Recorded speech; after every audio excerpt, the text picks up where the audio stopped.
Impel down 6th level of the underwater prison. Don Quixote da Flamingo, someone has come to see you. The jailer beast opened the prison gate, and a short figure walked in. Fu, if it isn't Lady Tsuru. What leisure brings you to visit a prisoner like me? Doflamingo lay lazily on the floor, letting out his signature laugh. Vice Admiral Tsuru tossed the newspaper to Doflamingo. You'll see it in a couple of days anyway, so I thought I'd deliver it early. Fu, what interesting thing has happened on the sea now? What the hell? Doflamingo took the newspaper and found several wanted posters tucked inside. When he saw the contents of the wanted posters, he stood up in excitement, the sea stone chains rattling loudly. Vice Admiral Tsuru, is it April Fool's Day? You came all the way here just to joke with me. This is a freshly printed newspaper. It has already spread across the world. The old emperor has fallen to a new emperor. How do you feel now, Doflamingo? Does it ease your mind a little? At least you were defeated by the new Yonko. Seeing Doflamingo's shocked expression, Tsuru's previously heavy mood lightened a bit. What happened? That strongest creature Kaido of the beasts. Charlotte Lean, the natural disaster. How did that brat Law get a bounty of 3 billion? A while ago Law and Kid teamed up to defeat Charlotte Linlin. Luffy defeated Kaido. Surprised. Not long after you were locked up, the outside world has become strange, hasn't it? These newbies are a bunch of terrifying monsters. How about that? Surprising, isn't it? The world outside has become unfamiliar since you were imprisoned. The new generation is truly a bunch of terrifying monsters. More than unfamiliar, Doflamingo still couldn't accept the fact. 2 of the 4 emperors who ruled the sea had been replaced in an instant.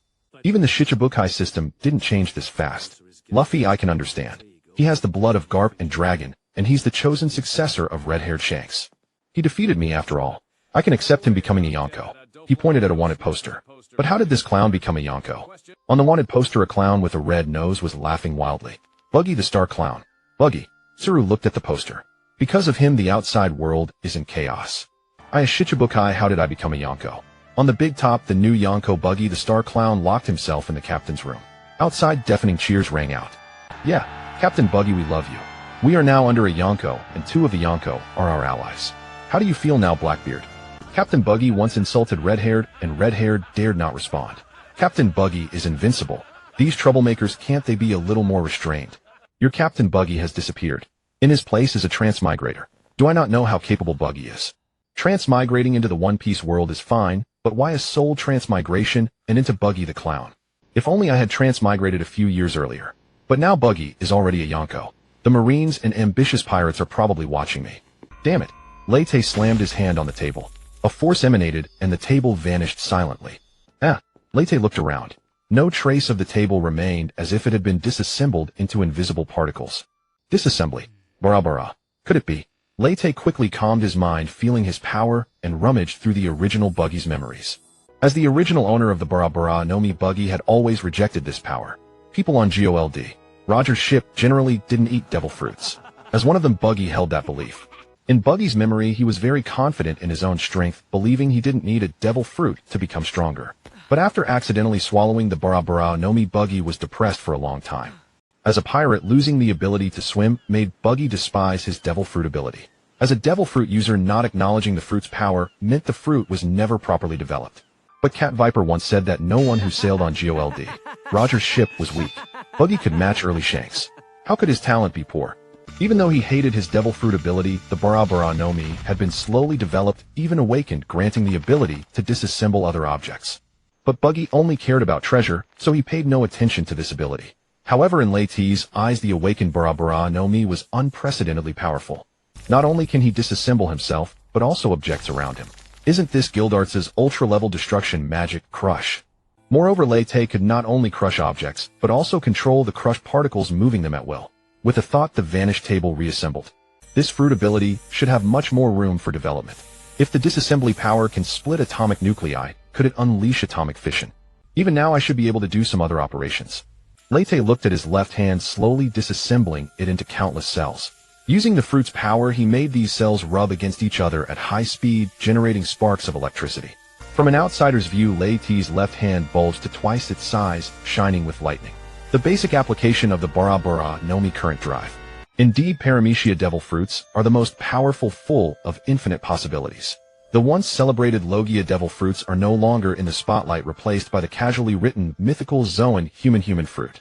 Sun God, just a spirit dwelling in the rubber tree. When I developed the Bara Bara no Mi to its limit, master fission and fusion or evolve current drive in a magnetic field rotation, mastering electromagnetism, one of the 4 fundamental forces. Who is the true god? I wonder if Kaido Sensei is dead yet. Late wanted to tell him that the Joy Boy he waited for was useless, and that the one who would change the world was not Joy Boy. The new era should be the era of Late Boy. Just as Late was pondering, the captain's door was knocked. Captain Buggy feeling better. Can we come in? Come in. Late withdrew the power of current drive. The door opened, and Alvida, Galdino, Moji, and Kabeji crept in quietly. What's the matter, my commanders? Captain Baji, how can you still be in the mood for jokes? Mr. 3A Giotto Dinua said anxiously. You've become one of the new 4 emperors. What should we— Mr. 3A, my strategist, calm down. As a man who is as famous as Ben Beckman, you must learn to hide your emotions and not let others read you. Late said slowly. Captain Baji, are you running a fever? How can I compare to Ben Beckman? He is Red Hair Shanks' first mate, the strongest vice-captain, and the smartest man in the world. Mr. 3 even thought Baji had lost his mind. The strongest vice-captain. Late laughed loudly. What makes you think he's the strongest? Have you ever seen him fight? No, I haven't. But during the Paramount War he threatened Admiral Kizaru, and Kizaru was so scared he didn't dare move. Mr. 3 thought back. He threatened Kizaru. Half of the pirates in the New World were released by Kizaru. Even when facing the worst generation supernovas, he would say how scary, and then kick each of them away when needed. Late said, and what about you, Mr. 3? You made Zoro of the Straw Hats almost cripple his own legs, suppressed the new 4 emperors Luffy, and brought down former Shichibukai Crocodile. Magellan and Impelled Down was strong enough to corner the 3 emperors, but you stopped him. You even rescued Ace from the Navy Admiral and escaped. That's a real achievement. How can Ben Beckman compare? You are the true strongest vice-captain. Hearing the captain's words, the flame on Mr. 3's head burned even brighter. Although you say that I know my own strength. Your strength has great room for improvement. You are a wax fruit user. Katakuri of the Big Mom Pirates became the head of the 3 sweet commanders using the Machi. Your wax is harder than Machi when cooled and softer when heated. It's a superior version of the Machi fruit, overwhelming Katakuri. Late placed his hands on Mr. 3's shoulders. As long as you work hard, you will surpass him soon. Captain Baji, I will keep trying. Mr. 3 suddenly felt a sense of dying for one who appreciates him.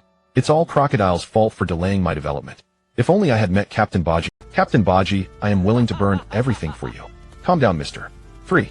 The flame on your head is about to reach your brain. Alvida exclaimed. That is my flame of loyalty.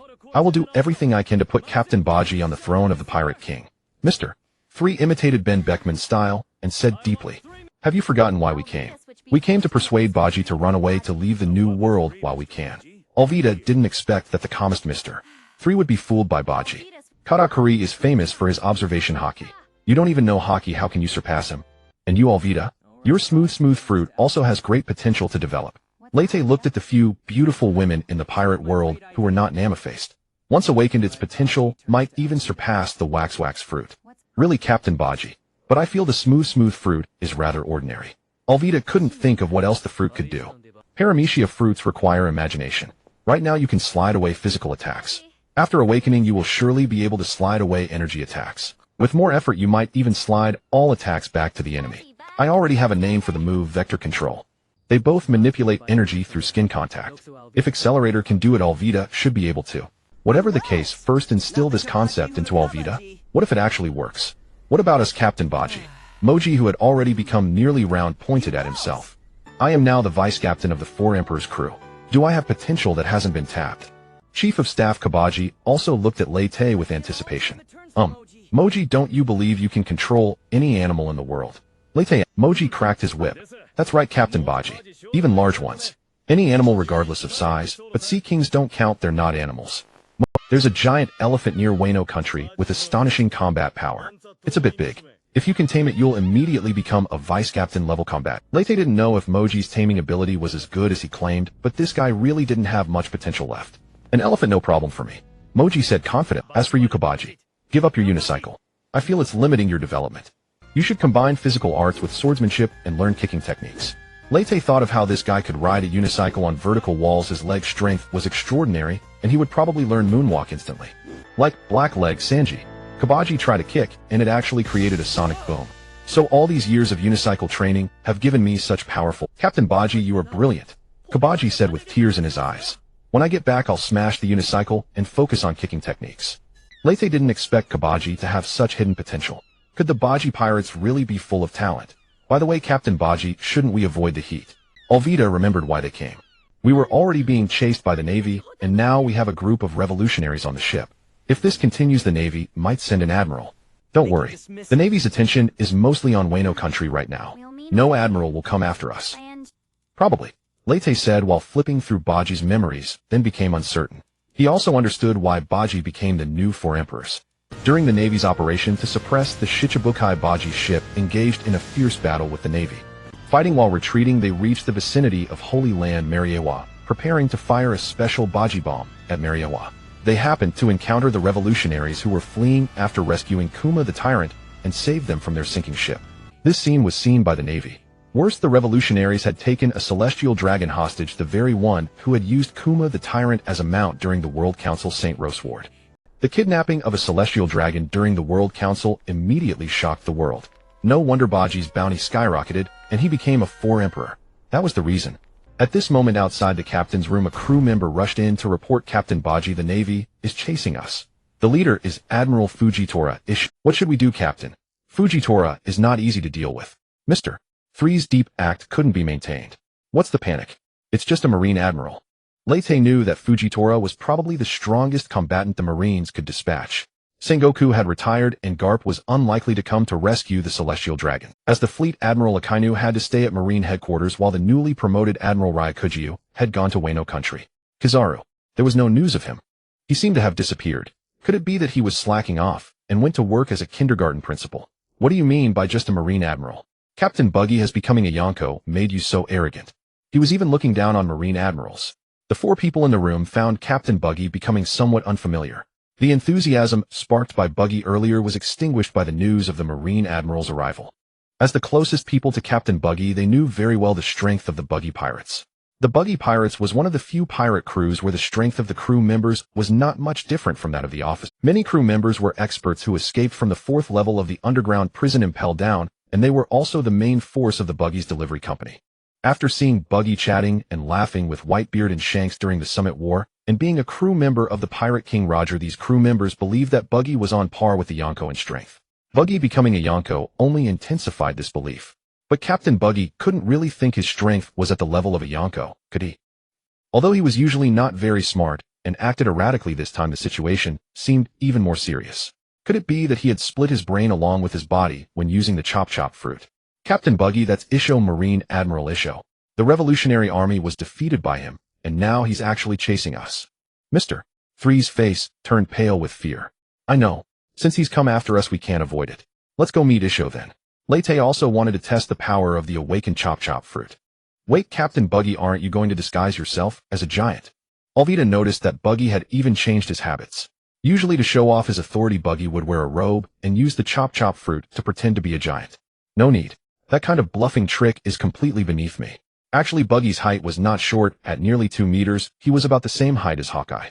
It's just that in the world of One Piece, there are too many people with huge builds making Buggy look a bit short. Wait a moment. You guys go out and deal with Isho first. I'm going to change clothes. Leyte suddenly felt that his current clothes were an eyesore. Captain Buggy, what time is it, and you're still thinking about such things? Mr.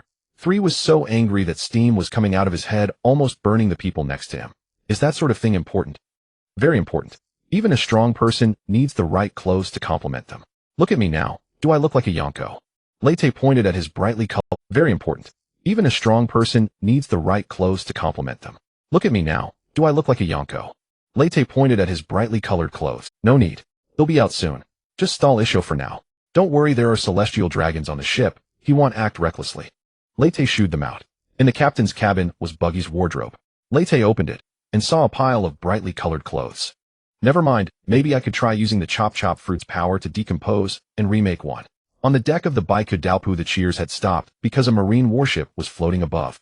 The giant sail of the warship bore the characters Isho, which was indeed Fujitora's ship. When Mr. 3 and the others came out, the Revolutionary Army was also on the deck. Sabo, the chief of staff of the Revolutionary Army, Koala the cadre, and the 4 Revolutionary Army commanders all came out. There was also a pink-haired woman. Where is Captain Buggy? Sabo found that Buggy didn't come out with them. Isho wants to talk to Captain Buggy. Cough. Cough. As a new emperor of the sea, Captain Buggy cannot appear so easily. Mr. 3 coughed lightly. He couldn't exactly say that Buggy was changing clothes. As for Isho, let me as the Yonko's right-hand man handle him. Mr. 3 imitated Ben Beckman's demeanor, slowly walked to the bow, used his devil fruit ability to create a pistol, and pointed it upward. Isho blocking the path of a Yonko crew. Without reason, are you ready for war? Mr. 3. Isho is blind. No matter what you do, he can't see it. Alvita said quietly. No need, pretty miss.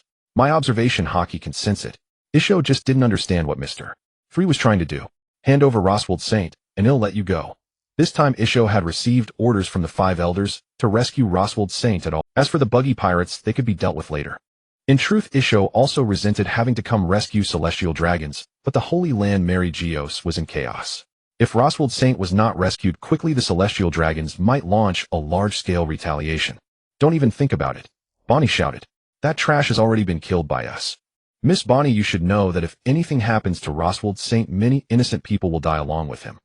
Isho said slowly. Especially the Sorbet Kingdom, which might be destroyed as a result. You bastards. Bonnie cursed with hatred. What do you take commoners for? Isho was silent for a moment. So for the sake of those innocent lives, please return Roswald Saint.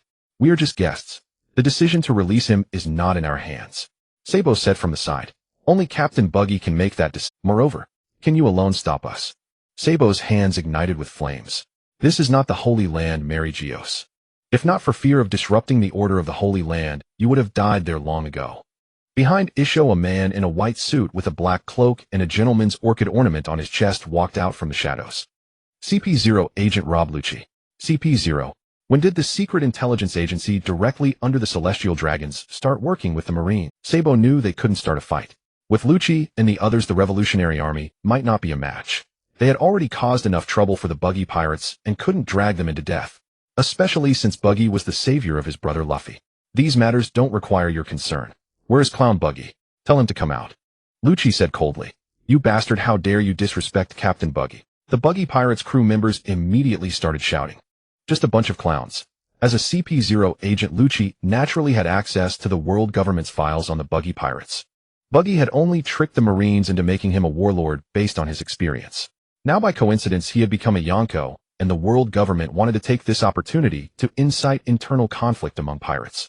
In terms of actual strength, even a Marine Vice Admiral like Smoker could wipe out the Buggy Pirates officers. But there were many capable fighters among the crew, and the world government wanted to eliminate them. Just a dog of the Celestial Dragons, what right do you have to insult my crew? A figure slowly walked out from behind. It's Captain Buggy. We love you. The crew members were about to cheer, but suddenly froze. Who are you? The tight vest accentuated the contours of his muscles. A broad cape was casually draped over his shoulders. His long blue hair was loose, his face pale with dark circles under his eyes and red paint stretching from his lips to his cheeks, as if mocking the world. If not for the iconic red nose, no one could have connected this person to Buggy.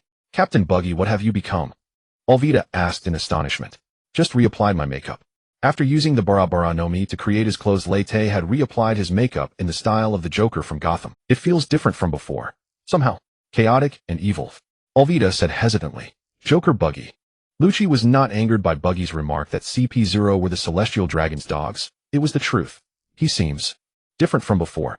Fujitora said Though Fujitora could not see Buggy's appearance through his observation hockey, he sensed a lightning-like power within Buggy's body constantly moving and generating a force similar to Kid's magnet fruit. In truth, after donning the tight vest and cape characteristic of a magnetic field master, Tay felt a deeper understanding of the power of electric current drive. Outwardly nothing seemed amiss, but inside his cells under the influence of the Bara Bara no Mi continuously generated friction and electricity. When the electric current drive reached a critical threshold, it naturally transformed into magnetic field rotation. The power of devil fruits was that willful. As long as one understood the general principle and the method of use did not exceed the fruit's capabilities, the rest could be left to the fruit itself. Once magnetic field rotation was established, it began to strengthen the 2 core power centers, the heart and the brain. Leite could use his fruit ability to keep the rotation running continuously, effectively training 24 hours a day. He just didn't know how many horsepower the magnetic field rotation could reach in the environment of the One Piece world. Moreover, he had no training method for magnetic field power and could only explore slowly. Where is that Celestial Dragon? Leite asked Mr. 3. He's locked in the cabin, Captain Buggy. Should we release him? Mr. 3 felt that Roswald Saint was a hot potato better handed back to the Marines. On Sabaody Archipelago they had only beaten a celestial dragon. This time, they had actually kidnapped one. Far more serious than before. Bring him up, Lete said with a smile. Since the Marines call us clowns, let's play a clown game. Mr. 3O Uneasy decided to personally escort the celestial dragon out. But Lucci had clearly lost patience.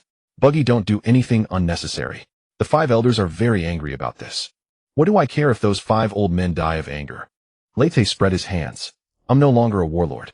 We're enemies now, aren't we? Lucci glanced at Fujitora. It was Fujitora who had proposed abolishing the warlord system. At that time Marine headquarters believed that with their greatly increased strength they could stand against the 4 emperors and no longer needed the warlords to balance the forces. At that time Marine headquarters believed that with their greatly increased strength they could stand against the 4 emperors and no longer. The Revolutionary Army seized the opportunity to infiltrate Mary Geos, not only rescuing Bartholomew Kuma, but also taking Roswald Saint, who had been using Kuma as a mount. Even if we're enemies, you know the importance of a celestial dragon, Lucci said. Not even Red Hair Shanks would dare harm one. Fujitora sighed. Sir Buggy, if you release Roswald Saint, I guarantee your safe departure. That's not important. Play a game with me, and he'll return him. But I want this game broadcast worldwide, just like during the Paramount War, Lete said. Impossible, Lucci refused outright. How could anything involving a celestial dragon be broadcast globally? Is that so? Lete saw Mr. 3 already leading out the crestfallen Roswald Saint. Your celestial dragon highness, you just need to play a little clown game on live broadcast, and you can return to Mary Geos. But your subordinate seems to disagree. A flash of his sword, Lete drew his blade and sliced off one of Roswald Saint's fingers. Roswald Saint, who had likely never been injured before, hesitated for a moment, then saw the severed finger on the ground and felt the pain, letting out a loud wail. Buggy. Lucci had not expected Buggy to actually harm a celestial dragon. Neither the Marines, nor the Buggy Pirates, nor the Revolutionary Army had anticipated such an act. Captain Buggy, this will blow up, Mr. 3 whispered. Isn't that perfect? As an emperor, if I don't make some waves, this seat won't feel comfortable.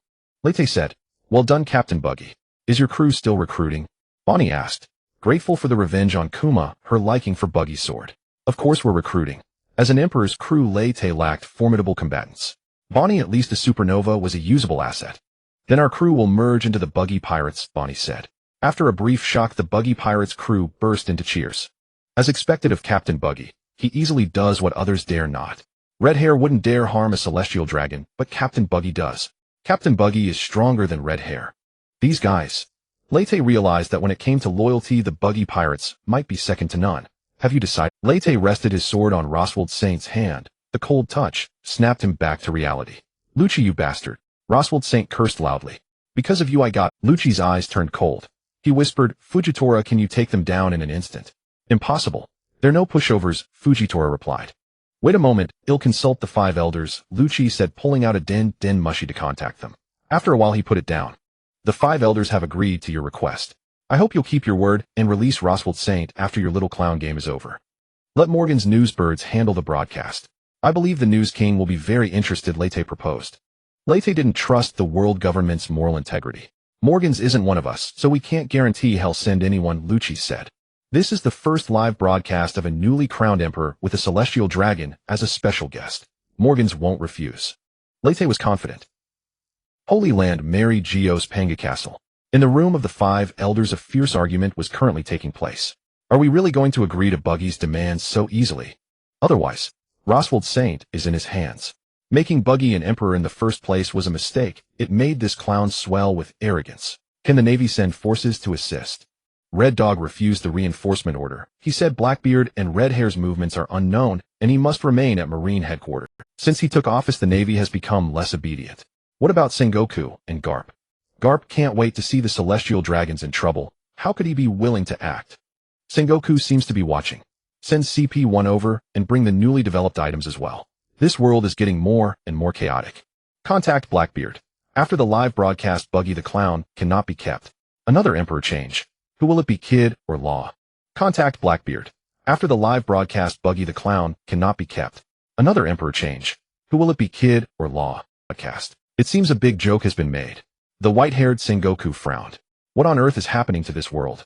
The balance is broken and the world is developing in an uncontrollable direction. Garp was eating sunbae with big mouthfuls, speaking carelessly. Isn't it all your grandson's doing? Sengoku gave Garp a glare. Your son is troublesome and your grandson is even more out. Hey, Luffy's fruit can actually transform into that form, and he even defeated Kaido. Garp was also startled after seeing the report. That devil fruit is extraordinary. Garp knew Kaido's strength and couldn't figure out how Luffy defeated Kaido. Was it a setup by Red Hair Shanks? Sengoku murmured. I remember that devil fruit was brought to Luffy by Shanks. Sengoku had heard about the original matter from Garp. It should just be an accident. If it really were Shanks' setup, the one who ate that devil fruit should have been Ace.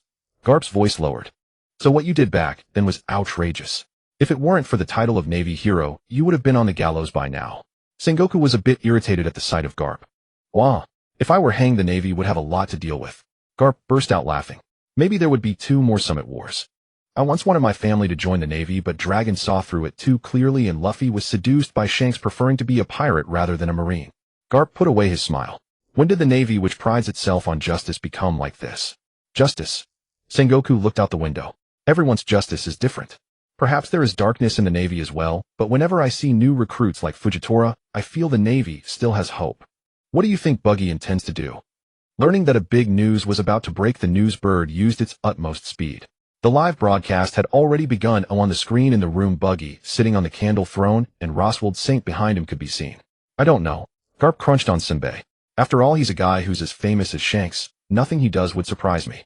You actually take that seriously? A few years ago, he was just a small-time pirate wandering around. Sengoku had already thoroughly investigated Buggy's background. Small-time pirate. Garp sneered. Sengoku, have your eyes gone dim with age? Garp looked at Buggy on the screen. But even I misjudged him. During the Summit War, he was still a funny guy. Now, judging by his bearing, he really does resemble an Emperor of the Sea. Does the title of Emperor really have such magic? Meanwhile, on screens around the world, the figure of the new Emperor Buggy. Don't disappoint me. News King Morgan's watched the scene. I sent newsbirds to notify all major powers. You must create a big news for me. Ziahaha, what is this, a new clown performance? Blackbeard, embracing 2 beautiful women, watched the live broadcast. Does this guy really think he's an emperor? This clown's inclusion lowers the caliber of the emperors. The world government is getting more and more absurd. Shiryu of the Rain beside him sneered. But now it's very disadvantageous for us. Among the emperors besides us, the other 2 are both connected to Red Hair Shanks. Lafitte said, why not strike first? At that moment, a black din mushy beside Blackbeard rang. Ziahaha, am watching the live broadcast. Well, you want to push the guy you helped elevate back into the abyss. Blackbeard burst into wild laughter. He committed an unforgivable mistake by harming a celestial dragon. So make him disappear. A cold voice came from the black din mushy. Speaking of which, we are old acquaintances. That guy kept an eye on me for 3 days and nights. He was quite sharp. Blackbeard revealed a ferocious grin. Besides, he and Shanks are like brothers. The price must be higher. If you let him develop further, you won't fare well either. The black din mushy said expressionlessly. Speaking of which, he is the most business-minded among the emperors, running military aid in a proper manner. Now he has become an emperor with even greater fame. Once his Buggy's delivery continues to expand. I understand. Blackbeard looked at Buggy on the screen. They'll give the newcomer a welcome ceremony and teach him what it means to be an emperor. Blackbeard hung up the black din mushy and stood up. Boys, set sail. I'm going to hold a grand welcome party for an old friend. Speaking of which, our crew still lacks a circus. I think they're just right. Devil Sheriff Lafitte chuckled. Ziahaha, that's a great idea. If we add this circus to our ship, I wonder what expression Red Hair Shanks will have. Blackbeard's laughter echoed throughout the saber of Zebek. What the hell is this guy doing? On the Red Force, Red Hair Shanks stared at the screen in shock. As expected of a friend of the captain, he made a big move as soon as he began. Ben Beckman blew a smoke ring and said leisurely, if Buggy keeps this up, the world government won't let him off. Damn, his ideal was just to dig for treasure. He shouldn't be involved in this, Ben Beckman asked. But ever since he ate the devil fruit, he has become unreliable. It's also my fault for causing him to accidentally eat that devil fruit. Ben Beckman asked. But ever since he ate the devil fruit, he has become unreliable. It's also my fault for causing him to accidentally eat that devil fruit. Shanks slapped his forehead with his hand. Regardless, let's see what he wants to do. Ben Beckman was also quite interested in this. Let the Red Force move closer in that direction. If anything happens, we can help. Shanks said. Aren't you afraid the Navy will overreact? Ben Beckman said helplessly. Their nerves must be on edge. I can't care about that now. After all, we are friends. Shanks laughed and said, let's go. At this moment, countless people around the world were watching this scene. Even in the distant land of Wano, the grand banquet was interrupted by a pull. Big news. The new Emperor Buggy the Clown King is live broadcasting. The warship Lifespan, floating in the air, descended onto the sea surface. We have done as you requested. Now tell us what your clown game is all about. Lucci stared fixedly at Buggy, who sat upon the candle throne, and spoke coldly. Don't rush, it will begin soon. Lete gestured, and the news bird hurriedly aimed its lens at him. Having transmigrated into the world of One Piece, possessing the formidable power of a devil fruit and mastering magnetic forces, why would he still play the game of hiding his strength? That would disgrace the magnetic power within him. A magnetic domain warrior must be maniacal. The more frenzied, the faster the magnetic power grows. This was a truth verified by countless magnetic domain warriors through their lives. Let's first create a world-shaking headline. Hello everyone, many of you may have recognized me during the Summit War. Let me reintroduce myself. I am the Clown King Buggy, former warlord of the sea, and now one of the 4 emperors of the New World. As you can see, I am a wicked pirate who by sheer coincidence encountered a noble celestial dragon. Lete gestured and Mr. 3 forced Luozuade forward. The celestial dragons, the world's nobles. You are all familiar with them. You must hand over most of your wealth as heavenly tribute to them every year. Yet you rarely see their true faces, for they consider even breathing the same air as commoners to be filthy. Lete kicked Luozuade's leg, causing him to stumble and fall before the candle throne. As he tried to rise, Lete placed his foot on his head. You bastard. Lucci lunged forward but quickly halted. Because Lete drove his sword through Luozuade's palm, pinning it to the deck. Lucci, see how you've caused Lord Luozuade to be injured again. This is the second time. Lete shook his head. Are you so eager to see Lord Luozuade dead? Lucci's eyes burned with fury, but he dared not step forward. At Marine headquarters, a group of Marine officers gathered to watch Emperor Buggy's worldwide broadcast. Smoker, how did you ever capture such a madman? Marine Rear Admiral Tina felt a surge of satisfaction as she watched the celestial dragon, once so haughty, trampled under Buggy's. Admiral candidate Momonosuke also spoke with a smile. Perhaps soon Smoker will be promoted to Admiral before me. Admiral candidate Momonosuke also spoke with a smile. Perhaps soon Smoker will be promoted to Admiral before me. Don't mock me. Smoker stared at the Buggy on the screen, unable to comprehend how the world had changed so rapidly. The small-time pirate he had once easily captured had somehow become an emperor. On the screen, Lete continued his speech. Before I could properly entertain this noble celestial dragon, the righteous Marines charged in. This is Marine Admiral Fujitora Isho. Give him a shot. The newsbird quickly shifted its lens, revealing the frowning Fujitora on the screen. Admiral Fujitora says that although the celestial dragons are villainous, for the safety of many it's best to return him to the Holy Land Mary Geos. Lete pressed his foot down hard, forcing Luozuade's face against the deck. After all, if this guy dies, the celestial dragons might slaughter countless innocent civilians or even destroy a whole nation to vent their fury. Luozuade let out muffled cries, but Lete's strength was too great for him to lift his head. Captain Buggy, though I never said such words, your actions will indeed implicate many innocents. Luozuade let out muffled cries, but Lete's strength was too great for him to lift his head. Captain Buggy, though I never said such words, your actions, turning a blind eye to the evils of the powerful, sacrificing a few to the abyss for the safety of many. Is that the path of justice for Admiral Fujitora? Lete asked. Fujitora was silent for a moment, then slowly nodded.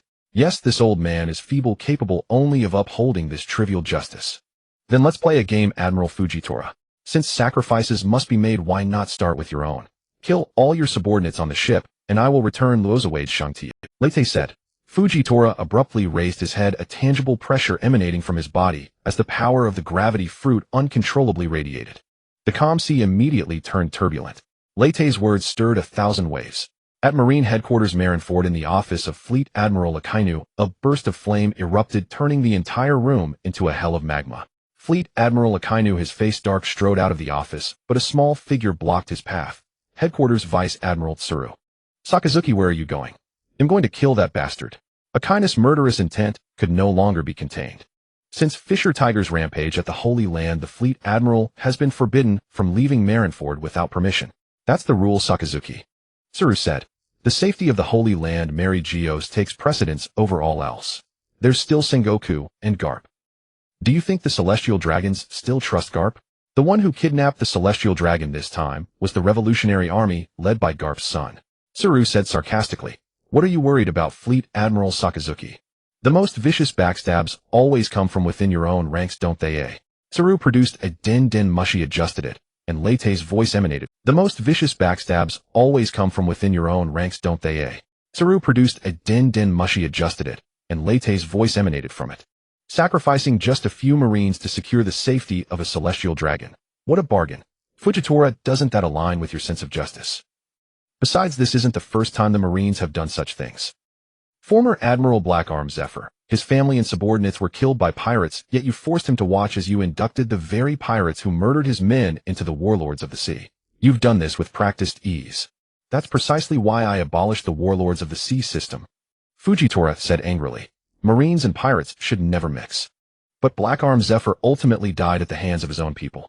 How ironic. A teacher seeking revenge for his students slain by the very students he had nurtured. Lete said. Zephyr-senpai chose a misguided path due to his obsession. Fujitora spoke slowly. We try to persuade him to let go of his grudge. Let go. Lete laughed heartily. His family was killed, his students were killed, yet you forced him to work alongside his enemies, and then urged him to let go of it. If I were Zephyr, I would want to destroy this damned world too. If such a fate befell you, what choice would you make? What do you mean? Fujitora tightened his grip on his sword hilt. The choice is yours. Kill the subordinates you've trained alongside, and I will return the celestial dragon. That is the method with the least sacrifice. Admiral Fujitora, can you uphold your trivial justice? Aboard the Lifelong, the Marines turned their gazes toward Tung Hu. His observation Haki could sense their fear and unease. Damn it. If it weren't a celestial dragon being held captive, there would be no need for such trouble. But Tung Hu knew that in the eyes of the world government, the lives of this entire ship of Marines were worth less than a single hair of a celestial dragon. Captain Buggy, can I offer my life in exchange? Tung Hu spoke with difficulty. No. If that were the case, what fun would this game be? Don't worry, don't feel guilty. Even if you kill them, your comrades will come to console you and tell you to let go of your burdens, just like Zifa. Lete said sarcastic. Tung Hu wanted to say more, but Lu Chi stepped forward, taking the lead. Buggy, if you kill all of Tung Hu's subordinates, will you keep your promise? The agents of CP0 appeared standing behind Lu Chi. Lu Chi, how dare you? Tung Hu roared in fury, drawing his long sword and coating it with armament Haki. The safety of Roswald Saint is of utmost importance. This is an order from the Five Elders. Lu Chi ignored Tung Hu's blade, speaking coldly. Are you going to do it yourselves? Lete asked with interest. Yes, as you said, this is the method that minimizes casualties. Lu Chi's men had already drawn their weapons. No, Lete said flatly. Why? Isn't the result the same for you? How could it be the same? Tung Hu is a good man. At least he still holds on to justice. But you're nothing but rats in the gutter. Lete said disdainfully. We uphold the justice of darkness, Lu Chi said. It is no different from Tung Hu's.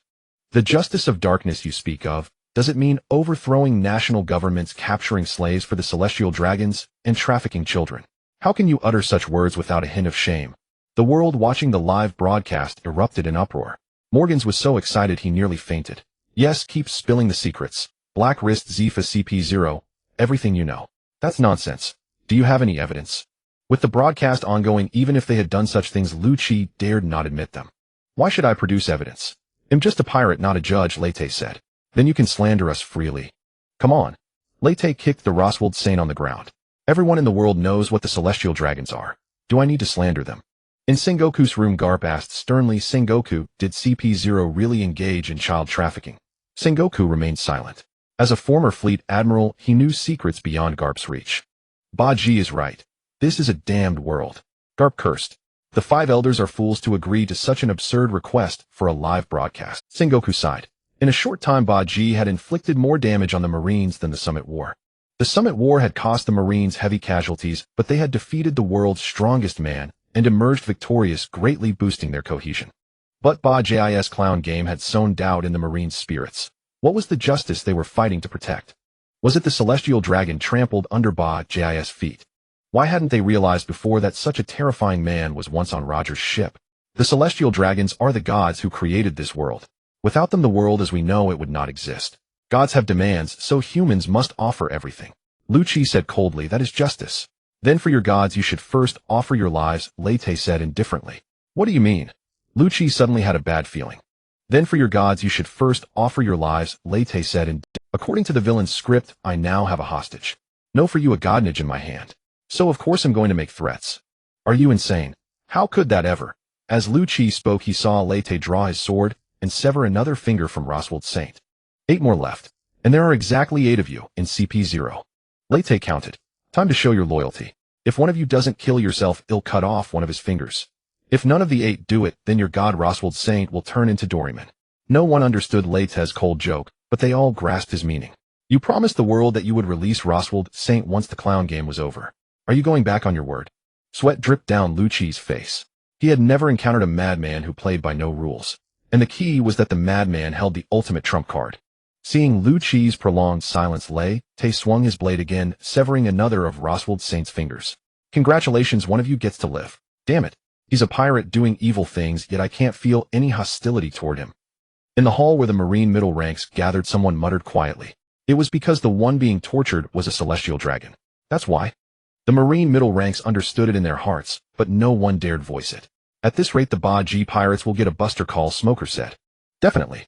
Even if Fleet Admiral Sakazuki doesn't issue its Spandine, and Spandam won't miss the chance to curry favor with the celestial dragons, and will push for it, Tsuru said. Definitely. Even if Fleet Admiral Sakazuki doesn't issue its Spandine, and Spandam won't miss the chance to curry favor with the celestial dragons, and will, if not for the Revolutionary Army being on his ship, even Admiral Fujitora alone could handle them. So the celestial dragon is Buggy's final shield. But it seems Buggy doesn't care about that shield at all. On the screen Buggy raised his sword again. Wait. Lu Chi spoke. I need to consult. He took out a Den Mushi and contacted the 5 elders. Shortly after Lu Chi held up the snail. Buggy the Clown. The snail spoke. You have committed an unforgivable sin. So much talk. Late swung his blade down. 6. You insolent brat. 5. Your entire pirate crew will face the most brutal retaliation. 4. You. 3. Stop. 2. We can discuss. 1. Damn 5 elders. Are you here to ruin me? Roswald Saint finally lost his temper, yelling through the pain. And you. Why don't you just die already? Roswald Saint turned his wrath on CP0. You're nothing but base dogs, yet you let your master get hurt. His hands now had only one thumb left. The voice of Roswald Saint resounded across the world. What a foolish fool, Akainu sneered, hearing the voice from the Den Mushi. But if Buggy truly intended to spare him, CP0 would have slaughtered all the Marines on Fujitora's ship, Tsuru said. How tragic. In the eyes of the celestial dragons, CP0 are their dogs, and the Marines are no different. It's different. The Marines should uphold absolute justice, Akainu said gravely. That's precisely why the 5 elders are highly displeased with you now. So what? As long as I am the Fleet Admiral, marine affairs are decided by me. The Marines can sacrifice everything for justice, but not for the foolish celestial. Tsuru glanced at Akainu, then turned to leave. I never expected a heart so cold beneath such a fiery fruit. If only Sengoku had been this decisive back then. He was good in every way but not ruthless enough. Vice Admiral Tsuru, where are you going? Akainu asked. To find a place to watch the live broadcast. Hearing those celestial dragons scream so miserably, I'm actually a bit interested. Tsuru waved her hand. Since you trust Fujitora, stay at headquarters and hold the fort. Akainu was silent for a moment. Could you leave the Den Mushi behind? He was curious about what would happen next, but too embarrassed to go watch the broadcast elsewhere. Tsuru left the Den Mushi with Akainu and went to Sengoku's room. Sure enough, Garp was there too, both of them staring intently at the screen. Tsuru noticed that Roswald Saint was still pointing at CP0 and cursing loudly, while Buggy the Clown did nothing to stop him. But Roswald Saint had only one thumb left, and without hearing his voice it looked as if he were praising CP0, a scene full of absurdity. Did you talk Sakazuki out of it? Sengoku asked. Sakazuki isn't stupid. He figured it out later too. The so-called clown game was just Buggy's perverse amusement. From the very beginning, he never intended to spare Roswald Saint, Tsuru said. Not just them. Many people around the world also realized it. Buggy's torment of Roswald Saint was clearly meant to kill him. That madman. Is he going to execute a celestial dragon in front of the whole world? Just like back then. Sengoku suddenly recalled something and shot to his feet in alarm. Just like the public execution of Roger in Logetown, Garp said gravely. Wait, today's date is exactly the date of Roger's public execution. Garp suddenly remembered. This kid. Is he doing this to commemorate his captain executing a celestial dragon in public on this day? Sengoku took off his glasses. Even willing to make enemies of the world for it. Though I stand opposed to him, I have to admire his courage. That Roger with a crewmate like this must be so proud, Garp said. In the Kamabaka Kingdom at the Revolutionary Army headquarters. You want to go meet Sabo and the others? Why? Asked Emporio Ivankov, the queen of Kamabaka. It seems to me they're not in any danger right now. The Revolutionary Army leader Monkey D. Dragon had already donned his black cloak. A world-shaking event is about to happen. I'm worried Sabo and the others might run into trouble. Years had passed, but Dragon still remembered encountering Buggy in Logetown back then. At the execution site, Buggy was the only one crying his eyes out as if he was afraid no one would know he was connected to Roger. Now that very man had become one of the 4 emperors, and he was about to do something earth-shattering. Do you want to stir up a storm of a new era, Buggy? A fierce wind rose and Dragon's figure vanished with it. In a dark basement, Crocodile the Sand Crocodile and his most loyal subordinate Mr. One Daz Bones were also watching the live broadcast. Mr. 3 is living it up now, Crocodile said, looking at Mr. 3 standing behind Buggy with a hint of emotion. You should call him the vice captain now, Daz said seriously. Ha ha ha. I never thought my Baroque works would be so full of talent. Crocodile burst into wild laughter. Even my subordinates are doing better than me. He stood up. Come on, Daz, let's join the fun. What do you want to do, boss? Daz asked. Daz, do you know? On this very day more than 20 years ago, I watched Roger's execution with my own eyes. How nostalgic. Many of the spectators beneath the execution platform back then now stand at the top of the world. Roger ushered in the age of great pirates. Today might be the prelude to a new era. Such a scene must be witnessed in person. Zihaha. Why didn't I think of such a brilliant idea? Blackbeard laughed, though his heart was sour. That clown beat me to it. Now the entire world was watching Buggy the Clown's every move. After today, he would become the most famous pirate. Because no one before thought of today being the anniversary of Pirate King Roger's death. Lafitte said, speed up. Is there still time? Maybe we guessed wrong and Buggy is just fooling around. Blackbeard said, it's too late, Captain. Morgans has already realized that. Lafitte pointed at the screen. In the lower right corner of the screen, an extra newspaper had appeared. The very newspaper reporting Roger's execution. Buggy must have chosen this day deliberately. In a giant hall, countless newsbirds were working diligently. President, the 5 elders are on the line. They demand we stop the broadcast immediately. A newsbird burst in. To hell with the 5 elders. A celestial dragon might be executed today. If I miss this news, what's the point of my career? Morgans cursed. Hurry, move the broadcasting equipment to a hidden spot. Then remembering something, he urged his subordinates, activate all backup equipment. Even if the world government intervenes, the broadcast must not be interrupted. Get ready to print extra newspapers at any moment. This news must reach every corner of the world as soon as possible. Lord Buggy, since you've allowed us to broadcast, big news. Morgans will not let you down. Set the world ablaze, Lord Buggy. Lucci, who had been scolded by Roswald Saint and unable to raise his head, suddenly received a message. His demeanor changed. Forgive me, Lord Roswald Saint, Lucci said, looking at the celestial dragon he once regarded as a god. Your noble self cannot die at the hands of a lowly pirate. What? Why should I die? Roswald Saint looked bewildered. That clown never intended to spare you from the start. He wants to use your noble life to honor the— Am I wrong, Buggy the Clown? Lucci said coldly. Huh. Rate looked bewildered. How did Roger come into this again? Leyte indeed wanted to kill Saint Luozawaide. Among the celestial dragons, if you executed 9 out of 10, you would still miss many villains. Although killing a celestial dragon would bring tremendous trouble, Leyte was confident he could escape safely. His subordinates were not particularly strong, but the Revolutionary Army was on board. Especially the Eastern Army commander of the Revolutionary Army, Bello Betty, whose cheer fruit provided the greatest enhancement to the Buggy Pirates. After all, most of the Buggy Pirates crew were blind fanatics of Buggy, seeing him through rose-tinted glasses. With Sabo and the others joining in, the Buggy Pirates would have no trouble dealing with Fujitora and CP0. But how did killing a celestial dragon involve Roger? Fortunately, Lucci directly gave the answer.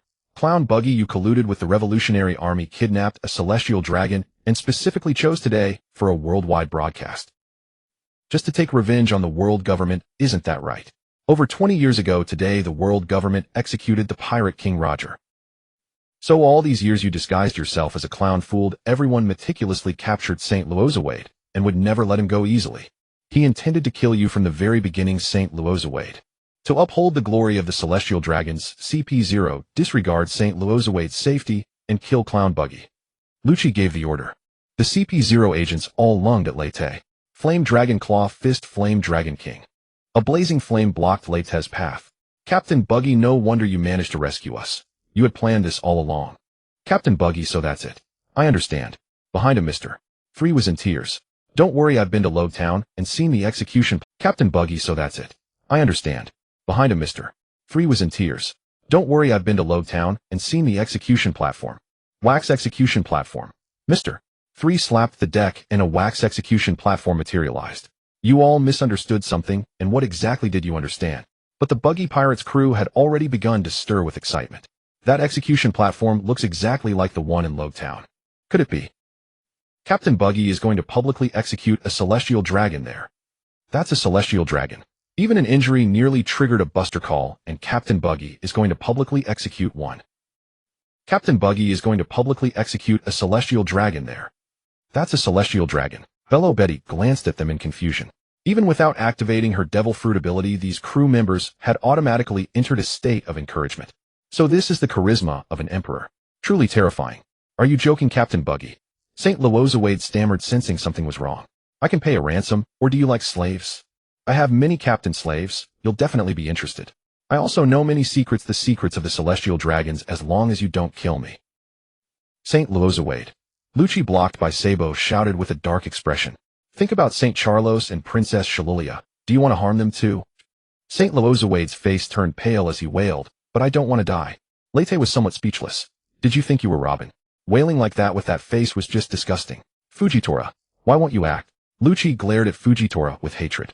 The fleet admiral has not given me any orders, Fujitora said calmly. Neither by duty nor personal inclination do I wish to help you. Captain Buggy was right, you're nothing but rats in the gutter. What right do you have to ask for my help? At Marine headquarters, Akainu directly burned the Den Mushi in his hand to ashes. Now the 5 elders would not be able to contact him for a while. With this office that resembled a hell of molten lava, he didn't even need to think of an excuse. No matter how many celestial dragons died, it would never be too many. After this lesson, they might behave a bit more. Captain Buggy, I can give you anything you want, St. Loazawade said. Just spare my life. The secrets of the celestial dragons. Lete was genuinely interested in that. I really can't tell you that. If I do, my entire family will disappear. St. Loazawade, warned by Lucci's look, dared not speak further. Then think positively.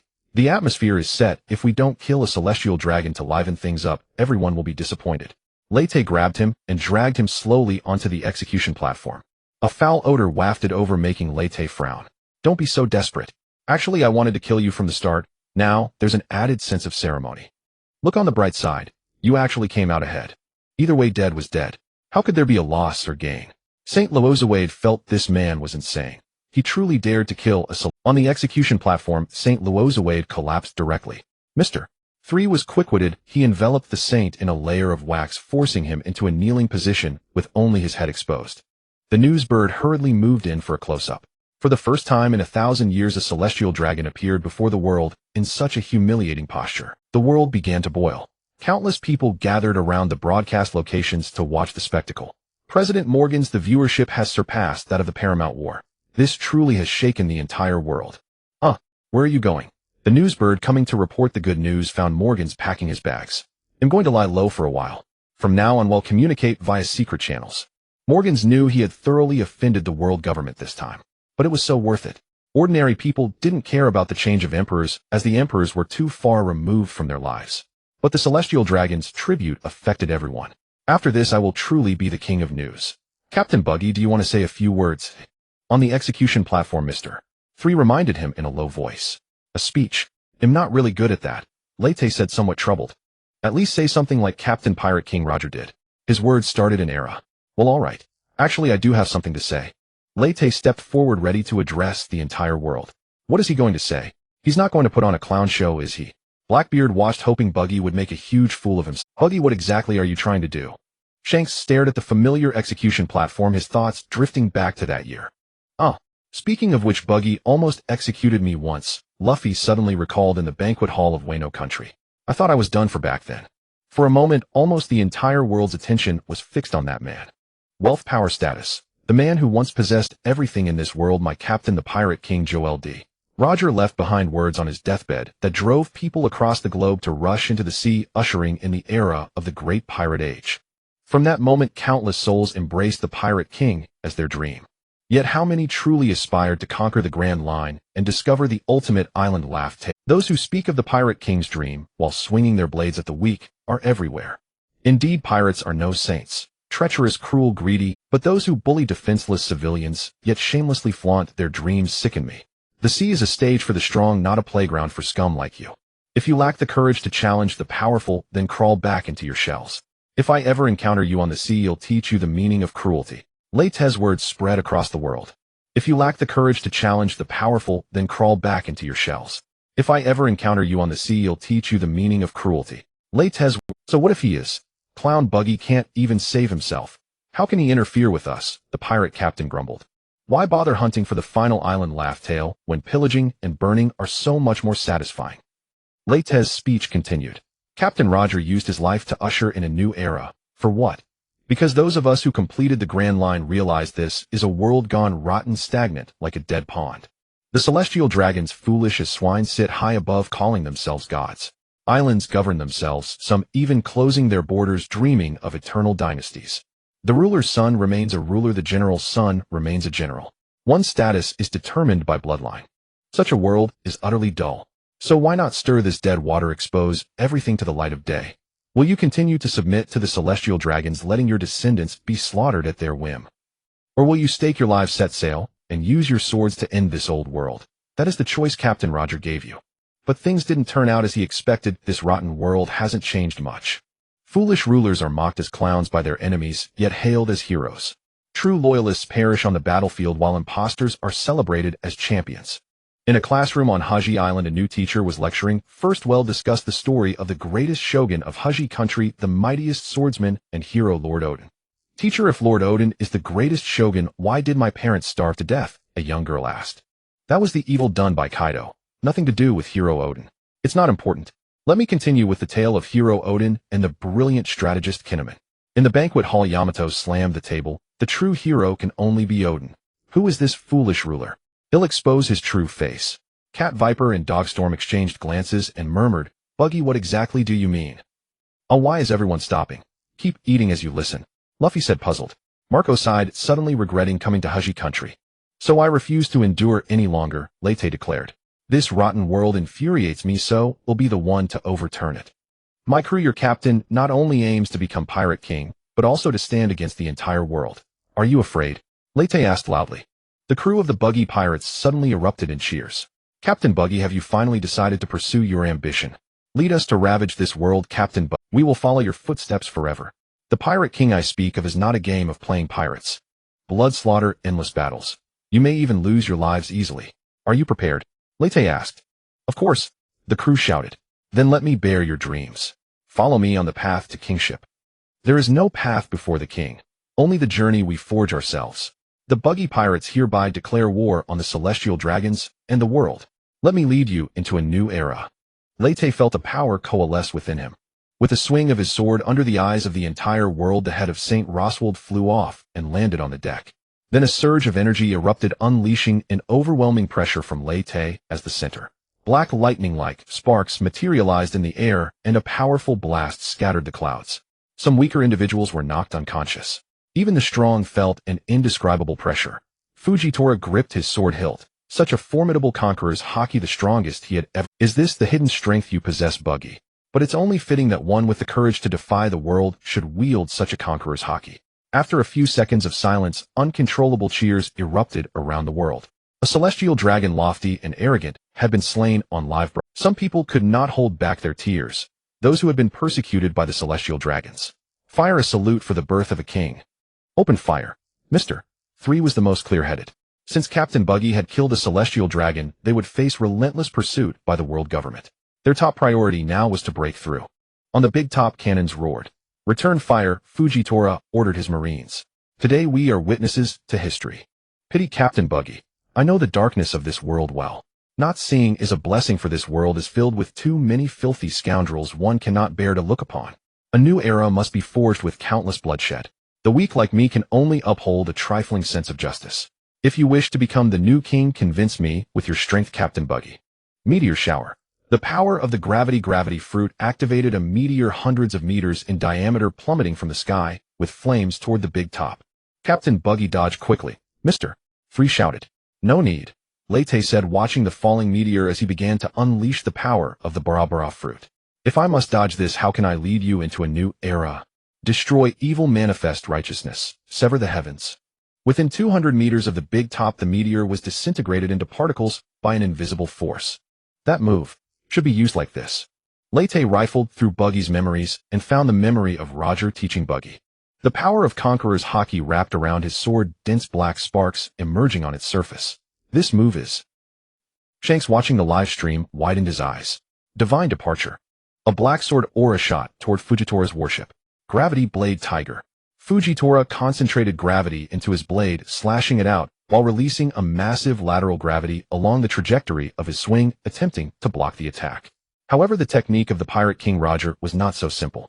The power of Conqueror's Haki coating bypassed the purple gravity wall and struck Fujitora's wall. The warship immediately began to crack. Fujitora could only use the power of his gravity fruit to hold the Marines on the ship. The live broadcast feed also began to blur, trembling a few times before finally fading out. The world government finally located Morgan's hideout and destroyed most of the live broadcast Den Mushi terminals. But the cunning Morgans had already slipped away and was already preparing newspapers that would sell out tomorrow. That's Roger's technique. I didn't expect that Brat Buggy could use it too. In Sengoku's room, Garp stuffed the last rice cracker into his mouth, then stood up and prepared to leave. Where are you going? Sengoku asked. Out to sea and also look for Edward Weeble's whereabouts, and then kill him. Garp clenched his fists until they cracked. Buggy is right. Zephyr must have been disappointed with this damn world turning from a non-killing admiral into what he became later. Garp remembered that when he first met Zephyr, Zephyr was only 14. I want to become a hero. The young man often spoke those words. Cruel reality extinguished a man's dream, turning a hero into a villain, but at least his enemy's life should be taken to honor him. As a vice admiral of headquarters, how can you act without the fleet admiral's orders? Sengoku said. Garp picked his ear and said nonchalantly, let Sakazuki demote me. I never cared about rank anyway. I can't let you run wild. Tsuru informed Sakazuki that I have to keep an eye on this Garp and not let him do whatever he wants. Sengoku stood up and followed Garp's steps. Another monster has appeared on the sea. Just now I saw the shadow of Roger in him. Anyway, I'm retired. Let Sakazuki have a headache. But the Marines are short on strength now. I reckon the world government will have to dispatch its secret forces, those rats hiding in the shadows. Although they are indeed not good people, that's a bit too harsh. Their voices came from the corridor. In the room, Tsuru shook her head helplessly and walked toward the fleet admiral's office. Entering the destroyed office, Tsuru saw Akainu holding a silver Den Mushi. Uproot the Buggy pirates, leave none alive. The voice of the 5 elders came from the silver Den Mushi. You will lead the expedition personally. Wait a moment. Sengoku and Garp have just gone out to sea. Are you sure you want Fleet Admiral Sakazuki to lead the expedition personally? Then Marine headquarters would be left without its highest combat power. Tsuru spoke. The silver Den Mushi showed a shocked expression. That Garp is one thing, but why is Sengoku also acting recklessly? Then you'll have to ask them. Tsuru said expressionlessly. A bunch of bastards. The silver Den Mushi cursed. Sakazuki, do not leave Marine headquarters for now. Protecting the safety of the Holy Land Mary Geos is more important. Understood. Akainu coldly hung up the silver Den Mushi. Buster call. The 5 elders are quick to act. Tsuru said. The silver Den Mushi can only receive signals from golden Den Mushi, which is also the symbol for initiating a buster call. After all, a celestial dragon died. That's a Onsina Millennium major event. However, Akainu was clearly uninterested in the death of the celestial dragon, but rather angry at Garp for leaving without notice. That bastard Garp, without my orders, he just ran off. You can just expel him from the Marines. He doesn't care anymore anyway. Tsuru said. Are you joking? With his prestige in the Marines, discharging him would definitely cause a huge upheaval. The world is undergoing unprecedented changes now. The Marines cannot afford unnecessary losses. Akainu said irritably. Then just tolerate his willfulness. After all, he's going to capture pirates, not do anything else. Tsuru said. But do you really want to go out and capture Buggy the Clown? That guy is different from the other emperors. Akainu said in a deep voice. Blackbeard only cares about his own interests. He is a beast driven by ambition. He might become a conqueror of the sea, but he can never become a king. Redhair's purpose is unclear. He seems to have been maintaining the balance of power on the sea. As for Straw Hat Luffy, although many things were caused by him, just as Buggy the Clown said, he's just playing a game of pirates. Only Buggy the Clown is the most unpredictable person to me. Once, like everyone else, I regarded him as a lucky clown who by chance became a warlord of the sea, and then coincidentally an emperor. Akainu paused. Until today, he directly shed all his disguises. A crew member of the Pirate King Roger, a man who earned Whitebeard's respect, played the clown for over 20 years. What is his true purpose? Back then, Whitebeard seemed to want to join forces with him. Did Whitebeard already know Buggy's true strength? Tsuru recalled something. That should be the case, Akainu said. But for some reason, Buggy the Clown didn't agree to Whitebeard. Otherwise, given the power Buggy displayed today, the outcome of the Paramount War would have been directly reversed. Akainu felt a chill recalling it. The Marines had unknowingly experienced a life-and-death crisis. If Whitebeard, Buggy, and Redhair had joined forces, the Marines at that time would have been completely unable to handle it. Then this time, making him one of the 4 emperors inadvertently broke his plan and forced him to reveal his true face ahead of time. Tsuru said, otherwise no one knows how long he would have continued hiding. Exactly. He used the name of Warlord to establish Buggy's delivery company recruiting many capable people, while making a lot of money all under legal premises. This man with his brilliant acting deceived everyone in the world. I kinda broke out in a cold sweat. Buggy the Clown. Actually, we who were deceived are the real clowns. Among the 4 emperors, this scheming man is the most terrifying. After becoming an emperor, he publicly executed a celestial dragon before the whole world. It seems he made himself a mortal enemy of the world government, but in fact he gained the favor of countless people. Tsuru analyzed the current situation. For 1,000 years the celestial dragons have done countless evil deeds, making enemies all over the world. These people have suppressed their hatred like a volcano.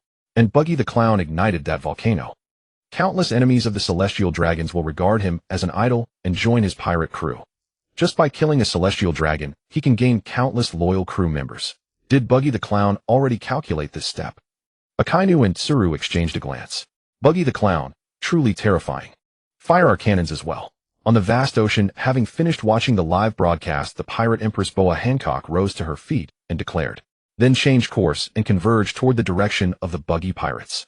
Captain Hancock, we have no connection to Buggy. Why should we involve ourselves in such an incident? It is exceedingly perilous there. Her crew members were bewildered. Hancock gazed at her subordinates from the all-female kingdom who had already departed from Amazon Lily to evade the Navy's siege on the open sea. Though my orders are absolute, I shall make an exception this time and tell you the reason. Hancock slipped off her garments, revealing her back. Etched upon her flawless jade-like back was a massive brand. This is the celestial dragon's heavenly dragon's hoof, a mark of my unbearable past, a secret I wish to conceal for a lifetime. Hancock exposed her greatest secret before her subordinates, allowing them to witness the brand that had haunted her countless nightmares. Captain, except for Boa Sandersonia and Boa Marigold, who already knew this secret, all the other crew members were stunned. I was once a slave of the celestial dragons. I had no intention of revealing this secret, for it is a profound disgrace to me. Hancock's voice trembled slightly. But today Captain Buggy has shown me a new path, one I had never imagined. Disgrace must be repaid with blood. Hancock declared loudly. I am the pirate Empress Boa Hancock, and I shall wash away this shameful brand with the blood of the celestial dragons. I will join the Buggy pirates and wage war against the celestial dragons. You may choose to leave and return to Amazon Lily. The Navy will trouble you no more. Buggy, who had slain a celestial dragon, would become the world's greatest criminal, the focal point of the world government's relentless purge, leaving the Navy with no spare attention for other matters. What are you saying, Captain? The ones at fault are those celestial dragons, not you. Contrary to Hancock's expectations, her crew members were not concerned about the heavenly dragon's hoof, but were instead furious at the atrocities committed by the celestial dragons. Lady Hancock, lead us to join the Buggy pirates. Let us find the captain's enemy and slay him. I never imagined Lady Hancock bore such a past. It must have been so painful. I wish I could cut down those celestial dragons. With that, Hancock broke into a smile. Then indulge me in this final act of willfulness. The Kuja pirates set sail. The roar of cannons echoed, and the ship borne by 2 colossal serpents changed course. As Sengoku had foreseen, Buggy had ignited a volcano of hatred. Across the world, those who had suffered under the celestial dragons found a new beacon. So celestial dragons could be slain after all. Then, as Captain Buggy said, stake one's life, demand blood for blood, and overturn this world with blade and sword. What drew the most attention was the enormous long sword strapped to his back. The supreme gray blade, one of the 12 finest Yuru. The pirate captain naturally recognized the former warlord of the sea. Mihawk the Hawk, why are you... What drew the most attention was the enormous long sword strapped to his back. The supreme gray blade, one of the 12 finest Yuru. The pirate captain naturally recognized the former warlord of the sea. Mihawk the Hawk, why are you blocking us? Nothing in particular. I simply find you somewhat bothersome. Mihawk said indifferently. Your existence is scum, defile this sea. Mihawk drew Yoru and delivered a casual slash. A colossal green blade of air larger than the ship itself shot forth, cleaving the pirate vessel into fragments. The raging sword aura tore the pirates apart, as well staining the sea crimson. Mihawk sheathed Yoru, and his small boat began to sail on its own toward a certain direction. Buggy the Clown. Mihawk recalled their encounter during the Paramount War. Though he had not been serious, Buggy had indeed flawlessly evaded all his attacks. At the time, he had attributed it to Buggy's keen observation haki combined with the power of the Bara Bara no Mi, and had not given it much thought. Now, however, it was clear that Buggy, who could unleash divine evasion, was a true master of swordsmanship. That man had even fooled Shanks. Shanks, you wagered your arm on the new era, yet the one who has now ushered in that new era is Buggy the Clown. What exactly was Roger's will? Which of you two is the true inheritor of... But none of that matters now. Since the Navy refuses to let me live in peace, I shall grant their wish. I wonder if Buggy has any red wine. If not, no matter. His swordsmanship will. The saber of Zebek had halted. Blackbeard sat upon his throne, his fingers tapping the armrest, lost in thought. Buggy's strength had caught him somewhat off guard. Blackbeard had witnessed Roger's divine evasion when Roger fought on equal footing with Whitebeard in his prime. He never expected to see divine evasion again, this time executed by Buggy the Clown. That man had concealed himself deeply. Back when the Roger pirates clashed with the Whitebeard pirates, Blackbeard had felt a pair of eyes constantly fixed on him. So he detected my abnormality, even then. A perceptive fellow. Captain, do we continue forward? Lafitte asked. Charlotte Linlin has vanished. We'll take over her territory first. Profit is our primary pursuit, Zehaha. But I fear Buggy the Clown will become a threat. Charlotte Linlin has vanished. We'll take over her territory first. Profit is our primary pursuit, Zehaha. But I fear Buggy the Clown will become a threat to us in the future. Lafitte remarked. That fearsome man has fooled the entire world.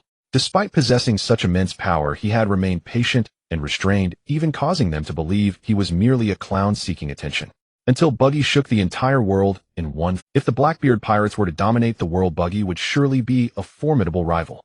The world government won't let him go. When they have worn each other down, Blackbeard made his decision. The saber of Zebek changed direction, but a small boat emerged from the shadows, its dark silhouette blending and evading everyone's notice. By the time the Blackbeard pirates discovered it, the small boat had accelerated and sped away in the opposite direction. Captain Blackbeard, it's bad. Moria has escaped. On the small boat, besides the towering Moria, there was a pink-haired girl in a gothic long dress. Perona, who had been searching for Moria's whereabouts. Damn you, Blackbeard. I will avenge Absalom. Moria glared bitterly at the saber of Zebek. Captain, the Blackbeard pirates are so strong. How can we ever take revenge? Perona sounded despondent. Let's throw in our lot with Buggy. He dared to kill a celestial dragon, so he surely won't fear Blackbeard. Given Buggy's ambition, he will inevitably clash with Blackbeard sooner or later. That will be our moment for revenge. Shadows transformed into oars, propelling the small boat away at great speed. After the live broadcast ended, the powerful figures across the sea began to converge toward a single direction. On the battlefield, CP0 began to attack without restraint. The celestial dragon had fallen, and they had committed an unforgivable sin. Now their only desire was to capture the one who had slain the celestial dragon. Unfortunately, the revolutionary army stood in their way. Lucci had already transformed into the cat fruit's hybrid form, launching a frenzied assault on. Amidst the skirmish, he noticed Fujitora still tending to the wounded marines, refraining from joining the battle. This infuriated him. Why bother with those worthless marines? Abandon them. We cannot let Buggy the Clown escape, or the Navy will have no way to answer to the world government. Lucci understood that if Fujitora devoted his full strength to combat, he could hold back the revolutionary army, allowing Lucci to deal with Buggy the Clown. How we answer is none of your concern, Lord Lucci. This old man will bear the full responsibility for today's events. Fujitora manipulated gravity to lift several planks, using them to carry the marines aboard the ship. If Buggy the Clown escapes today, these wretches will be the guilty ones. Fujitora, think carefully. Lucci threatened. I have heard of you, Rob Lucci. You called the weak criminals and personally killed 500 soldiers. Fujitora said, it is precisely because of people like you that I am grateful for my blindness. Otherwise, seeing such a repulsive creature would compel me to draw my... If you dare to touch my men, then this old man will make you understand the depth of your crime. He won't have that chance. I'll take his life. Lei T's voice rang out. Make it quick. If we delay any longer, the world government's main force will arrive. Unlike Fujitora, CP0 were nothing but brainwashed fools, loyal hounds of the celestial dragons and the world government. Lei T intended to spare none of them. Apologies, Buggy Dono. This one is quite troublesome, Sabo said, apologizing for failing to capture Lucci. It's nothing. This guy is known as the strongest in CP9's 800-year history, so he has some skill, Lei T replied. Setting other matters aside, at least in the art of posturing, Lucci surpassed even the Navy admirals. 6 King Gun, the ultimate technique of the 6 powers. A massive shockwave erupted from Lucci's hands, aimed at Lei T's chest. Magnetic field rotation 10. 6 King Gun, the ultimate technique of the 6 powers. A massive shockwave erupted from Lucci's hands, aimed at Lei T's chest. Magnetic field rotation 10,000 horsepower, flash step. Just as the 6 King Gun was about to strike, Lei T, his figure vanished, instantly reappearing 10 meters away. Lei T discovered that Buggy's Bara Bara no Mi was intriguing. Within a radius of 200 meters, that was the limit of Buggy's splitting ability. Within this range, Buggy could disperse his body parts anywhere. Originally, Buggy's splitting relied on flight or bouncing, which was too slow. But ever since Lei T awakened the Bara Bara no Mi, he had been splitting and manipulating cells at high speed to generate magnetic field rotation force. Lei only needed to split off a small portion of his body as an origin point. Under the propulsion of the magnetic field, the rest of his body could appear anywhere within the 200-meter range, achieving an almost teleportation-like effect. Life Return Kami, Martial Body. After witnessing Lei's speed, Lucci drastically shrunk his body, sacrificing attack power to greatly enhance his speed. Finger Gun Bullet, Draw. 10 air bullets shot from Lucci's hands toward Lei, but Lei simply used a flash step to appear behind Lucci. Bara Bara. Lei attempted to apply the fruit's power to Lucci, but the ability, which worked flawlessly on inanimate objects, only blasted a wound on Lucci's back. If he could easily split and kill Lucci in an instant, the Bara Bara no Mi would be far too powerful. Was it the Devil Fruit or Armament Haki? If he could easily split and kill Lucci in an instant, the Bara Bara no Mi would be far too powerful. Was it the Devil Fruit or Armament Haki that blocked the splitting attack? Or perhaps both? Lucci had already regained his composure, using Rankyaka Leopard Tail to kick behind him, sending a spiral slash like a beast's tail toward Lei. Your reaction is too slow. Lei's figure appeared in front of Lucci. Since he couldn't directly split Lucci, he would try another method. Magnetic Field Rotation, 20,000 horsepower, White Lightning. A cyan white lightning bolt shot from Lei's hand toward Lucci. Lucci activated his observation haki, attempting to dodge the attack, but the lightning bolt simply curved and struck the wound he had just sustained. That's not something I can tell you. Just consider my attacks unavoidable, Lei said. While attacking Lucci, he had split off a tiny fragment of his fingernail. That's not something I can tell you. Just consider my attacks unavoidable, Lei said. While attacking Lucci, he had split off a tiny fragment of his fingernail and attached it to Lucci's body. After the lightning was released, Lei manipulated the nail fragment to emit a synchronous energy, causing the lightning to automatically home in on it. Magnetic Field Rotation, 30,000 horsepower, White Lightning Quintuple Shot. Lei split his 5 fingers into the air, and 5 bolts of lightning rained down consecutively upon Lucci. Lucci dodged desperately, but the lightning seemed to have eyes continuously striking him. He could only rely on armament haki to endure these attacks. Wait, all of these attacks hit the same spot. Could it be? Lucci's mind raced. He transformed his hands into cat claws, extending sharp nails, and tore a piece of flesh from his own back. His observation haki detected a nail fragment within it. So it's not that the attacks can't be dodged, it's this thing causing the trouble. Correct. As a reward, here's a gift. Lei snapped his fingers. Critical fission, special buggy bomb. Lucci saw the nail fragment in his hand begin to glow red, an extremely unstable energy brewing within it. He knew something was wrong and tried to discard the fragment, but it was too late. A violent explosion roared, engulfing Lucci in flames. Buggy don't know that move packs quite a punch, Sabo remarked, feeling the heat from the blast. Not nearly enough, Lei shook his head. The current development of the fruit had yet to achieve nuclear fission at the atomic level. It only enhanced the explosive power. Aren't you being too harsh on yourself, Buggy Dono? This power is already impressive, Sabo observed, looking at the charred Lucci after the explosion. Even the Zoan fruit, known for its durability, had suffered considerable damage. Such strength is still insufficient to topple the old order, Lei said. This guy is nothing but a small fry. The true power of the world government lies within the Navy. Buggy the Clown. Hearing Lei's words, Lucci felt as if he had been gravely insulted. You dare look down on me. In Lucci's view, as the head of CP0, he had already attained power comparable to a Navy admiral. In terms of authority, he was on par with the fleet admiral. Yet to his dismay, he was regarded as nothing more than a mere minnow in the eyes of his enemy. More than the injury, his pride could not bear such humiliation. I think it's not that bad. His strength still surpasses that of a Vice Admiral, Sabo said, surprised that Captain Buggy held Lucci in such low regard. Whether one is a top-tier powerhouse is not determined by strength, but by conviction or magnanimity. In my view, that is the fundamental difference between a true strongman and a small fry. Reito's words drew the attention of everyone on the battlefield. And the creed he upholds, dark justice, is nothing but self-brainwashing. Wright said disdainfully, damn, you don't look down on people. We too have something we want to protect with our lives. Enraged, Lucci deactivated Life Return and forcibly channeled his power. Maximum Rokugan. What is it you wish to protect? The Celestial Dragons. Or your homeland, Guanhao Island? Wright evaded Lucci's attack with Shuinpa. How do you know about Guanhao Island? That information should be classified, Lucci exclaimed in shock.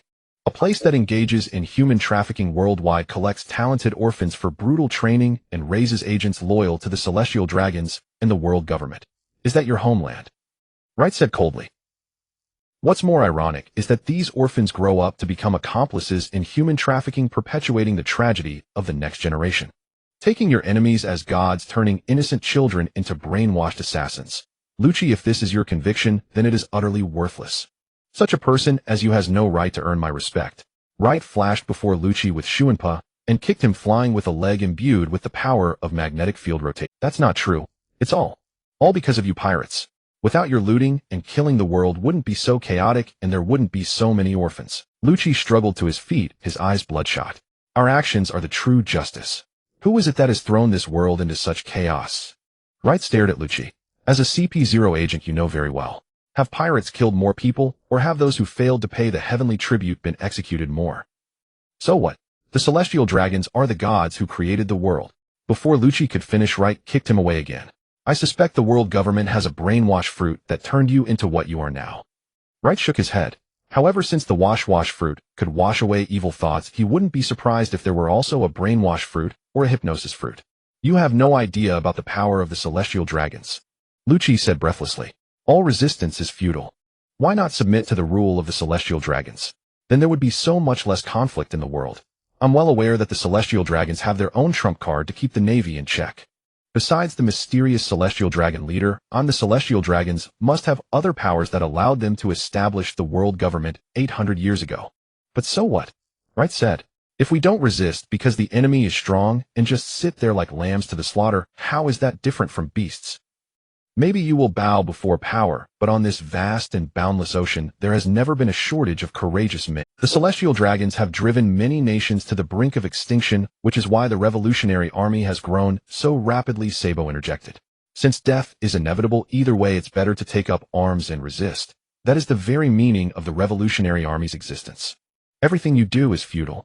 Once you witness the true power of the celestial dragons, you will know what despair means. Lucci wiped the blood from his mouth. That power can extinguish the lamp of history. Then you don't need to worry about that. Time to go rob Lucci. Magnetic power gathered in Reite's hand. Take a good look back.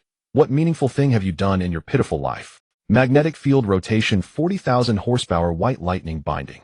Reite's right hand split into 5 fingers that flew out, and 5 beams of lightning turned into chains, sealing Lucci's movement space. Magnetic field rotation, 50,000 horsepower, thunder cannon. 5 lightning orbs appeared on the fingers of Reite's left hand, then merged into a black lightning pearl. The next moment, Reite's left hand appeared directly in front of Lucci's chest, pressing the black lightning pearl against his heart. Lucci's body was paralyzed by the lightning, and surprisingly, he felt little pain. Meaningful things. At the moment of death, Lucci, who knew countless secrets of the world government, recalled a trivial matter. It was after he was defeated by Luffy. Spanned him to shift blame, declared them traitors, and sent the navy to hunt them down. He was too severely injured to move, and his companions carried him to St. Poplar and Spring Queen Street. Later, the Candy Pirates raided the town. They repelled the pirates, but their bloody methods terrified the civilians. Unable to stay, they decided to leave. But as they were leaving the town, a little girl gave them a bouquet of flowers in gratitude. Thank you for saving my hometown. You are heroes. These are just freshly picked. They're worthless, but I have nothing else to show my gratitude. Califa happily accepted the flowers and said it felt great to be a hero. A hero. The one feared by countless people. How could he be called a hero? Why did this memory surface? Had he actually cared about this so much? A pitiful life. Was this the only meaning? His treatment fees are all wet. That was what Lucci heard when he was half conscious. To raise the treatment fees, his companions worked odd jobs, performing cleaning, and Kaku even worked as a children's slide. Every coin was stained with their sweat. This was the only meaning he recognized. At least let his companions. Life return ignition. The power of the devil fruit flowed through Lucci for the last time, burning his life, and even his soul. Captain Buggy, please grant me one last request. Let my comrade Kaku join your crew. Let him see for me whether you can truly overturn this world. Lucci said with difficulty. Boss Lucci. A long-nosed man stopped and looked at Lucci in disbelief. What are you saying? Listen, Kaku. If we both die, Spandine won't spare Califa and the others. For the sake of our comrades, please join the Buggy Pirates. I beg you. This is my final request. Back then, only Lucci and Kaku had returned to the intelligence agency to take revenge on Spandine, while Califa and the others, tired of that life, went into hiding somewhere. But their hatred toward Spandine was too deep. Without someone who could intimidate Spandine, that man would definitely retaliate against Califa and the others. But why join the Buggy Pirates? Kaku couldn't understand. With your intelligence, staying in CP0 will only get you sold. Lucci spat blood. Captain Buggy, Kaku's hands are much cleaner than mine. He slowly walked to Reite's side and said in a low voice, I hold many leverage points against the world government. Kaku knows where they are hidden. Actually, I don't care much about the leverage against the world government. But Kaku is a decent fighter. I can take him in, right said. Thank you, Captain Buggy. Are you the legendary Joy Boy who will change the world? Luffy's life was fading away. He looked at Right and murmured. No, I am Right Boy. Joy Boy can bring joy to people. Ooh, I cannot do that. Little Boy only makes enemies meet their ancestors. Right Boy, I hope you can change this world. After saying those last words, Luffy's body fell. CP0 leader Lucci has fallen. Kaku, like a wooden puppet, stepped forward. Sabo wanted to stop him, but Leite intervened. Kaku lifted Lucci's body. Captain Baji, I want to take him back to Guanhao Island. After that I will return as promised. May I? Go ahead. Actually, it doesn't matter if you come back or not, said Leite. If you don't want to be a pirate, find a place to live out the rest of your life. No. I want to witness with my own eyes how Captain Baji, who defeated Boss Lucci, upholds his convictions, said Kaku. If Captain Baji fails to live by his beliefs, even if it means death, I will challenge you. Quite a powerful eavesdropping ability, Leite remarked. Lucci had spoken. Magnetic field rotation 600 horsepower. Crimson lightning flash. Leite levitated his 5 fingers like floating cannons, sending bolts of lightning crashing down upon the remaining CP0 agents. The lightning, imbued with both damage and paralysis, tormented the CP0 agents. Seizing an opportunity, Sabo unleashed Dragon Claw Tear, his right hand coated in armament halo, ripping open a CP0 agent's chest. Feast of Crows. Countless black crows appeared on the battlefield as the Revolutionary Army's Northern Army commander Karasu unleashed his ultimate move. The remaining CP0 agents, far inferior to Lucci and Kaku, soon succumbed. Change course. We're leaving this place, Leite ordered. From Baji's memories, Leite learned that the abolition of the warlord system had been sudden, leaving Baji's deliveries scattered across the world on military assignments.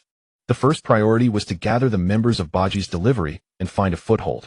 In truth, Leite already had a perfect location in mind, but his current strength was insufficient to secure it. The encounter between the Baji pirates and the Revolutionary Army was merely coincidental. The Revolutionary Army would not help Leite seize that foothold. The Bikuda began to turn and depart. As it passed by Fujitora, the blind admiral spoke. Master Baji, regarding the leverage against the world government that Lucci mentioned at the end, could you possibly share a copy with me later? You heard that. Quite a powerful eavesdropping ability, Leite remarked. Lucci had spoken very softly, yet Fujitora far away had still heard him. Forgive my impertinence. This old man is blind, so my ears are sharper than most, said Fujitora. Could you give a copy to the Revolutionary Army as well? I want to expose their atrocities, added Sabo, who was also intrigued. Such things are useless. If leaked now, the world government will only resort to more brutal measures to cover up their past misdeeds. Everyone knows the celestial dragons are despicable, yet so what? They remain the rulers of the world. This world is governed by power. Without power you are nothing. Leite's words silenced Fujitora. Indeed, without the gravity push fruit, who would listen to a blind man's reason? But history will record their atrocities. Sabo retorted. And how did the blank century come about? The people of this world are very adept at rewriting history. Leite said, in just a few decades the public will forget all the evils the world government has committed. The guilty will be celebrated as heroes. I understand, Master Baji. I will watch your actions. If you behave no differently from other pirates, this old man will risk his life to cut you down. Fujitora declared. If Fujitora fought Baji, he would be unable to protect the Navy soldiers beside him. Given Baji's strength, which far exceeded intelligence reports, those soldiers would likely not survive. Based solely on that divine avoidance strike, Baji already possessed the strength of a Navy admiral. Farewell then, Fujitora, Leite waved. If you ever become disillusioned with the world government, feel free to join us. After all, the world government has never failed to disappoint when it comes to disappointing people. Accompanied by Leite's laughter, the Bikuda sailed away from the area. Admiral Fujitora, are we really letting them go? One of his subordinate officers asked. It's not a matter of letting go, we simply cannot stop them, Fujitora replied. Admiral Fujitora, are we really letting them go? One of his subordinate officers asked. It's not a matter of letting go, we simply cannot stop them. CP0 is completely wiped out and my ship is destroyed. Captain Baji has already left, Fujitora said. He did not mention Kaku's departure. You idiot, don't return to Navy headquarters. Go to a nearby base, borrow a ship, and head to Wano country to rendezvous with Green Bull, Akainu said irritably. With CP0 annihilated, it was better to send Fujitora elsewhere than have him return to explain to the 5 elders. Wano country. What happened to Green Bull? Fujitora asked. That brat is a headache too. After capturing the Beast Pirates officers, he went looking for trouble with Straw Hat Luffy's crew. The snail's face darkened. Having defeated Kaido and Big Mom, Straw Hat's crew is not to be underestimated. Green Bull is too reckless. I understand. We'll bring him back. What about Captain Buggy? Fujitora asked. CP-1 agents have already been dispatched bringing Vegapunk's latest creation. Fujitora knew what that was. He had even personally tested its power at Vegapunk's lab. It was a weapon meant to replace the warlords, and one of the reasons Fujitora had proposed abolishing the system. Captain Buggy ships ahead, Navy. No world government ships. Not long after the Bikudapu set sail, a lookout spotted the enemy. Captain Buggy ships ahead, Navy. No world government ships.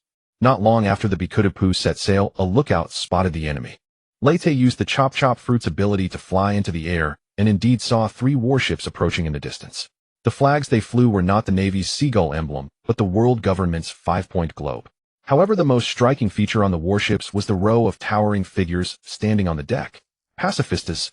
Leyte recognized the mass-produced robots modeled after Bartholomew Kuma. The real Bartholomew Kuma was still in the Bikudu Plus hold. Prepare for battle, Leyte ordered. The enemy is world government soldiers and pacifistas. Those bastards. Bonnie's eyes immediately reddened. Bajidono, there are some things you might not know yet. Sabo's expression turned grave upon hearing of the pacifistas. We've received reports that the pacifistas' power has been dramatically enhanced. According to the source, the new pacifistas are now on par with the warlords. What did you say? The pacifista as a creation of Bei Jiaping Ku was quite impressive when it first appeared. 2 years ago, the entire Straw Hat Pirates had to fight desperately to take down a single pacifista. But 2 years later, after mastering the use of Haki, the pacifista's upgrades had fallen behind the times. The pacifista were effortlessly defeated by the Straw Hat Pirates in various ways, and they didn't play much of a role during the Summit War. Now Sabo says their strength is comparable to that of the Shichibukai, and Leyte is somewhat surprised. Leyte doesn't doubt Sabo's words, that person he mentioned should be the world's greatest inventor, Bei Jiaping Ku. Leyte knows that the Revolutionary Army has always been in contact with Bei Jiaping Ku, and even planned to rescue him from the world government.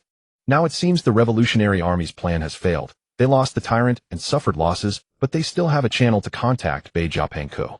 What enhancements did the pacifista receive? Can robots also use Haki? Leyte asked.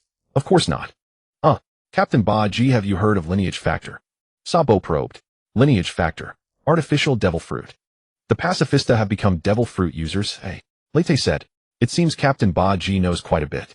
Yes, the new generation of pacifista uses the artificial pawpaw fruit, gaining abilities similar to Xiong's. Sabo smiled bitterly. The value of Xiong's body has been completely drained. That's why the celestial dragons use him as a mount. You Revolutionary Army are also responsible for him becoming like this. Bo and I cursed loudly. Sabo was speechless. Can artificial devil fruits be mass-produced now? Leyte had just seen at least 10 pacifista. Only the pawpaw fruit can be mass-produced. According to that person, each devil fruit's lineage factor is different, requiring a great deal of time to create a blueprint before mass production. Sabo explained, but the new generation of pacifista also requires a special material, a heart that has not lost its vitality. Currently, this kind of thing can only be removed using the power of the op-op fruit, and the world government doesn't have many in stock. Te la fa air jialuo. Leyte remembered something. Law's condition for becoming a Shichibukai was to give the Marines 100 pirate hearts. So that's where they were used. Now there's only one question left: how much of Xiong's power do the new pacifista possess? Leyte said. The pawpaw fruit was developed to its limit by Xiong. Not only can it repel any substance, but the speed of repulsion can also be freely controlled by the user's will. Moreover, it can repel special entities such as fatigue, pain, and injury, having an effect similar to healing. It can even repel itself at the speed of light, creating a teleportation effect similar to Leyte's flash step, but with a much larger range. We don't know either. We'll have to try. The Revolutionary Army can hold off 5 of them. The rest will be up to your Buggy pirate crew. Sabo said. He wasn't nervous. As a Yonko crew, the Buggy pirate crew should have no trouble dealing with the remaining pacifista. Rely on us. Mr. Free adjusted his glasses.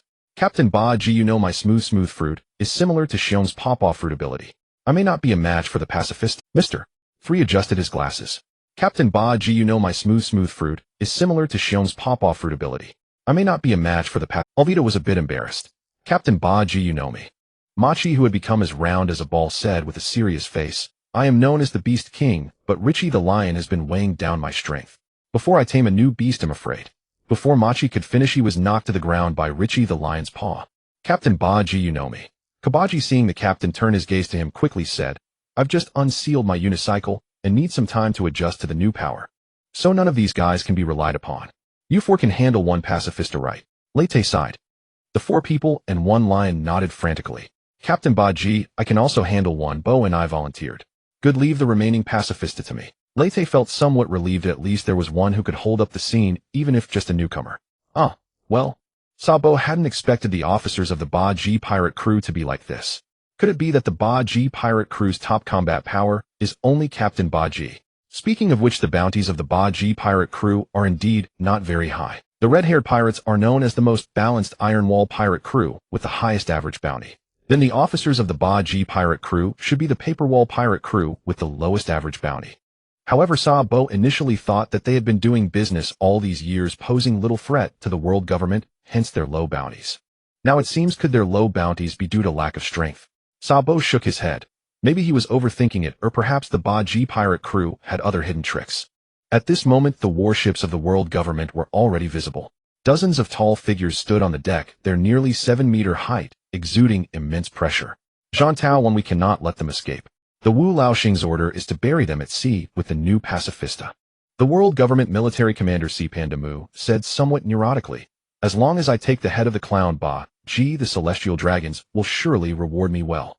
Don't speak to me in a commanding tone. The world government military commander Cipandamu said somewhat neurotically, as long as I take the head of the clown Buggy, the celestial dragon. Cipandamu cursed inwardly, but he couldn't afford to offend him now. The command of the pacifista was still in his hands. Cipandamu took out a golden den mushi and said with a strange laugh, Lord Zhantao, when should we activate the buster call? Cipandamu cursed inwardly, but he couldn't afford to offend him now. The command of the pacifista was still in his hands. Cipandamu took out a golden den mushi and said with a strange laugh, it was the fruit ability of Marine Admiral Huang Yuan, Super Burn Laser Ray. The big one is coming, Captain Buggy.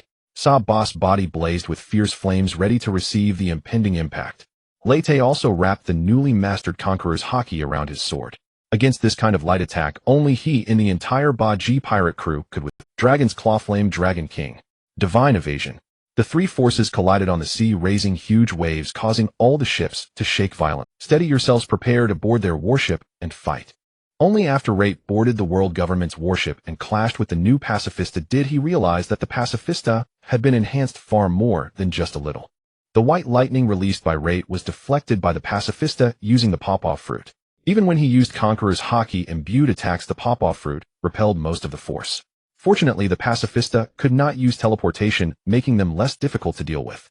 Another reason for the struggle was that Reito had to fight 4 pacifista alone, all while keeping an eye on Sentamaru lurking nearby. Sentamaru kept chattering away incessantly. How strange. Even if the chop fruit had awakened, it shouldn't be able to produce lightning powers, right? Your splitting is way too exaggerated. Has the chop fruit awakened into 1,000 cuts form? Are you imitating red-haired Shanks with that long cape? What do you think of these pacifista's strength? But you can handle 4 of them alone, which means you didn't meet the doctor's expected goal. Enough. Magnetic field rotation, 60,000 horses, 10 directions, thunderpool. Reito split his body into 10 parts, channeling electric current to turn the surrounding area into a domain of lightning. But the 4 pacifistas stood back-to-back, facing 4 directions, and repelled a sphere of unaffected space within the thunderpool. Sentamaru jumped onto a pacifista's shoulder and exclaimed, so the chop fruit can be used like this. If only the doctor had analyzed this fruit back then. Are you always this talkative? Reito retracted his split body, realizing that energy attacks were of little use against the pacifista. Of course not. Usually I'm very quiet. After all, I'm the tightest-lipped man in the world, said Sentamaru. How many of these new pacifista does the world government have? Reito had a sudden idea and directly asked Sentamaru. I won't tell you that there are only 10 of the latest model pacifista. Ordinary pirates' hearts aren't enough to drive the pacifista's devil fruit abilities. The doctor had to use a set of 10 hearts chained together to power them. The world government has no spare hearts left now. Sentamaru spilled the world government's secrets without hesitation. Sentamaru, you idiot, yelled Spandam from a distance. Can you say that kind of thing? Shut up. I know what to say and what not to say. My lips are sealed, Sentamaru retorted. Only 10. That's acceptable. Reito pulled back his body and began using Conqueror's haki imbued attacks against the pacifista. Only 10. That's acceptable. Reito pulled back his body and began using Conqueror's haki imbued attacks against the pacifista. Conqueror's haki imbued. Conqueror's haki cannot be acquired through training. It seems Captain Buggy's bloodline is also extraordinary. Sentamaru started his chattering mode again. Bloodline theory is nothing but bullshit, Reito sneered. I acquired Conqueror's haki because I have the ambition to conquer the world, not because of some worthless bloodline. Sentomaru suddenly fell silent, then drew the huge axe from his back.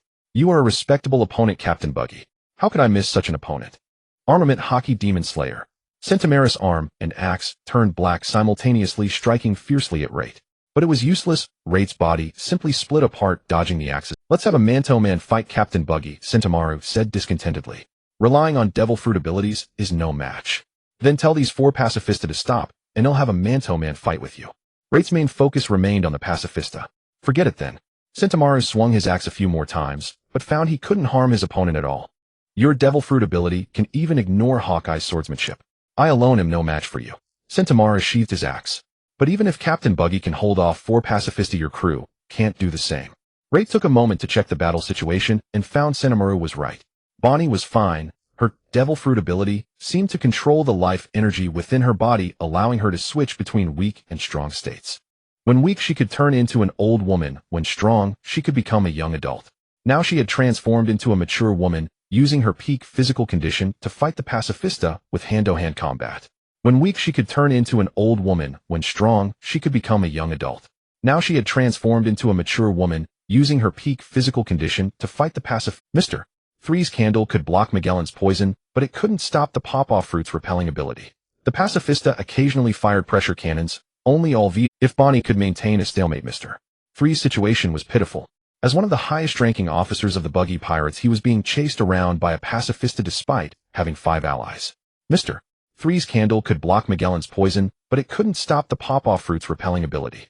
The Pacifista occasionally fired pressure cannons, only Alvida could deflect them, while the rest dared not take them heed. The Revolutionary Army was already struggling against 4 Pacifista and couldn't spare any help.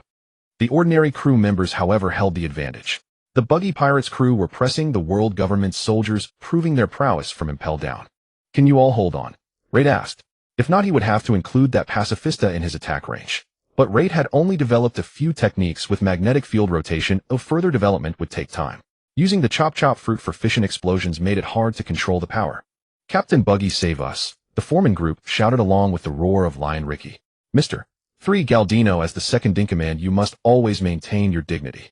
Captain Buggy, save us, the foreman group shouted along with the roar of Lion Ricky. Mr. 3 Galdino, as the second in command, you must always maintain your dignity. Desert Imperial Saber. For sand blades blocked the Pacifista's attack, and a figure in a black fur coat appeared. Boss, didn't we agree when we came? If we want to join the Buggy Pirates, at least we should call him Third Brother. Armament Hockey Spiral Slash.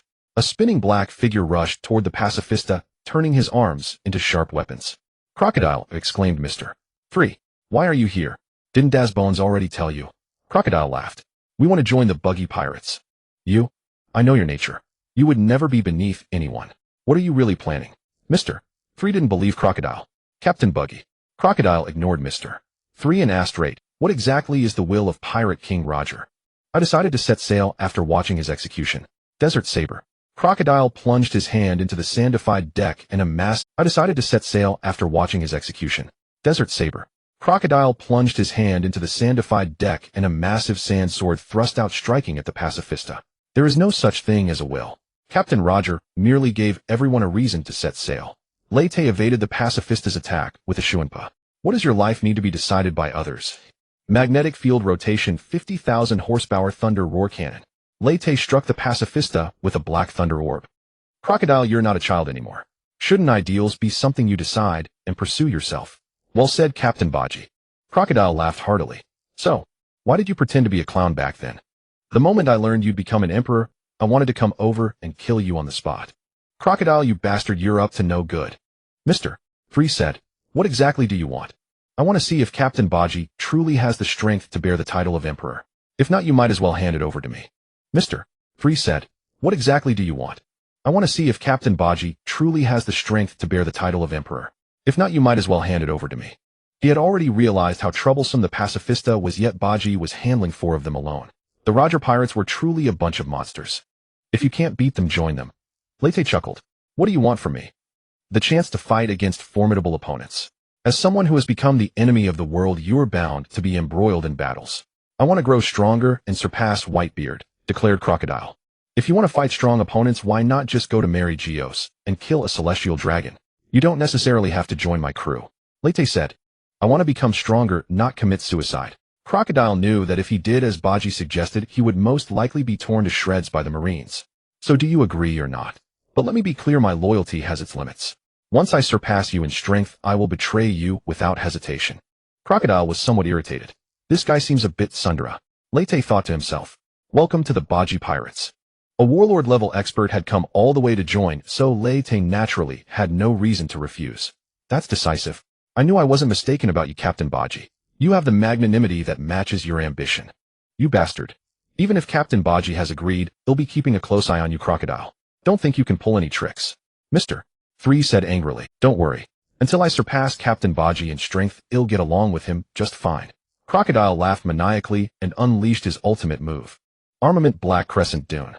The sand grains darkened by armament haki tightly enveloped the pacifista, attempting to drain the moisture from its body. As the moisture was extracted, the pacifista's movements began to slow and the pawpaw fruit's ability became intermittent.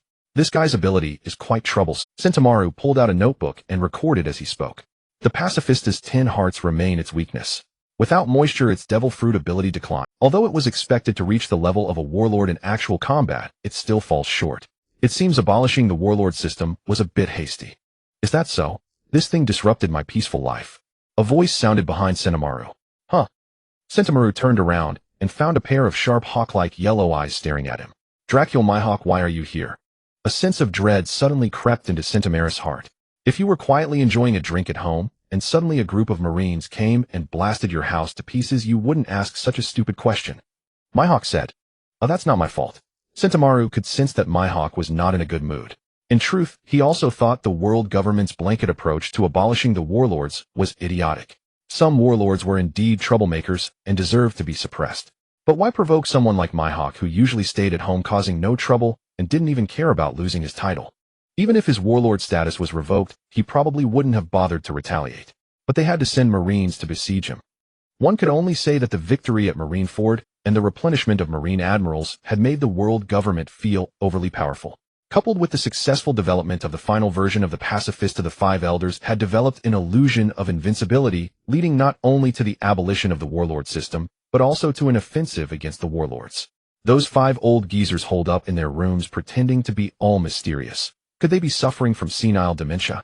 Sentomaru cursed the 5 elders in his mind, but his body quickly ducked behind the pacifista as he saw Mihawk already drawing his black blade Yuru. Armament haki turned Mihawk's sword pitch black. The next moment he swung it at the pacifista. Deflected.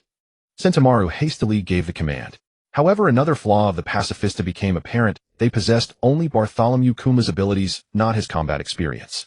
Had the real Kuma been here, he could have used the paw pads on his palms to repel Yura's strike. But against the world's greatest swordsman, the pacifista's reaction speed was a fraction too slow. Mihawk's Yuru bypassed the pacifista's intercepting hands and cleaved it in 2 at the waist. The sword's accompanying slash also cut through Leite. Hey, watch where you're swinging, Leite said as he seamlessly reattached his severed body. I see. You weren't using observation haki to dodge and advance, rather slashes have no effect on you at all. Mihawk paid no heed to the pacifista, instead looking thoughtfully at Leite. During the Paramount War, I found it strange. If you were splitting your body preemptively to dodge my swings, your observation haki must have been honed to its absolute limit. Now it seems that your body splits automatically when a slash is launched. You really are the bane of every swordsman in the world. Did you deliberately hit me, just to confirm that? Leite noticed that the bisected pacifista clearly had traces of flesh and blood inside, so he casually fired a white thunderbolt to incinerate it. No, my true purpose is to join your Buggy Pirates. Mihawk said. The world government has no honor. They destroyed my peaceful life. As revenge, joining your crew is the best choice. Is there some kind of magic about my Buggy pirate crew? Leite even suspected that Buggy carried some mysterious luck that made consecutive warlords come to join. No, but among the 4 emperors, the only one truly at war with the world government is your crew, isn't it? Hawkeye said. That was true. The Straw Hat Pirates aim for the One Piece, the Red Hair Pirates' goal is unclear. As for the Blackbeard Pirates, Hawkeye should disdain to associate with them. Therefore, to take revenge on the world government, the only remaining option was to join the Buggy Pirates. And what truly made up my mind was your speech. I want to see what kind of storm a man who speaks so boldly will stir up in the world. Hawkeye swung his black blade Yuru, unleashing powerful slashes toward the pacifista. Red Hair bet his arm on the new era, so I'll bet my sword on you to see if you can become the king of the new era. Another formidable one has arrived, Daz. Crocodile trapped a pacifista with sand, lit a cigar, and took a deep puff. I can spar with him for swordsmanship later. I never thought joining the Buggy Pirates would have such benefits. A rare hint of a smile appeared on Daz's cold face. But, Daz looked at Mr. 3, who was being ragged by the pacifista. Brother 3, your title as vice captain is in danger. Hawkeye is the world's greatest swordsman. Unlike the fallen crocodile, no matter which emperor's crew he joins, he would at least be a vice captain. Who cares about that kind of thing? Mr. 3 yelled unconvincingly. But are you warlords really not conspiring to join our Buggy Pirates one after another? I haven't been a warlord for a long time, Crocodile said, unleashing several sandstorms. But I suppose there will be others joining the Buggy Pirates. Killing the celestial dragons not only sounded the horn of battle against the world government, but also gave countless powerful individuals with grudges against the celestial dragons a direction for revenge. All of this must have been within Captain Buggy's calculations. What a terrifying man. Crocodile sighed. Is Captain Buggy really that amazing? Alvito whispered, why did I always think he was foolish? Perhaps the captain's acting is too superb. Mr. 3 adjusted his glasses. He played the clown so convincingly that even we who spend every day with him didn't notice anything unusual. If I had half of Captain Buggy's acting skills, Alabasta would have long been mine. Crocodile recalled their first meeting in Impel Down when he truly regarded Buggy as a clown. Now he realized that the clown was himself. Things are getting bad. Sentamaru watched as Buggy and Hawkeye joined forces. The remaining 3 pacifista were on the verge of defeat. Overclock mode activate. Sentamaru gave the order, and the remaining pacifista shuddered, their mechanical eyes glowing red. What's this? Leyte, knowing Sentamaru's temperament, asked him directly. Overclock mode fully drives the lineage factor within the pacifista, granting 150 power for a short time, but it also greatly shortens the heart's lifespan. Sentamaru explained in detail. Sentamaru, you idiot. Why are you explaining so clearly to the enemy? Spandam, who had been watching the battle, couldn't help cursing when he saw Sentamaru still explaining to the enemy. The real idiot is you. Sentamaru said, I came only to test the pacifista's combat capabilities. Now that the test is complete, I should leave. Wait, what about the enemy if you leave? Spandam panicked. Staying here is useless. This version of the pacifista was developed with the warlords as targets, but the current opponents are the 4 emperors. Sentamaru glanced at Leyte. Defeat is inevitable. Even the overclocked pacifista could only delay Leyte, and Hawkeye defeat was only a... He belonged to an independent scientific unit, not subordinate to the world government's military, and the leader this time was the annoying Spandam. If you flee the battlefield, I will report to the 5 elders. They will not let you go, Spandam threatened. How can you call it fleeing? As a former captain of the scientific unit, I know too many secrets. Even if I am the world's most tight-lipped man, the 5 elders would never allow me to be captured by the enemy. With that, Sentamaru used Moonwalk to fly into the air. I'm just making a strategic retreat. Damn scientific unit. Before coming, you all swore that each pacifista had the combat power of a warlord, didn't you? Spandam's heart sank. He had thought that bringing 10 pacifista would allow him to capture the fraudulent Emperor Buggy, but now even self-preservation was a problem. There are differences among warlords. Sentamaru's voice came from afar. We didn't lie. You can consider the pacifista's strength equivalent to the weakest warlord. For a moment, many eyes turned to Crocodile, especially the group of 4 extras. What do you mean? I haven't been a warlord for a long time. And am I the weakest? Crocodile said, somewhat annoyed. Because you were the first warlord to be defeated and stripped of your title. Everyone's eyes clearly conveyed that meaning. Sand, burial, death, coffin, black coffin.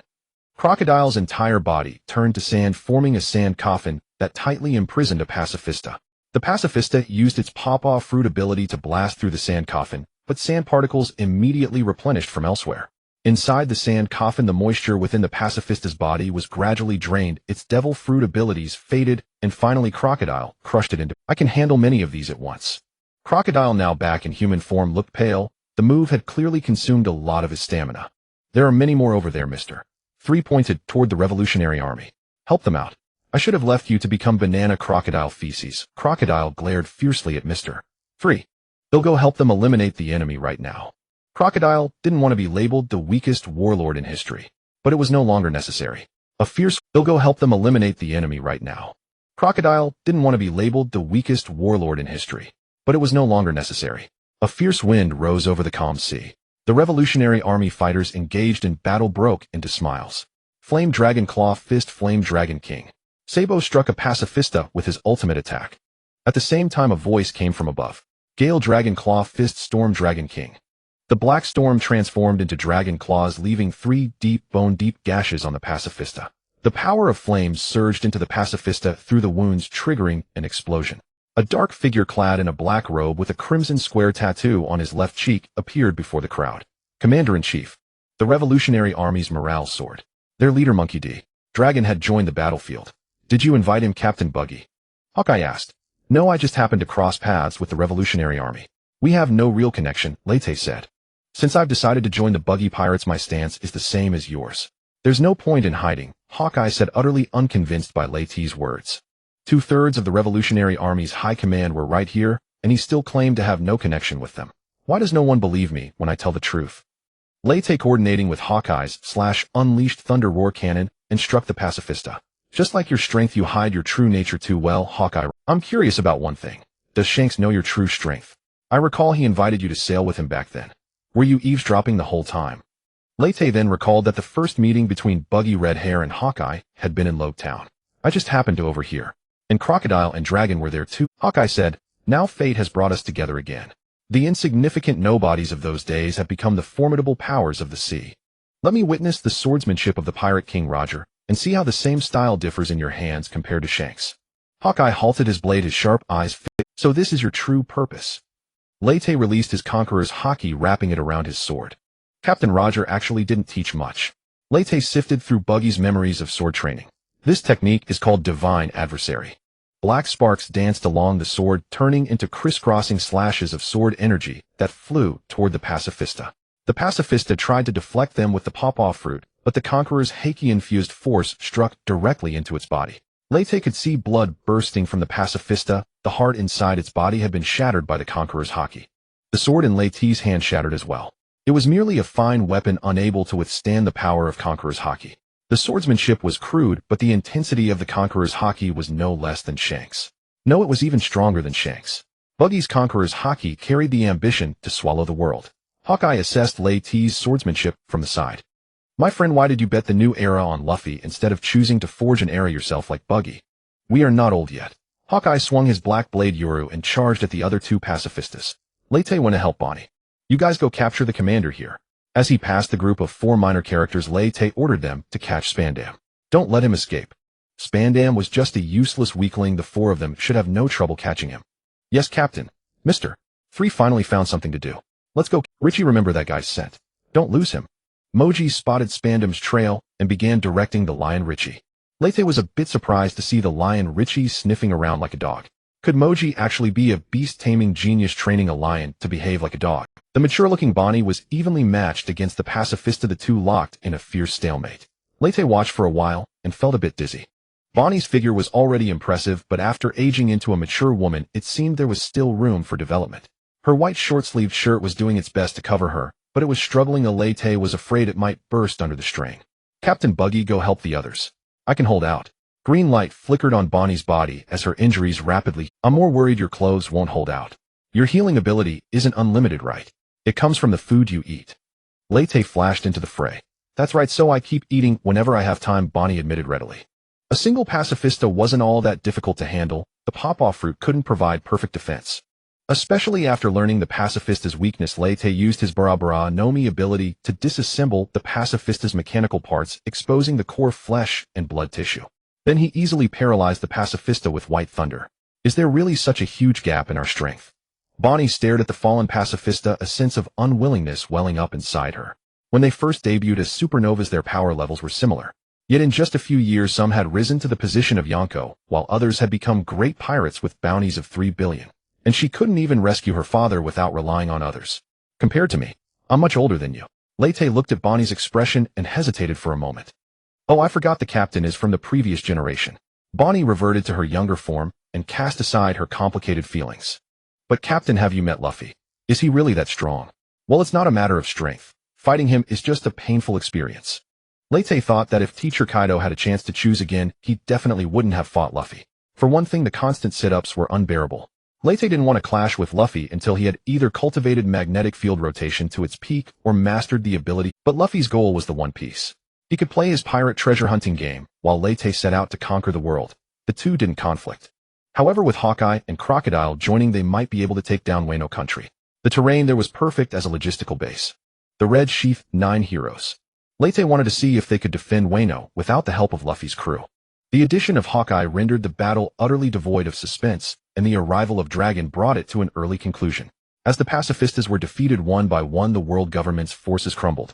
Many abandoned their ships and leaped into the sea seeking to escape, but amid the vast ocean, how many could swim back? Spandam did not manage to flee. He was carried by the lion Richie to the presence of Rate. Such a thing, you should just kill him outright. Rate declared, there's no need to bring him to me specifically. Spandam was so terrified that he wet himself. Captain Buggy, I am still useful. I can have my family pay a ransom. I am still the commander of CP1 and know many secrets. Spandam knew that Buggy was not trying to intimidate him. This madman dared to kill even a celestial dragon, let alone himself. Money and intelligence hold no value for me. The only worth of a thing like you is to die. Rate casually pointed a finger, and a bolt of white lightning shot forth, piercing Spandam's heart. Spandam collapsed to the ground, but his sword lay trembling nearby. Was this the sword that had consumed the elephant fruit, the Funk Freed? Rate picked up Funk Freed and attempted to issue a command, extend. A white elephant burst forth from the long sword, its trunk transforming into a black blade. It seemed rather comical. Yet a weapon that had consumed a devil fruit was a rarity in the pirate world, with only 3 known instances, more precious than the supreme grade blades of the 12. But as for its utility, it could only serve as a toy or a collector's item. Machi, this is for you. Get used to taming an elephant in advance. Rate restored Funk Freed to its original form and tossed it to Machi. Huh. Machi caught the elephant sword Funk Freed in a fluster. Captain Buggy, does this thing count as a beast? How would I know? But it has the appearance and temperament of an elephant, so it should count. Try it yourself. Ray was also uncertain whether a sword that had eaten a Zoan devil fruit could be considered an animal. When a sentient being consumes a devil fruit, its own will controls the body. But when an inanimate object without sentience eats a devil fruit, it is likely the devil fruit itself that takes control. Whether it was Mr.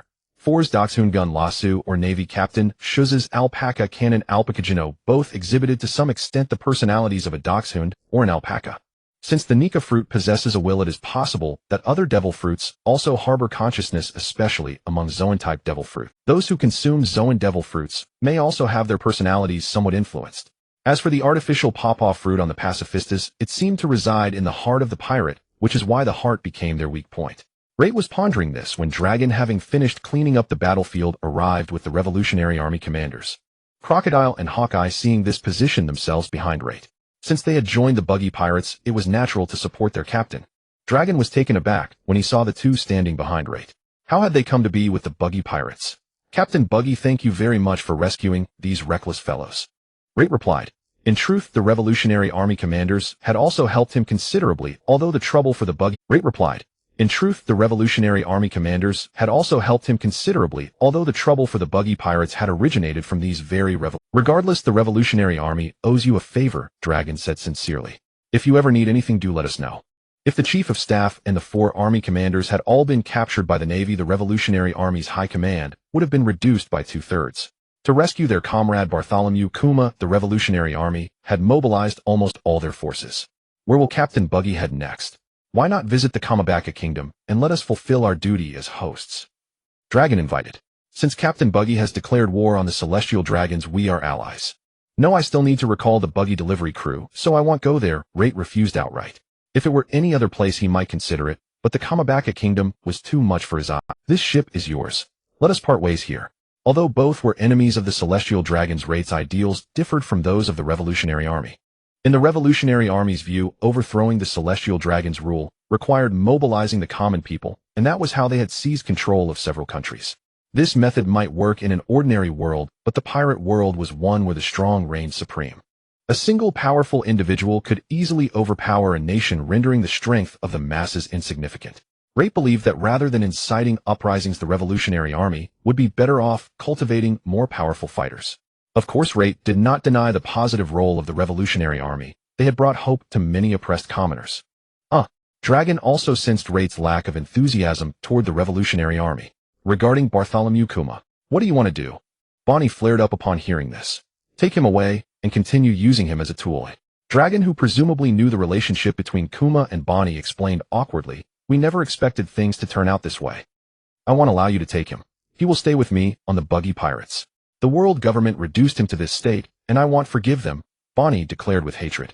Nor will I. What is the current condition of Bartholomew Kuma? Raid asked. When we rescued him, he had lost all self-awareness, Sabo explained in a low voice. He only responds to the controller. Fortunately, the controller was in the hands of Roswald Saint, and we seized it along with him. What do you intend to do? Bonnie is my crew member, and I stand by her. If she doesn't want anyone to take Bartholomew Kuma away, then no one can take him. Raid stated. The atmosphere instantly grew tense.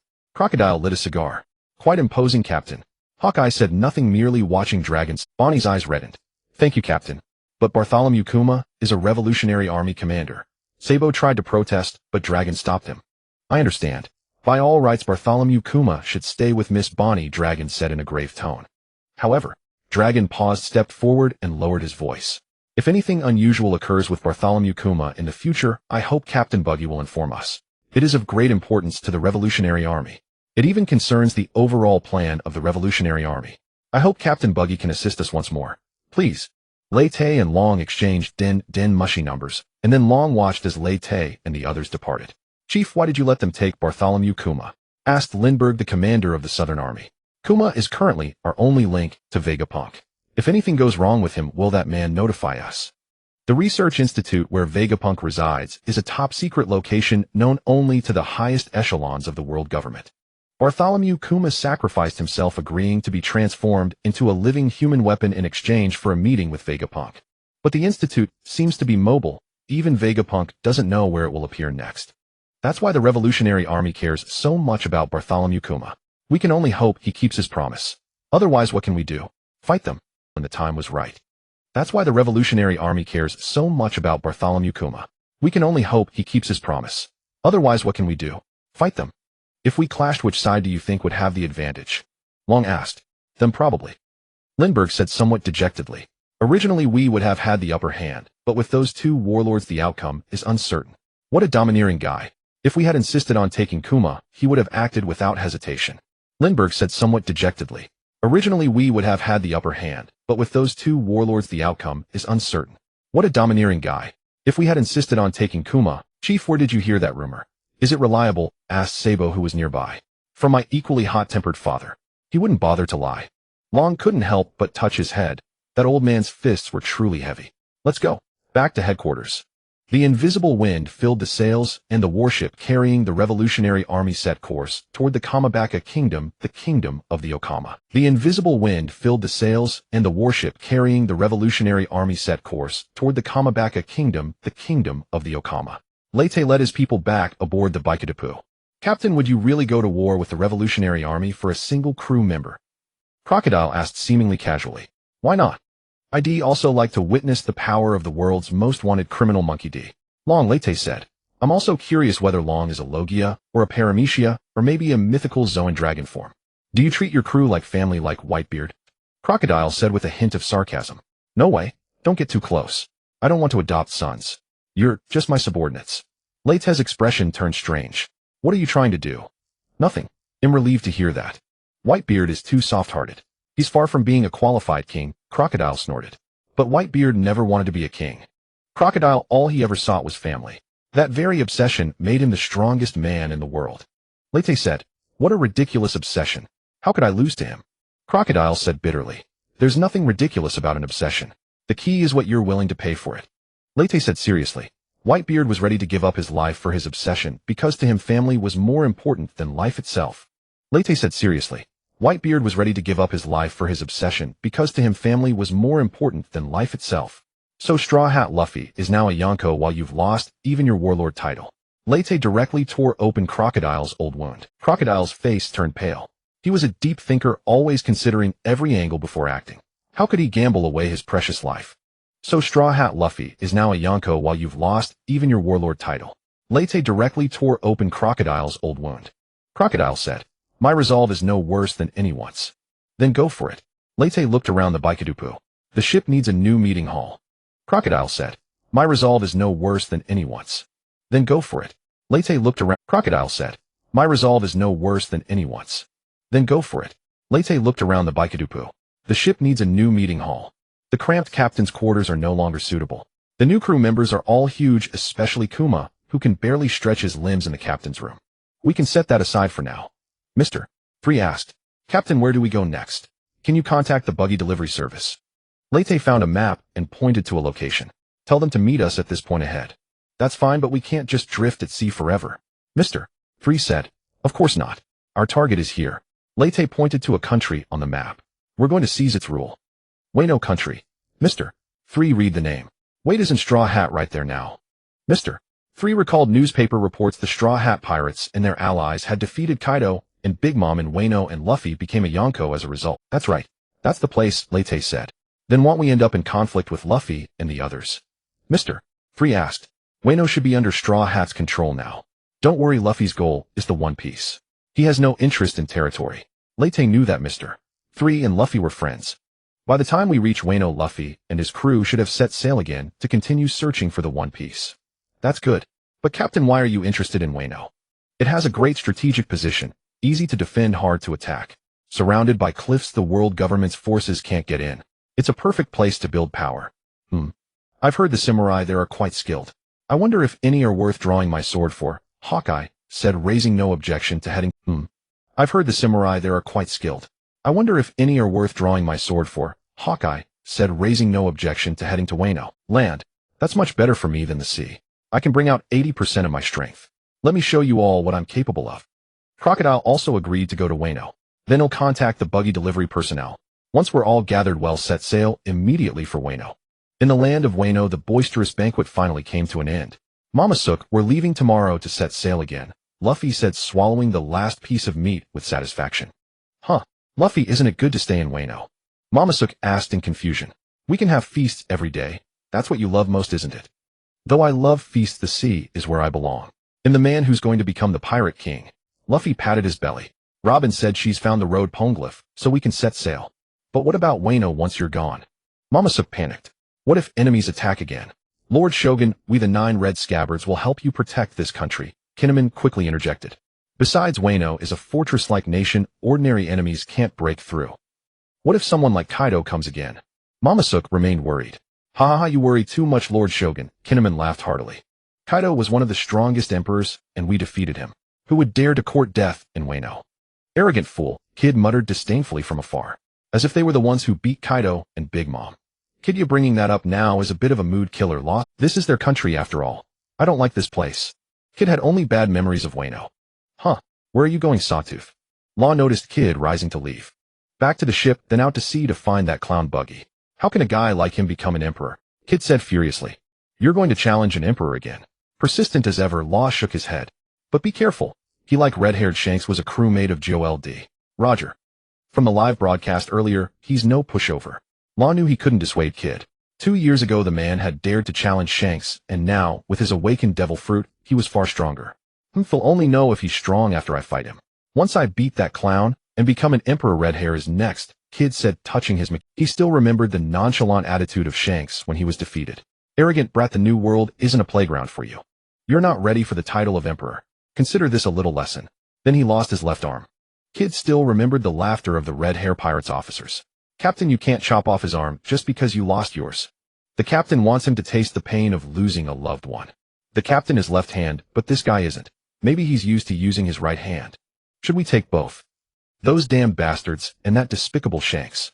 I've already defeated Charlotte Lean, and once I beat Buggy the Clown and become an emperor, he'll challenge you again. He'll humiliate you. What a lively fellow, just like Luffy, Marco said, rising. It's time for me to leave too. Marcosin, you're leaving as well? Law, who respected the fellow doctor, asked. I only came here on borrowed time. I need to guard my father's homeland. With such a big incident, the Marines probably won't have time to capture Edward Weevil. That place is in constant danger, Marco said. Aren't you going to say goodbye to Luffy? Law was surprised Marco was leaving so abruptly.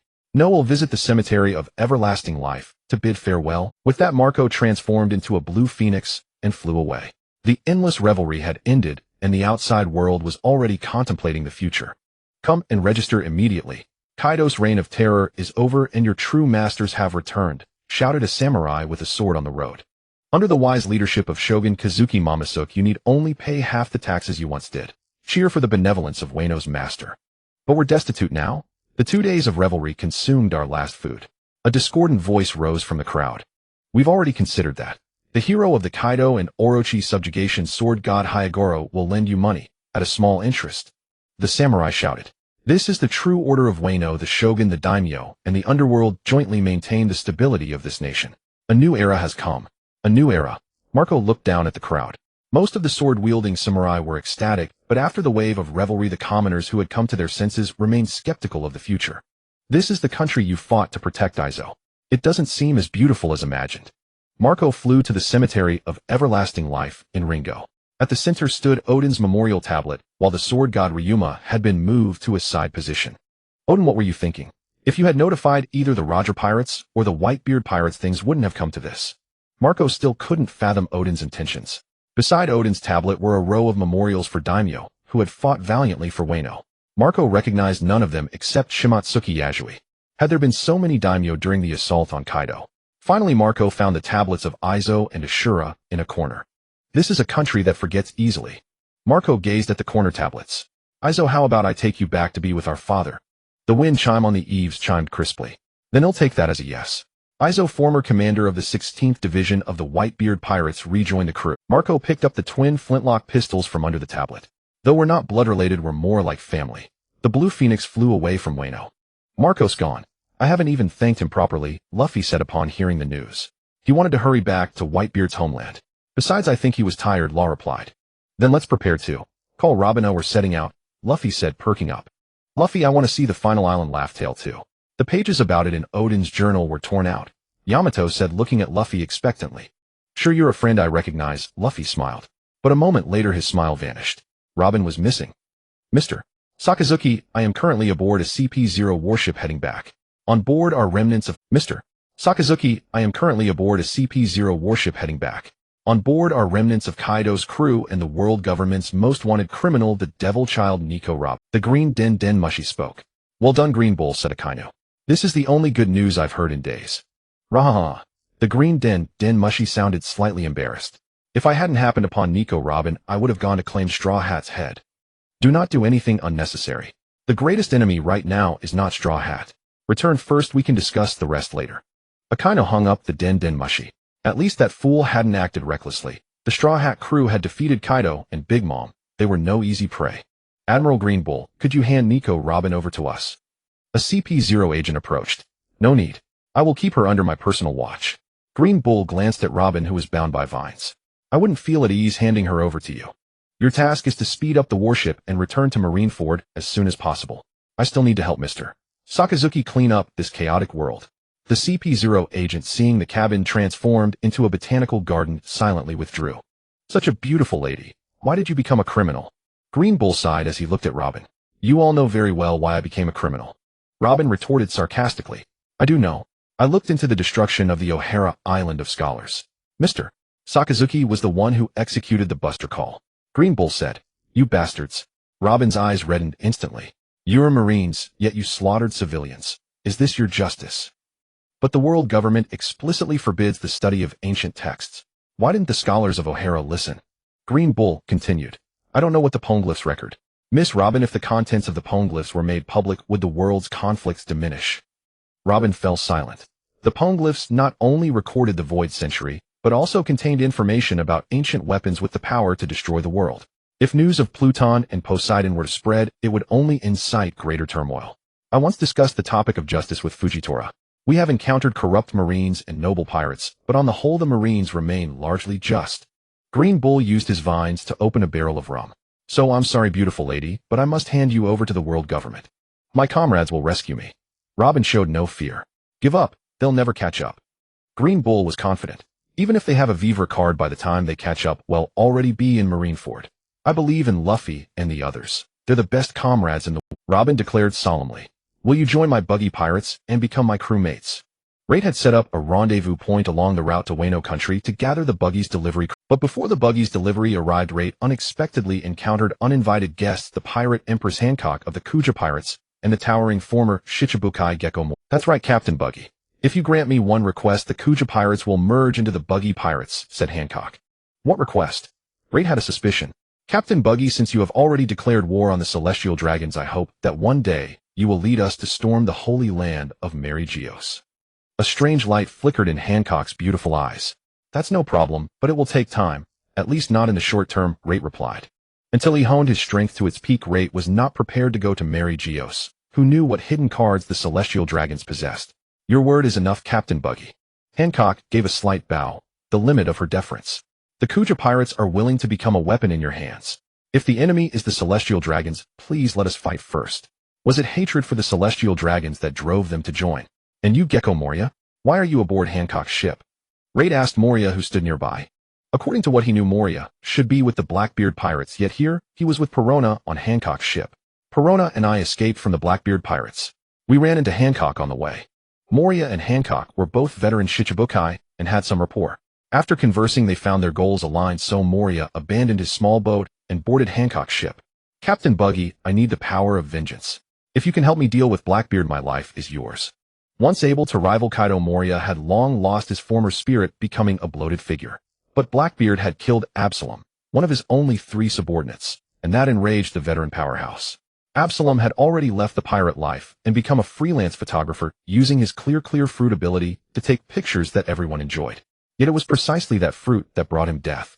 That Blackbeard even had the audacity to try to recruit him. How could that be possible? For Moria, who had been in seclusion for years, comrades mattered more than ambition. But the Blackbeard pirates were far too strong. Moria saw no hope for revenge until he watched Reite's live broadcast. I can promise you that too. The sea's territories were limited. Reite would inevitably clash with Blackbeard sooner or later, and he despised Blackbeard's methods anyway. Then I will serve Captain Buggy. After Blackbeard is killed, I will pledge my loyalty, said Moria. Don't worry, you won't have to wait long.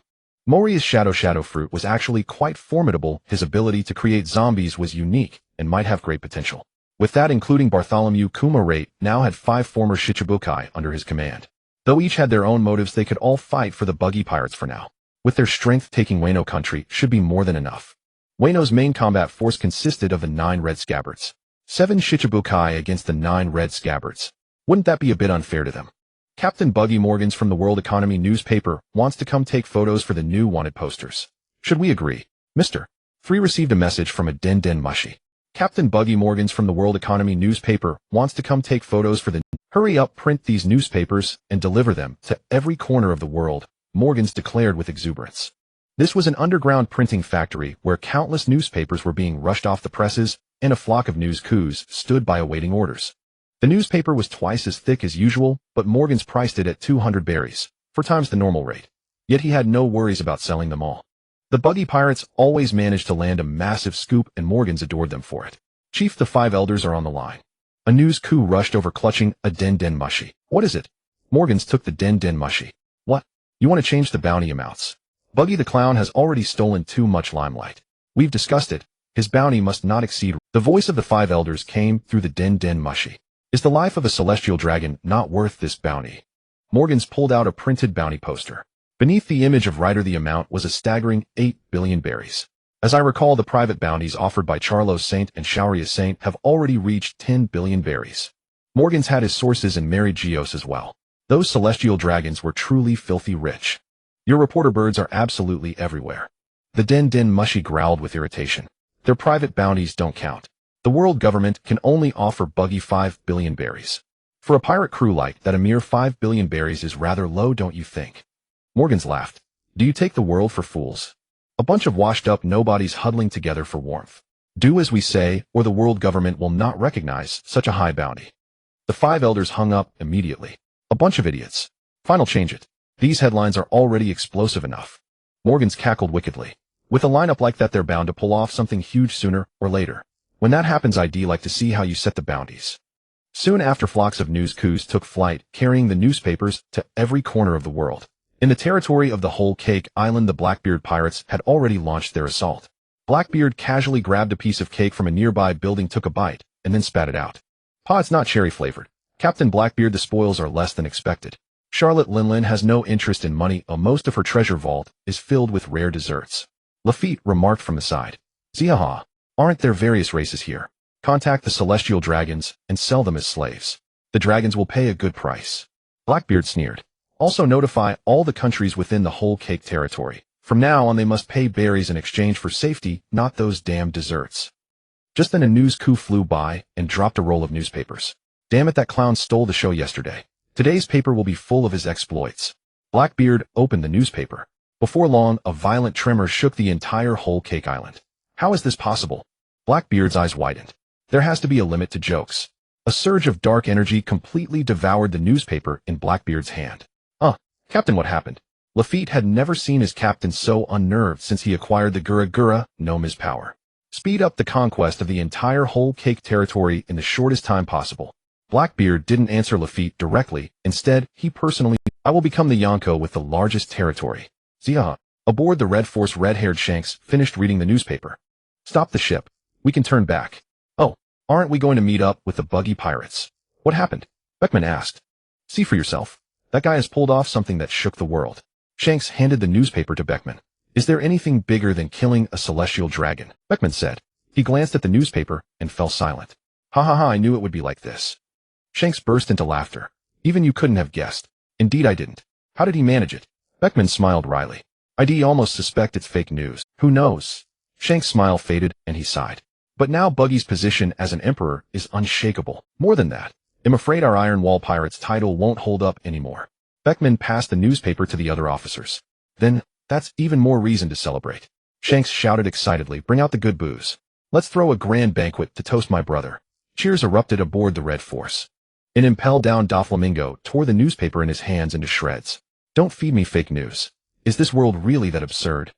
The newspaper is real. It has spread across the world today. The prison door opened and a masked CP0 agent stepped inside. Doflamingo, the five elders asked, do you want to get out? Fufu, Doflamingo laughed maniacally. Get out for what? To witness this absurd world. The celestial dragons need your strength. CP0's leader Lucci is dead. We need a new leader and you, with celestial dragon blood, are the most suitable. The CP0 agent said expressionlessly. Fufu, so you want me to go out and fight the monsters of the new era? Doflamingo chuckled. If you can do it, the celestial dragons will allow you to return to the Don Quixote family. Even bound by sea stone, chains and invisible pressure emanated from Doflamingo. Conqueror's Haki. The CP0 agent recognized the power. Unchain me. Let me out to see this absurd world. Doflamingo's deep voice rang out. The CP0 agent removed the sea stone chains. Threads shot from Doflamingo's hands, reassembling the shredded newspaper fragments. The front page bore a striking headline. The most wicked pirate crew in history, the Buggy Pirates. Captain enemy of the gods Buggy, bounty 5 billion berries. Vice Captain the Sage of Desperation Galdino, bounty 1. 2 billion berries. Vice Captain the Beast King Moji, bounty 1. 1 billion berries. Chief of Staff the Sword Demon of the Sky Kabeji, bounty 1. 1 billion berries. Officer the Iron Mace Akoma Olvida, bounty 1 billion berries. Officer Silver Lion Richie, bounty 1 billion berries. Apart from Buggy and Galdino, Doflamingo didn't recognize any of the others. 2nd Division Commander the King of the Desert Crocodile. Vice Commander the Assassin Des Bones. 3rd Division Commander the world's greatest swordsman Dracul Maya. 2nd Division Commander the King of the Desert Crocodile. Vice Commander the Assassin Des Bones. 3rd Division Commander the world's greatest swordsman Dracul Mihawk. 4th Division Commander the Pirate Empress Boa Hancock. Vice Commanders the Boa Boa Sandersonia and the Cobra Boa Marigold. 5th Division Commander the Shadow King Gecko Moria. Vice Commander the Ghost Princess Perona. 5 of the 7 warlords of the sea had gathered under the Buggy Pirates. Doflamingo could never have dreamed of such an absurdity even in his wildest fantasies. In terms of subordinates alone, the Buggy Pirates had leaped to the top among the Yonko. To have the 7 warlords serve under your command. Buggy, you can truly be. This is too fascinating. How could such a world lack me, heavenly demon Doflamingo? The formidable strength displayed by the Buggy Pirates stunned the world. Members of the 7 warlords of the sea could only serve as captains within their ranks. And what kind of monsters were those with bounties exceeding 1 billion berries? No one knew that the captain of the most notorious pirate crew, Leyte, was actually seeking instruction on how to use Haki. You can't even use armament Haki. Hawkeye, the one being consulted, found it utterly absurd. You've already mastered Conqueror's Haki and Fusion, yet you claim you don't know armament Haki. Techniques like Conqueror's and Fusion are easily grasped once your Conqueror's Haki reaches a certain level, Leyte replied nonchalantly. After all, Luffy had learned it after just one blow from Kaido. Armament Haki is far simpler. Even minor figures in the New World can master it. Didn't anyone ever teach you? Hawkeye found it hard to believe that on GOLD, Roger's ship brimming with talent, no one had taught Buggy armament Haki. There had been teachers, but back then Buggy never took the lesson seriously. Silver's Rayleigh, the epitome of slow, meticulous instruction, measured his lessons in years. When it came to teaching, nothing compared to Kaido's method of the big stick, imparting his entire life's knowledge before leaving with a final reminder that Haki was the true path to power. This was precisely why Leyte sought to learn armament Haki. Another reason was that the magnetic field manipulation ability derived from the Bara Bara no Mi required not only effort, but also time to develop. The Bara Bara no Mi lacked the convenience of directly manipulating magnetism like the Fuku no Mi. It could only harness the power of magnetic fields after magnetizing every cell in the body. As the cells became more deeply magnetized, the connection with external magnetic fields strengthened, raising the ceiling of magnetic field manipulation. During this period, Haki was the easiest way to boost combat power.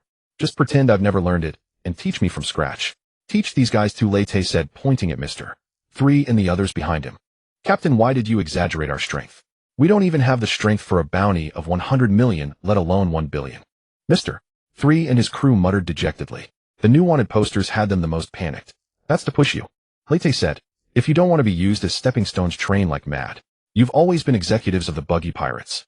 Would I demote you just because new people join? When the Straw Hat Pirates first set sail, they weren't as strong as you. If they can grow stronger, why can't you? Understood, Captain. But does Lee G have to learn Haki too? Mochi pointed at the lion lying on the deck. Let's try. Maybe there's potential to tap into. If not, we'll find a devil fruit for him. Leite replied. You guys. Hawkeye felt a bit exasperated. He had only wanted a quiet place and a chance to get back at the world government.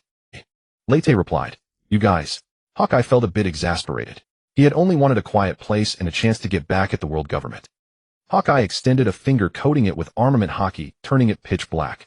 If observation Haki is about perception, then armament Haki is about the body. Training armament Haki means awakening the life energy within you. Every person's armament Haki is unique. It can be applied to weapons infused into devil fruit abilities, but it cannot merge with another being's life. That's why armament Haki can grasp Logia-type devil fruits. Hawkeye pressed his finger against Leite's chest. Feel this power, then try to unearth the life energy inside you. Leite felt a destructive force emanating from Hawkeye's finger. This is an advanced application of armament Haki, penetrating the enemy's body to cause internal damage. Rather than teaching you slowly, I think experiencing the raw destructive power of armament Haki firsthand will be more intuitive, Hawkeye said. I'm not a good teacher. No, this is the way. This was the method used by the golden instructor Kaido. Leite closed his eyes, sensing the armament Haki enter. This was the method used by the golden instructor Kaido. Leite closed his eyes, sensing the armament Haki entering his body. The cells within Leite's body were already in a state of constant electromagnetic motion due to his magnetic field manipulation. As the armament Haki permeated, some cells were destroyed, but others resisted the damage and began generating a new energy from within their nuclei. This new energy greatly enhanced the cell's strength, dyeing them completely black. So this is the source of armament Haki. Leite redirected the cells that had produced armament Haki to other parts of his body, helping guide other cells to awaken the same power. The Bara Bara no Mi made this incredibly convenient. Outside onlookers watched as the spot on Leite's chest, where Hawkeye had touched, began to turn black, then the darkness spread, covering full-body armament Haki. Crocodile exclaimed in surprise. Hawkeye, what did you do? I merely injected armament Haki into the captain's body. Hawkeye withdrew his finger. Now that power has been completely extinguished. But Leite still hadn't opened his eyes. His cells, already strengthened by the magnetic field manipulation, had become sturdier. As Leite concentrated, the cell nuclei remained still, but the power of the Bara Bara no Mi began to stir. Wait, something. As Leite concentrated, the cell nuclei remained still, but the power of the Bara Bara no Mi began to stir. Wait, something's wrong. Leite tried to stop, but the nuclei of some cells were split by the Bara Bara no Mi, unleashing a devastating force. At the last moment, Leite focused all his energy, directing those split cells to his fingertip and fired them into the sky as a white thunder. Hawkeye, sensing a lethal threat through observation Haki, swiftly dodged to the side. A black beam as thick as a bowl shot from Leite's hand, tearing into the heavens. The space where the black light passed twisted, leaving a rift of unknown length that took a long time to heal. Even Hawkeye's composure faltered as a bead of cold sweat trickled down. He could feel the destructive power within that black light. If it had struck him, the affected area would have vanished instantly. What did you do? He tried to ask Leite, but found the man collapsed on the deck, exhausted. That was close, such a dangerous power. Leite shuddered at the thought. If he hadn't channeled that energy away, letting it explode on the ship, the entire Buggy Pirates, including himself, would have been obliterated. That attack had consumed a significant number of cells. Leite's height had actually shrunk by a full centimeter. The power of splitting was far too perilous. Until he could control its might, it was best not to use such power lightly. On the moon, the sleeping Enel jolted awake. Several robot soldiers ran over. Captain Enel, the Arc Maxim. The Arc Maxim has been destroyed by a black beam. I already know, Enel said, gazing at the distant planet, his homeland. Was this a warning to keep him from returning? What tremendous power! My mantra only alerted me at the very last moment. This must be the true God. It was merely an accident. I've already explained it. It won't happen again. After resting for a while, Leite recovered. However, when he attempted to experiment on enhancing his armament haki, the entire crew vehemently opposed him. You can go experiment on an uninhabited island, or even at the Holy Land, Mary Geos, but please don't conduct experiments on the ship, Crocodile said. I haven't lived enough yet. That attack earlier could be used on the Blackbeard pirates, Moria suggested. But it's too concentrated, the range extends beyond the line of sight, which is completely unnecessary. Reduce the range a bit, and increase the area of effect instead. Leite thought to himself that if left uncontrolled it would turn into a mushroom cloud. Armament haki inherently amplifies attacks. The splitting of cell nuclei generated an excess of armament haki, greatly magnifying the power of fission. Once fission begins with Leite's current abilities, he has no means to control it. Armament haki is a power that originates from within the body. Depending on the race, the strength of armament haki varies. But to be able to cover the entire body with armament haki right after learning it. This is the first time I've seen such a thing, Hawkeye remarked. Instead of trying to increase the quantity of armament haki, it's better to refine its quality. There's no need to cover the entire body with armament haki. That's just wasteful. Hawkeye did not forget his duty as a teacher. Moreover, he had no intention of letting Leite continue his reckless experiments. Who would have thought that teaching could put one's life at risk? If he hadn't dodged quickly, just now being struck by that black beam would have resulted in at least severe injuries. Leite felt that Hawkeye made a valid point. Virgo had covered his entire body with armament haki, which looked intimidating, but was instantly defeated by Law with a single slash. Leite activated his armament haki again, just like before covering his entire body. He tried to willfully compress the armament haki onto his arms. That's right, make the armament haki flow. Hawkeye drew the black blade Yoru from his back, coating only his hands with armament haki, which then turned the entire blade pitch black. The 3 stages of armament haki: hardening, imbuement, and flow. Most swordsmen can only achieve hardening and imbuement. Flow requires using willpower to direct the haki to move across the body and then launch it outward, allowing you to deliver high-energy attacks, even without touch. So this flow is what they call Raiwo in Wano country. Leite visualized the flow of armament haki. Under the influence of the Bara Bara Nomi, his cells engaged in high-speed motion, transporting the armament haki to the vicinity of his arms. The scattered armament haki transformed into cherry blossom-like streams of light. The armament haki concentrated on Leite's arms turned a purplish red adorned with flame-like cloud patterns. Once you've mastered flow, you can go deeper and imbue armament haki with various attributes. This varies from person to person. Some can imbue lightning attributes, some fire. My armament haki is imbued with a sharpness attribute. Hawkeye's black blade glimmered with a hazy black light. Attribute imbues. Like Kaido's Thunder Bagua and Luffy's Red Rock. Come to think of it, my cells seem to possess electromagnetic. Hawkeye's black blade glimmered with a hazy black light. Attribute imbues. Like Kaido's Thunder Bagua and Luffy's Red Rock. Come to think of it, my cells seem to possess electromagnetic, lightning, and attraction. An armament haki imbued with 2 attributes. From beginner to mastery in just a few hours. What kind of monster is this? Leite threw a punch and a black electrified sphere flew out, striking a wooden barrel. The barrel was first compressed into fragments by the pulling force within the black sphere and sucked inside, then incinerated by the lightning within, leaving no trace of its existence. It seems the magnetic force has imbued the haki with gravitational attributes. They'll call this move black particle sphere. Are there any higher level techniques? After experimenting with the haki's attributes, Leite asked Hawkeye. No, you've already reached the pinnacle of armament haki. Hawkeye decided he would drink a bottle of red wine later to calm himself down. That leaves observation haki. Who among you is proficient in observation haki? Leite scanned the crew looking for a teacher. In truth, training observation haki is simpler, but it's simply not applicable to you, Captain, Hawkeye said. His figure vanished instantly, and Yoru slashed through Leite's body. Leite's body split into 2 halves with his upper half floating in the air. When my blade passed through, did you sense any danger warning, Captain? Hawkeye asked. No. Leite thought back. The fastest way to learn observation haki is to put yourself in danger, constantly sharpening your danger sense and enhancing your perception, Hawkeye said. But that doesn't work for you, Captain. Before you can sense danger, the Bara Bara Nomi has already reacted. Before it only worked against slashes, but now your fruit has likely awakened. Hawkeye imbued his fist with armament haki and punched his fist, passing straight through Leite's body. The cells at the point of impact automatically dispersed, leaving a hollow. Even though it's a Paramecia, it behaves like a Logia. The power of this Bara Bara Nomi is truly extraordinary. Hawkeye withdrew his fist, watching Leite's body return to normal. In short, the Devil Fruit's ability interferes with the training of observation haki. This time there's no shortcut. Training observation haki can only be done through slow meditation to enhance perception, Hawkeye said. Speaking of which, Captain, with your current state, why do you even need to train observation haki? Crocodile found it hard to understand. With top-tier conquerors haki and armament haki, coupled with that bizarre Devil Fruit ability observation haki, seems useless. When observation haki is honed to its peak, it can foresee the future. Isn't that a very useful ability? Leite said. Moreover, Leite believed that the ability to hear the voice of all things was also an application of observation haki.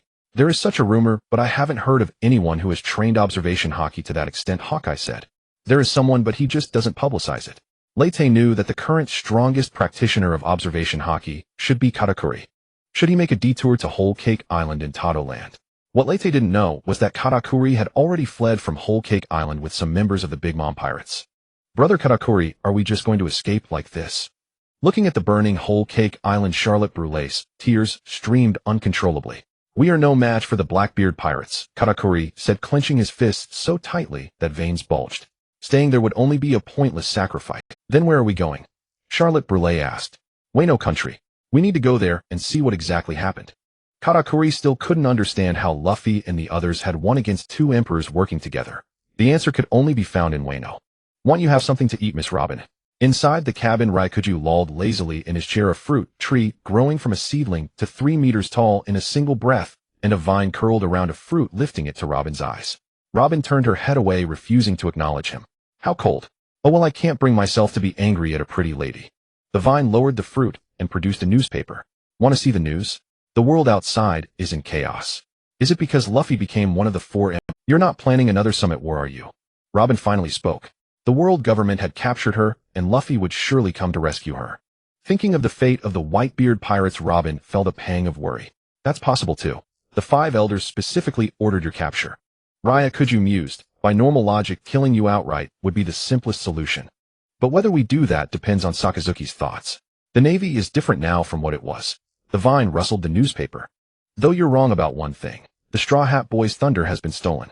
Now everyone's talking about the new Emperor Buggy, the god's enemy. Buggy. What did he do to become an emperor? Robin hadn't received the latest newspaper when she was captured. See for yourself. The vines binding Robin loosened and thoughtfully handed her the newspaper. Don't try to escape, or the consequences will be severe. Raikuju warned. It'd be a shame to drain such a pretty lady dry. Robin did nothing superfluous. This was a Marine admiral far beyond her ability to fight. She opened the newspaper, and the first familiar face she saw was Crocodile. After reading the whole article, she couldn't hide her astonishment. How was this possible? She didn't know the other warlords well, but someone as proud as Crocodile working under Buggy as a mere division commander. Stunning, isn't it? Raikuju laughed heartily. Most people in the world think the same way. Buggy has fooled the entire world. I wouldn't be surprised by anything he does next. As Raikuju laughed, a CP0 agent rushed in urgently. Admiral Raikuju, we've spotted a pirate ship ahead. Its flag bears the mark of the new Emperor Buggy, the god's enemy. Raikuju's laughter died abruptly. How is that possible? What's he doing here? This route only leads to Wano country. Judging by his course, he's heading for Wano, and we're on a collision course. The CP0 agent couldn't fathom why Buggy would go to Wano, a closed country unknown to most before the fall of the 2 emperors. Can we avoid them? Raikuju asked gravely. Confident as he was in his strength, he wasn't arrogant enough to challenge an entire emperor crew alone, especially one with 5 former warlords. No, they've spotted us and are approaching. Dense grass sprouted across the cabin floor, reflecting Raikuju's mood. After a moment's thought, the reluctant Raikuju took out a Den Mushi and contacted Fleet Admiral Akainu. Sakazuki, I may have a bit of trouble. The Den Mushi, in the form of Akainu, listened quietly to Raikuju's report. I understand, Aramaki. They'll send reinforcements as soon as possible. Nico Robin is more important than the remnants of Kaido's forces. Bring her back if you can, if the situation becomes critical. The Den Mushi's eyes turned fierce. Kill Nico Robin and the Kaido remnants. I understand, Sakazuki. Raikuju set down the Den Mushi, looked at the pale Robin, and chuckled. Don't worry. Unless absolutely necessary, I won't resort to harming, but your fate depends on how things unfold. Raikuju, draped in his justice coat, slowly walked out of the cabin. At the same time, countless plants burst forth from the world government battleship, transforming it into a floating forest on the sea. What a pleasant surprise. On the Bikudu, Leite watched this scene. I thought it was just a world government ship, but it's carrying a Marine admiral. Is that the mysterious Admiral Raika? I heard he and Fujitora nearly annihilated the revolutionary army. Crocodile said. That's right, Bonnie said. He's monstrously strong, and his fighting style is disgusting. A rare plant-type devil fruit user, Mihawk added with interest. Shall we fight them, Captain? Of course. Bring the ship alongside. Leyte guessed that the ship docking king was aboard that vessel. Had Ryukyu avoided conflict with Luffy, and simply brought back Kaido's subordinates. The Bikudu and the Amazon Lily warship behind it flanked the world government battleship, now a forest on left and right. Leyte could already see Admiral Ryukyu standing at the bow. He had black curly hair, wore sunglasses, was tall and powerfully built with long legs. His upper body was bare with a tattoo on his left side reading Shurshin Shinshu. If anything, the Admiral's fashion sense seemed to be declining with each generation. Buggy, are you blocking our way to start a war with the Navy? Ryukyu spoke first. Do you also go by the name Demon Jin? Ryukyu Aramaki was taken aback. He's a fellow who's famous alongside the Emperor Killer Rishon, supposedly hiding somewhere in the Grand Line. Ryukyu Aramaki was taken aback. He's a fellow who's famous alongside the Emperor Killer Rishon, supposedly hiding somewhere in the Grand Line. Leyte said, seems you're not Jin. Then let's just start the fight. Wait a moment. Ryukyu hadn't expected Leyte to attack without warning. I'm out here on other business, I don't want to get tangled up with you. And you don't want to pick a pointless fight with a Marine Admiral, do you? He filed the names Emperor Killer Rishon and Demon Jin away in his mind. For God's enemy Buggy to take them so seriously, were they hidden masters of unparalleled strength? Why wouldn't we? We're enemies. It's rare to catch a lone Marine Admiral. Time for a proper gang-up. Let's all jump him and kill him. Leyte had already fired a few black particle spheres, then coated his long blade in armament haki. Wrapping the blade in Conqueror's haki, he unleashed a divine escape. You impossible bastard. Ryukyu hadn't expected Leyte to strike immediately. Countless vines erupted beneath his feet, merging his body with the forest. A wooden giant dozens of meters tall rose from the battleship, blocking the divine escape's slash with its arm. Hey, isn't your captain the user of the Bara Bara no Mi? Why does it feel like he's... Black vines imbued with armament haki shot out from the wooden giant, lunging toward Leyte. There's a strange sense of dissonance. Leyte deflected the vines with his blade.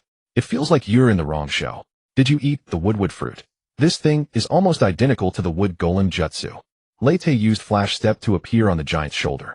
Magnetic field rotation, 50,000 horsepower thunder roar cannon. The thunder roar cannon struck the wooden giant, but the attack was absorbed entirely.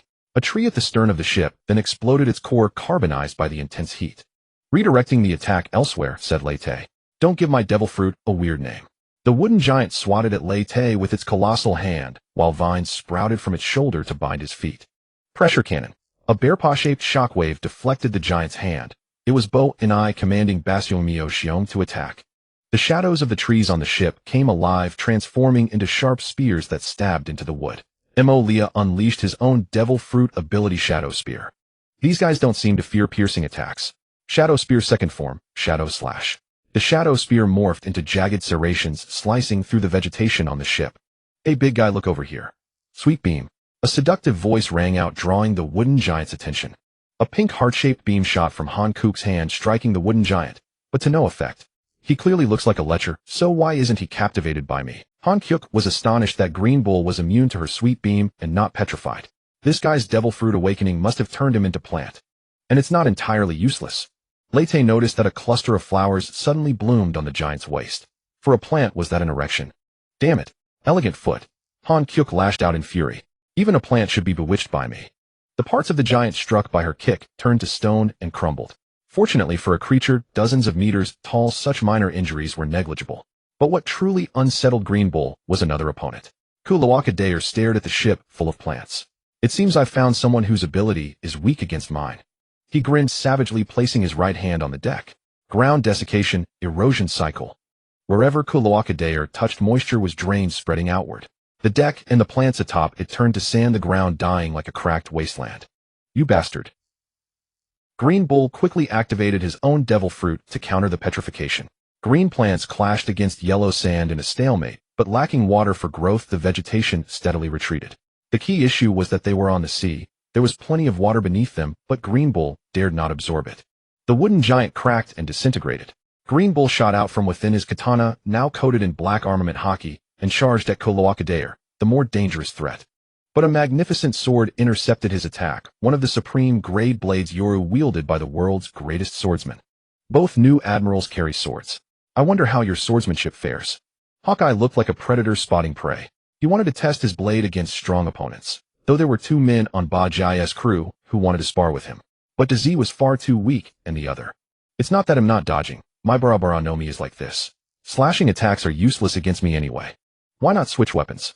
Ya Airly Taz Iron Club is a good choice. Don't limit yourself to one weapon. Everything can become a sword. Hawkeye's rage simmered at the memory of his captain's smug reasoning. That man had no soul of a swordsman. How had he learned Roger's sword style? Having finally encountered a Marine admiral who used a sword, Hawkeye was not about to let him go. Green Bull meanwhile felt a sense of helplessness. It was the first time he had been surrounded by so many powerful foes. Was this the feeling Whitebeard had during the Paramount War? Suddenly a riot of gorgeous flowers bloomed on the ship. Their petals spun rapidly like propellers blowing pollen in all directions. What is this? Flower tree world descending.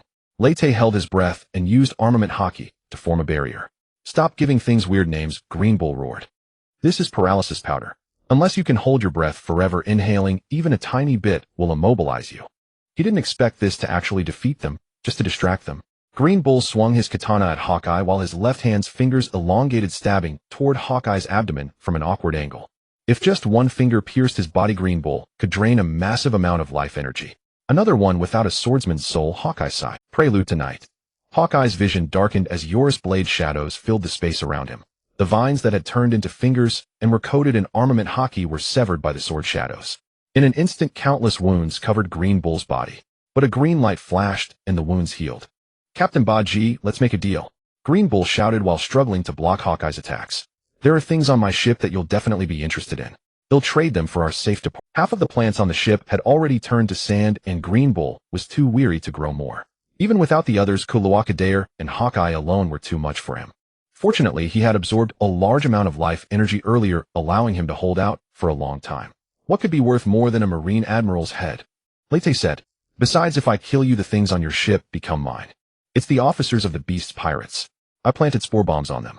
One thought from me, and they'll explode to death, Green Bull said. Let them die. They're not my crew. Why should I care about their lives? Lete began to channel his magnetic field power. As the magnetic force stirred, clouds from afar were pulled in, shrouding the clear sky in dark clouds. Captain, which side are you on? Don't bring rain, or all my efforts will be wasted, Kuluakadair said helplessly. Don't worry, I just need lightning. This guy looks tough, so let's hit him with something decisive. Lete detached a small piece of his fingernail, sending it into the air, and activated the magnetic field within it. The lightning generated by the friction of the clouds was drawn by the magnetic force, converging into a gigantic spear of lightning aimed at Green Bull below. Magnetic field rotation 150,000 horsepower, Indra's arrow. Hey, isn't your captain the user of the Bara Bara no Mi? Why does it feel like he's eaten the Goro Goro no Mi? Green Bull could sense the lightning spear hovering in the air, locking onto him, but he was entangled by Hawkeye and unable to dodge. As a high-ranking Marine, he had studied the Devil Fruit encyclopedia and knew that the Logia-type Goro Goro no Mi could manipulate lightning. Something about friction generating electricity, the captain explained, but I couldn't understand it. Hawkeye's black blade Yoru occasionally slashed across Green Bull's body, but Green Bull's vitality seemed inexhaustible. No blood appeared at the wounds, and they healed. No matter how many times you cut me, it's useless. I have an immortal body. Green Bull chuckled. Your attacks are futile. There's no such thing as an immortal body in this world. Since I can wound you, I can kill you. Hawkeye knew that Green Bull's monstrous regenerative ability was inseparable from his Devil Fruit. The Indra's arrow in the air had finished accumulating power and shot out like lightning, piercing through Green Bull's chest. The power of thunder erupted, charring Green Bull's body. But Hawkeye did not relax, because the blackened figure before him was still speaking. That hurt, but it's still useless. A green light flashed. The charred outer skin fell off, and new skin rapidly formed. In moments, Green Bull appeared before everyone completely unharmed, as if he had never been injured. Do you want to continue? No matter how many times you wound me, the result is the same. My vitality is infinite. Unfortunately, the warlords were all battle-hardened veterans and did not believe Green Bull's words. If once doesn't work, then 100 times. I want to see what kind of Devil Fruit can grant an immortal body. Lete raised his hand, and a second Indra's arrow began to take shape in the air. These damn bastards. Green Bull cursed inwardly. He had absorbed a great deal of vitality in Udon prison, but it was still limited. If these fellows kept attacking him relentlessly, he might actually end up dead here.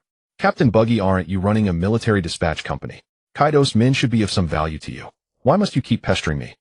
Green Bull had looked into the Buggy Pirates business. They dispatched mercenaries to various war-torn regions, so they should have a need for Kaido's subordinates. Kaido is already dead. It shouldn't be difficult for you to take them in. Compared to Kaido's remnants, Nico Robin was of greater value. Green Bull had already made it. Something's wrong. Your actions are nothing like a Marine Admiral. What are you really plotting? Leyte sensed something amiss. Although Marine Admirals have different definitions of justice, none of them are cowards afraid of death. For Green Bull to give up on the 3 calamities, there must be something of even greater value on the ship. I just don't want unnecessary conflict. If Captain Buggy disagrees, then we can just keep wasting time here. Green Bull sprouted rotating flowers on his head and shoulders, carrying him into the air. Green Bull issued a warning. This devil fruit ability was quite convenient, Leyte thought enviously. The Bara Bara no Mi could also— Green Bull issued a warning. This devil fruit ability was quite convenient, Leyte thought enviously. The Bara Bara no Mi could also allow its user to float and fly, but it had a limited range, and the feet needed a place to stand. If he used Jeppo to tread air, he couldn't fully split his body, his legs had to remain intact. Then go ahead and detonate them. With your flying ability, you should be able to break through our attacks and escape. So why are you wasting time here babbling? What are you waiting for? Leyte locked onto Green Bull's position, and a second Indra's arrow shot out. He's waiting for me, little Buggy. Yada, no Kagami light shield. A lazy voice rang out, and a mirror-like yellow light shield blocked the Indra's arrow. The Indra's arrow struck the light shield, releasing a blazing energy. The shield shattered into countless yellow light particles. The yellow particles coalesced into a human form. Marine Admiral Kizaru, wearing sunglasses with a stubbled face and a tall, lean figure, appeared beside Green Bull. What a terrifying attack. I barely blocked it. Kizaru patted his chest, feigning fear. Mr. Borsellino, I'm glad you're here. Green Bull breathed a sigh of relief. Sakazuki said the situation was urgent, but it seems nothing major happened. As expected, rookies are all monsters, Kizaru said in an exaggerated tone. Mr. Borsellino, since you're here, let's take these guys down. Green Bull was eager. As the only remaining senior among the 3 admirals, Kizaru's true strength had always been a mystery. Green Bull recalled Sakazuki's assessment of Kizaru. He was someone who could become a Marine Admiral based solely on his devil fruit ability. Although Kizaru always claimed to be unskilled in hockey, Sakazuki scoffed at that. Perhaps he's the strongest among us 3, but he's never gone all out. That was Sakazuki's evaluation of Kizaru. Are you serious, Aramaki? The enemy is an enhanced Yonko crew. Kizaru looked incredulous. Do you have any misunderstanding of our strength? I can hold them off with all my might. Mr. Borsellino, you just need to pick them off one by one. Green Bull made one last effort. I'm here to rescue, not to fight to the death.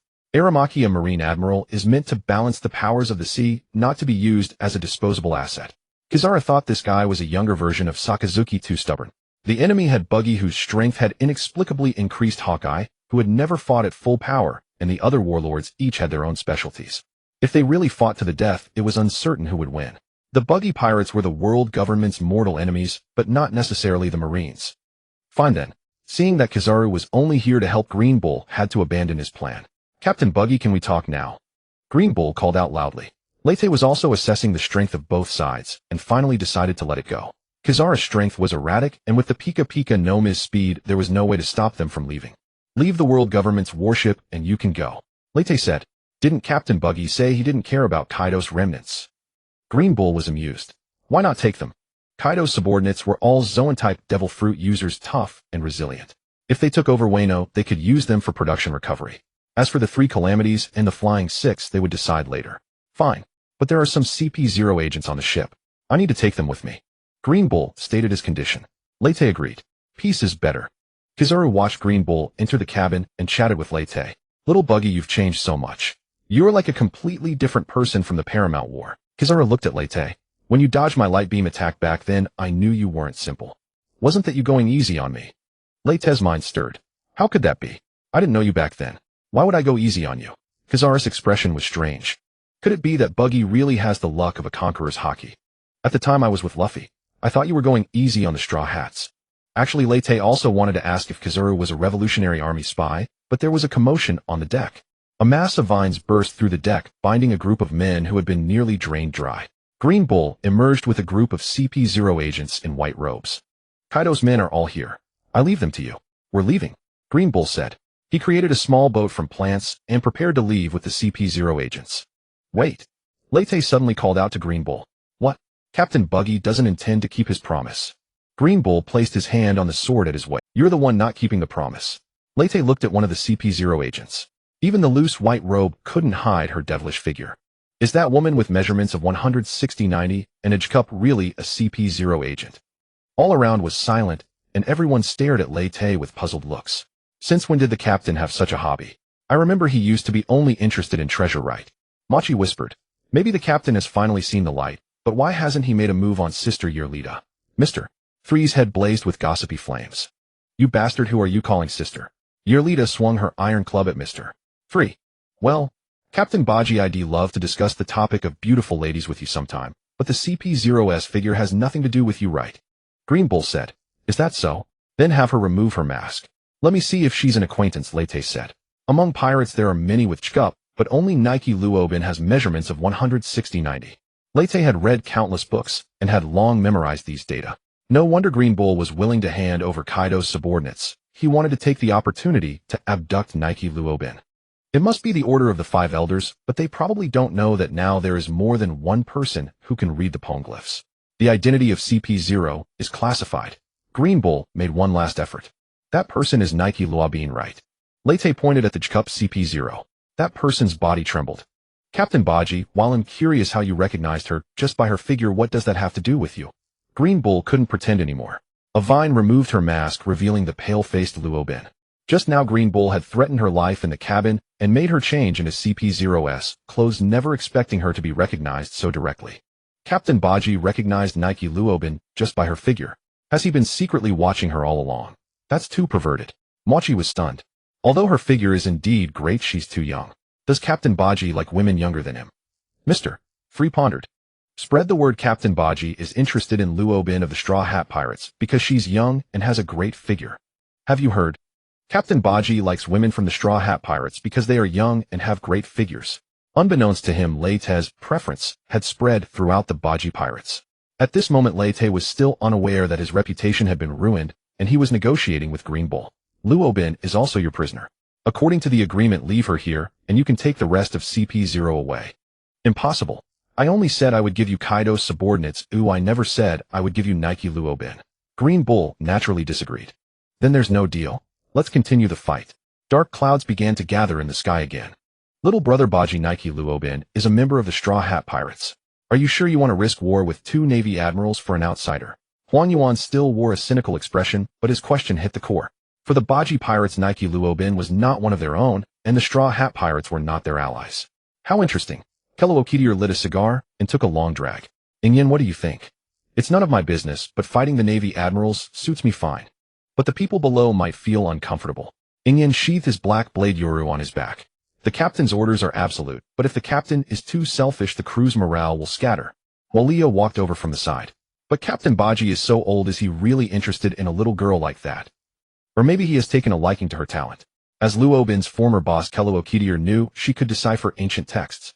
Could Captain Buggy be interested in ancient weapons as well? I might have to discuss this with him sometime. That's right. I'm going to occupy Wano country. Before that, I don't want the world to undergo any major upheaval. So I can't let you take Nike Luobin away, Lei said. The way you say that leaves me unsure where to start complaining. Not to mention you want to overthrow a country. Huan Yuan slapped his forehead. A pirate who killed a celestial dragon says he doesn't want the world to get turbulent. There are many celestial dragons. One dying is no big deal. I don't see the Navy mobilizing all its forces to trouble me, Lei said. But Nike Luobin is different. Is she more noble than a celestial dragon? Although Nike Luobin could decipher ancient texts, Green Bull didn't think a pirate was that important. At most, she was a crew member of an emperor's. A butterfly flapping its wings might cause a tsunami thousands of miles away. Nike Luobin is that butterfly. If you capture her, the Straw Hat Pirates will surely go all out to rescue her. Zyankasi has bet everything on Luffy, and the Red Hair Pirates will also mobilize.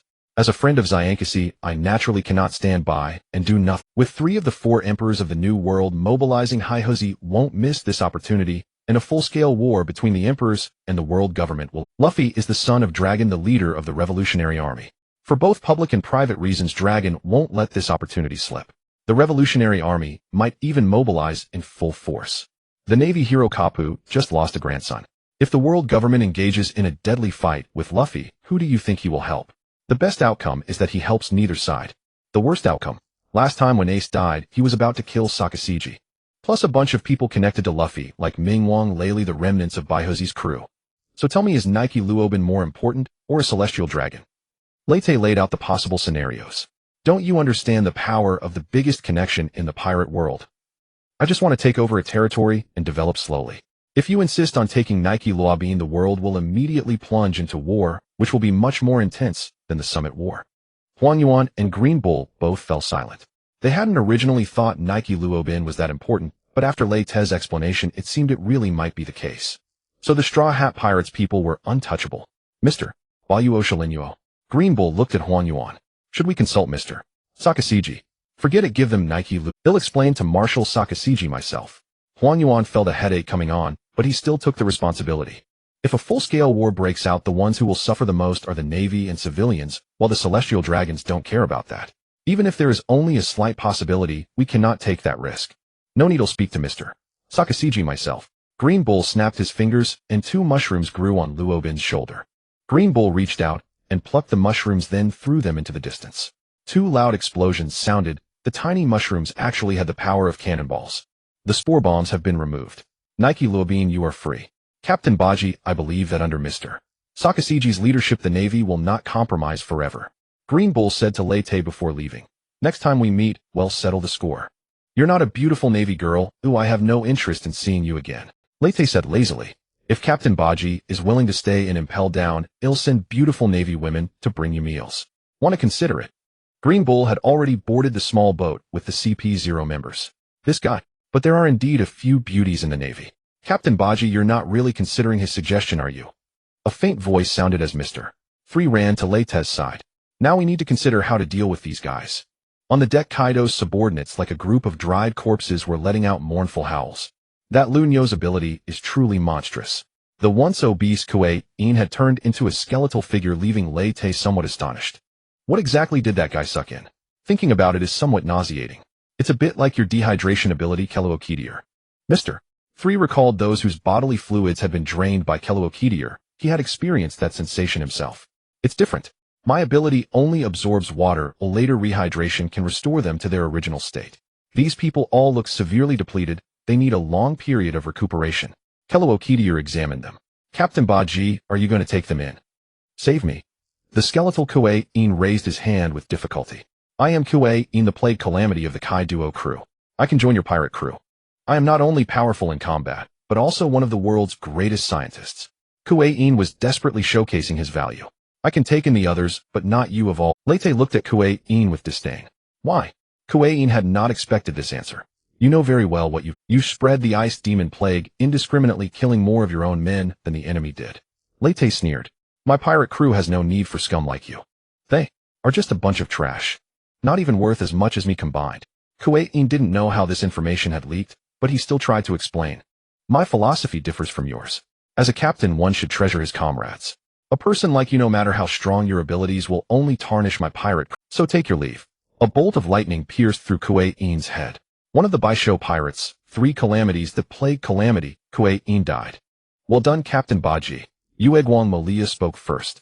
A man who doesn't value his comrades' lives deserves no pity in death. He had created an undead zombie army precisely because he didn't want to lose any more comrades.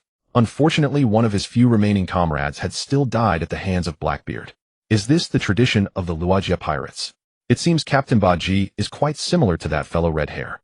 A faint, almost imperceptible smile curled at the corner of Hawkeye's mouth. A pirate crew like this is worth staying with. Big brother Kuei-in. You damn bastard. Seeing Kuei-in's death, a guy with a mouth full of jagged teeth couldn't help but start cursing. If I weren't so weak right now, I'd kill you. Shut up, Jieko.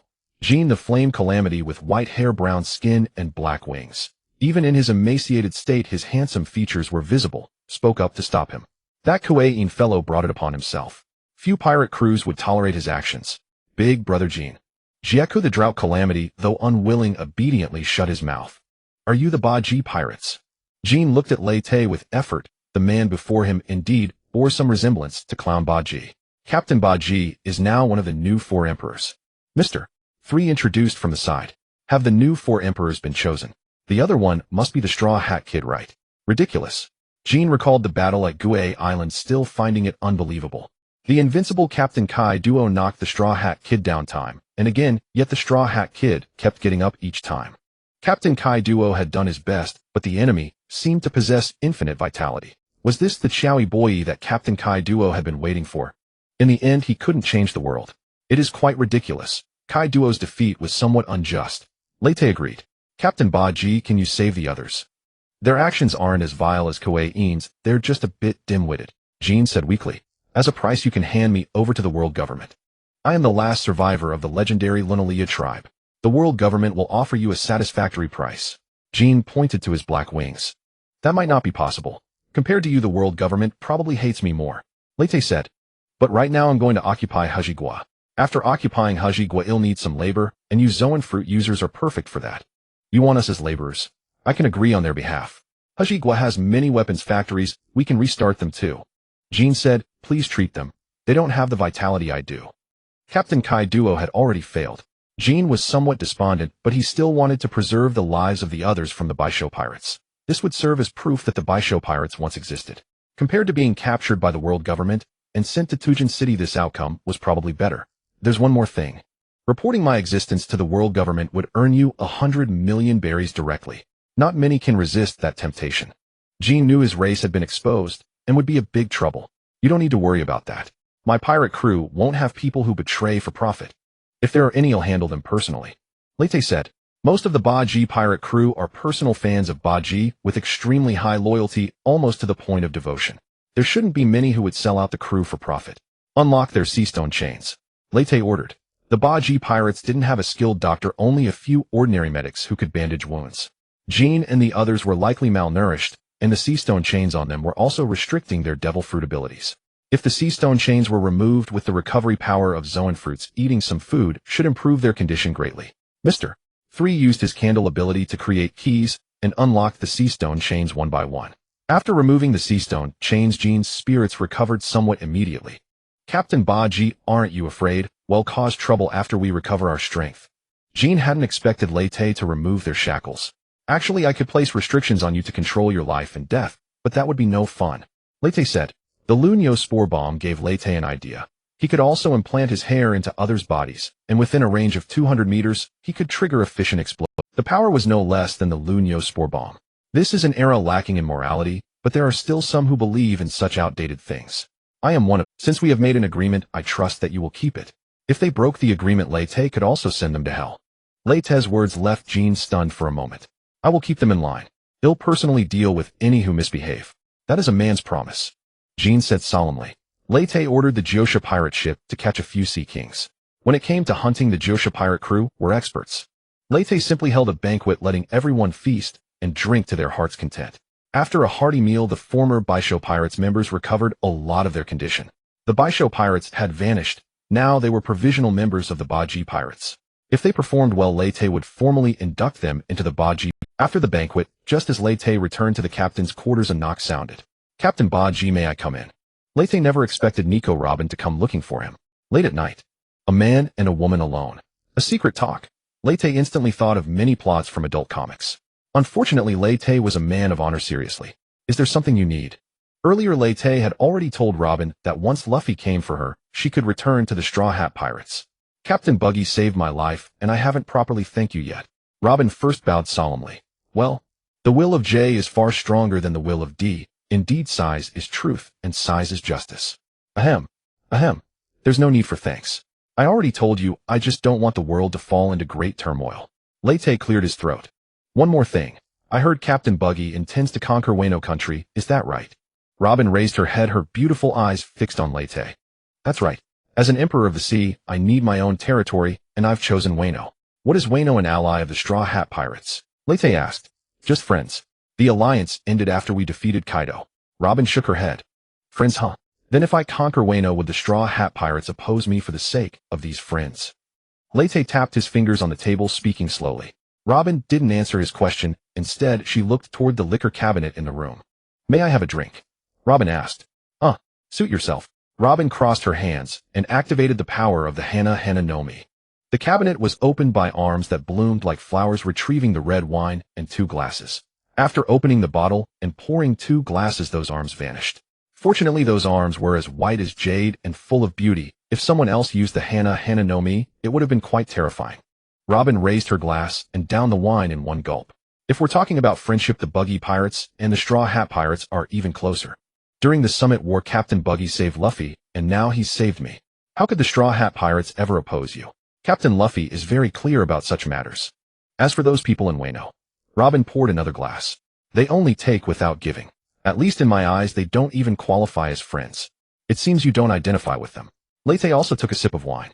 I'm a historian. I've studied Wano's history in detail. How should I put it? They are a bunch of people who are both inferior and arrogant. Drinking too quickly, two blushes appeared on Robin's face. Didn't Captain Buggy once sail on the same ship as Kazuki Oden? What kind of person was Kazuki Oden really? Robin remembered that the man before her was a former crewmate of the Roger Pirates. Leyte gave his assessment of Kazuki Oden. That's quite merciless, Captain Buggy, but very accurate. Robin let out a cold smile. The reason Wano ended up like this is Leyte gave his assessment of Kazuki Oden. That's quite merciless, Captain Buggy, but very accurate. Robin let out a cold smile.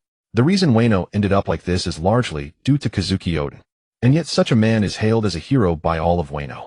He had the strength to resist, but obediently danced naked for 5 years. He's not even comparable to Princess Vivi of the Arabasta Kingdom, let alone Kairos of the Dressrosa Kingdom. Kazuki Oden becoming a hero recorded in history books is nothing short of ironic. Robin downed the wine in her glass again. Leyte hadn't expected someone in the Straw Hat Pirates to see things so clearly. So you dislike him because of that. But history is written by the victors. The world government erased 100 years of history, didn't they? That's why I want to find the true Rio Poneglyph and reveal history to the world. Robin said, I don't know what they're hiding, but it must be something terrible. If you reveal the true history, you'll become the sworn enemy of the world government. Leyte knew that the world government's founding was shady. The royalty of 20 countries became the self-proclaimed gods, the celestial dragons. They must have seized something. I know, but it's a historian's obsession. Robin said, when the time comes, I'll leave the Straw Hat Pirates so as not to bring danger to my crewmates. Even if you leave, those single-minded guys won't abandon you. Leyte said, that's a very vivid description. Robin covered her mouth with a light laugh. So I have a request. She bit her lip and whispered, when I found all the Rio Poneglyphs, could I join the Buggy Pirate? Leyte hadn't expected Robin to have such an idea. During the banquet, I saw Captain Buggy's speech from another place. Your crew recorded your live stream with a den mushy and enjoy watching it together. Robin's eyes sparkled. Are you trying to overthrow this world, Captain Buggy? Leyte hadn't expected his crew to have a hobby of watching videos, but with himself as the protagonist it felt a bit strange. Robin leaned forward, flames of vengeance in her eyes. I can help you overthrow this wretched world together. So you haven't forgotten your hatred after all. Leyte saw Robin like this for the first time. But your loved ones only wanted you to live a good life. Have you heard about me, Captain Buggy? Robin was slightly surprised. But I am the devil child. Robin laughed self-deprecatingly. The world's youngest wanted criminal. My mother died before my eyes. Shouldn't I seek revenge? Robin grabbed Leyte's arm tightly. When the Marines caught me, I was truly terrified. But I wasn't afraid of death. I was afraid that if I died, no one would avenge my mother and O'Hara. Vengeance for bloodkin is natural, but I think your mother wouldn't want you to be consumed by revenge. She would want you to live happily and peacefully. Leyte hadn't expected Robin's obsession with revenge to be so deep. I've been wandering since I was 8, betrayed and abandoned countless times. I once hid in the underworld, surviving by betraying others. Robin pointed at herself. Does a bad woman like me still deserve to live happily and peacefully? Why not? Even women who smoke, drink, and have tattoos can be good girls, fairy maidens. Captain Buggy, help me. Even if I become a demon, I want to overthrow this world. Luffy and the others shouldn't be involved in something like this. Only you can do it. Robin knew that overthrowing the world would involve bloodshed and sacrifice. Such things were too cruel for the Straw Hat Pirates, but the man before her wouldn't care about them. Alright, since you've made up your mind, I have no reason to refuse. Once you've found all the Rio Poneglyphs, you're welcome to join the Buggy Pirates, mainly because Robin pressed against Leyte in her excitement. The pressure of the JS was too great. Thank you. Robin's body went limp, and she collapsed directly into Leyte's arms. Hey, are you testing an emperor of the sea like this? Which emperor can withstand such a test? Leyte held a soft, fragrant body in his arms, and a lily scent wafted over.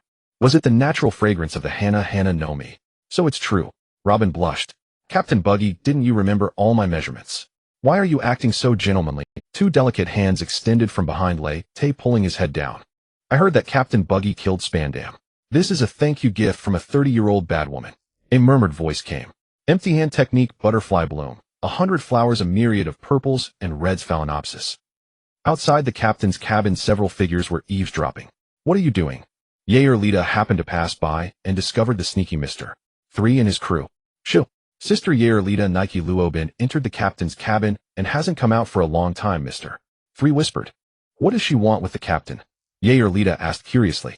Captain Buggy has no connection with her, right? Machi was fiddling with his elephant sword, and Nike Luobin saw it. She even asked him a lot about the captain, said Mr.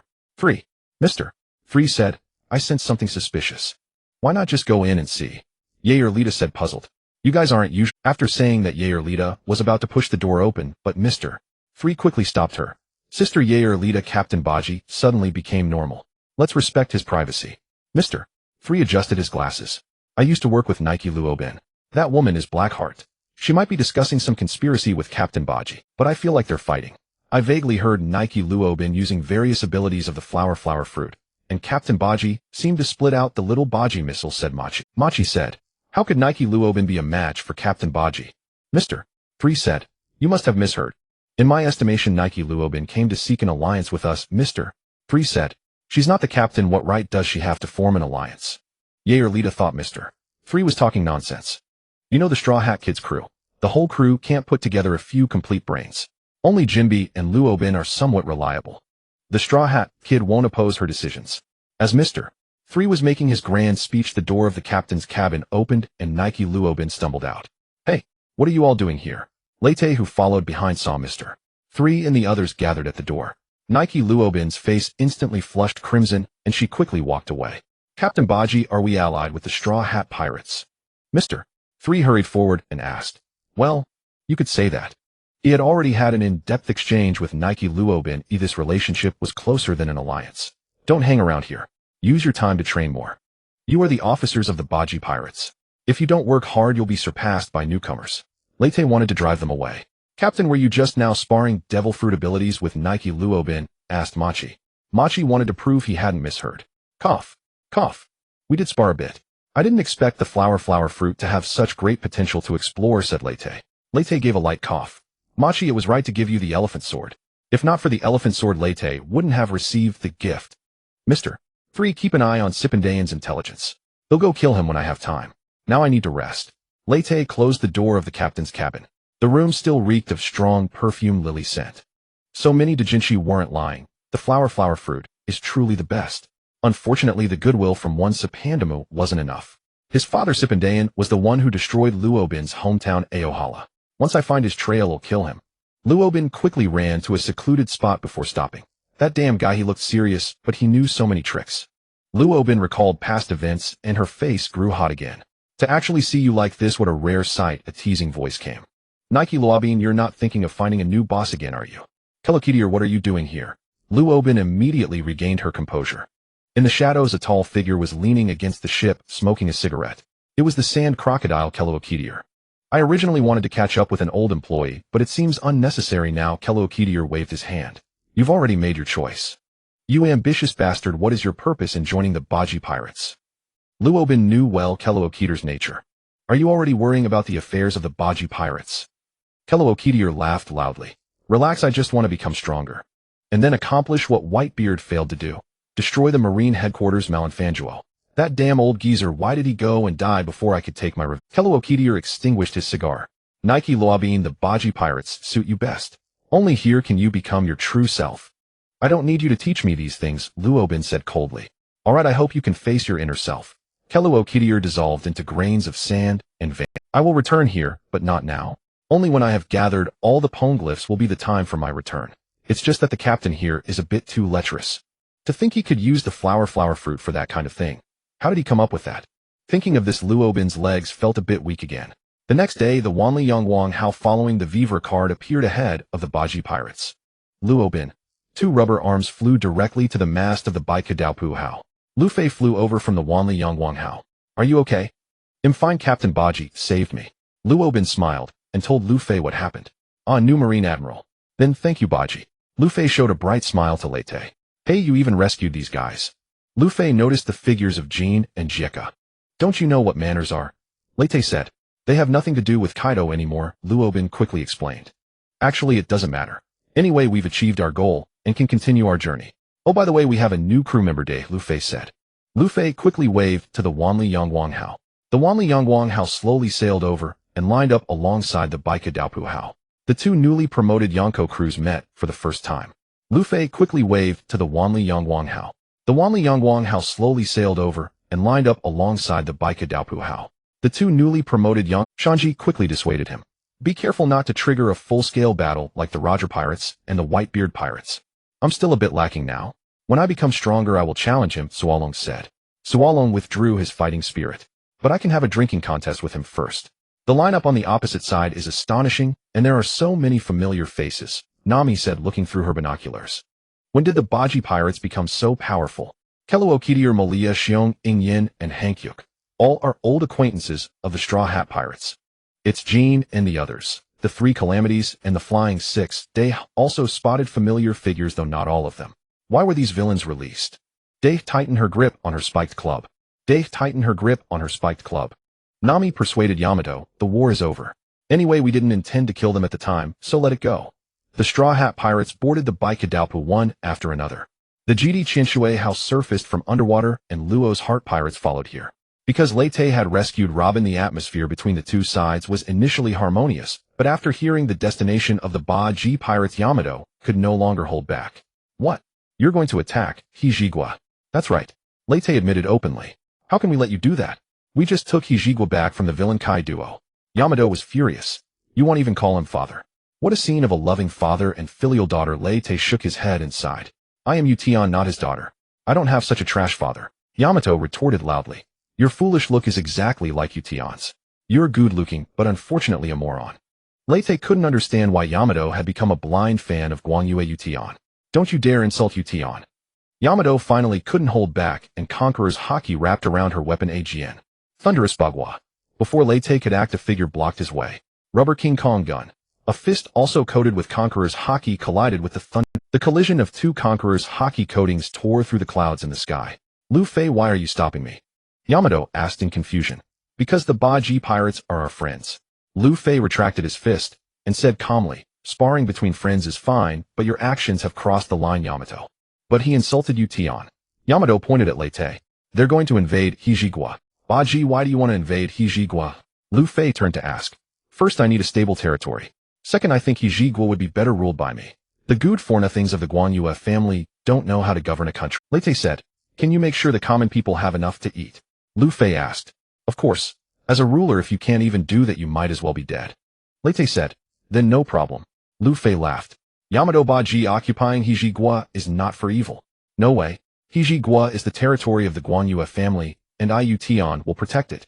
Yamato patted her chest. Besides, aren't Tao Z and the others your friends, Luffy? Yamato, don't easily question the captain's decision. Luffy lowered his straw hat, his voice unusually low.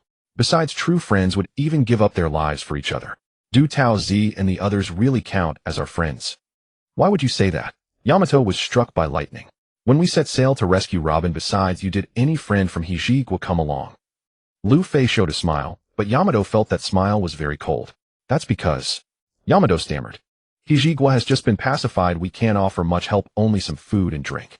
We're deeply sorry. Luffy imitated someone's tone. That Jinwei man sure changes his face quickly, but it seems he was acting under the orders of Tian Go-shan Fei Che. On the GD Qinshui, how Luo revealed what happened. Who exactly is that guy? Tian Go-shan Fei Che is the former shogun of Hijigwa Guangyue Shoshishao. Robin revealed the answer. He just couldn't admit it. Maybe he saw that the one who captured me was a marine admiral, and he didn't want to offend the world government and plunge Hijigwa into a new crisis, so he made that decision. From a country's ruler's perspective, it's quite reasonable. I see. Luo whistled. So the former shogun of Hijigwa is still alive. All these years they didn't know how to resist. They pinned all their hopes on a single prophecy. That's not true. Ution knew that the person who could defeat Kaiduo would only appear 20 years later. No matter how hard they tried before, it was useless. Yamato retorted loudly. Was Kaiduo that strong 20 years ago? That fool Ution was not weak. If he had sought help from the Roger Pirates or the Whitebeard Pirates, he could have easily dealt with Kaiduo. Leyte said disdainfully. In the end, he foolishly performed a naked dance for 5 years and did nothing secretly. Did he know all this in advance? Ution just didn't want anyone to get hurt. Kaiduo took many hostages. By dancing naked once, he could save some of their lives, and then allow more common people to starve to death. Leyte sneered.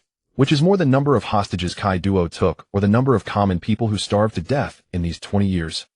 Ution was at least a man. He carried the Qi Qiao Jiuxia, jumped into a boiling cauldron, and accepted the punishment of being boiled in oil, exchanging his own life for the survival of the Qi Qiao Jiuxia. Yamato described the scene that was etched deep in her heart. Leyte was speechless.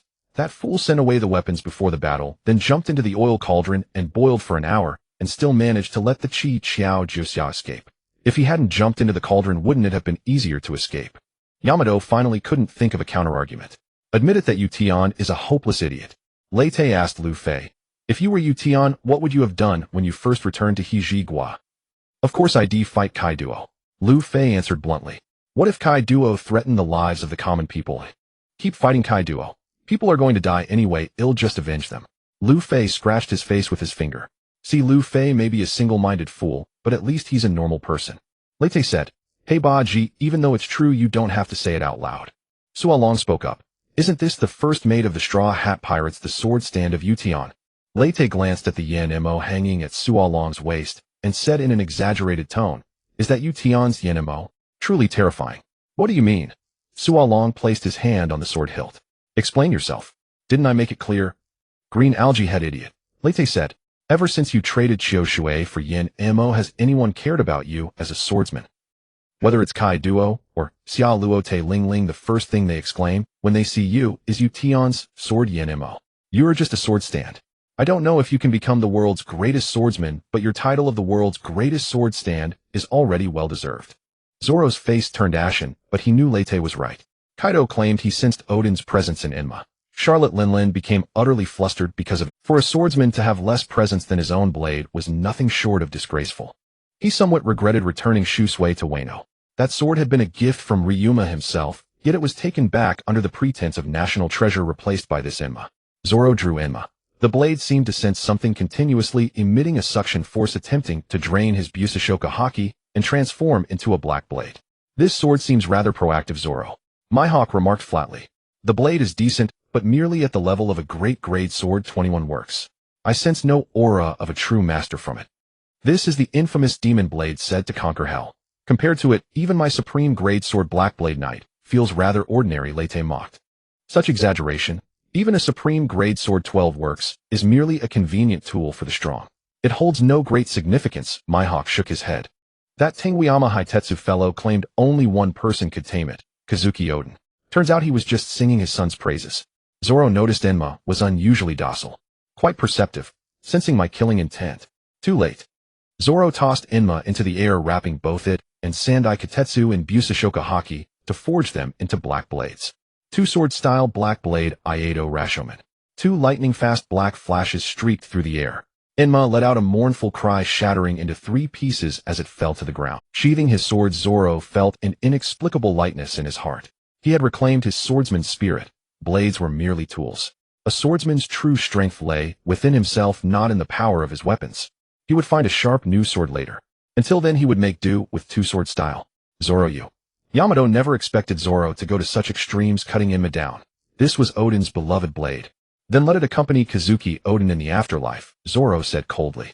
I, Roronoa Zoro, am the man who will become the world's greatest swordsman. I have no need for a weapon bearing Kazuki Oden's mark.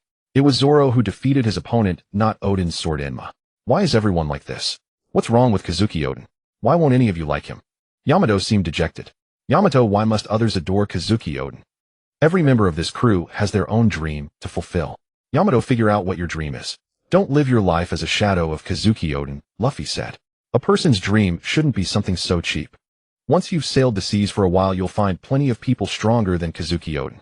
Strength isn't about power. It's about conviction, will, and personal charisma, Leyte interjected. Compared to them, Kazuki Oden is nothing but a waste who had power, but no conviction. By the way, does anyone on the Straw Hat crew keep a diary? We need to wash her brain. If Yamato had set sail with Luffy from the very beginning, she wouldn't have become such a blind fanatic of Oden. Does anyone write a diary? Luffy asked. No. Who in their right mind writes a diary? Nami said disdainfully. Usopp's hand reaching for his bag froze mid-motion. Usopp's great travelogue would have to stay hidden. Forget it. Since we've found Robin, let's continue on to the final island. Laugh Tale, Luffy said unconcerned. Then I'll take my leave, Captain Buggy, Robin whispered into Leyte's ear. Be careful of Wano. The ancient weapon Pluton is there. Safe travels. You'd better hurry back, or by the time you return the world government might already be toppled by me, Leyte said. The Straw Hat Pirates all boarded the Thousand Sunny except for Yamato. Aren't you coming with us, Yamato? Luffy turned back. Yamato felt like crying. She still couldn't understand why no one would recognize Kazuki Oden. Your father Kaido is indeed a scoundrel, but he taught you everything you know. You don't really believe he would have killed you, do you? Some things you'll regret only after you lose them, Late said. Go with the Straw Hats. You no longer have a home. Only those companions remain. Yamato suddenly realized how important Onigashima, which she had once despised, truly was to her. Even if it held too many unpleasant memories, it was still her home. Now her home was gone, her father was gone. Yamato looked at Kaido's former subordinates.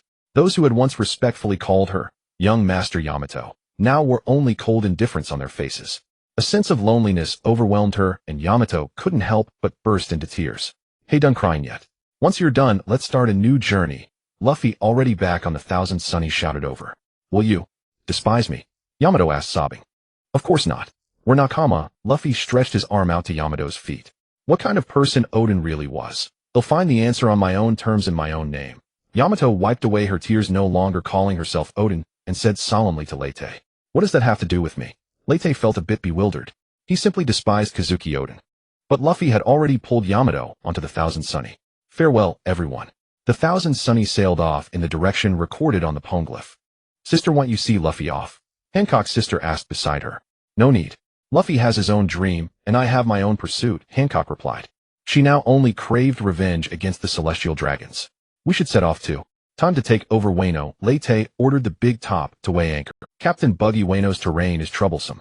It's not easy for our crew to get in there. King, who had been silent all along, suddenly spoke. He had once nearly annihilated the Big Mom pirates relying on that terrain. No need to bring the whole crew. Just bring a few strong fighters. You know the people of Wano. They're arrogant to the core, but once they deem an enemy invincible, they immediately shift to an attitude of submission. Just defeat their spiritual pillar, the 9 red scabbards, and Wano will surrender instantly. After all, they're well practiced in the art of capitulation. Late even suspected that the moment the 9 red scabbards fell, the first to surrender would be the shogun of Wano, Kazuki Momonosuke. King was surprised at how well Late knew Wano. Captain Buggy, could you spare some opponents for us? The Beast's pirates were defeated by the Straw Hats, not by those so-called 9 red scabbards. Sure, you can pick your opponents first. But has your body recovered? Late sensed King's bitterness. I'm fine. Our Lunarian race has a strong recovery rate, King said. Then let the people of Wano taste fear. This time there's no Straw Hat crew to help them. I want to see how long they can hold out. In the land of Wano, Kazuki Sukiyaki was having a conversation with Kinemon in a secret chamber. General, do you really not want to reveal your identity? I think the young master will be delighted, said Kinemon. No need. The land of Wano needs a ruler without any stains, and Momonosuke is just right. And I am not suitable to appear in public, said Kazuki Sukiyaki. The 20 years of suffering in the land of Wano need a scapegoat. Since Oden is hailed as a hero, the deceased Kazuki Sukiyaki is just the right person to play that role. Lord General, you have sacrificed too much for this country. Kinemon wept bitterly. The commoners don't know about your silent contributions. This is the duty of the shogun of Wano. Although he had only been making beautiful girl dolls over the years, he still believed he had contributed much to the country. Then Lord Sukiyaki, although he had only been making beautiful girl dolls over the years, he still believed he had contributed much to the country. Then Lord Sukiyaki, why don't you allow us to help the Straw Hat Pirates? Kinemon voiced his doubt. The one who took Robin away was a Marine Admiral. He didn't know my identity, so he left me alone. Kazuki Sukiyaki still felt a lingering fear when he thought about it. Once we help Straw Hat Luffy and his crew, we will be standing against the world government. You can't even imagine how powerful they are. I just feel a bit sorry for Luffy and the others, Kinemon said, still somewhat embarrassed. Pirates are pirates. They are no different from Kaido, Kazuki Sukiyaki sneered. We are nobles. We are not of the same class as them. We will continue the isolation policy. Momonosuke has done very well in this regard, much better than his father, Kazuki Sukiyaki said with great satisfaction. If we open the country as Oden said, the land of Wano will be in greater danger. Only isolation can ensure the Kazuki family's lineage continues. I will do my best to assist the young master. Kinemon is willing to serve the Kazuki family for generations. Kinemon quickly expressed his loyalty. I know your loyalty. The current priority is to continue the Kazuki bloodline, said Kazuki Sukiyaki. Isn't it too early? The young master is only 8 years old. Kinemon was stunned by Sukiyaki's train of thought. Does he look like an 80-year-old? Besides, Oden was frequenting the pleasure quarters and squandering money at 6 years old. The Kazuki men only get stronger with each generation. The current priority is to continue the Kazuki bloodline, said Kazuki Sukiyaki. Isn't it too early? The young master is only 8 years old. Kinemon was stunned by Sukiyaki's train of thought. No need, I have already chosen a candidate. Xiao Yu said Kazuki Sukiyaki. But Xiao Yu is still a child. Kinnaman hadn't expected this answer. Just let Xiao Rin use the ripe fruit to make Xiao Yu older. Xiao Yu may be a commoner, but her devil fruit ability is too powerful. She will be a good assistant for Momonosuke. Kazuki Sukiyaki said. Shouldn't we ask for Xiao Yu's opinion? Kinnaman still felt it was inappropriate. No need. I am Xiao Yu's guardian. I can make decisions on her behalf. It's a pity that Kaido's daughter has left. Otherwise she would have been suitable for Momonosuke, Kazuki Sukiyaki said with some regret. If the bloodline of the Kazuki clan merged with that of Kaido's Oni clan, they would surely produce an invincible heir. By then it wouldn't be too late to open the country. Oden, why couldn't you understand the virtue of patience? If you had been like me, you would have survived, and the Kazuki family might have joined the ranks of the celestial dragons. Kazuki Sukiyaki was indulging in the glorious future of the Kazuki family when a deafening explosion came from outside. What happened? Kazuki Sukiyaki was startled. Lord Sukiyaki, please wait a moment. I will go out and check. Kinnaman hurriedly rushed out of the secret chamber. When he came outside, he found the other 9 red scabbards had also been drawn by the sound. As Kinnaman saw the source of the loud noise, a chill surged up from the soles of his feet. In a crater about 2 meters in diameter, a man in black leather stood. The demon wings behind him and the flames swirling around the back of his head revealed his identity. Disaster of fire. Jean, how are you here? Kinnaman's voice trembled. Weren't they all captured by the Marines? Jean ignored Kinnaman and took out a den mushi. Captain Buggy, I have landed safely. No need for flight ability. As for the location, Jean looked at the surrounding 9 red scabbards, a sinister grin spreading across his lips. Right on target. All right, we'll be there soon. Your body hasn't fully recovered yet, so be careful. The voice of Lei came from the den mushi. Don't worry, Captain Buggy. Even if I'm not at full strength, these trash can't break through my defense. Jean said confidently. As long as his flames were burning, he feared no siege from the 9 red scabbards. Who do you think you are looking down on? You're someone who was already defeated. The 9 red scabbards drew their weapons. I do look down on you. The Beast's pirates were defeated by the Straw Hat Pirates. What contribution have you mice of Wano made? Jean raised his giant longsword, coating it with armament hockey and flames. What exactly are you here for? Jean, Kinnaman said, regardless, the Beast's pirates have already failed. Whatever you do now is meaningless. Kinnaman still wanted to avoid unnecessary conflict. This guy was the strongest in the Beast's pirates besides Kaido. How could it be meaningless? Our pirate crew has come to take over this country, Jean said. The land of Wano will also welcome its true master. Is Kaido still alive? Kinnaman was almost scared to death. That's impossible. The 9 red scabbards also showed fear. Kaido's psychological shadow was too deep for them. Look at your fearful faces. If it weren't for the Straw Hat Pirates' help, you wouldn't have dared to resist, Jean taunted. The so-called samurai spirit is nothing but a joke. Foxfire-style flame slash. Kinnaman suddenly drew his weapon and unleashed a powerful shockwave from the blade. At the same time he shouted, everyone attack together. No matter what, let's take him down first. The nearby Denjiro Kiku, Reizo Kowamatsu, Inuarashi, and Nekomamushi hesitated for a moment before joining in. After all, the 9 red scabbards were a unit, so it was only natural to attack together. However, their attacks failed to damage Jean. Don't worry, Kinnaman encouraged his comrades. In this state his attacks are not strong either. That's right, but you're not the only one with allies. A cold smile appeared on Jean's face. In midair, a pink paw-shaped transparent bubble appeared with a figure inside. The paw-shaped transparent bubble landed at an extremely fast speed, causing another loud noise. The figure of Crocodile appeared before the 9 red scabbards. Are these all enemies, Jean? Crocodile looked around. They don't look very strong. The ground beneath his feet instantly turned to sand. Shall we take them out before the captain arrives? A faint voice sounded as Mr. 3 ran to Lei's side. Now we need to consider how to deal with these guys. On the deck, Kaido's subordinate. Even Jean was astonished by Crocodile's ability. This power. The title of drought suits you better. Earlier Jean had looked down on Crocodile, who as the first warlord to be stripped of his title, had become an object of public ridicule. A warlord defeated by a nameless rookie. This Sand Crocodile was simply pathetic. Even after Luffy became a supernova of the worst generation, the mockery persisted, with Moria added to the list. As Luffy's famed sword and Doflamingo fell to him, the ridicule gradually subsided. Now that Luffy had become an emperor, no one likely mocked them anymore. It wasn't because they were weak, some individuals were simply beyond common sense. Enemies like Luffy, who never stayed down no matter how hard you hit them, turned fighting into a torment. Now Jean felt a sense of camaraderie with Crocodile. The 3 calamities of the Beast's pirates. I wouldn't care for that position.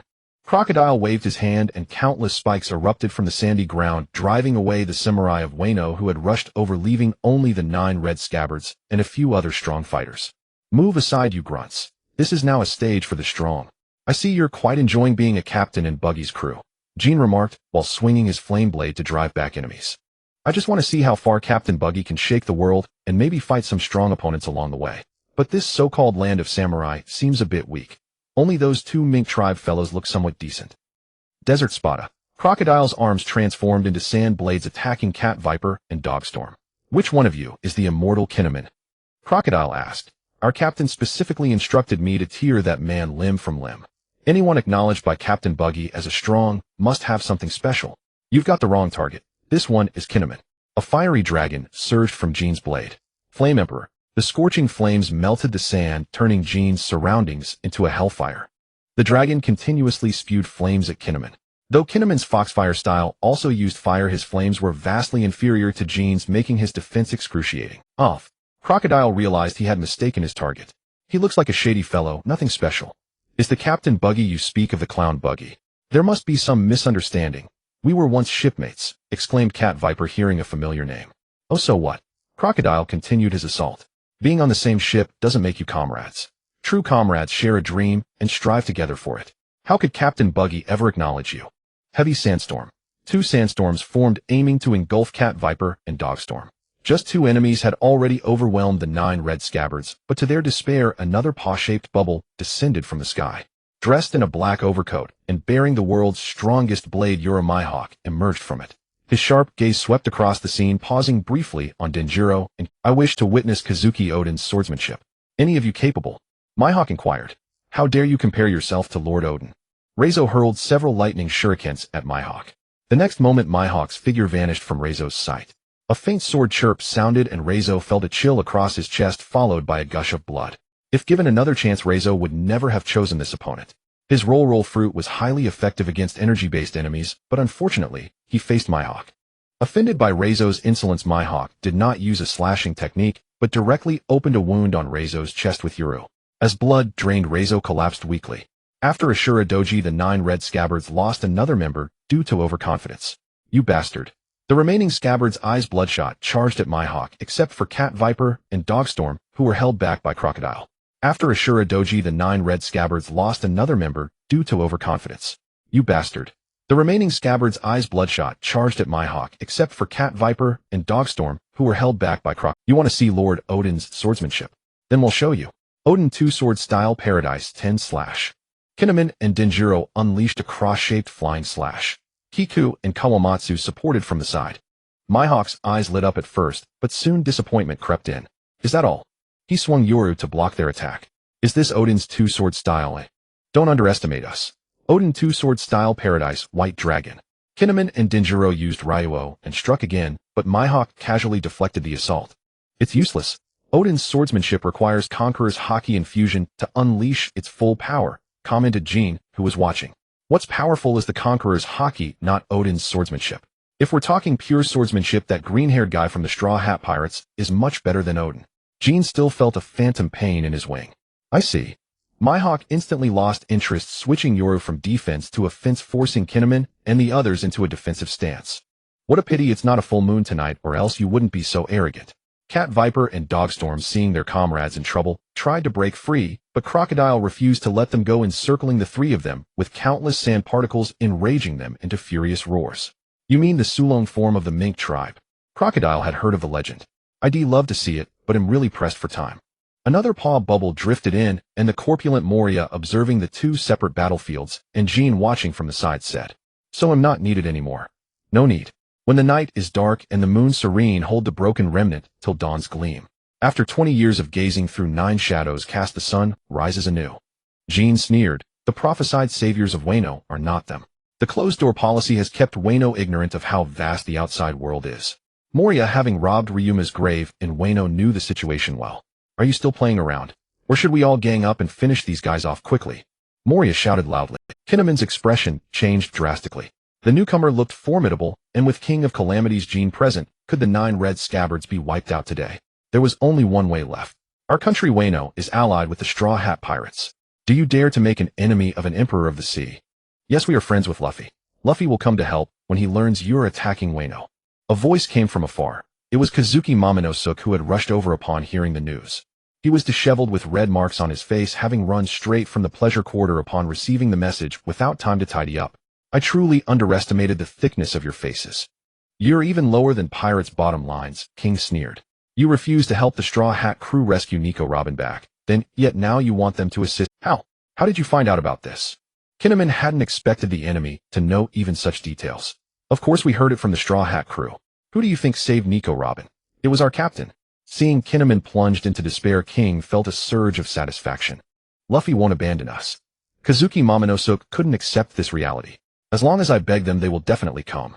Before begging them to save you, think carefully. What have you ever done for them? Another bear paw bubble flew over, and Leyte was paw flung here by the bear, just in time to hear Momonosuke's words. In the Battle of Onigashima, the Straw Hat crew contributed the most, yet all the glory went to Momonosuke and the 9 red scabbards, while the deceased Oden was extravagantly eulogized. Though Luffy cared nothing for fame, Wano was the first to so thoroughly steal credit. Kazuki Momonosuke, is it? Today is an auspicious day to kill the Shogun of Wano, so I've come to slay you. Seeing Momonosuke's demeanor, Leyte could no longer suppress his killing intent. His conqueror's haki erupted with such intensity that even the Buggy pirates were astonished.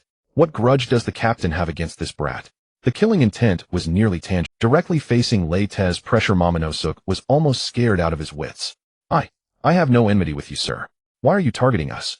Even though Momonosuke's body had grown into an adult's with considerable power, the soul within remained that of a cowardly child who only hid behind others when trouble arose. Momonosuke's first instinct was to seek his retainers' help, but this time they were all fighting and no one stood before him. I just find you repulsive, you damned brat. In fact, you're the first to make me this furious. Leyte wrapped his conqueror's haki around his weapon, the overwhelming power causing it to hum. Stop. Are you Buggy? Have you forgotten? We're crewmates on the same ship. Momonosuke is Lord Oden's son, your junior. Cat Viper shouted hastily. He recognized Leyte's technique. It was the Pirate King Roger's divine avoidance, the sword skill that once sent Kazuki Oden flying. If Momonosuke took a hit, he'd likely meet Kazuki Oden in the afterlife. I surrender. Don't kill me. Momonosuke immediately dropped to his knees, curled up, and wept. He felt an even greater pressure from Leyte than from Kaido. They'll give you anything. I don't want to die. Such a worthless junior would be better off dead. Leyte said disdainfully. The pirate world was a standard chaotic era where war did not halt just because a child stood there. Luffy's 3 brothers, Robin, Nami, Vivi, Rebecca, each of them matured young. Even Doflamingo from childhood experienced a fall from heaven to hell, and though he became a villain, he didn't grow into a freak. Only Momonosuke, when his country was destroyed and his family lost, first thought of taking advantage of his child status. When trouble came, he relied on his retainers, merely seeking a warm embrace to exploit. Such a person had no right to live in this world. Wait. If you harm Momonosuke, you'll gain nothing, and all of Wano will be buried with him. Just as Leyte was about to strike, a short figure stepped before Momonosuke. Kazuki Sukiyaki. Momonosuke summoned Zenesha. You can do it, Kazuki Sukiyaki urged. If you are hurt, order Zenesha to destroy all of Wano. Momonosuke instinctively obeyed the command and began to summon Zenesha. At his call, the distant sound of a giant elephant's trumpet echoed. Aboard the Baikal Do, the remaining officers of the Buggy Pirates were idly chatting when they suddenly heard the elephant's roar. Moji perked up. Is this the giant elephant near Wano that Captain Buggy mentioned? If I tame it, my combat power will skyrocket. Moji pulled out his taming whip excitedly. Help me find where it is. I, the Beast King Moji, will demonstrate my taming skills. No need to look. It's over there. Mister. 3 pointed in a direction. It's freaking huge. Moji burst out laughing. The bigger the better. ITLL, show off my skill. Then his voice cut off abruptly. It's too damn big. A towering silhouette broke through the mist, seeming to walk slowly toward Wano, but each step stirred up colossal waves. Is this thing really a beast? It's bigger than a country. Moji was so scared that snot ran down his nose. Since Captain Buggy said it's a beast, it probably is. Want to give it a try? The bear can paw fling you over. Mister. 3 said. Sure, mister. Moji, would you like to try? Bonnie spoke up. Try my ass. Moji pointed at Zenesha. This thing probably can't even see me. How am I supposed to tame it? Someone in Wano must be able to control Zenesha, Jack muttered nearby. Then is Captain Buggy okay? Mister. 3 worried. Hearing Zenesha's response, Kazuki Sukiyaki suddenly gained confidence. Your main goal is to conquer Wano, right? We can give you the position of Shogun of Wano. Kazuki Sukiyaki said, we only asked to spare our lives and let the Kazuki clan move on to Zenesha. So you're just selling off Wano? Leyte asked with interest. Wealth, power, and beauty naturally belong to the strong. I believe Wano will be better under your rule. Kazuki Sukiyaki said with a flattering smile. Having been imprisoned, Kazuki Sukiyaki had suddenly seen the light. After all, Wano had been occupied by Korizumi, Orochi, and Kaido. It was just changing masters again. Preserving the bloodline of the Kazuki clan was more important than anything. By the way, I have a granddaughter, Kazuki Hiyori, the most beautiful woman in Wano. If you're interested, she can... Kazuki Sukiyaki said lewdly. She has undergone rigorous training and knows well how to please a man. Lord Kazuki Sukiyaki, how could you do this? Upon hearing Kazuki Sukiyaki's words, the first one who couldn't bear it was Denjiro. We would rather die in battle than endure such humiliation. Denjiro's eyes blazed with fury as he roared. It seems the lord you serve has abandoned you. Mihawk withdrew his blade and stepped back from the battlefield.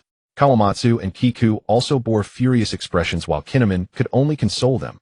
Lord Sukiyaki is merely concerned for Lord Momonosuke. Silence. What do you vassals know? If the Kazuki bloodline were to be severed, what meaning would Wano country have left? Hearing Denjiro's words, Kazuki Sukiyaki jumped up and down in rage, cursing. If it weren't for your incompetence, things wouldn't have come to this.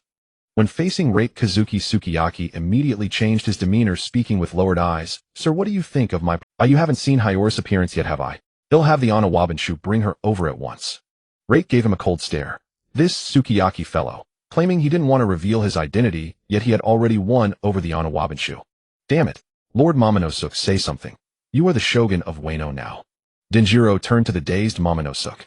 I am already surrendering. What more do you want from me? First Kaido, then this guy. Why do I have to bear so much? I just want to survive. And this guy, isn't he Tenguiyama Hitetsu? Since when did he become my grandfather? Momonosuke finally snapped back, pointing at Kazuki Sukiyaki. He is the former shogun of Wano, Lord Kazuki Sukiyaki, and also your grandfather. Because of Kaido's overwhelming power, he adopted the alias Tenguiyama Hitetsu. Kinemon explained. He's been alive all this time, and just watched us fight a life-or-death battle with Kaido. Momonosuke looked incredulous. You all knew and didn't tell me. We only learned of it recently. Denjiro said. He had no right to be shogun of Wano.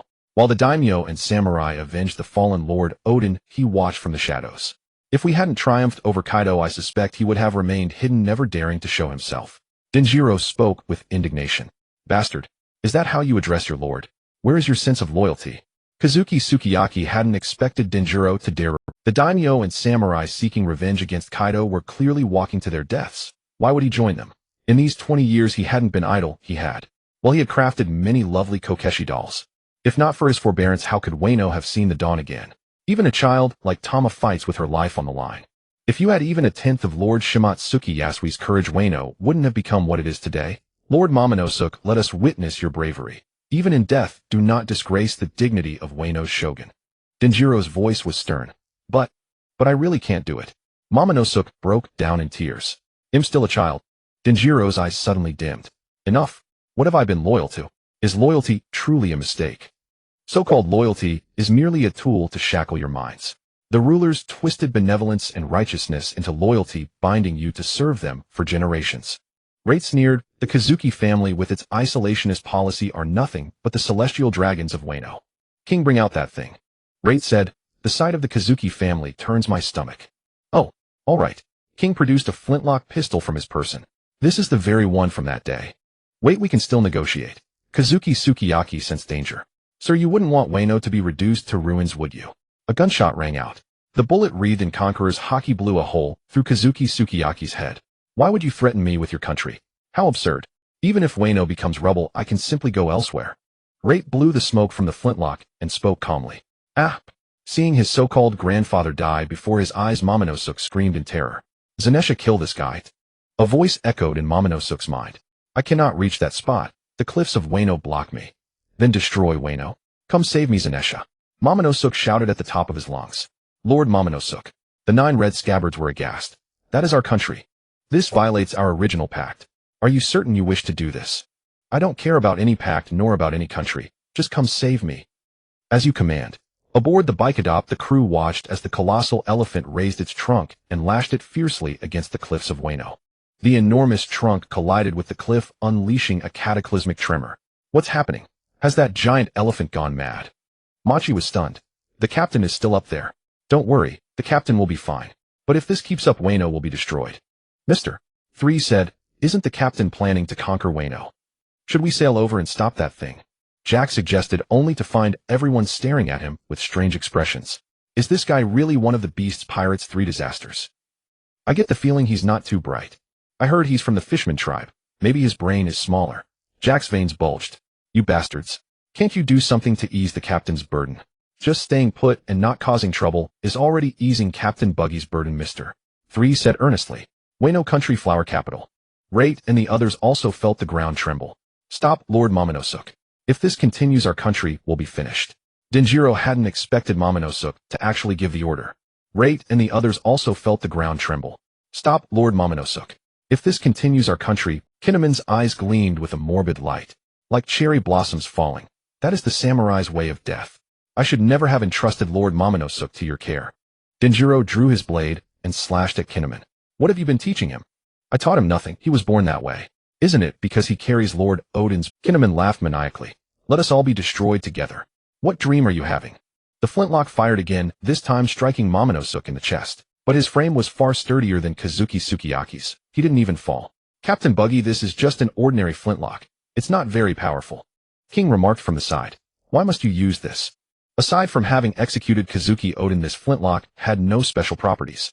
King had gone to great lengths to find it. You don't understand. Finishing off Wano's shogun with a gun is a kind of romance. Rate fired another shot. The bullet wreathed in Conqueror's haki blasted a massive hole through Momonosuke's chest. Guan Yue Taazasu, the shortest reigning shogun of Hajigwa, without a doubt. Actually using a gun looks pretty cool. Lete suddenly felt like studying gun skills. It's mainly about pointing a gun at someone and saying, don't move, in a calm tone. That looks full of swagger. I don't see it, Jean replied honestly.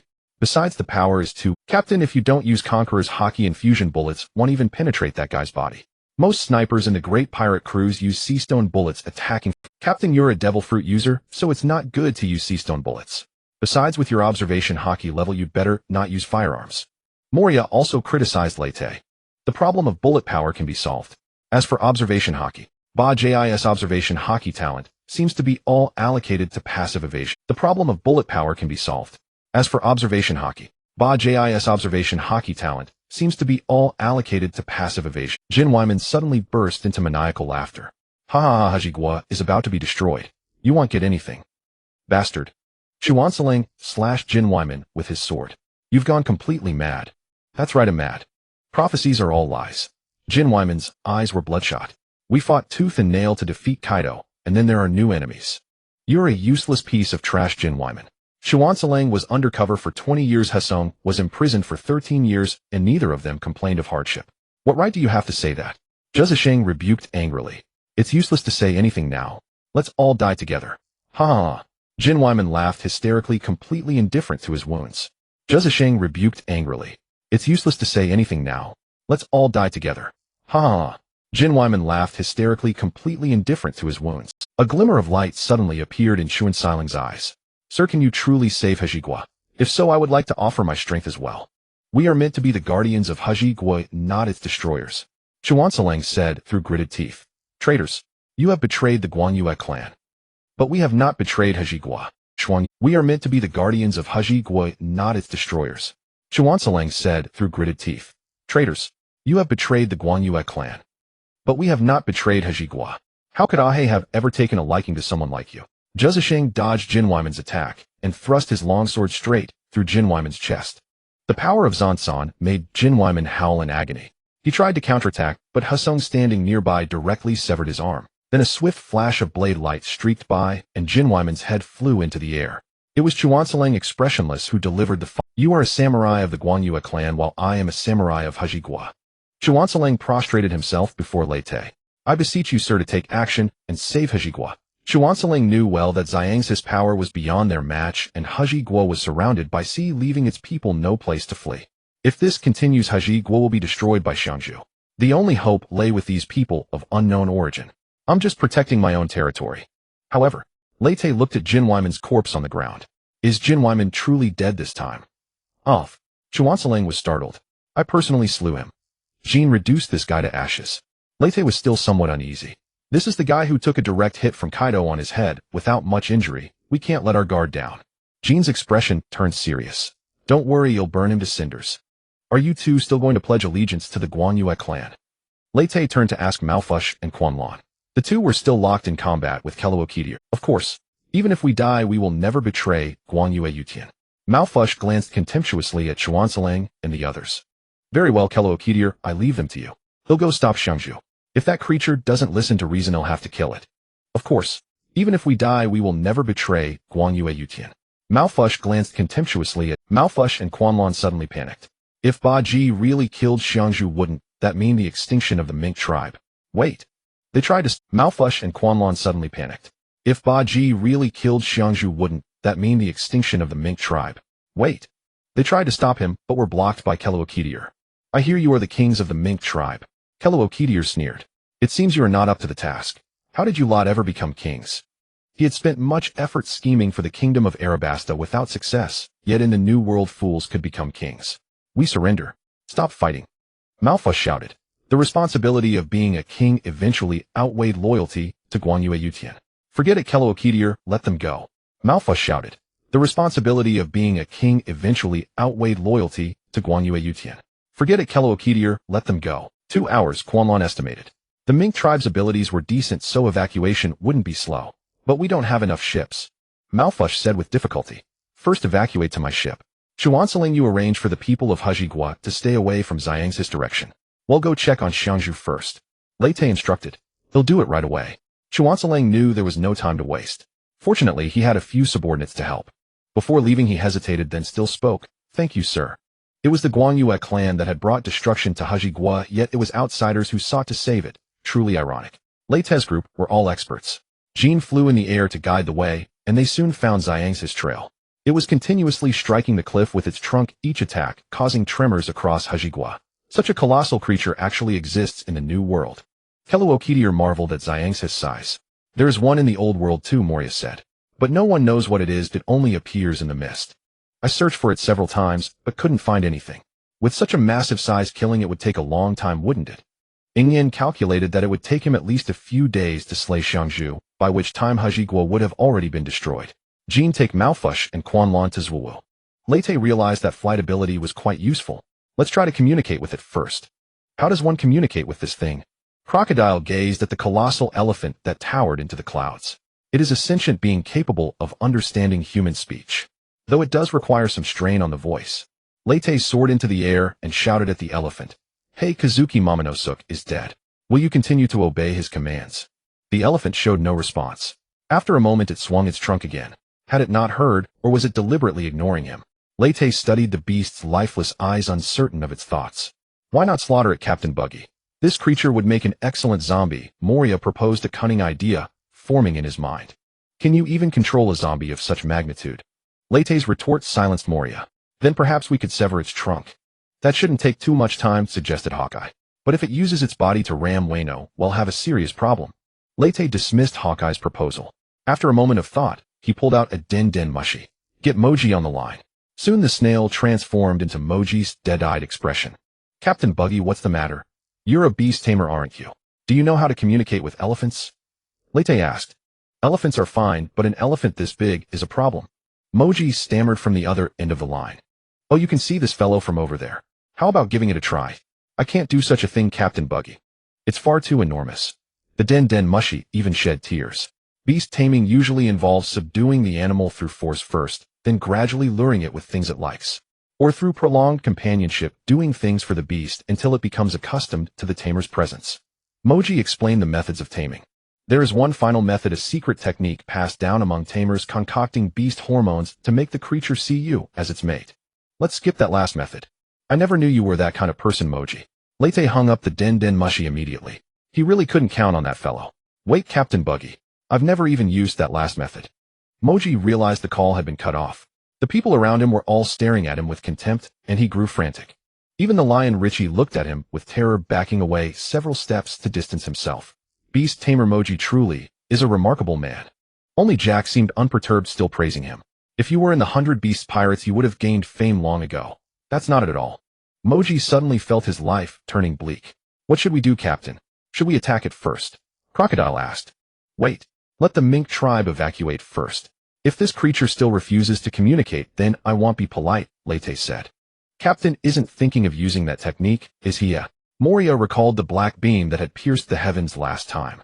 If that was the case, had better get far away. Absalom's grudge hadn't been avenged yet he didn't want to get himself caught up again. That was a mistake. I hadn't mastered it the first time. This time I'll be fine.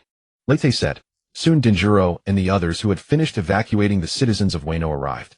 So we don't have much. If this elephant keeps attacking it will shake Wano's foundations within a day, Denjiro said gravely.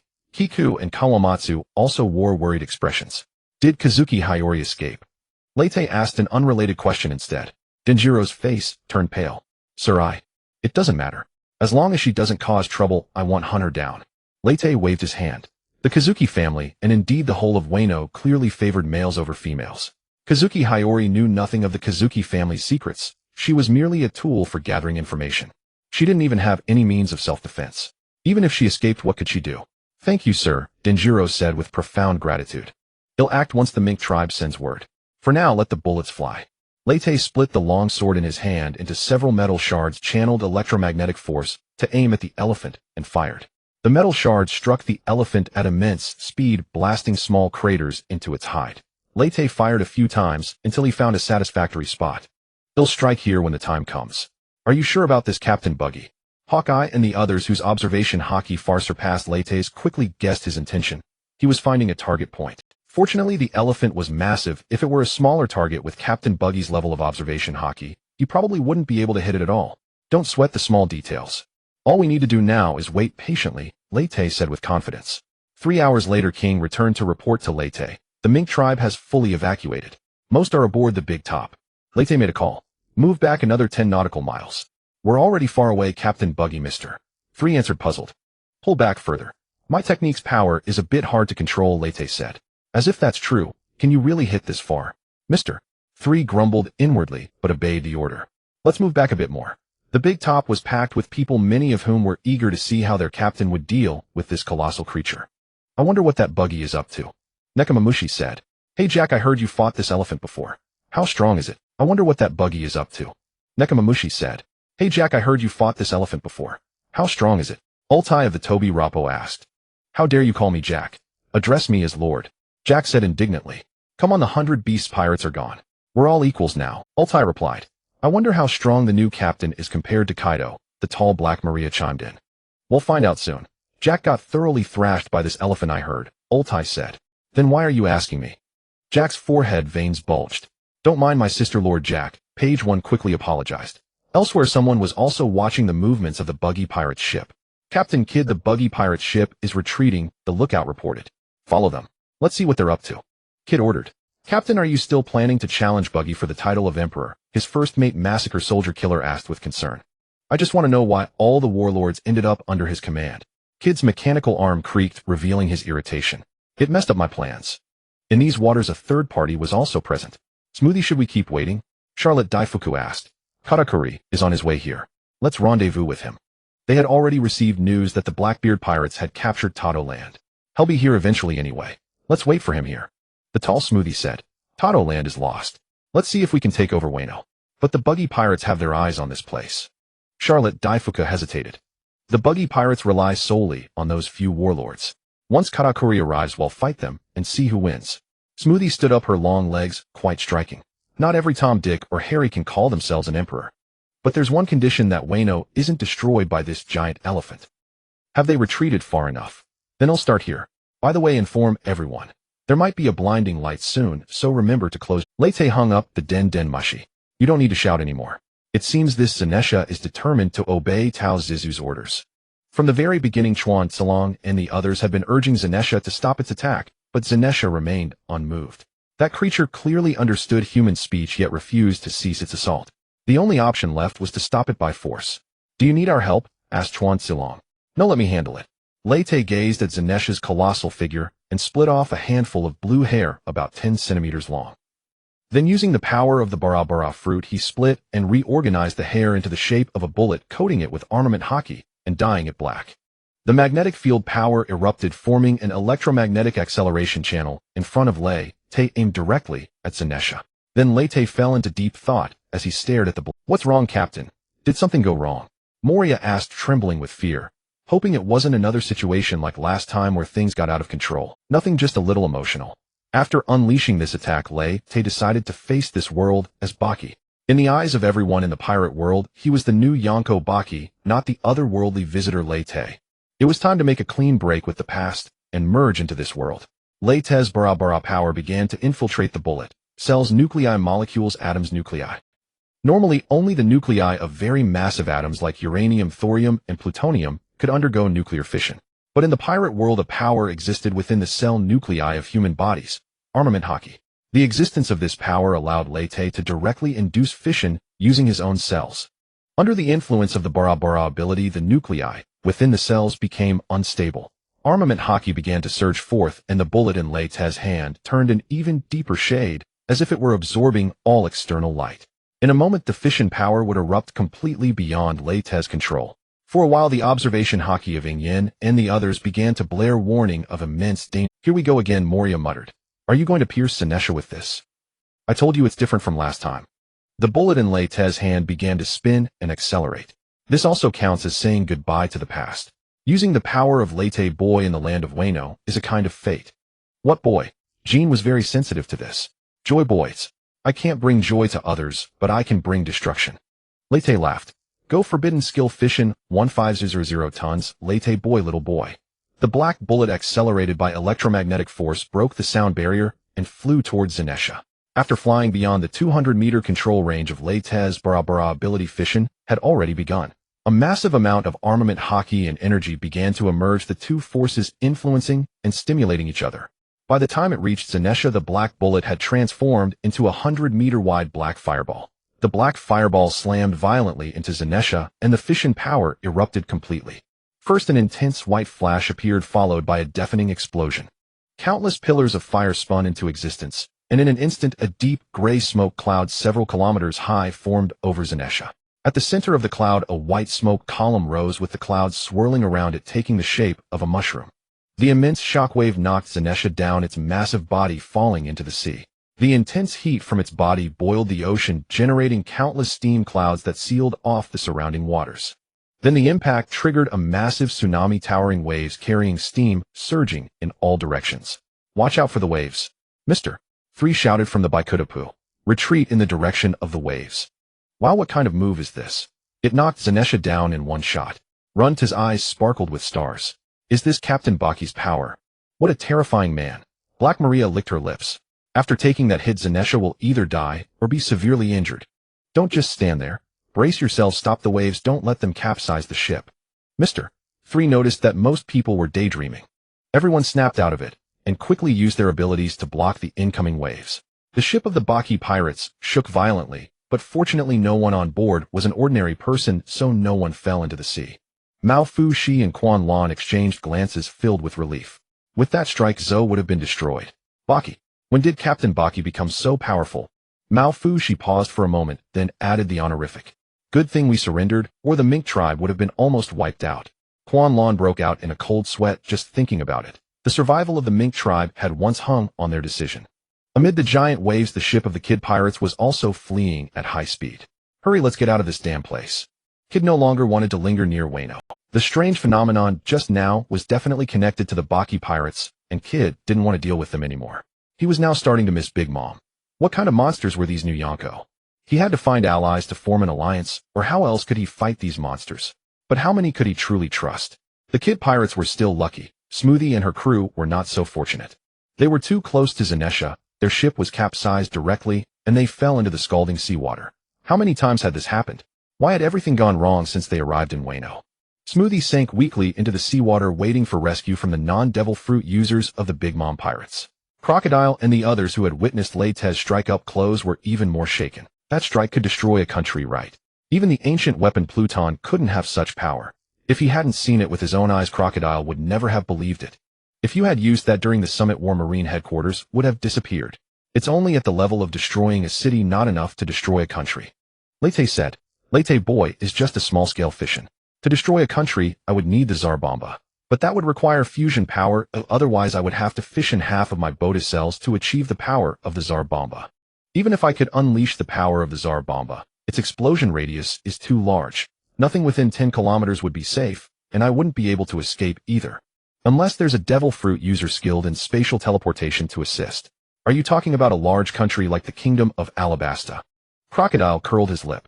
It's enough to deal with those island countries. This move has a cost, doesn't it? Those hairs. Yin sharply noticed that some of Lei Te's hair had disappeared. That's right, that's why it's called a forbidden skill, Lei Te said. Luckily Baki's hair is long so I can still use it a few more times. A forbidden skill that consumes hair. Yin was a bit speechless. Is Zanesha dead? Chuan Xilong was more concerned about this question. Well, no, once the steam clears. Lei Te gazed thoughtfully at the steaming sea surface. From now on he would incorporate the name Lei Te into his techniques, and henceforth he would go by the name Baji.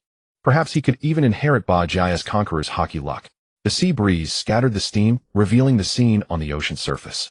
Xiangzhu was actually still alive, though a deep, bone-revealing hole had been blasted into its body. The wound's edges had been charred black by the intense heat, which fortunately prevented blood from flowing out. Such tenacious vitality in this giant creature. Baji sighed with genuine admiration. After all the times had changed, now the power of bombs could even kill an emperor. Xiangzhu let out a series of mournful cries, struggling to rise from the sea, but its injuries were too severe, and it failed several times in a row.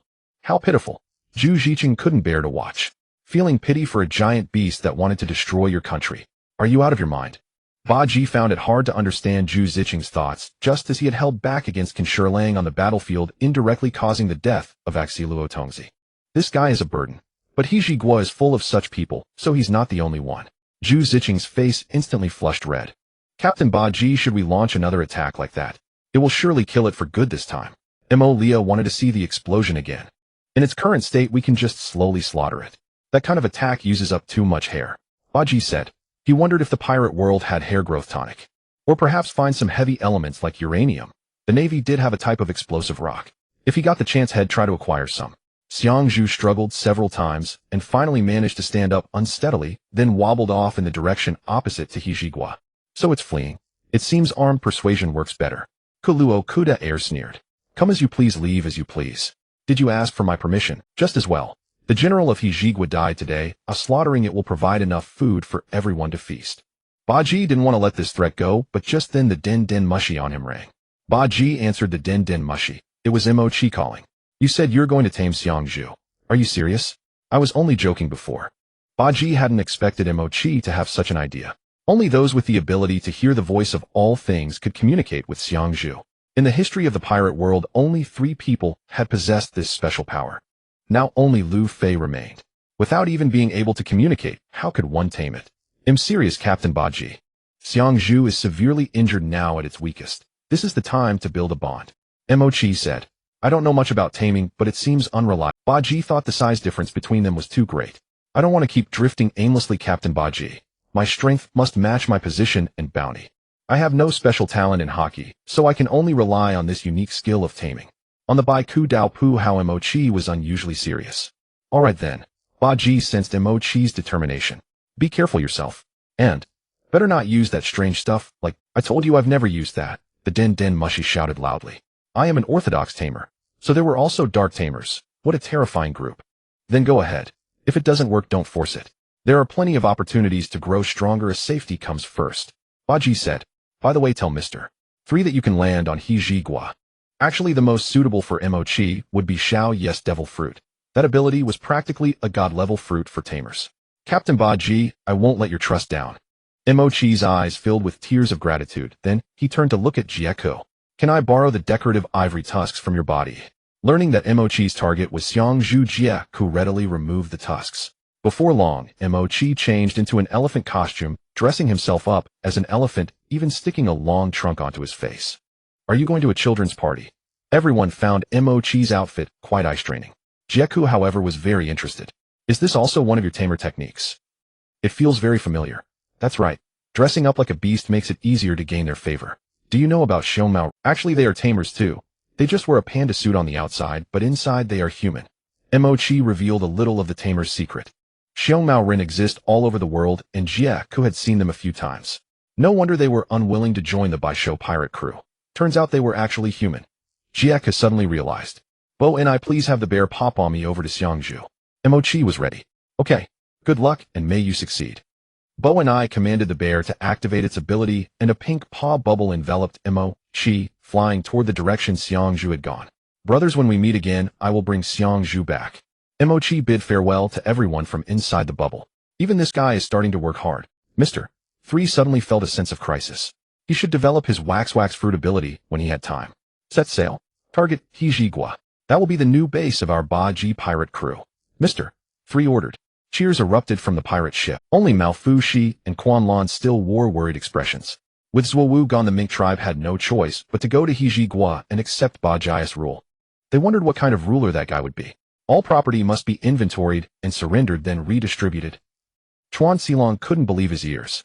Captain Buggy, even Kai Duo, never issued such an outrageous order. That's why he failed. He made such a mess of ruling a country, which is actually quite simple. That's why he's only fit to be a teacher, not a ruler. Buggy said. Chuan Xilong didn't understand why Kai Duo was fit to be a teacher, but the man before him was the most absurd ruler he had ever seen. If you do this, Hijigwa will fall into chaos. The wealth is all in the hands of the daimyo, the underworld, and the merchants. They will never accept such terms. Chuan Xilong tried his best to explain the situation of Hijigwa to Buggy. Why do they get to hold so much wealth? Buggy retorted. Because. Chuan Xilong suddenly couldn't find an answer. Hijigwa had been like this since ancient times. No one had ever thought about whether it was reasonable. I came to Hijigwa to do only 3 things: fairness, and fucking fairness. Buggy said. Let's start with asset redistribution. What if they disagree? Chuan Xilong asked. We are pirates, so we'll solve it the pirate way. Buggy drew his flintlock pistol. If they disagree, then I will personally deliver them fairness.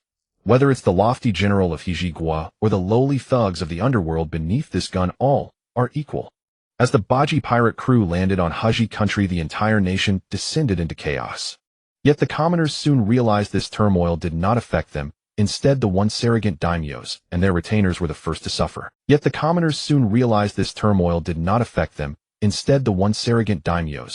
To celebrate the death of the shogun of Haji country, Captain Buggy has decided to host a 3-day feast. You may eat and drink to your heart's content without spending a single coin, and you can even take some provisions home. The pirates' words drew cheers from the commoners. Having gone hungry not long ago, they now could enjoy free meals. Mother, does Haji country have a shogun? If one dies every 3 days, won't we be feasting all the time? A frail little girl said innocently. You mustn't say such things. Her mother quickly covered the girl's mouth. It's all right, a passing Bonnie overheard and said bluntly. Even if all the shoguns of Haji country die, you won't go hungry again.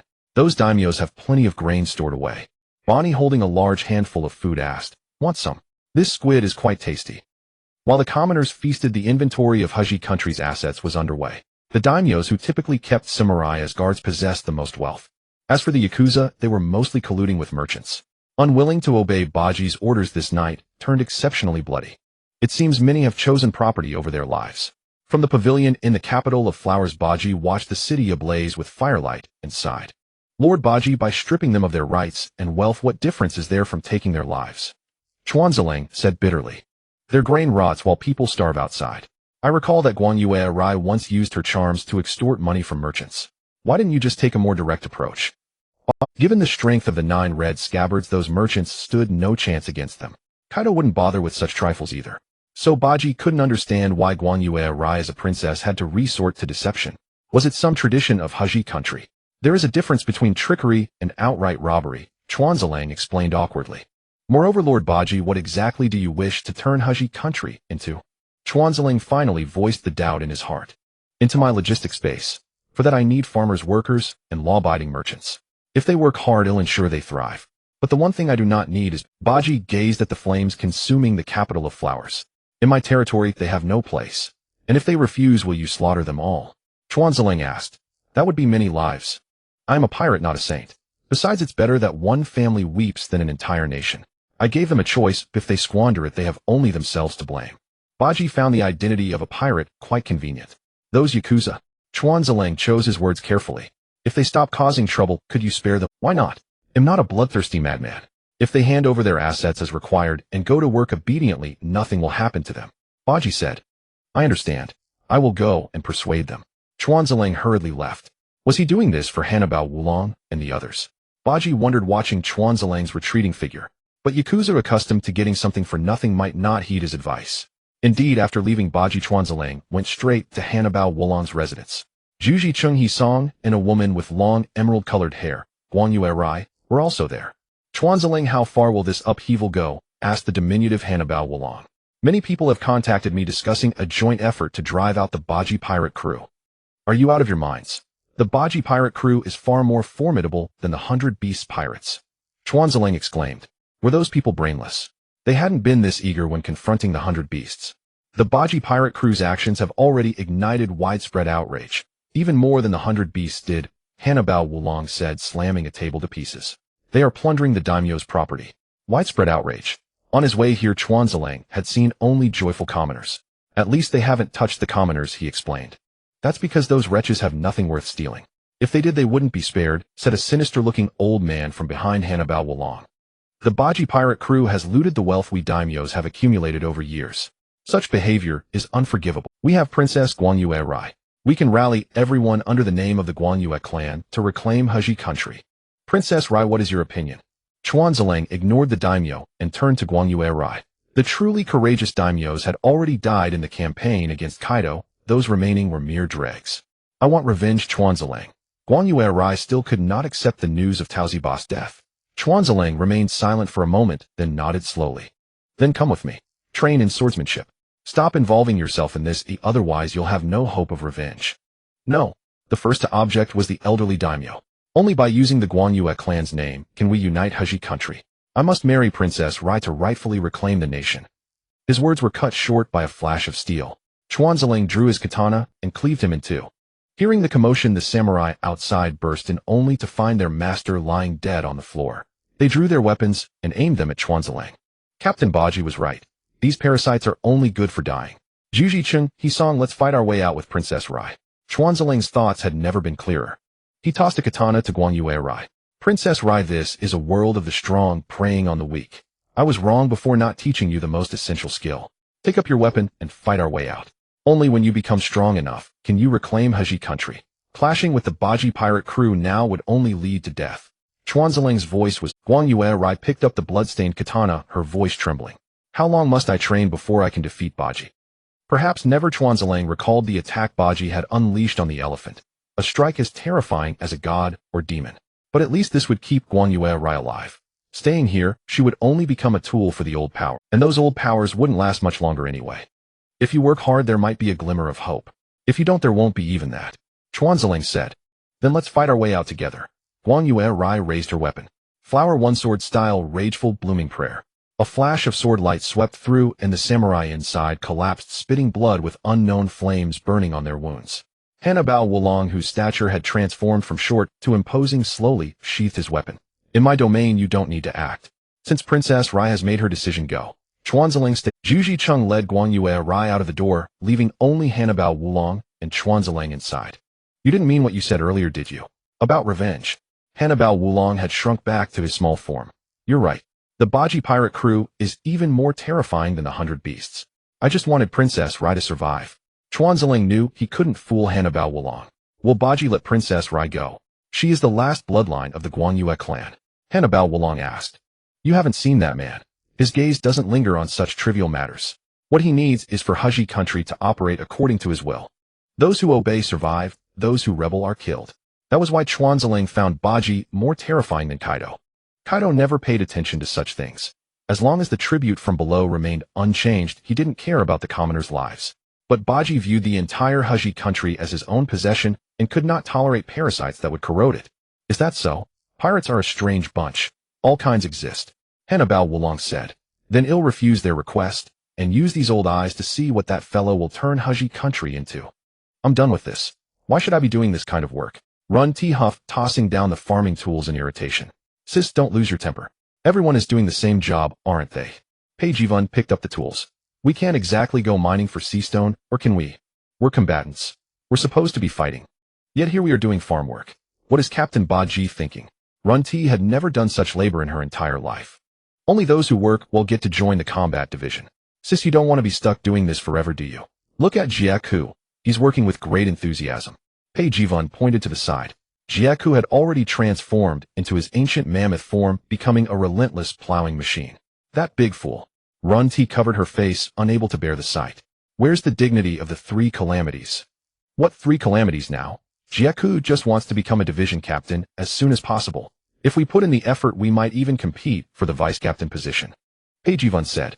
Suddenly the ground trembled violently, and a mushroom cloud rose in the distance. Captain Buggy is using his forbidden technique again. Run's eyes lit up. Every time I see it I think that skill is so incredible. The third reservoir is about to be built. Before that we need to finish cultivating this land. Pei Jivun transformed into his Spinosaur form, hitched the farming tools, and began running swiftly. Wait for me, Xiao Pei. Run T quickly followed. In the distance the mushroom cloud had not yet dissipated. Kuloaka Daer was manipulating the earth into quicksand, then shaping the quicksand into the form of a I never imagined that being a pirate would involve doing this kind of work. Since this was the third reservoir he had built, Kuloaka Daer was already quite skilled. Captain Baji, what exactly is going on in your head? Making the best use of everything. Baji's long hair had already become much shorter. If we relied solely on ordinary people, how long would it take to build a large reservoir? The people of Wano country have no idea how to build such a thing, I suppose. But at this scale it would take tens of thousands of people several years. Baji had directly blasted a pit several kilometers wide and about 100 meters deep. If it had to be dug by hand, who knows how long it would take. The two of us can finish it in a single day. The manpower saved can be used for other things. Quite cost-effective, don't you think? Actually, I originally planned to assign all the water conservancy projects to you. Your Suna no Mi can also dig pits, can't it? Kuloaka Daer said grumpily. And on top of that I have to excavate a canal that runs through the entire Wano country. Despite being a pirate, Kuloaka Daer found himself transformed into a laborer, and an exploited one at that. Kuloaka Daer said grumpily. And on top of that I have to excavate a canal that runs through the entire Wano country. Despite being a pirate, Kuloaka Daer found himself transformed into a laborer, and an exploited one at that. Your Suna no Mi is a divine fruit when used for construction. Why must you limit yourself to combat? Baji did not hold back his praise for Kuloaka Daer. Even if you say that, I won't appreciate it. Though Kuloaka Daer said that verbally, his movements clearly became faster. This guy is still at Sundara. Could the rumors be true?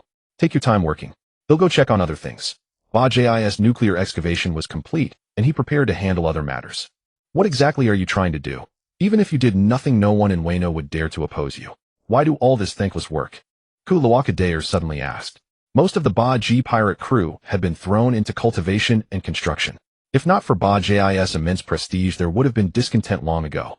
I just want to test how much power devil fruits can unleash when used for construction. Building a new era isn't something you can achieve just by shouting a slogan and defeating all your enemies. If you can't fundamentally change the world, what's the point? Perhaps the celestial dragons were once dragon slayers, but as time passed the slayer eventually became the dragon. If I led the Baji pirate crew to slaughter all the celestial dragons, would the crew members become the new celestial dragons? Destruction is always easier than construction. Right now I want to challenge the difficult path. If I can't even govern a single country properly, then what's the use of talking about overthrowing the world? I might as well be a free pirate like Straw Hat Luffy. Listening to Baji's words, Kuloaka Daer was stunned. Your ambition is truly unique. I doubt there's another pirate crew like this in the entire world. What regretful? Baji asked. No, this is incredibly interesting. Kuloaka Daer suddenly burst into laughter. Here we are, pirates doing things more righteous than the Marines, yet unbound by morality, waving our blades freely. Kuloaka Daer seemed to see both light and dark qualities converge in Baji. In the end, will you choose to become the Dragon Slayer or the Dragon Captain Baji? Leave the canal to me. They'll finish all the work within 10 days. Kuloaka Daer said. And any other tasks you have, I'll take them on as well. Use me as you please. I just want to see what your new era looks like, Captain Baji. Baji looked at Kuloaka Daer, who was now pumped up like a chicken on steroids. What's gotten into this guy? Suddenly full of energy. Still such a subordinate who works hard without asking for anything in return is truly rare. Keep it up. Maybe one day you'll become the king of construction, the god of all civil engineers and old-timers. Baji praised Kuloaka Daer a few times before hurrying. For Wano country to become prosperous relying solely on growing food is not enough. They must also focus on specialty products. Wano is the only country that can process and manufacture seastone weapons, and even the world government came to trade weapons with them. Now the seastone mine and the forging workshop have resumed operations. However, the world government as a client is probably gone, so they need to find new buyers for seastone weapons. I wonder if the Revolutionary Army is wealthy. Pei Luana walked into the forging workshop and found that the Hawkeye was indeed there.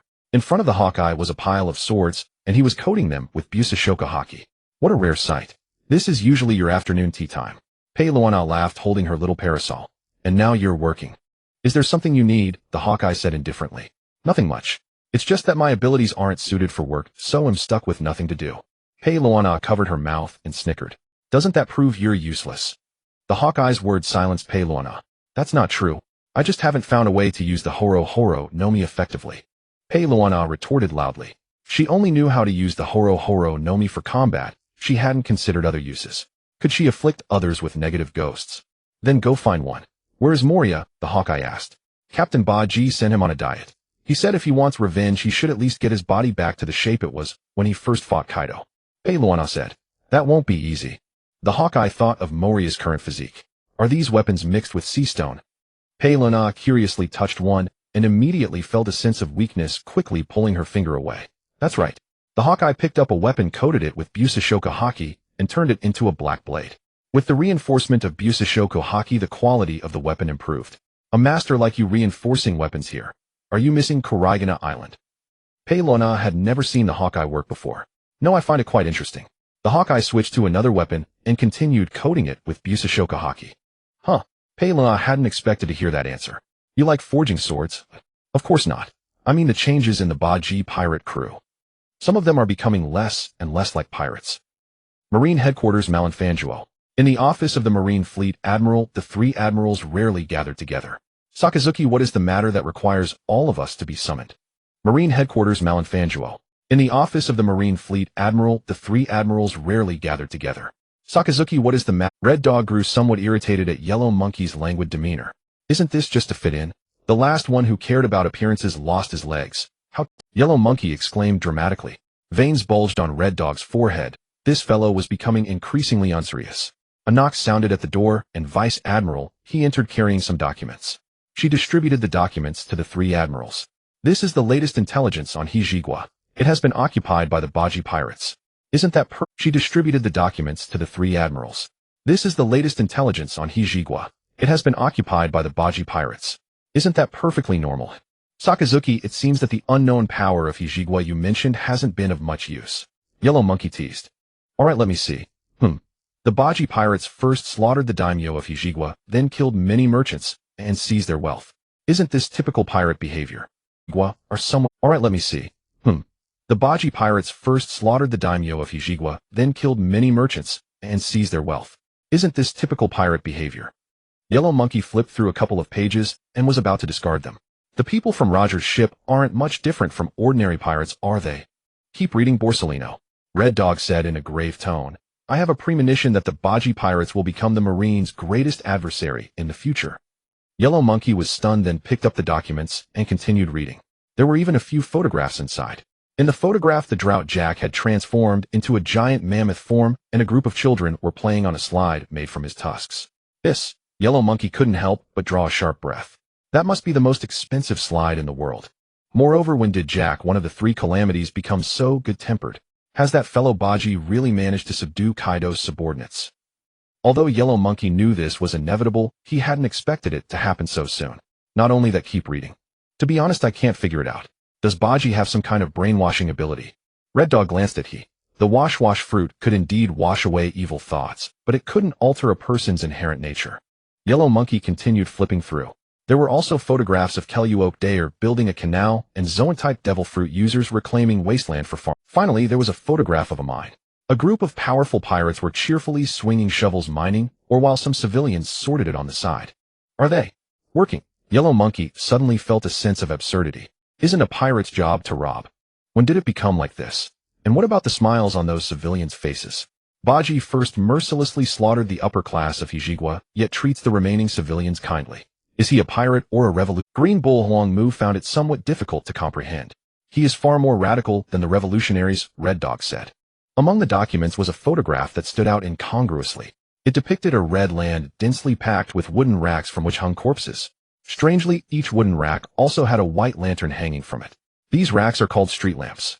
Every day those who resist Buggy are hung on them. He explained.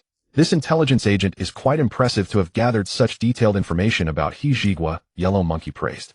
Because Hijigwa is currently in a state of no defense. Apart from children who must attend school, the rest are free to choose their own work and receive compensation. He said, compensation, another thing that doesn't fit with pirates. Upon hearing the word compensation, Yellow Monkey became interested. Sakazuki, then what did you call us here for? The intelligence agent defected after sending these documents. He said he felt suspicious of this world and needed some time to calm down. Red Dog said solemnly, starting today, I will seal off information about Hijigwa. There are many radicals in the Marine, these things will influence them. Everyone immediately turned their gaze to Red Dog. Weren't you originally the biggest radical leader? Is it worth exchanging the death of a few for the happiness of the many? That intelligence agent must have been puzzled by this. Wisteria Tiger, who had been silent all along, spoke up. Hey, your thoughts are quite dangerous, Wisteria Tiger. Should we have Vice Admiral, he give you a wash? Yellow Monkey said. Stop joking, Borsalino. I would like to wash away your laziness, but unfortunately I can't. He glared at Yellow Monkey. I need someone to keep an eye on every move of the Buggy Pirates. Yellow Monkey, I'll leave this task to you, Red Dog said. Why? Yellow Monkey was somewhat reluctant. I've been running around lately. I haven't even had time for a vacation. Because you are relatively mature and won't be fooled by the Buggy Pirates' actions. I want you to investigate what they are really up to. Red Dog felt that only Yellow Monkey would not be easily influenced, while Wisteria Tiger was already showing unfavorable tendencies. Someone is coming. Wisteria Tiger suddenly spoke. Then the door was kicked open and arrogant laughter rang out. Fu. The top brass of the Marine are plotting here. Is there something shameful going on? Dwafu Langming, wearing a pink version of the CP0 white suit, burst in. You fool, don't you know any manners? Huang Mu directly struck out his fingers, transforming into vines that shot toward Dwafu Langming. But Dwafu Langming stood still, letting the vines pierce into his body. Fu. I now represent the Celestial Dragons. Although I'm not happy about it, this identity is still very useful, Dwafu Langming. Forget it, Huang Mu, don't stoop to his level. He looked at Dwafu Langming. Have you fallen to such a degree, Dwafu Langming?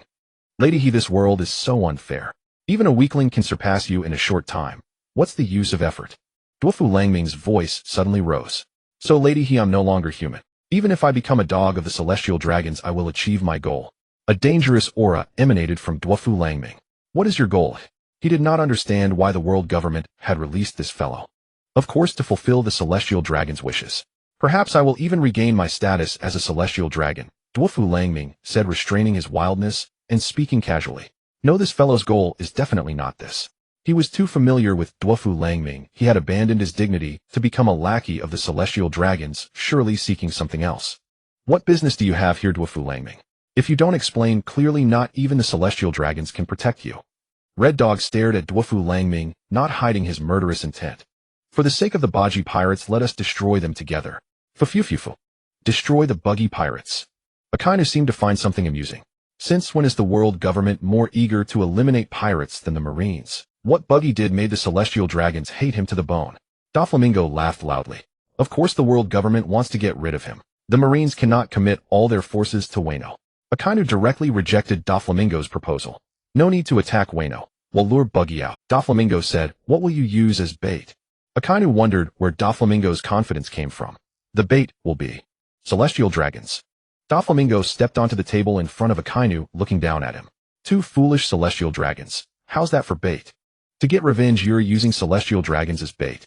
Since when did Celestial Dragons become so cheap? Akainu was somewhat surprised he hadn't thought of that. There are plenty of Celestial Dragons. After Buggy killed one in public, the rest aren't as important. Doflamingo sneered. In comparison, a disruptor of order like Buggy is the real threat to the world government. The five elders aren't senile. They know what matters. You bastard, you just said you wanted to be a dog of the Celestial Dragons, and now you're ready to bite your master.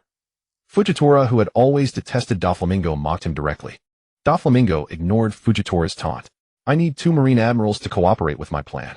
2 admirals alone won't be enough to destroy the Buggy Pirates. You have other allies. Akainu stared at Doflamingo. The only force at sea willing to oppose the Buggy Pirates now should be one. You've colluded with Blackbeard. Fufufufu, as expected of Fleet Admiral Akainu. You guessed right. Doflamingo laughed. You're making the Marines ally with a pirate to fight another pirate.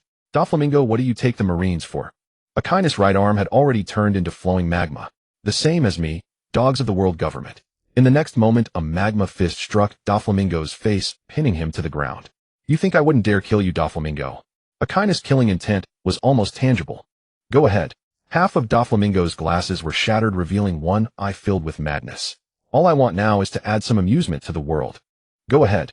Half of Doflamingo's glasses were shattered, revealing one eye filled with madness. All I want now is to add some amusement to the world. Doflamingo was now a member of the world government. Killing him would create an irreparable rift between the world government and the Marines. Doflamingo, you should have stayed in prison forever. Tsuru looked at him. This man now harbored hatred for the entire world. Akainu released Doflamingo, but he still didn't get up. I've spent decades, even abandoned my family, yet I can't compete with someone else's 2 months. Was it me who was wrong, or the world? Doflamingo muttered to himself. Tsuru tried to use her wash fruit ability, but white threads shot out from Doflamingo blocking her. Madam Tsuru, am an irredeemable villain. Keep your pity. Even a stray dog has its pride. Doflamingo stood up with difficulty, his body covered in magma burns, but he paid them no mind. They'll have a plan to lure out Buggy the Clown in a month. By then the Marines must send at least one admiral. That's a direct order from the 5 elders. Doflamingo looked at the 3 Marine admirals in the room. He dismissed Fujitora first, then glanced at the lazy Kizuru, and finally chose Ryakuju. It's best if Ryakuju comes with me. Without waiting for a reply, Doflamingo staggered out of the room. Fleet Admiral Sakazuki. Ryakuju inquired. Go with him when the time comes. Prioritize your own safety. There's not a good person among them. Let them fight it out like dogs. Akainu snorted coldly. I'm worried about his plan. Doflamingo has gone mad. He wants to drag everyone down to hell, including himself. Tsuru was concerned. What kind of environment could create such pure evil? Fujitora sighed. Tsuru remembered the boy who had brought his father's head to Holy Land Mariewa, looking just as wretched as today. The 5 elders think they can control him. How foolish. That man doesn't even care about his own life anymore. Have they ever done anything wise? Staying holed up in their rooms, pointing fingers at the world. Akainu said dismissively. Borsellino head to Wano. With your speed, even if you're discovered you can escape. Always no time to rest. Kizaru stood up. When can I retire? When all pirates are wiped out, Akainu replied. Hearing that makes me even more hopeless. Kizaru shook his head, opened the window, and flew away. Let's call it a day, Vice Admiral Tsuru. From now on, classify all information about Wano as top secret. After everyone left, Akainu suddenly felt being Fleet Admiral was less relaxing than being an admiral.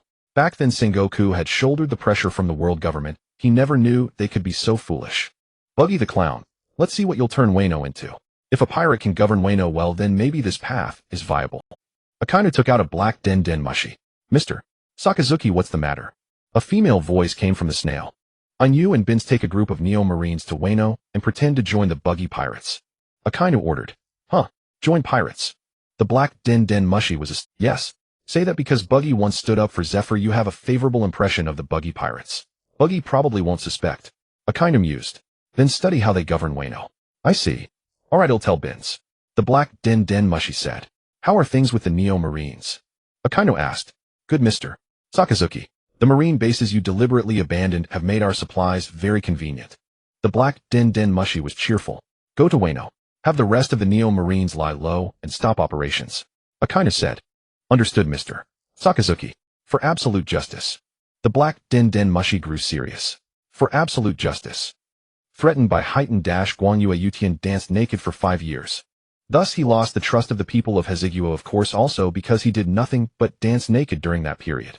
In a classroom in Huaji capital the teacher was lecturing on the 3rd revision of Heziguo. Why did Yutian trust heightened? Aren't they enemies? A student raised their hand and asked. Perhaps he was very naive. The teacher could only force an explanation. Teacher, you just said Yutian went to the pleasure district at age 6 and squandered money. Is he still naive? Some students questioned. Well, Leader Baji once said there is a creature called Yin Shuanjin in his hometown and Yutian resembles it very much. Although almost everyone knows it is ignorant, there is still a small minority who think it is naive and then force others to accept this view. Just like how they used to force you to acknowledge Guan Yue Yutian as a hero. In fact, you can know what kind of person Yutian was by learning about his life. He's nothing but a powerful fool. Cheerful voices came from the classroom. Damn it. Juzisheng, who was passing by, heard the students' laughter and his eyes reddened with anger. After returning home, he complained to Chuan Tsilong. How can the Baji pirate group insult Lord Yutian like this? How did they insult him? Chuan Tsilong asked. They told everyone about the things Lord Yutian did. Juzisheng said, then let people judge. Chuan Tsilong felt a bit weary. They didn't distort history like heightened they just spoke the truth. Enough of that. How's your job search? It can't be that we rely on Hisong to fish and support us all. Chuan Tsilong asked. Actually, there were many jobs, but they didn't want to work for the Baji pirate group, so their options were limited. I haven't found any. Juzisheng said dejectedly. Why can't even powerful samurai like us find work now? Because no one needs samurai to protect them anymore. Since the crackdown began, all criminals have been hanging in Looting Square. Chuan Tsilong recalled the recent turmoil, still feeling a chill. Initially, Baji turned his blade against the daimyos and profiteers, confiscating their wealth. Then his second target was the samurai and yakuza. You strong men stop loafing around every day. Go work.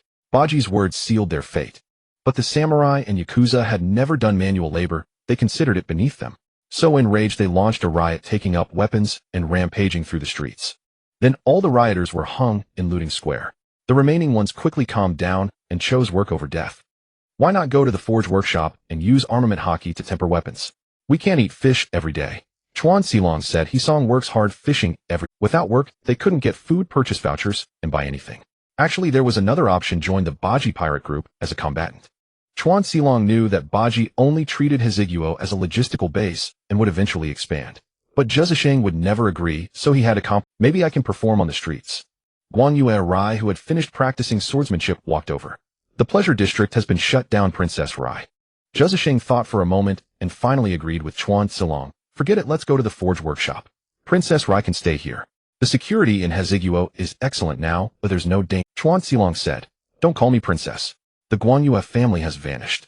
They'll go with you. I want to see what Hiziguo has become. Guan Yue Rai said. Since leaving Huabao Wolong's place, Rai hadn't gone out, as she only learned about the outside world from Chuan Xilong and the others' conversations. In their talks, Rai knew that Hiziguo had been in constant conflict with the new ruler Buggy, killing people endlessly. Later he forced civilians to work for him, or else they couldn't get food. Even they had been surviving on fish, let alone others. Hiziguo must be worse than under Heightened Dash's rule. But when Song returned, and they went out, Rai found the outside world calm and peaceful. The samurai and yakuza who used to loiter on the streets had vanished. The civilians' faces were full of smiles, and there were even many merchants doing business. The samurai and yakuza who used to loiter on the streets had vanished. Only the big merchants were killed, the ones you used to deceive Miss Rai. Chuan Xilong said the small merchants just need to register, their other activities are unaffected. So were all able-bodied men forced to work. Rai noticed most people on the streets were elderly, and there were no children. So were all able-bodied men forced to work. Rai noticed most people on the streets were elderly, and there were no children. Bacteria can get free food. Chuan Xilong said. Rai exclaimed, why is Buggy doing this? In her impression, Buggy was always an evil man, but this evil man was doing good deeds. I don't know. Maybe there are all kinds of pirates. Chuan Xilong found he couldn't understand Buggy at all. In Hiziguo, there was a tradition when the elderly from poor families reached 70, they were abandoned on the mountain to die. Even during the reign of Guan Yue Shuxisho, this was the case. No one paid attention to these elderly, they were just insignificant dust. Yet a pirate had achieved what all the generals of Hiziguo had failed to do. How ironic. Where did Buggy get the food? In Rai's memory, Hiziguo had always been impoverished. From the daimyo's mansions. There's enough to last Hiziguo several years. Chuan Xilong felt awkward. Before, people often starved to death, yet the daimyo's homes were piled with mountains of food. The Buggy pirate group has reclaimed large tracts of land for farming and dug canals for irrigation. There will be no food shortage in the future. Song often went fishing and watched the canal being built in just a few days. That scar-faced man is truly amazing. At this rate, we can never reclaim control of Hiziguo, can we? Rai smiled bitterly. Compared to the Guan Yue family, they'd rather accept Buggy's rule. Well, Chuan Xilong was at a loss for words. If things continued like this, only a fool would miss the Guan Yue family's rule. Fortunately, they arrived at the forge workshop, easing the awkwardness. We're here to temper weapons. Chuan Xilong stepped forward and said, How well do you master armament hockey? Can you use Ryo? The pirate in charge asked. Yes. Chuan Xilong drew his katana and coated it with armament hockey, turning it into a black. Impressive. Are you famous in Hiziguo? The pirate was surprised. Wait. He took out a notebook and flipped through it. You are the Akazaya 9, aren't you? The Akazaya 9 no longer exist. Chuan Xilong felt a pang of sadness. You three don't need a test. You're all SR level, you can start working directly. The pirate said. What is SR? Chuan Xilong didn't understand. Weapons tempered with armament hockey are for sale. Captain Buggy divided them into 3 grades: SSR, SR, and R. The weapons you temper are SR grade, equivalent to the 21 great grade blades. The pirate patiently explained to Chuan Xilong. Is there an SSR grade? Chuan Xilong suddenly thought of the black-clad swordsman. Yes, that's Captain Hawkeye. He's the only SSR grade in the forge workshop. Chuan Xilong wanted to visit the great swordsman Hawkeye, but learned he was not there. You may start working first, the head of the forging workshop said, leading them to a quiet room where a pile of weapons was placed on the table. Just pick a weapon that feels right and temper it. Wrapping the weapon completely with armament hockey counts as 1 tempering. After 100 temperings, the work will be completed. The head explained. Each tempering with armament hockey increases the weapon's hardness to some extent, but there is a limit. 100 times is about the maximum. Chuan Xilong picked up a katana, drew it out, and saw that the blade was of excellent quality. If all the weapons here were of this quality, even without tempering, they would be an enormous treasure. Where did you get so many famous swords? Chuan Xilong asked in confusion. We confiscated them from the daimyo's residences. They treated these fine weapons as mere decorations. What a waste. These are not even the best. Some of these weapons have the potential to become black blades. Black blades. Chuan Xilong lightly flicked the blade, and the katana let out a clear ring. Legend has it that to forge a sword into a black blade, one must imbue it with a powerful, will then use armament haki to permanently seal that will within the blade. In Hijigwa, there was only one black blade. The black blade Chioshui wielded by the dragon-slaying swordsman Long Ma, which was enshrined as a national treasure. Chuan Xilong had originally thought Sua Long was the most likely to forge a black blade, but he had recently seen another one. The black blade that instantly killed Lei Zong. The head pulled out a camera. Come hold your weapon, keep it wrapped in armament haki, and first take a photo. Strike your most handsome pose. Chuan Xilong immediately felt awkward. Why do we need to take a photo? As proof when selling the weapons, the head said, carefully pulling out a photo. Like this. In the photo, Hawkeye held a long sword striking a slashing pose. But from his expression it was clear he was a bit helpless. There was also some text below the photo. Sanryu Zongjin SSR weapon tempered by the world's greatest swordsman Hawkeye Kailakir Mahwoke with the potential to evolve into a black blade. Finally, there was also the signature of Kailakir Mahwoke. According to Captain Baji, with this photo the value of Sanryu Zongjin has at least doubled. This is called. The head took out a small notebook again and flipped through it. Fanicon. Putting away Hawkeye's photo, the head raised the camera. Although you are quite skilled, you have no fame, so you can only receive the baseline SR level compensation. But she gets more, the head said, pointing at Zhu Ziqing. Her compensation is twice yours. Me. Zhu Ziqing was puzzled. Why is my compensation higher? In terms of strength, he was not even as good as Chuan Xilong. A powerful female swordsman, especially a beautiful one, has higher commercial. Alright, we understand, Chuan Xilong said. Well, take the minimum compensation. Only you are getting the minimum. This green guy's compensation is a third higher than yours. Alright, we understand, Chuan Xilong said. Well, take the minimum compensation. Only you are getting the minimum. This green guy's compensation is a third higher than yours. The head said. A powerful alien swordsman is also a selling point. Chuan Xilong suddenly felt that the world was full of malice toward him. Baji wielded the black blade Chioshui with both colors of haki wrapped around it. Each clash with the black blade, caused small. Baji wielded the black blade Chioshui with both colors of haki wrapped around it. Each clash with the black blade, caused small explosions from the scattered haki. Captain Baji, weren't you absorbed in the construction of Hijigwa? What made you think of practicing swordsmanship? Hawkeye asked. Strength is the foundation. Without strength, everything is an illusion. I not only want to practice swordsmanship, but also haki, Baji said. Kaiduo once said that although devil fruit abilities are powerful, only haki reigns supreme overall. Although he was soon brutally beaten by the Nika fruit ability, as a famously honest man, Baji decided to believe Master Kaiduo's words. Besides, practicing haki had no downsides. The black blade occasionally slashed through Baji's body, as if through air. You can experience the thrill of life and death in battle with me. To improve your swordsmanship, you need other methods. Hawkeye said in a deep voice, pour your will into the sword just like haki coating. Well, can that thing be poured in? Hawkeye said in a deep voice, pour your will into the sword just like haki coating. Well, Hawkeye said, will is the most important thing for a swordsman. The reason I think highly of Sua Long is precisely his strength. I understand. Baji stepped back. Let me try. Baji recalled that when he first awakened Conqueror's haki, it was the moment he decided to overturn. I understand. Baji stepped back. Let me try. Baji recalled that when he first awakened Conqueror's haki, it was the moment he decided to overturn. Now everything in Hijigwa operates according to my will, but this is only the beginning. I will lead you to conquer this world, walking my path of supremacy. To make the world submit to my will, this power is not enough. The strength of Conqueror's haki is related to one's ambition. My ambition should not be this. Conqueror's haki suddenly faltered, then an even stronger haki burst from Baji. So that wasn't the limit just now. How strong is Captain Baji's Conqueror's haki? Kello was somewhat surprised. His opponent is the celestial dragons, the world government, even the entire world. Only such ambition can ignite such powerful conquerors. As someone who also possesses Conqueror's haki, Han Kyuk understood this well. That's it. Let me see your limit, Captain Baji. Hawkeye rarely became serious. Naturally, Baji concentrated all his Conqueror's haki onto the black blade, Chioshui, simultaneously infusing it with his own domineering will. I will fulfill your convictions. That is my promise. So lend me your strength, and together we will conquer this world. Baojun Xiong could not speak, but a faint light flashed in his eyes. I don't want to become a construction king, but conquering the world sounds interesting. Kello laughed. Then lead us to slaughter the celestial dragons, Captain Buggy, said Han Kyuk. I want to annihilate those scum of the Hei Huzi Hai Zatuan. Mo Leah's face was full of murderous intent. I want to see if you can change this world, Captain Buggy, Jean said with a slight bow. Actually, farming is quite interesting, Boss Buggy, said Jekko. Jekko said, an endless stream of conqueror's haki wrapped around the black blade, Choshui, dense black-red lightning, converging into a sheet, finally transforming into black-red flames. That's it. Let me witness your will, Captain Buggy. Hawkeye held his sword with both hands, infusing armament haki into the black blade yi. Two figures charged forward. Before the two black blades even clashed, the forces carried on them began to contend. A black-red energy sphere appeared at the point of intersection, then the energy erupted, creating a cataclysmic explosion. As the smoke from the explosion cleared, the two had already sheathed their weapons. However, Hawkeye had slung the black blade yi over his back, while Buggy placed the black blade Choshui onto a bohu.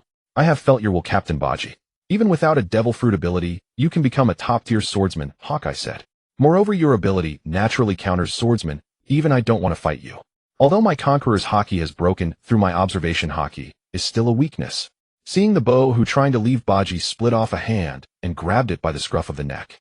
This creature would try to escape with the black blade Choshui at every opportunity. I can't help with that. If there's nothing else, I'll go back to work. Hawkeye said, wait a moment. Since the officers of the pirate crew are all gathered today, let's discuss something, Buggy said. The special products of Hijigwa are almost sorted out. It's time to start a new plan. I call it the Great Age of Pirates. Crocodile casually erected a sandstone hall, inviting everyone inside to discuss matters. My control has improved a lot now, old Shah. Buggy noticed there was a large conference table inside the hall. Isn't that thanks to you? I'm not even proficient in attack skills. Crocodile glared at Buggy, now dreaming of digging canals, even in his sleep. What is this so-called Great Pirate Era you mentioned? Simply put, it's about trade. The Grand Line is currently teeming with pirates and marines, with merchant ships rarely seen. Buggy said, merchant ships. There might be some in the four seas, but only for short-distance runs. As for the Grand Line, no one dares to sail merchant ships around there. Hawkeye, having traveled extensively, knew more about this. You see, every island or country on the Grand Line has its own specialties, yet they can't be sold at all. Even the same goods have vastly different prices in different places. There's a huge opportunity here. Buggy was about to explain in detail when he noticed the others looked uninterested. Do you realize how immense this wealth is? The others remained dazed, clearly not listening. Only Jean showed some respect. Captain, do you mean to get a merchant ship for business? Not one, but a fleet shuttling between the countries of the Grand Line. Buggy said, for money. But what uses money to us? Moria didn't understand why the captain was so fixated on earning money. Buggy then realized that these guys had never been troubled by money. A small amount of money does nothing for us, but when it reaches a certain magnitude, it can influence the world. Just like the giants of Elbaf. If you pay them, they're happy to serve as mercenaries. Buggy's pirate dispatch organization originally had a team of giant mercenaries, but they later quit to work under Straw Hat Luffy. These giants were formidable fighters, and Big Mom had long coveted the giant race, but never succeeded. Let's set that aside. How do we ensure the safety of the merchant ships? The Grand Line is swarming with pirates, and we're hostile to the world government. Hawkeye asked. Rely on military deterrence, of course. The prestige of an emperor fits perfectly here. Buggy pulled out a flag with a mushroom cloud printed on it. This is the peace flag for the merchant fleet. He'll announce to the world that this fleet engages only in commerce. Anyone who dares to attack it will be deemed a provocation against the Buggy pirates and will face relentless retaliation. If we do that, safety shouldn't be a big issue, but how can we guarantee profit? Hawkeye said. None of us here have any experience, do we? I did run an assassination workshop once, but not for profit. Crocodile lit a cigar, reminiscing about the past. Start with specialty goods, basically a sure win. Once we're familiar with the prices of each country, we can move on to other products. Wano's specialties are weapons and sea prism stone, which are in demand everywhere and can be sold at high prices.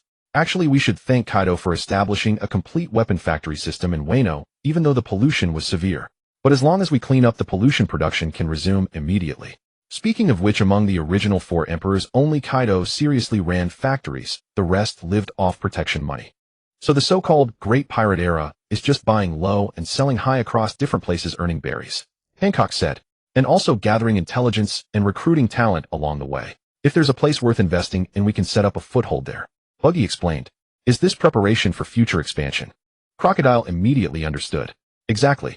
Once we have a good grasp of the situation in each country, that's when we expand our territory. Buggy gave Crocodile an approving look. No wonder he was a schemer, quick on the uptake. Hearing that the Great Pirate Era wasn't just about business, the others regained interest. Then we need to build a shipyard first. Wano has been isolated for years and lacks such talent. Do we have to go to Water 7? Custom building merchant ships will take too long. Let's just seize some ships at sea and modify them a bit. Unfortunately, most of our ships are destroyed and Onigashima has sunk, otherwise we could have scraped together a few. Jean said, Captain Buggy, let me go see some ships. Jack volunteered eagerly. Buggy thought of Jack's past exploits and hesitated to let him go to sea, but didn't want to discourage him. He had been working hard lately, so let him go. It's just seizing a few ships. Alright, go ahead, take the Flying 6. Actually, Jean, you go too. Just bring back 2 or 3 ships. Buggy, feeling it wasn't safe enough, decided to have Jean accompany Jack. But eventually we'll need to build a shipyard. He'll go to Water 7 and see if I can recruit some shipwrights. Buggy said, Old Shy, you go build a new port first. Do I have to learn port construction again?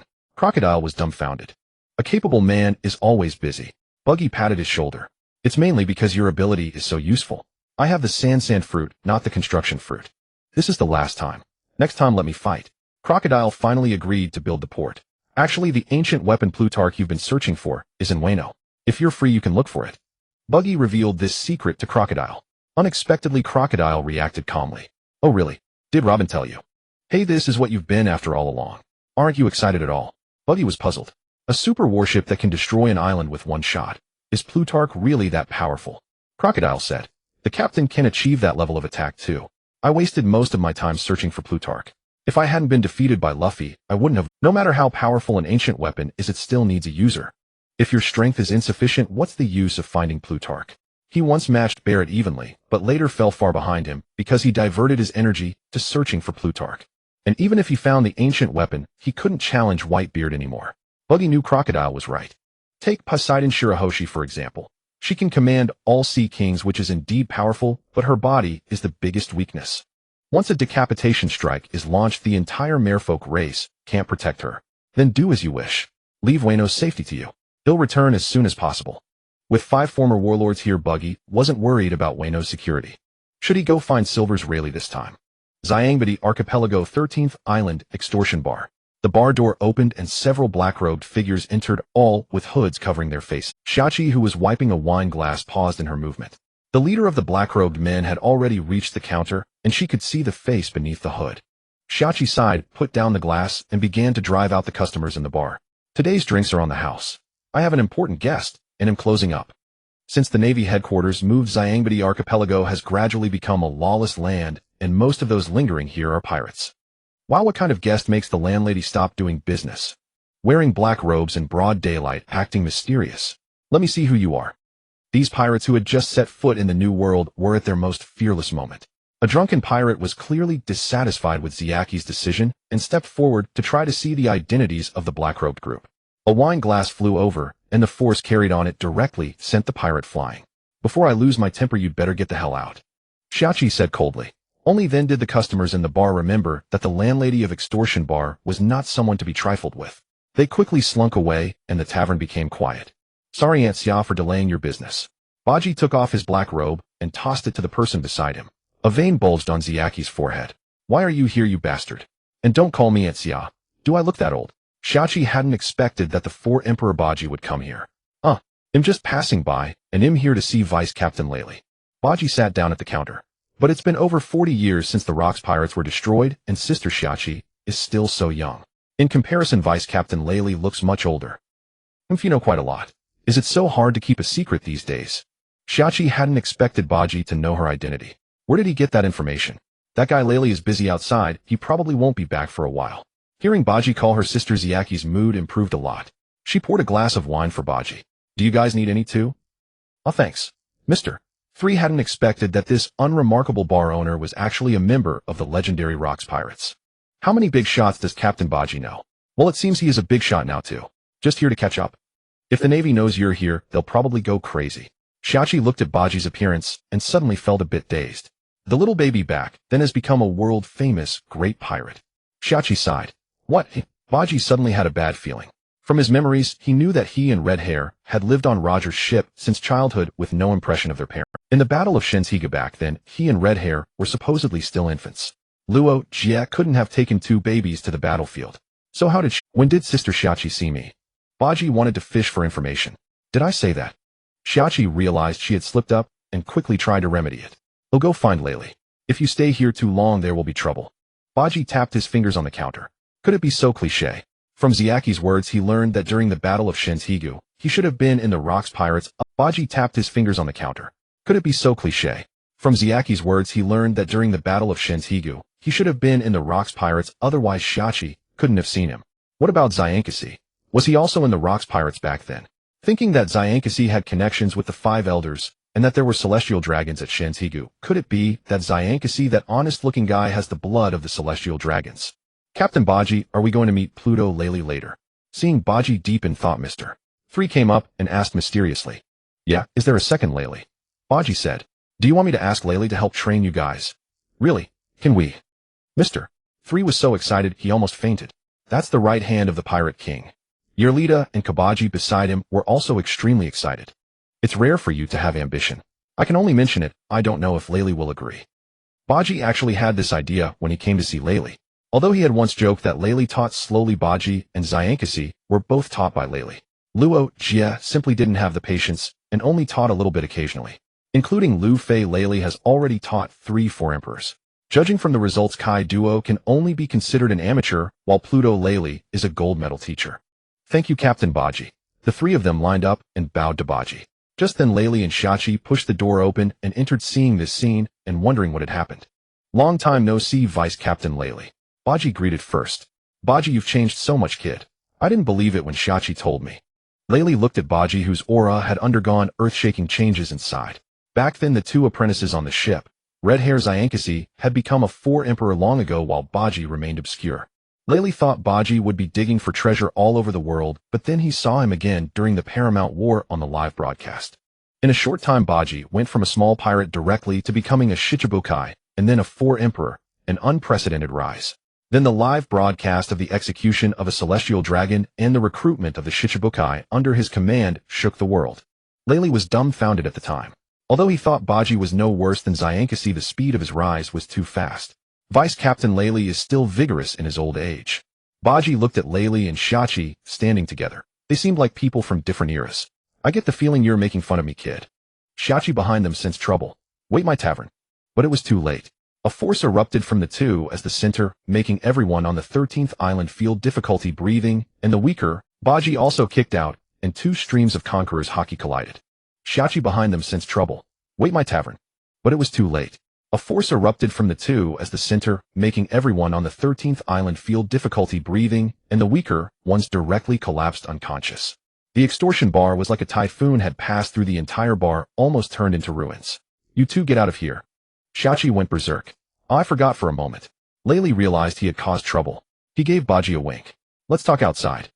You guys help Sister Shachi clean up. Buggy instructed Mr. 3 and the others. Whether that matter can succeed depends on Sister Sukiyaki's opinion. Okay, Captain Buggy, leave it to us. Mr. 3 understood immediately. Shachi watched the departing figures of Lely and Buggy and couldn't help but fall into deep thought. That Conqueror's Haki just now was on par with Lely's. No, Lely no longer has the ambition to dominate the seas, so in the clash of auras Lely's Conqueror's Haki was even slightly at a disadvantage. Is your captain very violent and cruel? Shachi suddenly asked. Huh. Captain Buggy has a very good temper. Mr. 3 was stunned. He used to be even somewhat funny. But recently he has been quite cruel to enemies, Yerlita said. His temper changed after he killed that celestial dragon. Related to the celestial dragons. But Buggy was just a baby back then. Maybe I'm overthinking it. Shachi shook her head. Alright, after cleaning up you'd better leave quickly. The commotion here probably won't escape the Navy's notice. For your Captain Sake, the Navy might launch a buster call. Xiangbidi Archipelago is truly a place of many calamities.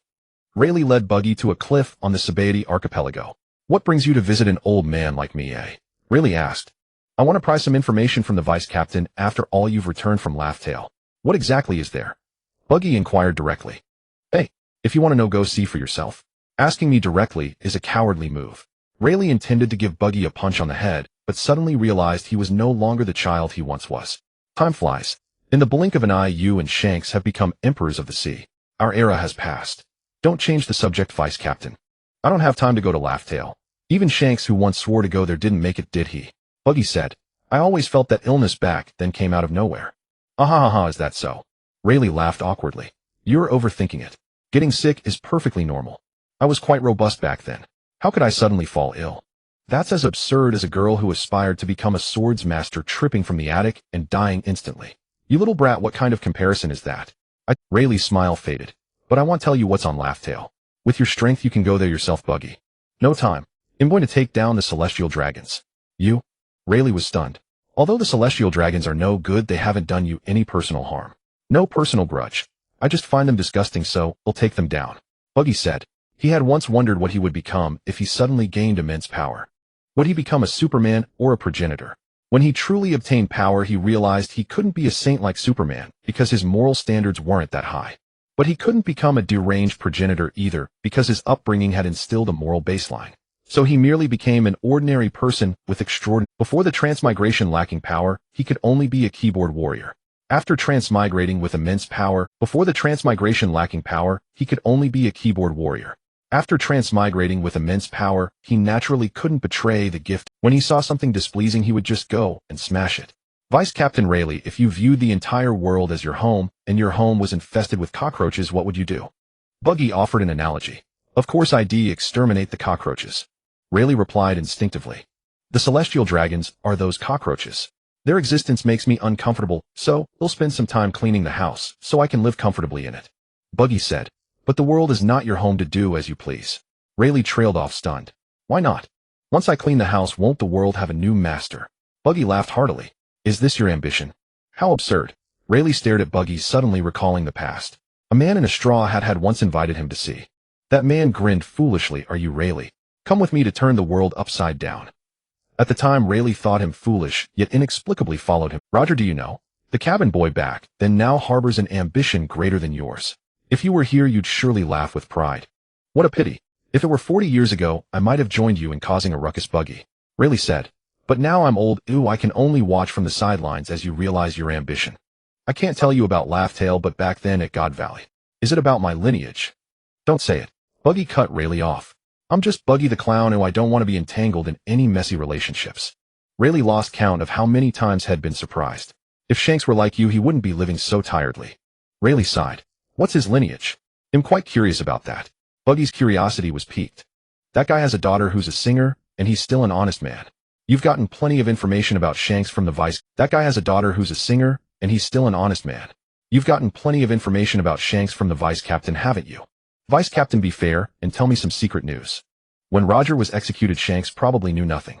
Yet later he inexplicably stole the Nika fruit, and took it to the East Blue, entrusting the Nika fruit and the straw hat to Luffy. Buggy was certain that Rayleigh had a hand in it. Before his death, Roger had entrusted most matters to Rayleigh. No way. I can see you're just like Roger back then. A troublemaker who delights in chaos. Telling you secrets would only cause greater upheaval. Shanks is different. His personality is more like mine, steady and reliable. Enough. I remember the vice captain was quite the player back in the day. Should I have a word with Sister Shaki? Buggy, noticing Rayleigh had shifted into self-praise mode, quickly interrupted him. After probing for so long, he hadn't gotten any useful information. If only Rayleigh had a personality like Cinemaris. You little rascal, are you looking for a beating? Rayleigh's veins bulged. If you say anything that makes Shaki angry, he'll make you pay. Then help me train my subordinates. That's not too much to ask, right?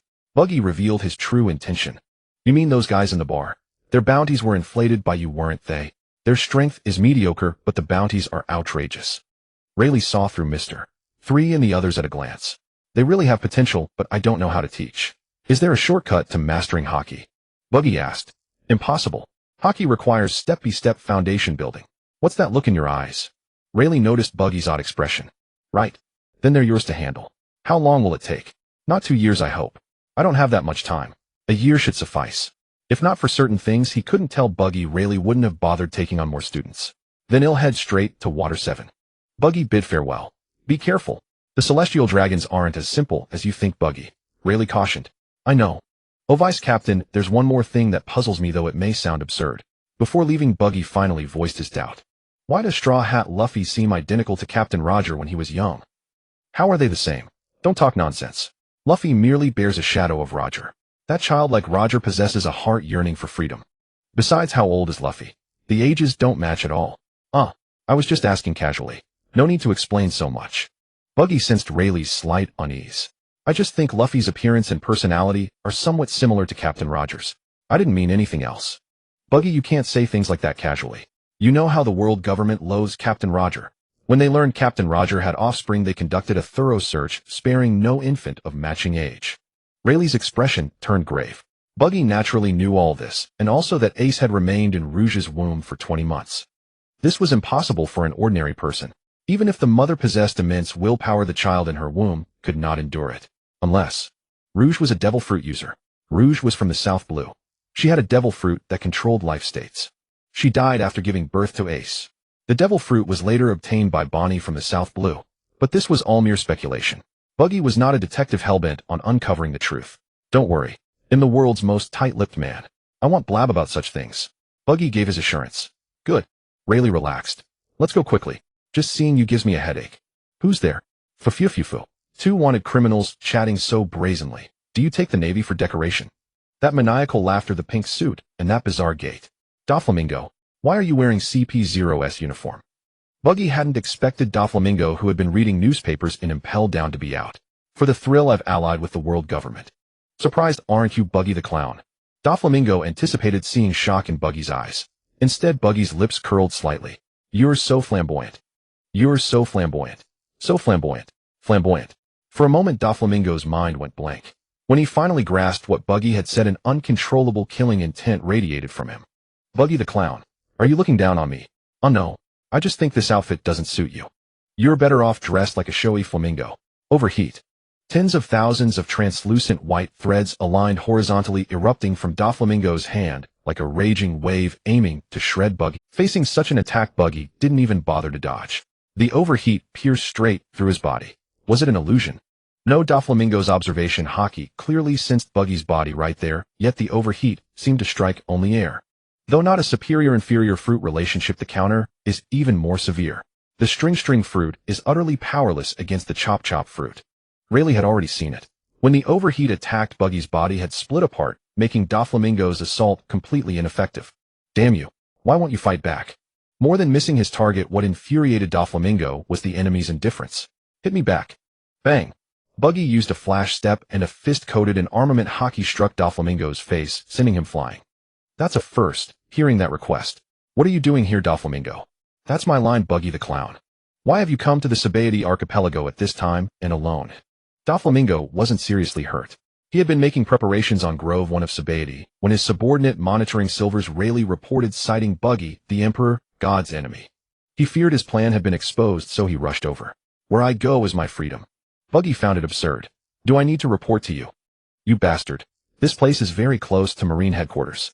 Do you dare come alone without fear of being surrounded by the admirals? Doflamingo grinned. Are you worried about me? Buggy felt a sudden chill and quickly searched his memory. Our relationship isn't that good. Before my grand plan begins, I don't want the protagonist to be unable to attend due to foolish actions. Buggy felt a sudden chill and quickly searched his memory. Our relationship isn't that good. Before my grand plan begins, I don't... Buggy noticed Doflamingo was leaning toward becoming a riddle speaker. Wait. Don't you want to hear what my plan is? Doflamingo hadn't expected Buggy to deviate from the script. No. I'm busy. I don't have time for your childish games. Buggy was already preparing. 1 month. In 1 month, I will orchestrate a conflict that surpasses the Paramount War right here. Doflamingo quickly added, the Celestial Dragons, the Navy, the Emperors, and all the pirate crews vying for the One Piece will gather here for an unprecedented battle. You'd want to see that too, wouldn't you, Buggy the Clown? Before Buggy could respond, Silver's Rayleigh was furious. He flashed forward, grabbed Doflamingo by the collar, and yanked him down. What do you plan to do on Sabaody, Doflamingo? If you don't believe, I'll kill you right now. I just want to see the strong clash and blood flow. Isn't that fascinating? Fufu, Doflamingo laughed. Killing me won't help. The plan has already received the Goricia's approval. If you kill me, the plan will still proceed, only making things more chaotic here. Only I can control all of this. Do you want to take that gamble, Silver's Rayleigh? You bastard. Rayleigh found that Doflamingo genuinely didn't care about his own life, and that made him hesitate.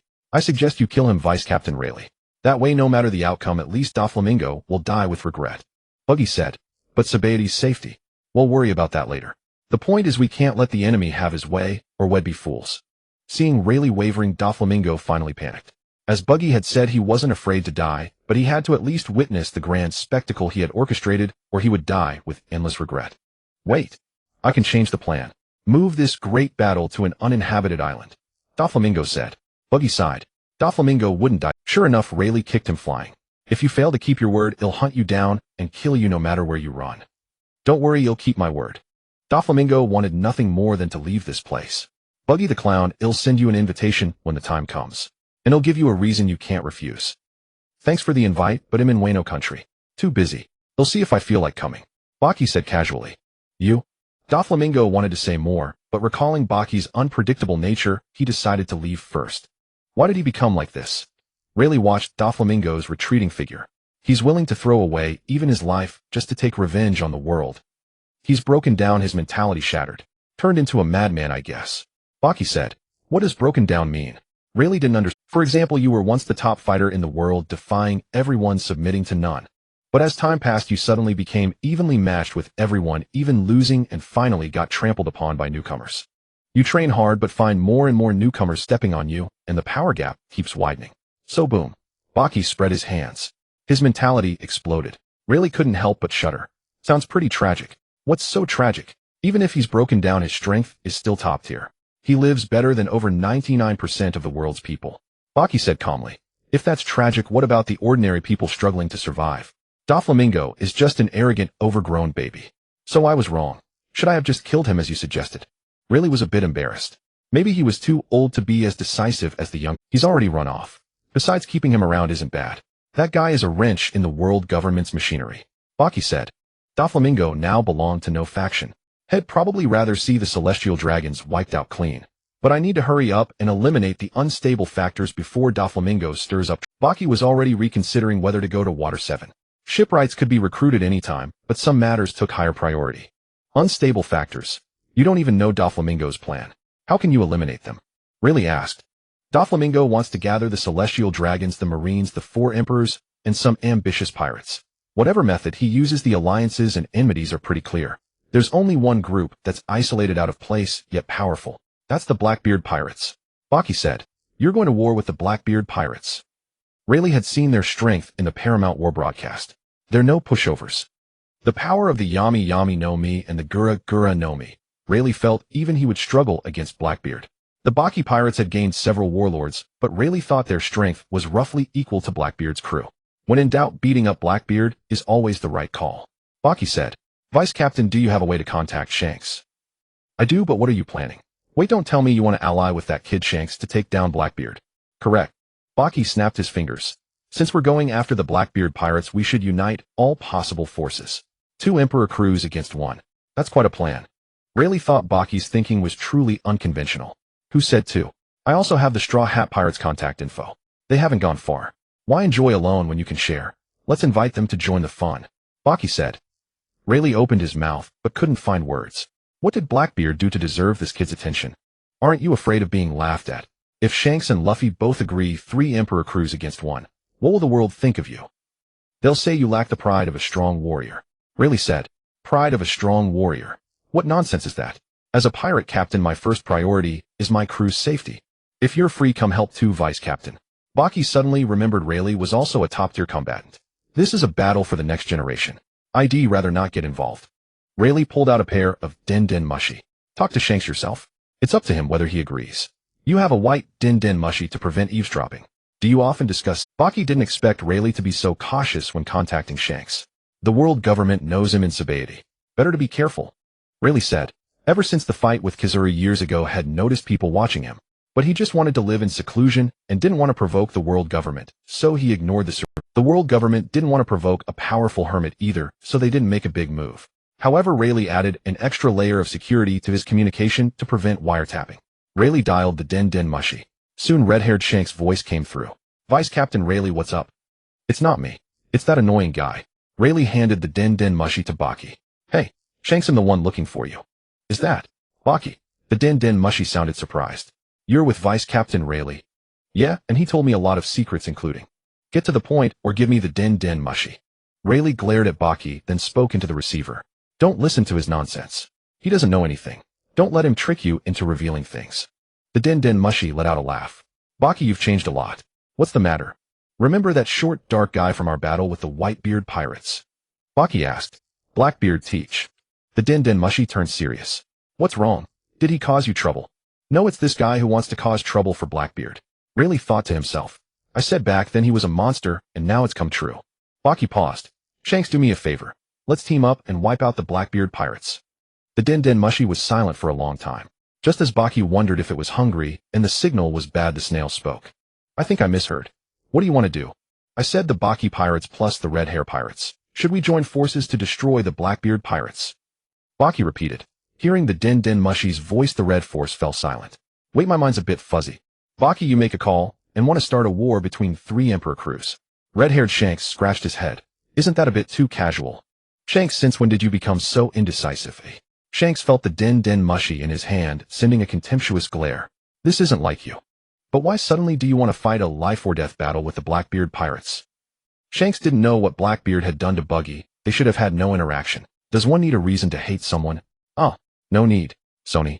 I mean, Blackbeard's crimes are monstrous, causing grievances across the world. Such a tumor should be purged from the 4 emperors. Don't you think Blackbeard's actions are incompatible with us 4 emperors? Purify the atmosphere of the 4 emperors, restore the glory of the 4 emperors. It's our duty. The Den Mushi in Shanks' hand spoke with righteous indignation. Well, Shanks felt that Blackbeard's behavior was more like a pirate. It was the other 3 who were out of place. Buggy, stop joking. I have to be responsible for my crew. I can't fight the Blackbeard Pirates for such a reason. Shanks said helplessly. The key point was that Buggy had mentioned a life-or-death battle, not a simple conflict. Shanks' Blackbeard is a dangerous enemy. He's like a venomous snake hiding in the shadows, ready to strike us at any. The Den Mushi in Shanks' hand said calmly, why should we let such a guy grow stronger? Captain, let me ask a couple of questions.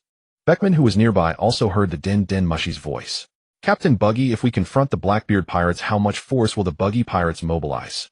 Beckman asked. All of them, of course. All the former warlords plus the former beast pirates Calamity King Jack and the 5 Tobarapo. The Den Mushi said. When did the Buggy Pirates take over the beast pirates? Beckman felt a shock. But it seems some high-ranking officers are missing. Beckman remembered that the Buggy Pirates had several officers with bounties of over 1 billion. Those guys, they can go if they want, but don't expect much from them. They can only handle small fry. The Den Mushi said. I understand. Beckman looked at Shanks. Captain, I think we can do it. As Captain Buggy said, Blackbeard is a dangerous enemy. It's a rare opportunity. Let's take him down together. Teach. Shanks recalled that arrogant man, and the scar on his face throbbed faintly. What are your opinions? Shanks looked at the other officers. I heard the Blackbeard Pirates have a very strong sniper. Yasop whistled. I'd like to see him. I heard the captain was evenly matched with Captain Buggy back then. We can't let him outshine you this time. Lucky Roo swallowed the meat in his hand and grinned. The other officers joined in the rabble. Let's see which of the Roger Pirates' twin stars is stronger, Captain. You guys. Shanks shook his head helplessly, then spoke into the Den Mushi. I agree, Buggy. When are we going after Blackbeard? Go to Wano first. We'll rendezvous there. If we're doing this, we must leave no room for error. The Den Mushi in his hand said. There's no such thing as no room for error. They're a genuine Yonko crew, formidable. Shanks said. Even if Blackbeard was outmatched, he had a high chance of escape. That's why I'll do my utmost. Alright, I'm hanging up. See you in Wano. Buggy hung up the Den Mushi. One down. Rayleigh, who was nearby, looked a bit speechless. Why didn't you tell Shanks about contacting Luffy? Pressure will make them prepare well. Besides, I can't guarantee Luffy will come. Buggy took out a new Den Mushi. Hey, Luffy. Buggy. What's up? Luffy's voice came from the Den Mushi. You haven't gone far, have you? I'm about to start a war with the Blackbeard Pirates. Buggy said. Huh. The Den Mushi in Buggy's hand jumped. Why, I don't like him. I see. Let me discuss it. The Den Mushi in Buggy's hand went silent. On the Thousand Sunny, Luffy informed his crew of the news. Emperor Blackbeard. That guy who looks really gross. Nami asked. But we just defeated Kaido and Big Mom. Are we going to take on a 3rd emperor? Nami, you're right, I hadn't noticed. If we beat Blackbeard too, we'll have taken down 3 emperors, ha. Luffy grinned widely. Are you eager to go, Luffy? Zoro sensed Luffy's intent. A bit. After all, he was the trigger for Ace's death. Ace must have hated him, Luffy said. But it's not related to Laugh Tale, so it's an unnecessary battle. You're the captain. Your enemy is our enemy. Go, Luffy, Zoro said. Exactly, we've beaten 2 emperors, 1 more won't hurt. Sanji lit a cigarette. Fighting another emperor. Usopp's legs went weak. I won't have to be the medic this time, right? Is Blackbeard strong? Stronger than Kaido? Yamato asked. She used to think Kaido, though despicable, was indeed the strongest man in the world. Hard to say in terms of strength, but his character is far worse than Kaido's. Luffy made his judgment thinking of Blackbeard's deeds. There's a guy that's scummy. Yamato thought Kaido was already bad enough. Blackbeard's character is indeed vile. The honest fishman Jinbe said. I support the captain's decision. We're an emperor crew too. Suddenly the emperors don't seem so scary. Make your own decision, Luffy. Robin said. Alright then. Luffy picked up the Den Den Mushi and shouted, Buggy, we agree to fight the Blackbeard pirates. No need to shout. The Den Den Mushi said disdainfully. Can you contact Law and Kid? Tell them. This is a chance to become an emperor, possibly the only chance in their lives. Oh, right, Killer cares a lot about the emperor title. Luffy suddenly realized. They'll look for them. Go back to Wano. It's my territory now. The Den Den Mushi said. You took over Wano that fast. How's Momo? Luffy asked. Yamato beside him pricked up her ears. All over the sky. Huh. Momo turned into a dragon and is flying in the sky. No, I scattered his ashes. Luffy is much more decisive. Shanks is so hesitant. I think the Yonko title is his. Buggy sighed as he hung up the Den Den Mushi. Don't be ungrateful. Shanks has already agreed to you. Rayleigh was somewhat helpless. The originally complicated matter had been resolved by this kid with just a few words. This is not just going out for a meal, but an all-out war between the Yonko. It will surely shake the entire world, and the consequences are immeasurable. I'm just concerned about him. I once knew a very indecisive guy. He was extremely powerful, but naively wanted to protect everything, and in the end, he couldn't protect anything. I don't want Shanks to follow in his footsteps. Buggy put away the Den Den Mushi and began rummaging through his bag. Rayleigh saw him take out a new Den Den Mushi and suddenly had a bad feeling. Wait, you're not thinking of calling more people, are you? Of course I said I would do my utmost. Buggy said. Rayleigh was completely stunned. Did Blackbeard dig up your ancestors' graves? Why do you hate him so much? Hey, is that dragon? I heard you have some grievances with Blackbeard. Now there's an opportunity. Do you want to take revenge? This call was relatively brief, though Dragon quickly agreed. Although he said not many Revolutionary Army officers might be able to come, he himself would go. It seems he also hates Blackbeard quite a bit. Is that Dragon of the Revolutionary Army? You might as well call Garp too. Rayleigh complained. I would, but I don't have his contact information. I can't just go to Marine headquarters to find him. You actually intended that. Rayleigh sighed. But your influence is too strong. Pirates aren't just about fighting, it's also about human relations. You actually intended that. Rayleigh sighed. But your influence is too strong. Pirates aren't just about fighting, it's also about human relationships and world. Buggy saw Rayleigh looking thoughtful and couldn't help but laugh. Just kidding. It's mainly because Blackbeard has offended too many people. I'll take Mr. 3 and the others away first and let them come back after the war. It will be good for them to witness a war between the Yonko. Buggy said. They can only witness it. Even if the Blackbeard Pirates officers were doubled, there still wouldn't be enough to go around. To be honest, if it weren't for pride, Rayleigh really wanted to go and watch. Mainly to see Blackbeard's expression, it must be. Do you want to do a live broadcast like when you killed the Celestial Dragon? Rayleigh thought of a compromise. That's not impossible. Buggy thought for a moment. Morgans would definitely have no problem. This would be an earth-shattering big news. It's different. Right now my strength is still within their acceptable range. If they knew I could mobilize so much power, the Gorosei probably wouldn't be able to sleep. It's different.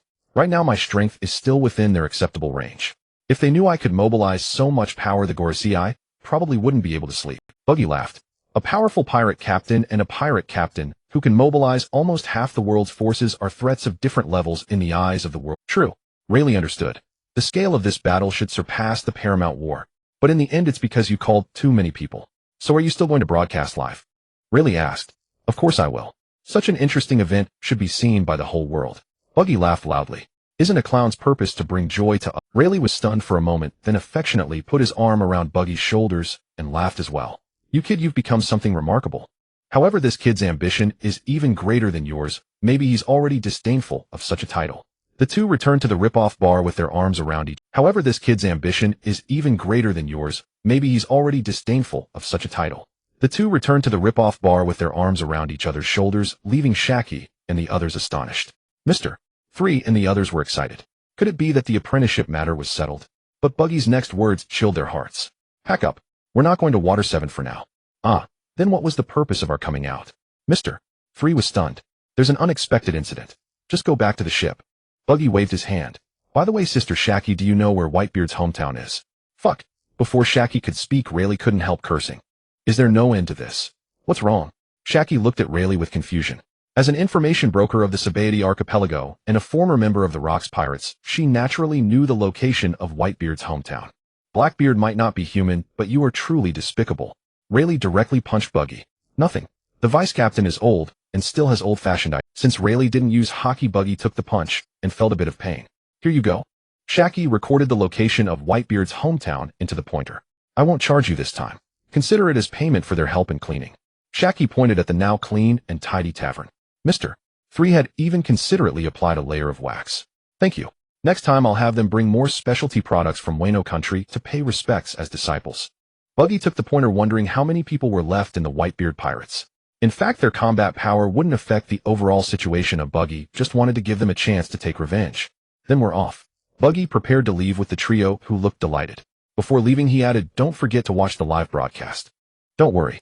I don't want to miss such an interesting event either." Really laughed. Buggy felt a bit regretful. It was a pity that live broadcasts couldn't accept tips, or he could have made a small The thing Vegapunk should study most is the Den Den Mushi. If they could build a network of Den Den Mushi in the pirate world, wouldn't it be much more convenient? As Buggy set sail, a carnival was underway on Whole Cake Island. Countless green berry bills flew through the air. Blackbeard sat on a throne of money and laughed wildly. "Ziaha, the world government is so generous. Those slaves actually sold for a high price. Blackbeard Captain is truly amazing. Everything else is illusory, only Barry is real." 3 seductively dressed beauties nestled against Blackbeard. One of the beauties poured a bottle of fine wine for Blackbeard. After drinking, he laughed loudly. "Ziaha, that's right. Money, women, and power are what pirates should pursue. Are there any new beauties? Tisk Captain, aren't the 3 of us enough?" "3 is not enough. At least bring me 10. "Ziaha. Captain, it's Doflamingo on the Den Den Mushi. Lafitte brought a pink transponder snail. Give it to me quickly. If it weren't for him, those slaves wouldn't have sold so fast." Blackbeard took the snail. "Ziaha. Doflamingo, do you have another deal for me?" Doflamingo's voice came through the pink snail. "Blackbeard, soon there will be an unprecedented slave auction near the Sabaody archipelago. It'll lure both Buggy the Clown and Straw Hat there. Don't forget our agreement."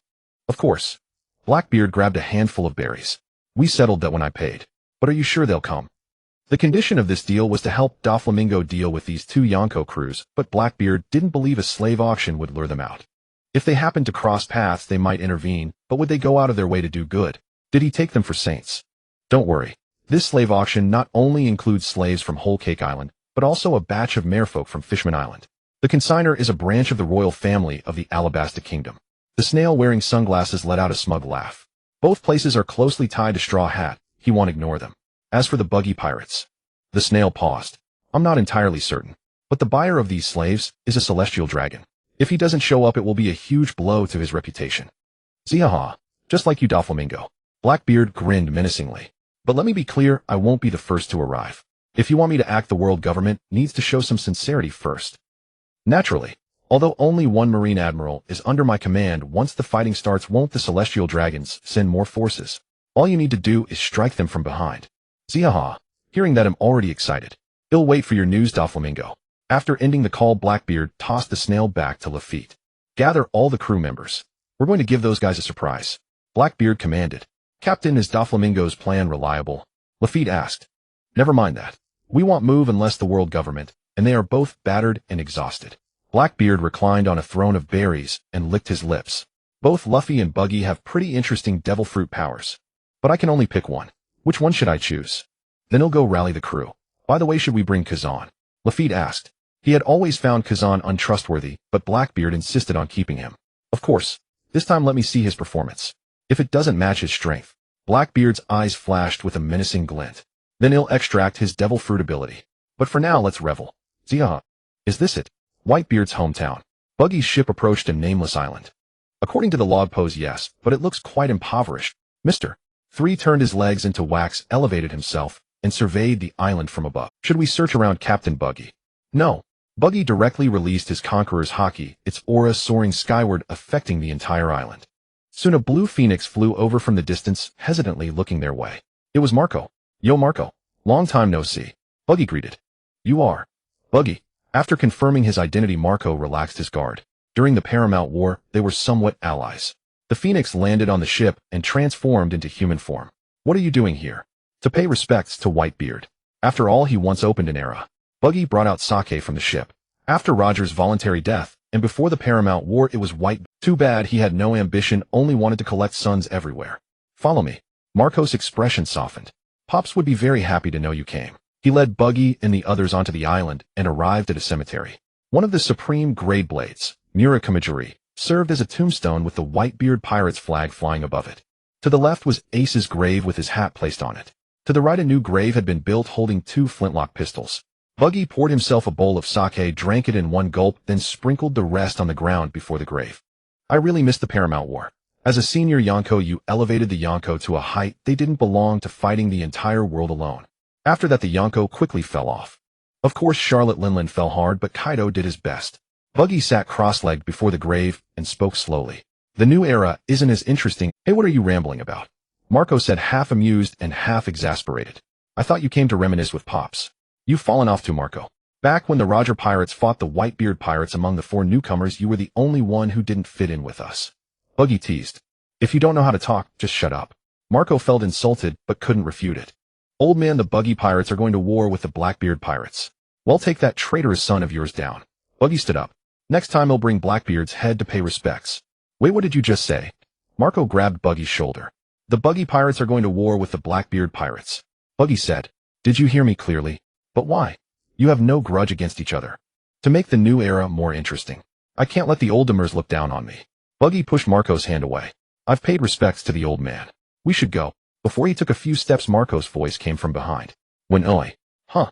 What did you say? Buggy turned around. When will you go to war with the Blackbeard Pirates? Marco asked. Soon. If you want to know, come find me in Wano country. But bring Murakamajiri with you. Rather than staying here as a tombstone, I think the old man would prefer it to taste the blood of enemies on the battlefield. Boss, give me a serving of Oden.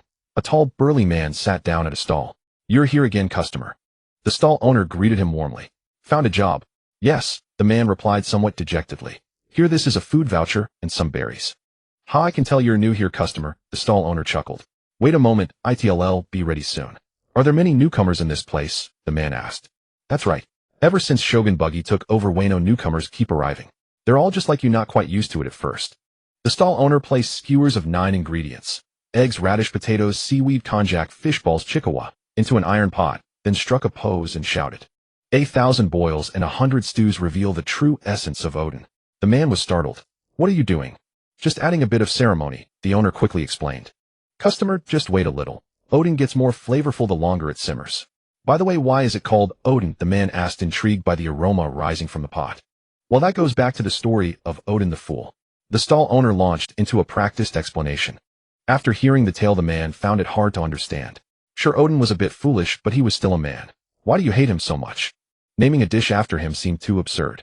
Because during those years when he didn't resist, my parents starved to death, my child died from poisoned water, and my wife took her own life out of despair.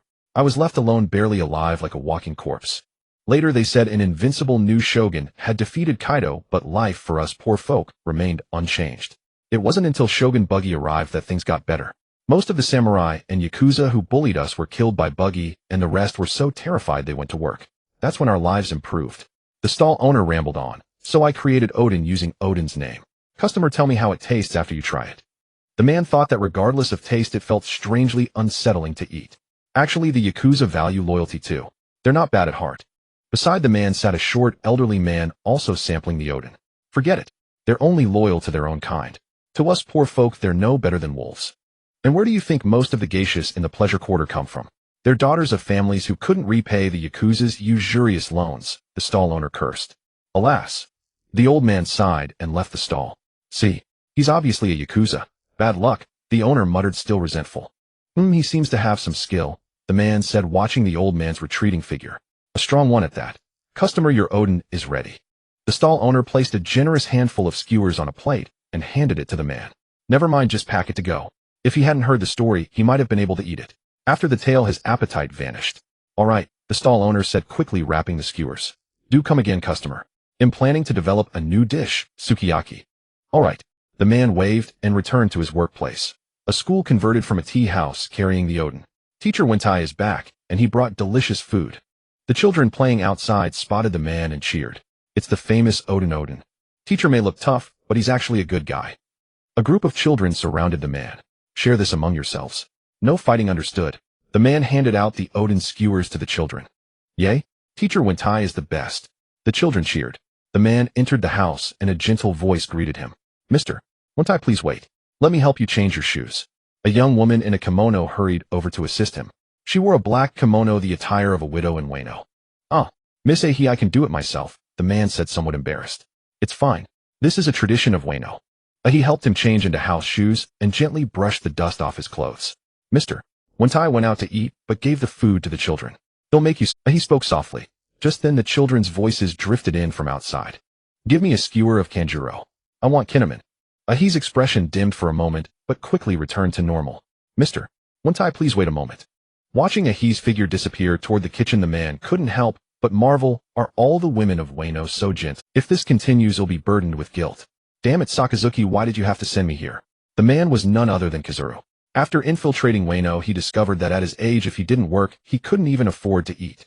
With no other choice, he adopted the alias Gaotsong Wentai and found a job as a teacher. Kizaru climbed to the second floor, pushed open the window, and leaped onto the roof. In the distance, several beams of light shone, offering a panoramic view of the entire flower capital. Light prism, Kizaru's ability. By placing prisms in the distance, wherever the light mirrors touched, Kizaru could project his sight there. It was unaffected by building obstructions, as he had also placed prisms high in the sky. Of course, it was only usable during the day, and too conspicuous at night. Kizaru had never revealed this skill, not even to the Marines. If anyone knew he had such an ability, they'd hold a grudge. Through light prism, he often discovered many secrets and occasionally came across eye-opening scenery. Ever since developing this skill, Kizaru's body had grown weaker and weaker. The flower capital remained as peaceful as ever, nothing like a country ruled by pirates. Moreover, Buggy didn't seem to be here, only his officers could be seen in the flower capital. Suddenly a signal came from a distant prism, the direction of the harbor. Through the reflection of clouds, Kizaru spotted a ship approaching the harbor. Is that the Neo Marines? He recognized the flag on the ship and the figures of Ein and Bin standing on the deck. Has the Neo Marines not disbanded yet? Are these idiots actually thinking of joining pirates? What's wrong with their brains? Just because Buggy said a few good words for Zephyr, they take him as one of their own. Kizaru watched the Neo Marines ship sail into the harbor. If Sakazuki knew you'd sunk so low, had never let you off. Forget it. For Zephyr Sake, he'll let you off this time. Mister. Wentai, come down and eat, came Ahi's gentle voice. A sudden thought crossed Kizaru's mind. If this place could remain peaceful forever, retiring here wouldn't be so bad. May 17th, clear. Today Clown Baji returned to the Huaji capital and immediately summoned all the executives as if something momentous was about to occur. There seems to be a covert force operating within Huaji country. Every time they touch my surveillance range of the prism corners, they vanish instantly, and even the overhead mirrors cannot detect their traces. The children are rather bothersome, but Lady Ahi's rice balls are quite delicious. Some Marines want to join us. Baji, who had just returned to the Huaji capital, received a most shocking piece of news. They aren't exactly Marines, some defectors from the Navy, namely Zay Fa's Neo Marines. Kuluwakadair spoke. Oh, is there a beautiful woman with sea blue wavy long hair among them? Baji immediately asked. Ahem. Captain, mind your image. Kuluwakadair said, everyone is present. What's with that look? Do you think I'm that kind of person, eh? Baji noticed something off in Kuluwakadair's gaze. This person's ability is extremely useful to me. Ah, yes, you're the captain, whatever you say. But since you just returned and summoned us, let's finish the important business first. Kuluwakadair said, everyone is quite busy. Baji glanced around. Aside from Jean and Jiaku, all the senior executives were present. Then let me announce an important piece of news. Our Baji pirates are going to war with the Blackbeard pirates. You may set aside your current tasks and prepare for battle. After Baji finished, he noticed that aside from Bo and I, and Imo Liya, who were excited, the others appeared indifferent. Aren't you surprised at all? Baji found it strange. This is a war against a Yonko crew. Surprised, Captain, I'm extremely surprised. When do we go fight them? Imo Liya said with great excitement. Yes, let's kill that ugly Blackbeard. Bo and I also cursed. You've already made Devil Fruit users work the land. Nothing you do surprises me anymore. Fighting is better than digging holes in Huaji country. Kuluwakadair remarked. Blackbeard, that fellow is simply repulsive. I have no objection to attacking him. Hankyuk said. I'm fine with it, and I'm looking forward to the battle. But are you really going to take the entire crew to war with Black? Hawkeye asked. You do know his crew includes some notorious pirates from the 6th level of Tujin City, infamous even there. If we go to war, the Baji pirates will inevitably suffer losses. Don't worry about that. I have a foolproof plan. Issue a recruitment call and see if anyone in Huaji country is willing to join the battle. Baji instructed. There should be. Those samurai aren't suited for work. I reckon they'd be eager to go to the battlefield. Imo Liya was very enthusiastic. Leave this to me, Captain. The battle date hasn't been set yet. Go make your preparations. Now I want to see the Neo Marines. Baji said. By the way, Mr. 3. Find a female ninja in Huaji country. She has a very distinctive appearance. Should be easy to locate. Baji described Xiao Ren's looks. If you really can't find her, ask Chuan Ci Lang and the others. Captain, your hunting range is indeed extensive. Kuluaka Dayer exclaimed in astonishment. I told you it's not that sort of thing. Also gather all the Den Den Mushi in the crew. I have use for it. Buggy ordered. Den Den Mushi are a unique rare creature in the pirate world, coming in different colors and serving various functions: communication, photography, recording, projection, interception, and jamming. Den Den Mushi are scarce and difficult to breed, thus expensive. Buggy Express had earned the Buggy Pirates a considerable amount of berries, but they had only equipped 10 communication Den Den Mushi. They had none of the other types. However, Buggy now had a bold plan that required the cooperation of Devil Fruit abilities. Before long, the Neo Marines were brought in. Leading them was a blue-haired beauty and a tall ninja clad in eye-catching attire. They were Zay Fa's disciples Ain and Bin Z. Captain Buggy, we are. Ain started to speak, but Buggy interrupted her. I already know about you. You're welcome to join us anytime. I heard you're a scientist. Buggy asked. Yes, I studied in the Navy's science unit. Ain said, glancing at the tyrant bear. I can create combat weapons like the white bear. Bo and I snorted coldly. You scientists are all twisted. I don't need that kind of combat weapon. Do you understand biology? Buggy asked. What is biology? Ain never imagined she would one day discuss science with a... It's the study of biological, mating, reproduction, evolution, and such. Buggy said. Everyone turned their heads, and Ain's face flushed. People study such things. A faint glimmer flickered again in the tyrant bear's eyes, and his head turned slightly toward Buggy. Is that so? A faint glimmer flickered again in the tyrant bear's eyes, and his head turned slightly toward Buggy. Is that so? I still can't understand. Ain couldn't grasp how biology could change the world. Buggy pointed at a Den Den Mushi. Use your ability on it. The rewind ability. Ain's palm emitted a peach-colored flame, resembling ghost fire, which gently touched the Den Den Mushi. The peach-red glow enveloped the Den Den Mushi, and the fully grown one instantly transformed into a juvenile. Such a powerful devil fruit ability. Even with mental preparation, Buggy was startled witnessing it. Buggy pointed at a Den Den Mushi. Use your ability on it. The rewind ability. Ain's palm emitted a peach-colored flame, resembling ghost... Time rewind. Buggy said. To think such a devil fruit exists, Kuluaka Dayer marveled. This juvenile Den Den Mushi will continue to grow and can reproduce, right? Buggy asked. It should. I've never tried. Ain had never been so idle as to use her ability on a creature and observe whether it could still reproduce. How much do you know about juvenile Den Den Mushi? Buggy recalled that most of the exotic Den Den Mushi were controlled by the world government. Juvenile Den Den Mushi can grow into various colors based on their food environment and external stimuli. Most become communication Den Den Mushi, while a few mutate into other types. As a Navy scientist, Ain was quite knowledgeable about this. If we could integrate the abilities of different colored Den Den Mushi into a single one, or even develop more functions, could you do it? Buggy asked. How could that be possible? Captain Buggy, you might have a misunderstanding about Den Den Mushi. These little creatures have a low reproductive capacity. They can only reproduce once in their lifetime, and only produce 12 offspring at a time. There simply aren't that many specimens to study. Ain felt Buggy was being somewhat fanciful. Even the science unit struggled to cultivate Den Den Mushi. If they can only reproduce once in a lifetime. After they reproduce, if you use your ability to revert the Den Den Mushi to its state before reproduction, could it reproduce again? Buggy asked. Ain suddenly froze, as she had never thought of such a thing before. This should theoretically work, but, she stammered, keeping the Den Den Mushi in that reproductive state, wouldn't that be too much? The Den Den Mushi's intelligence?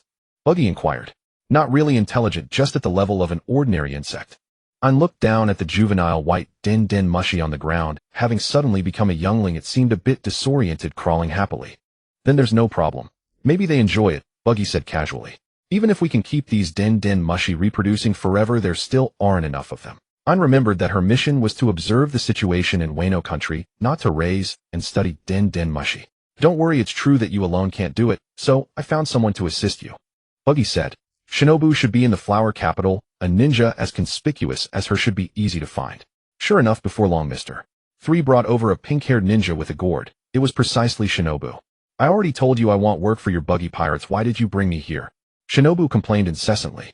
Working in Wano country is the same as working for us. There's no difference, Buggy said. That's still better than working directly for you. Shinobu said, I've heard about your reputation. What can't resist making a move on a beautiful ninja like me? I know you men have fantasies about ninjas, shrine maidens, landladies, widows, and the like. How could a pirate like you resist a ninja like me? Shinobu said bitterly. Am not beta, even if I were blind I wouldn't take a fancy to you. The ninja I like are only the demon-slaying ones. Wait, Buggy suddenly felt uneasy. What reputation do I have? Explain yourself clearly. Suddenly coughing sounds came from around. Mr. 3 quickly said, it's all just rumors outside. Captain, what if she refuses to cooperate? Her devil fruit ability is important. If it comes to that, take her to a room full of fruit and kill her to see if the devil fruit can be rejected. Buggy said, alright, I'll go prepare the fruit immediately, Mr. 3 quickly replied. Hey, some things can be negotiated. Shinobu hurriedly said, we've seen what you've done for Wano country. As long as you have no improper intentions toward me, I can occasionally work for you. After Momonosuke died, Wano country did not become a place overrun by pirates as Shinobu had imagined. Instead, it became even better. This left her somewhat confused. She had originally believed that only the Kazuki family could save this country, yet they nearly became its destroyers. After learning the true history, most people in Wano no longer miss the Kazuki family. In fact, more people resent them. Where does this inexplicable confidence come from? Buggy sighed. Use your ability on this young den mush. Do you want to ripen it? Shinobu asked. Exactly, use your ability slowly to see if you can accelerate it to the mating season. Buggy said. Are you making a double entendre? Shinobu said while using her ability. Using lewd language to tease me. These are professional terms. They wouldn't even be censored. I'm not teasing you, damn it. Buggy finally lost his temper. Under the effect of Shinobu's ripe fruit ability, the young den mushy slowly grew, its antennae becoming straight. Enough. It has reached the mating season of that den mushy. Ein whispered. This one is male, right? Are there female den mushy? Buggy looked at the antennae thoughtfully. No den mushy are not male or female, but they need two to reproduce. As she explained, Ein used her ability to slowly regress the age of another den mushy, bringing it back to the mating season. The two den mushy locked eyes, sparks of love flying, and performed the act of reproduction before a room full of powerful individuals. What in the world am I watching? Hancock never thought she would one day watch two den mushy mating. Is this the captain's perverse game? Bonnie had no idea what Buggy was up to. But the others were serious. Do you know how much a common den mushy can sell for? Crocodile said gravely. At least 1 million berries. Many small pirate crews cannot afford den mushy. They are living creatures with limited lifespans. A few pirates would spend a large sum to buy one. This is not a game. If we can really make den mushy reproduce endlessly, we can earn countless berries just by selling them. Moria said. Not only that. Mihawk said solemnly. If everyone in the world has a den mushy, the world's connections will become tighter. This might truly change the world. Is it that remarkable? Hancock looked at the two den mushy fencing with their antennae still struggling to understand. Of course there is infinite potential to be tapped in these creatures. Buggy said. The den mushy for sale are all those that have already reproduced. Since the retro fruit can make them reproduce again, Buggy's idea could almost be realized. Before long, the two den mushy completed their reproductive mission and entered a state of satisfaction. In about 10 days, new den mushy will be born. Ein observed and said happily. She never imagined her ability could be used this way. Before she only used it in combat. No, keep using the regression ability, Buggy said. Make them return to the mating season state. Huh, why? Ein asked in surprise. I want to see if your ability can be used repeatedly on den mushy. Buggy was worried that the den mushy might develop resistance to Ein's ability. It seems I wasn't needed after all. Shinobu didn't understand why she was called. Your ability is equally important, Buggy said. The newborn. It seems I wasn't needed after all. Shinobu didn't understand why she was called. Your ability is equally important, Buggy said. The newborn den mushy will need your ripening.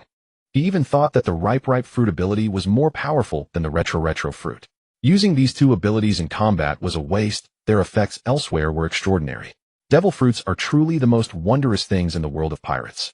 May 20th, cloudy. The surveillance effect was not good today. The sand crocodile is engaging in large-scale construction again, building a giant structure next to the flower capital and imprisoning all the members of the Neo Marines inside. Could it be that Buggy doesn't trust them? There must be another hidden force in Wano country. The opponent's observation hockey is too strong, evading my surveillance. Moreover, the Buggy pirates probably don't know of this force's existence. I imitated your stern expression, and the students became much more obedient. But he laughed at me, saying I look like a Yakuza boss. Another ship arrived at the port. The Red Force of the Red Hair Pirates. Sakazuki slammed his palm on the desk, which immediately gave off a burnt smell. Sakazuki slammed his palm on the desk, which immediately gave off a burnt smell. The den mushy on the desk trembled in fear. Damn it, Borsellino. Why did he leave such important news to the very end? And who the hell is that he? You are going to work, not on a vacation. Why is this guy so slack? And the worst part is this slacker is one of the Navy's top combatants. Apart from him, he had few people to rely on. The Navy is getting worse with each generation. unable to cultivate its own talents, and having to rely on worldwide conscription. The candidate admirals are nowhere near the level of a real admiral, and among the rookies few are up to the task. Smoker, once promising, is gradually falling behind. And those two that Garp trained, what are they even? Afraid of blood. Afraid of death. If you're afraid of sacrifice, why become a Marine? If they weren't so disappointing, why would he secretly cultivate a new navy? But now Ein and Binzi are trapped in Wano. Did Buggy see through something? As for the Red Hair Pirates landing on Wano, Sakazuki had no choice but to raise. The Science Navy's test ended in failure, and it said that Vegapunk is undergoing a new round of modifications. Borsalino, don't let them find you. But if you want to escape, you should be able to. Though he criticized Borsalino's slackness, Sakazuki still hoped his undercover mission would go smoothly. Mr. Wentai, you're amazing. You can do everything. He held a towel, stood on tiptoe, and wiped the non-existent sweat from Borsalino's forehead. It's nothing. I used to do this kind of rough work all the time, said Borsalino, who had just renovated the entire school. Really? I thought you were someone important. He murmured. Oh, haha, why do you say that? Borsalino broke out in a cold sweat. It's your aura. Though you look a bit sleazy, he said with a pursed smile, that kind of aura can't be hidden. My late husband was also a great figure in Wano, but his aura was not even 1/10 of, he said slowly, but he thought of himself as a samurai and never did such coarse work. Borsalino hadn't expected he to be so perceptive. Was his life in Wano about to end? Mr. Wentai, will you disrupt the current peace of Wano? He asked softly. No. Borsalino could only reply. His purpose was merely to observe what the Buggy Pirates were doing, not to cause destruction. I understand. You rest now, I'll go prepare the meal. He turned and left as if nothing had happened. What a failure, being seen through by a woman. But was he really an ordinary woman? Meanwhile, at the newly built Transponder Snail Research and Breeding Center, Buggy also received news of the Red Hair Pirates' arrival. I have things to do. You stay here and breed the transponder snails well. The first phase target is 1 million, said Buggy. 1 million. I was almost in tears. Captain Buggy, do you know how huge that number is? And what about the food for the transponder snails? Isn't there him? Buggy pointed at the ninja Binzi. His ability is to control plant growth, right? With him the transponder snails won't lack food. I suddenly felt puzzled. Why did Buggy know so much about the Neo Marines? Besides, they came to Wano for a mission, not to raise transponder snails. We don't want to waste time here, Captain Buggy. Ein said seriously, we still have things we want to do. This is a great cause that will change the world. Believe me, maybe history will record your name. Mother of transponder snails, Ein. What kind of terrible title is that? I don't want it. The thought made Ein feel ashamed. We still have enemies, we can't stay here long. Ein thought of a reason. White fool, Edward Weevil. Buggy asked. Yes, that's him. Ein said bitterly. Isn't that simple? Leave it to us. You focus on your specialty here. He'll bring you Edward Weevil's head. Buggy said. But he's as strong as a young Whitebeard. Ein was stunned. Just a brainless fool. Anyway, leave the revenge to me. You just focus on breeding the transponder snails. I have things to do. They'll come see you next time with Edward Weevil's head. Buggy then hurried off, leaving only the Neo Marines and a Shin in the center. What do we do? Ein asked Binzi. I don't know either. Why don't we try working here first? Binzi said. Although they couldn't fulfill Sakazuki's orders, they had no choice, right? Gather all the executives. We're going to welcome the Red Hair Pirates. We can't let them look down on us. After leaving the research center, Buggy gave the order. What are the Red Hair Pirates here for? Crocodile asked. Huh. Didn't I mention it? Our 2 pirate crews are going to ally to take on the Blackbeard Pirates, Buggy asked with feigned surprise. You deliberately left that out. Just to see our attitude as executives. Crocodile clearly knew his captain's twisted taste. He had made many preparations for the upcoming war, studying all the executives of the Blackbeard Pirates, only to find out now that they had allies. Were you a bit tense earlier? Buggy laughed heartily. How could I make meaningless sacrifices?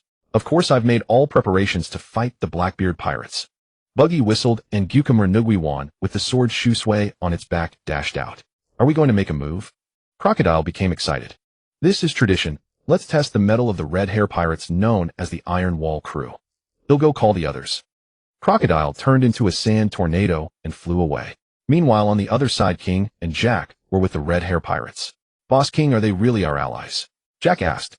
Shut up. I was gone for a moment, and you almost started a fight with the Red Hair Pirates. Don't you know the relationship between Captain Buggy and Shanks? King scolded. We tried to stop him, but couldn't, Ultai said. Jack took a fancy to the Red Hair Pirates' ship. Don't you ever consider who the opponent is, eh? King was speechless. No wonder Captain Buggy didn't want him to go to sea. Whether they're strong or not, we'll only know after we fight. If we just go by reputation, whoever has the biggest name should be Pirate King. Jack was unconvinced. I heard Shanks' arm was bitten off by the Lord of the Coast. Maybe he's just a pushover. Jack yelled. Shut up. King said sternly, then quickly explained, sorry, he's not right in the head. Ha ha ha ha, what he says does make sense. Shanks was unbothered and laughed instead. Maybe I really am a pushover. But it seems my old friend wants to test this pushover's abilities. Shanks had already spotted Buggy carrying Shusui to greet him along with the executives behind him. Want to exercise a bit before the reunion? Beckman stamped out his cigarette. Who's my opponent? You can choose for yourselves. Shanks drew his sword Griffin. Two bursts of Conqueror's Haki collided. Divine Departure, X2. Griffin clashed with the Black Blade Shusui, unleashing a cataclysmic explosion. I told you they were enemies. Jack transformed into his ancient mammoth form and charged straight at Lucky. Hey, I'm a chef. Lucky Roo dodged Jack's attack with a speed that belied his size. Does your crew even have a cook?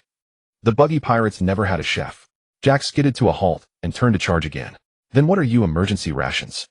Lucky Roo laughed. You only know that one move. He drew his pistol and fired several shots at Jack, but the Haki-infused bullets left only shallow wounds which healed at a visible rate. Now I understand why you're an executive, Lucky Roo remarked. Though the guy seemed a bit simple, his defense was formidable, and his recovery even more astonishing. A gunshot rang out as Yasopp fired into the air. Looks like there's no sniper either. Then he turned. He'll be your opponent. King drew his weapon, the flames from the back of his head flowing onto the blade. King the Wildfire. I heard you crossed paths with the Straw Hat Pirates. Have you? Yasopp immediately retreated, firing 3 rounds from his rifle.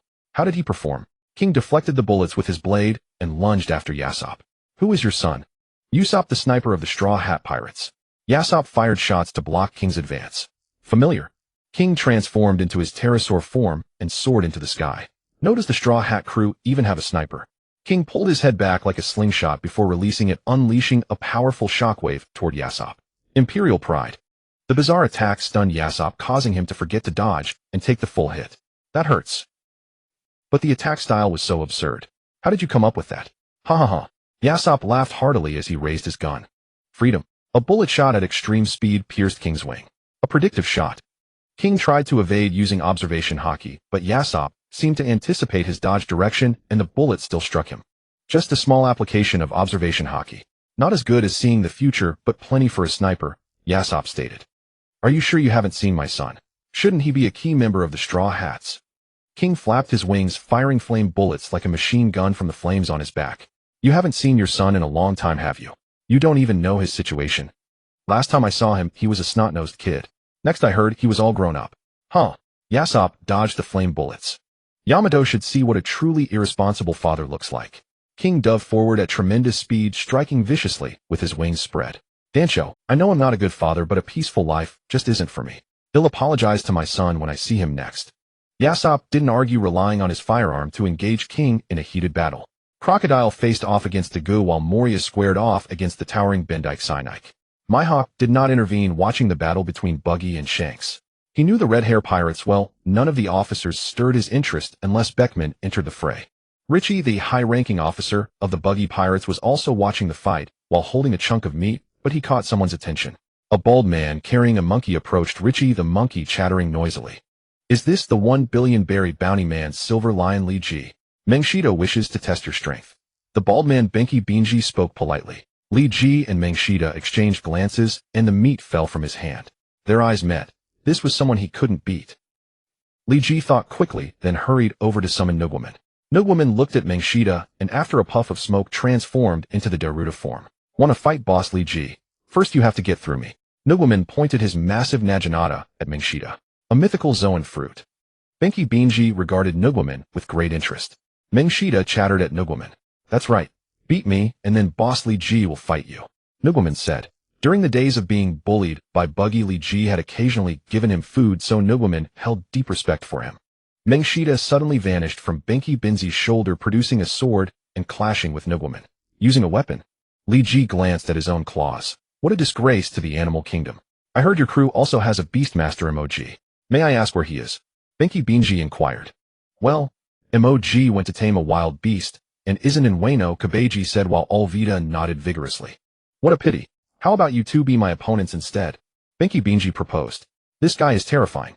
Bald man, how about testing your strength against my father? Bonnie, seeing the situation, sent Tyrant Kuma over.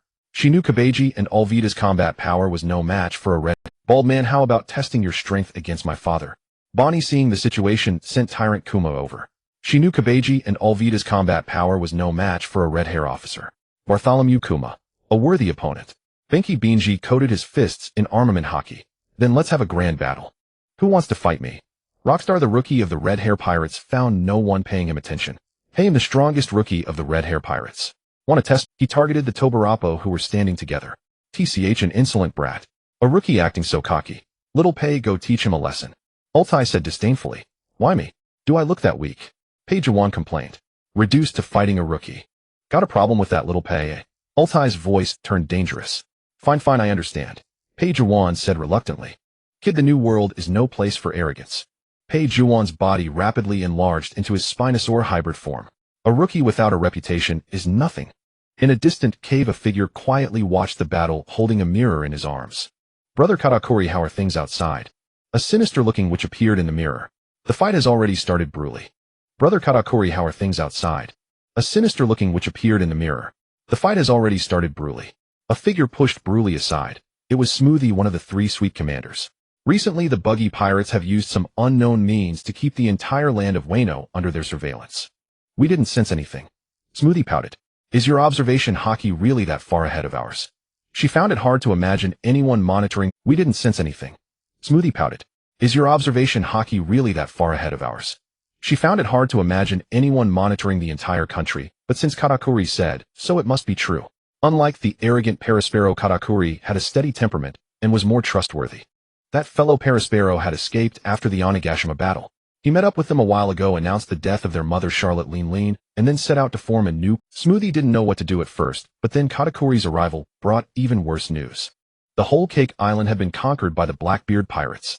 Amid Paraspero's clamor to reorganize the Big Mom pirates, Katakuri fought him and defeated him. I need to personally confirm Mother's situation, Katakuri said.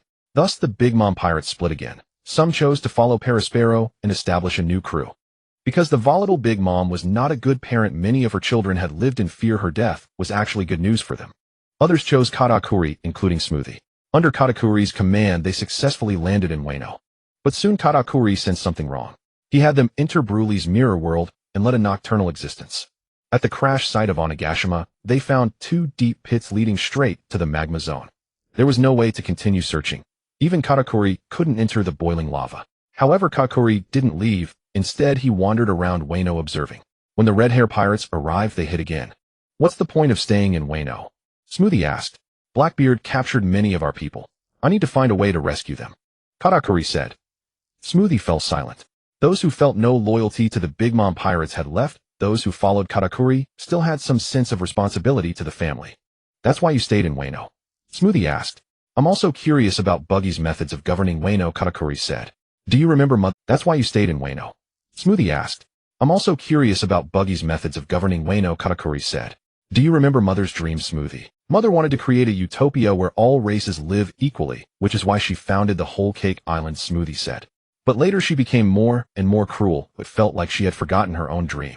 Even the stronger children feared Charlotte Linland's tantrums, let alone the weaker ones. A utopia? Wano is already showing signs of becoming one. I want to see how Buggy managed to achieve all this in such a short time, and whether I should ask for his help. Katakuri said. With their mother dead, the responsibility of caring for the younger siblings fell on him. He needed to see if the Buggy Pirates were worth joining. But the Buggy Pirates were truly formidable. Meanwhile, on the battlefield, Beckman let out the same sigh. Although he and the 2 officers hadn't made a move, their opponents, Mihawk, Hancock, and others, were also idle. The top-tier forces were roughly equal, but the Buggy Pirates clearly outclassed the Red Hair Pirates in mid-level combatants. Rockstar was already a promising newcomer in the Red Hair Pirates, yet he was being chased down by Page 1. Absorbing the remnants of the Beast's pirates had made the Buggy Pirates exceptionally solid in strength. Moreover, Buggy had a group of impelled-down prisoners under his command, all with bounties over 10 million. What kind of charm did that man have to recruit such people? Beckman was pondering when he suddenly felt someone staring at him. He looked around and found the source of the gaze, a figure with a candle flame on his head. You're Galdino of the Buggy Pirates. Beckman was pondering when he suddenly felt someone staring at him. He looked around and found the source of the gaze, a figure with a candle flame on his head. You're Galdino of the Buggy Pirates. This guy, is he hiding something? That's right, mister. 3 said, pushing up his glasses and forcing calmness. It is I. Bored. Beckman drew his pistol. Want to spar? No. There are more important matters now. Mister. 3 broke out in a cold sweat. I'm thinking about the alliance. The captain is unreliable, we have to handle these things ourselves. This guy is surprisingly reliable, Beckman thought. Mr. 3 used his wax to create a table and chairs with a parasol in the middle of the battlefield. This guy is surprisingly reliable, Beckman thought. Mr. 3 used his wax to create a table and chairs with a parasol in the middle of the battlefield. Let's sit and talk. You came quickly. Were you near Wano? Yes, we were actually tracking the Barto Club pirates nearby. Our captain wanted to teach their leader Bartolomeo a lesson, Beckman said. Bartolomeo. Mr. 3 seemed to have heard of him. Isn't he the captain of the 2nd Division of the Straw Hat Grand Fleet? Yes, but that guy went too far. He burned our flag in our territory, Beckman said. Our captain is easygoing about many things, but he can't ignore this. Beckman's eyes turned cold. Even if he's part of the Straw Hat Grand Fleet, if he does wrong, he must pay the price. Is that guy an idiot? Mr. 3 was speechless. Burning a flag was a grave insult to any faction. It could even lead to war. And Captain Buggy had invited the Straw Hat Pirates to Wano. Would this cause any trouble? How do you plan to deal with Bartolomeo? Inquired Mr. 3. It depends on his attitude toward admitting his mistake. If he's repentant, well, beat him half to death and disband his crew. If not, well, kill him. Beckman said casually. That was acceptable, consistent with the pirates' usual style. Then your relationship with the Straw Hat Pirates won't be affected, will it? Bartolomeo's life or death mattered little to Mr. 3. He was only concerned about the unity of the anti-crime alliance. Of course not unless Straw Hat insists on standing up for Bartolomeo, Beckman said in a low voice. The two discussed the alliance on the noisy battlefield, yet Beckman couldn't shake a strange sense of dissonance. Only later, when Beckman returned to chat with the non-combatant officer Lem Jones, did Lem Jonas' words jolt him awake. Beckman, that guy over there is a lot like you. Always pretending to be serious. Beckman finally realized where the dissonance came from. Galdino's mannerisms were almost identical to his own. What do you mean pretending to be serious? I'm just a steady man, okay, said Beckman. If you say so. Lem Jones didn't argue. But Beckman, while watching the battle, I noticed a serious issue concerning our red hair pirates. What issue? Beckman asked, surprised. We don't have a single female crew member on the red hair pirates. Lem Jones said solemnly. Beckman paused, then drew his gun and aimed it at Lem Jones. You've been posing for half the day just to think about this trivial nonsense. Just a remark. Why is a 50-year-old man like you so angry? Lem Jones deliberately emphasized the words, 50-year-old man. I feel our crew has too many officers. We need to clean house, said Beckman. Hey, that guy over there has been staring at you the whole time. Mind your image. Lem Jones pointed ahead. Sure enough, Beckman saw Galdino staring intently at him. What does that guy mean? What's so attractive about me? Being stared at like that made Beckman uncomfortable. And since they were allies, he couldn't get angry. Maybe he just wants to quietly admire you. Lem Jones finally couldn't help but burst into laughter. I really want to hit someone right now. Maybe I should go find Bartolomeo. He's been active around Wano recently. Beckman felt a surge of inexplicable anger and needed an outlet. It's almost over, said Lem Jones. Looks like the captain is going to suffer. In the center of the battlefield, Shanks had abandoned his weapon and was fighting with his fists. There was no choice. Griffin had no effect on Buggy. Seeing this, Buggy also discarded the shoe sway and engaged in a fist fight. But Shanks quickly realized the problem. He only had one arm, putting him at a natural disadvantage. Moreover, Buggy's fists could split apart, making them difficult to defend against. By the time he realized this, Shanks had already taken several extra punches. Stop, I give up, Shanks called out loudly. If he continued, he would lose face. Now you see the advantage of having both arms, Shanks. Buggy withdrew his fists and pulled out the shoe sway stuck in the ground. I can't help it. I traded it for something more precious, Shanks said. It's your body part, you do what you want. All right, the welcome ceremony is over. Stop, Buggy announced loudly. Now it's time to formally entertain our allies. The fierce combatants halted. Panting heavily, Lucky Roo looked at Jack, who was bruised all over, but still energetic. Even if Zoan users are known for their thick hides, this is too much. Had the guy maxed out his durability? He wasn't injured, but he was more exhausted than if he had been. You're not a good opponent, Jack said, reverting. Why do you keep dodging? Shut up, Jack. He was going easy on you, King said as he flew over. From his high vantage point, he could clearly see that Jack was no match for Lucky Roo. This fat man was among the top fighters in the Red Hair Pirates. You still have the mind to observe other battles. That means I didn't put enough pressure on you. Yasop walked over. Let's spar again another day. No interest. Yasop's predictive attacks were too disgusting. King could only endure them with the flames of his Lunaria tribe. Of course, it would be a different story in a life-or-death battle. In the end, aside from Gyukimaru and Rockstar, who were beaten badly, the others suffered little damage. This special welcome ceremony allowed both pirate crews to gauge each other's strength, ensuring that subsequent cooperation would be on equal footing. The large group marched into the flower capital, drawing stares from passers-by. Wow, it's Captain Buggy. We admire you, great leader. You've managed Wano well, Buggy. Shanks noticed that the people here weren't afraid of pirates. You're quite popular. That's because those who didn't welcome me were hanged, Buggy said casually. Haha, you're kidding. If that were true, people would be afraid of you, not act like this. Shanks thought Buggy was joking. Only the Buggy pirates knew that in a sense Captain Buggy was telling the truth. But the one most popular with children was Jack. Soon a bunch of kids had climbed onto him. I wouldn't have guessed, little brother, Lucky Roo said in surprise. We have something in common. In the most popular with kids in our crew. How about we team up? Find a Blackbeard pirates officer, and take him on together. Lucky Roo patted Jack's sturdy body. What a great meat shield, with Jack in front, he could just focus on attacking. I only follow the captain's orders, Jack said gruffly. Meanwhile, Mr. 3 told Buggy why the red hair pirates had arrived so quickly. Bartolomeo. Buggy remembered Luffy's fervent fan. In fact, the reason Bartolomeo became a fan was Buggy himself. Born in Lobetown, Bartolomeo had witnessed Buggy's execution of Luffy, and thus In fact, the reason Bartolomeo became a fan was Buggy himself. Born in Lobetown, Bartolomeo had witnessed Buggy's execution of Luffy. If he dared to burn the red hair pirate's flag now unchecked, such a fan might one day push his idol to the opposite side of the world. Bartolomeo, Luffy, even if you stand against the whole world, it'll be on your side. Luffy, why would I stand against the whole world? Bartolomeo, it's okay, it'll help you fight the world because I'm your fan. Teacher Borsalino, the flower capital, is holding a banquet. Take us to play. We heard a new powerful pirate crew has arrived, and we want to see them. Borsalino's face stiffened. Why did the arrival of a pirate crew warrant such excitement? These brats really needed a taste of what pirates were really like out there. Alright, I'll take you out to have a look. After some thought, Borsalino led the children out of the school. The flower capital was brightly lit and bustling with activity that night. At the outskirts of the banquet, Borsalino handed out some shopping vouchers and told the children to enjoy themselves. Anyway, it's perfectly safe out here. Go buy yourselves some food and have fun eating and playing. They'll pick you up here later. Though they didn't know what their teacher was up to, the children happily agreed to buy food. The nearby lights suddenly brightened, and Borsalino left with peace of mind. Shortly after he left, a tall figure approached the vicinity, stopping just outside Borsalino's surveillance range. A familiar feeling. So it's not just during the day, he can monitor at night too. Katakuri's observation haki had already started warning him. What should we do, Katakuri? Came the voice of Smoothie from the mirror in his arms. Even with 2 Yonko crews here, he's this cautious. Truly a fearsome man. In that case, let's just approach him openly. Katakuri said. Have you decided, Oi? Smoothie knew what he intended to do, but still felt a pang of sadness. If the remnants of the Beast Pirates can join Buggy's crew, why should we be so proud? Katakuri said. As long as Buggy helps us rescue our little brothers and sisters, serving him is no issue.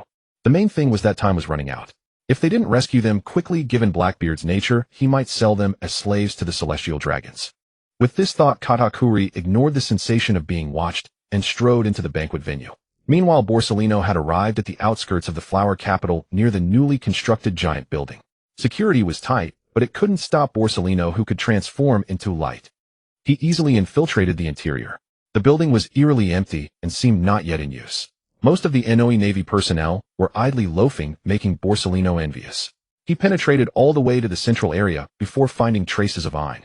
At that moment, Ein was inside a glass greenhouse, observing the mating of Den Den Mushi. Experiment 61. Although the retreat fruit resets, the Den Den Mushi's body memory and mind are not reset. Units 1 and 2 have entered a state of lethargy. Ein watched the 2 snails with erect antennae but sluggish movements continuing to record. So even Den Den Mushi have their limits. Their spirits have surpassed the instinct of the body. It seems they have entered a state of desirelessness. Noticing one snail with a vacant stare, Ein found the perfect description. Why had she become so engrossed in experimentation? Was it a scientist's instinct? But how would she complete Fleet Admiral Sakazuki's? Why had she become so engrossed in experimentation? Was it a scientist's instinct? But how would she complete Fleet Admiral Sakazuki's mission? Would she hand him a Den Den Mushi? Still, her ability had such a great use. A million Den Den Mushis sounded like a lot, but I knew that with Shinobu's cooperation, achieving this goal was only a matter of time. And with a huge number of snails, she could conduct all sorts of experiments. Perhaps she could even cultivate a multifunctional Den Den Mushi. But she really didn't want the title of Mother of Den Den Mushi. Could she pass it on to Shinobu? As Ein was lost in thought, a voice came from behind her. Ein, what are you doing here? Who's there?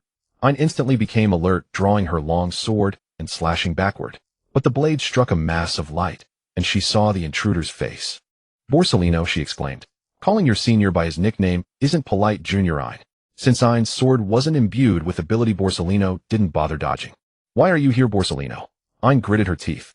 That's my question to you. As a member of the Inoue Navy, you've joined pirates. How sad would Teacher Zephyr be if he knew? Borsalino made an exaggerated expression. How dare you mention Teacher Zephyr? If it weren't for you, he wouldn't have died. Ein's sword ignited with peach-colored flames. If he hadn't died, the world would have been destroyed. Borsalino sidestepped Ein's attack. I couldn't let Teacher Zephyr fall from a hero to a demon.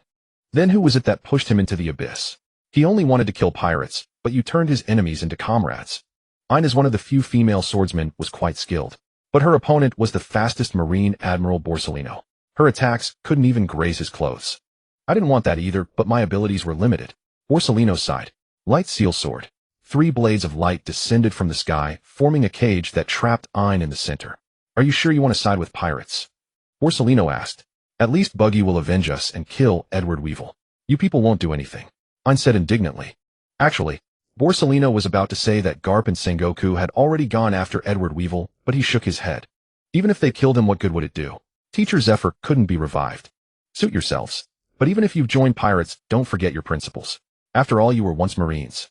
Borsalino was no moral saint, and didn't mean to impose his thoughts. Den Mushi are so cute, how could you treat them like this?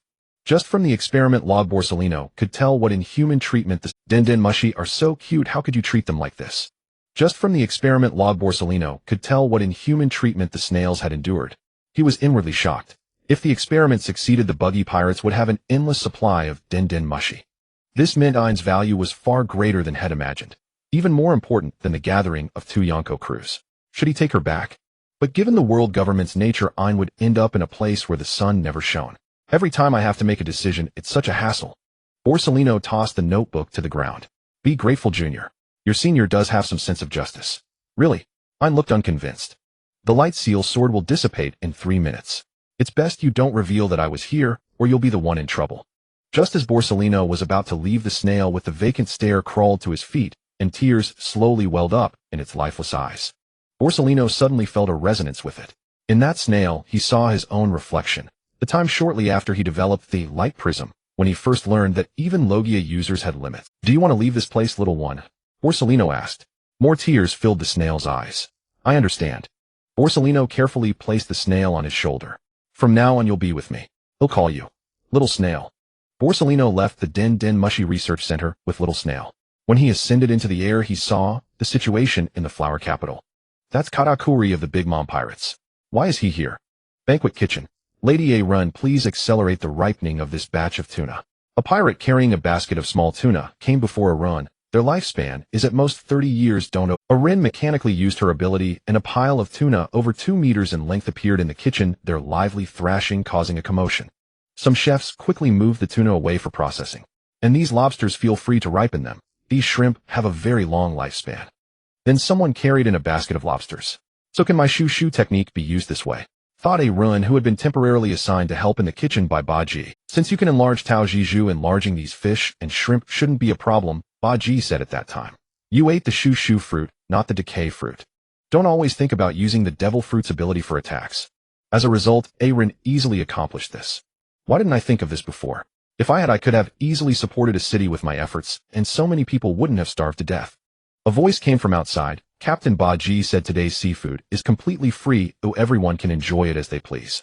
But before eating, thank the beautiful ninja, Arun of Hijigwa. Thank you, Arun. A deafening voice came. Listening to the laughter of the commoners outside, Arun suddenly felt filled with energy. Stop quickly, lady. Arun, this lobster is already big enough. Arun snapped back to reality and found a lobster over 5 meters tall waving its claws at her. Wow. As Arun was about to dodge, a swift flash of a blade passed, and the lobster was split in half, revealing translucent meat. Chuan Ci Lang. Arun realized that the helper was none other than Chuan Ci Lang, one of the Red Sheath 9 heroes. He was accompanied by Hisong Ju Ji Chung, and a group of chefs hurried over to move the giant lobster and discuss how to deal with it. I heard the cheers outside. Arun, you are the most popular person in Huaji, do right now. Chuan Ci Lang sheathed his sword and said with a smile. Why are you here? Arun asked. We were tired from work, so we took Miss Rai out for a break. Chuan Ci Lang's arms ached at the thought of work. Lady Arun, there is enough food now. You can take a rest, said the kitchen manager. Go enjoy the banquet with your friends. The group left the kitchen and came to the bustling street. I'm sorry, Princess Rai. I I worked for the enemy. Oren was somewhat afraid to face Guan Yue Rai. It's okay. I also worked for them, said Guan Yue Rai. Chuan Xi Lang, and the others too. She looked at the cheerful crowd around. Although I don't want to admit it, He Ji Gua has indeed been getting better under his rule. So work hard, Ren. This is also for He Ji Gua. Princess Rai. Oren's eyes became moist. Don't worry, Princess Rai. I will strive to compress the growth of the Dianhua, Chong to the extreme. As soon as they hatch, let them go and reproduce the next generation. I feel like Oren is fired up. Zhu Zicheng covered his mouth and laughed. Hey, should we respond to the recruitment? I heard that joining the combat group means no work. He Song said, I'm sick of refining weapons every day. Go ahead and take me too, said Guan Yue Rai. I also want to see the sea. But it seems we will be fighting other pirate crews. It will be dangerous. Chuan Xi Lang was worried. Don't I have your protection? Besides, I have much more sailing experience than you. I once served on the ship of the pirate king Luo Jia. Guan Yue Rai laughed. She vaguely remembered a red-nosed guy who kept amusing her, but when they met again, he had become an enemy. Alright then, let's go to sea and see the world outside. Chuan Xi Lang made the decision. We'll sign up after the Xiang Kasi, why do you seem a bit distracted? At the main banquet, 2 pirate crews were drinking heartily, but Ba Ji noticed that Xiang Kasi's gaze kept sneaking elsewhere. Nothing isn't this normal. Haha, Xiang Kasi said hastily, a bit flustered. Ba Ji looked in the direction Xiang Kasi was stealing glances at, and found someone he knew over there. Xiaoyu, the Tuanzi fruit user. Xiaoyu was there choosing food, but Xiang Kasi shouldn't know her. Ba Ji turned his gaze to see Pai de Ma, Mei, who was accompanying Xiaoyu. Could it be that Xiang Kasi had been staring at her all along? Xiang Kasi, Ba Ji said slowly. Although you've been single for a long time and lost your left arm, I hope you keep your bottom line. A man should not. At least shouldn't. What are you talking about? Xiang Kasi was confused. Have you been peeping at her all along? Ba Ji pointed at Si Pai de Ma Mei in the distance. I respect everyone's fetishes and no man can resist the temptation of My Little Pony. But you are my friend Xiang Kasi. I don't want you to go astray. Xiang Kasi was stunned for a moment before finally reacting. The banquet scene suddenly became quiet. Everyone didn't know why the 2 pirate captains had a conflict.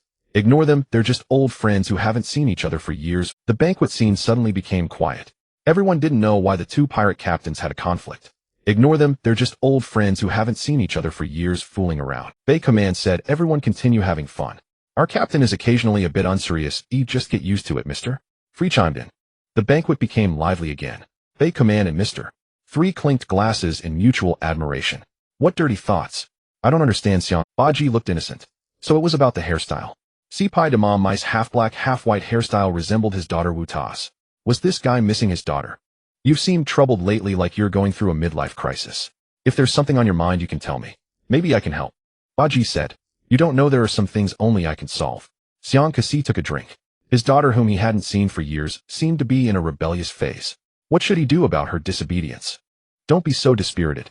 Our era isn't over yet. If our 2 pirate crews join forces, even storming the Holy Land, Ma Li Xiao, you wouldn't be difficult.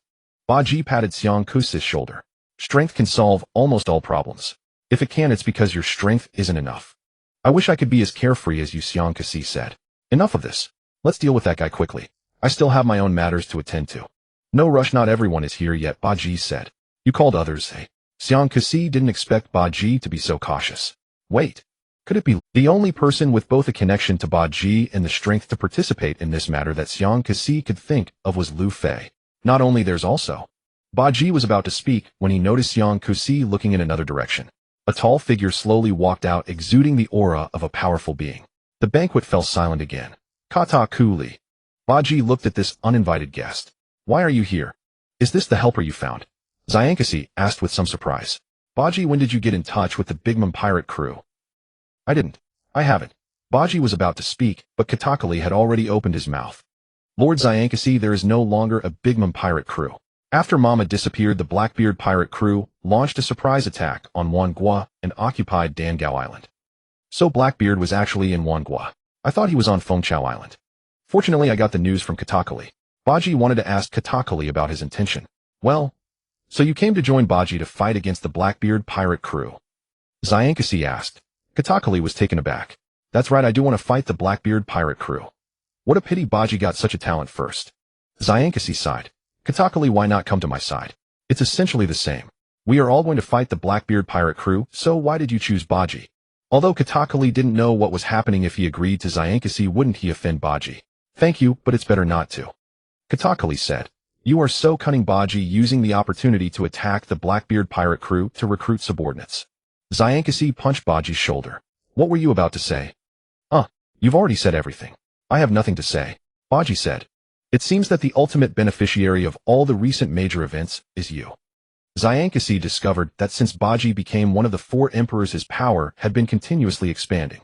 The Shichibukai remnants of the 100 Beasts pirate crew and remnants of the Bigmom pirate crew all flocked to his pirate crew. The key point is that whether it was Jean of the 100 Beasts pirate crew or Katakali of the Bigmom pirate crew, both were core members other than the captain. Back then his attempt to poach Marco was just a joke, and it was utterly impossible to succeed, yet Buggy quietly managed to recruit 2 such figures. I think we don't need to wait for Luffy anymore. Let's just go attack Blackbeard directly, Zyankasi said. Katakuli's expression changed slightly. If we're going to fight Blackbeard, I still have some combat power here. He placed the mirror in his hand on the ground, and a figure emerged from the mirror. It was Charlotte Bulei. Is this the ability user of the Mirror Fruit? Buggy remembered that the Mirror Fruit was also a fruit with very high potential. If Buggy had this ability, he would first open a mirror factory and sell the mirrors he had touched all over the world. Thus his mirror space could connect to the entire world. Bulei opened the entrance to the mirror world, and a group of people walked out from the mirror world. Leading them was Samuji, one of the 3 commanders, followed by some officers like Charlotte Dafu, and Buggy also caught sight of Charlotte Bulei. We are more familiar with the terrain of Dangao Island, Captain Buggy. If we are going there, please let us be the vanguard, Katakali said. He hadn't expected that Buggy and Zyankasi would immediately decide to attack Blackbeard. Was this a coincidence or the scheme of that man? Katakali glanced at Buggy and thought of the surveillance that almost covered the entire Hijigwa. Could it be that from the moment I set foot on Hijigwa, I had already fallen into his control? There are still some people who haven't arrived. They all have grudges, big or small, against Blackbeard. It wouldn't be good to break the appointment, Buggy said. Since it was a rare opportunity to plan a major event, Buggy naturally hoped it would be as lively as possible. If it were Luffy, he would Zyankasi said, then we should set off directly. But there are not only Luffy, but also others. Let's wait 3 more days. Whether they come or not, after 3 days we will depart. Buggy made the decision. The main reason was that he still needed to wait for a key person, Big News Morgans. Only he could handle the live broadcast. That guy had been hiding somewhere lately, and Buggy could only contact him through the newsbirds under his command. During these 3 days, let's make some preparations, Buggy said. What preparations are still needed? Zyankasi felt that just the number of strong fighters could overwhelm the Blackbeard pirate crew. Prepare a good entrance ceremony. Buggy laughed. Just like what you did during the Summit War. You bastard. Zyankasi was speechless. Are you treating war as a game? Far away, Huang Yuan observed this scene through a light prism. Although there was no sound, seeing Katakali leading the Bigmom pirate crew members to sit at the lower seat of Buggy, Huang Yuan had already guessed. When the children returned from playing, Huang Yuan retrieved all the prisms in Huajidu. With Katakali around, it was no longer safe to keep monitoring Huajidu. What a headache. So many strong fighters have gathered in this tiny Hijigwa.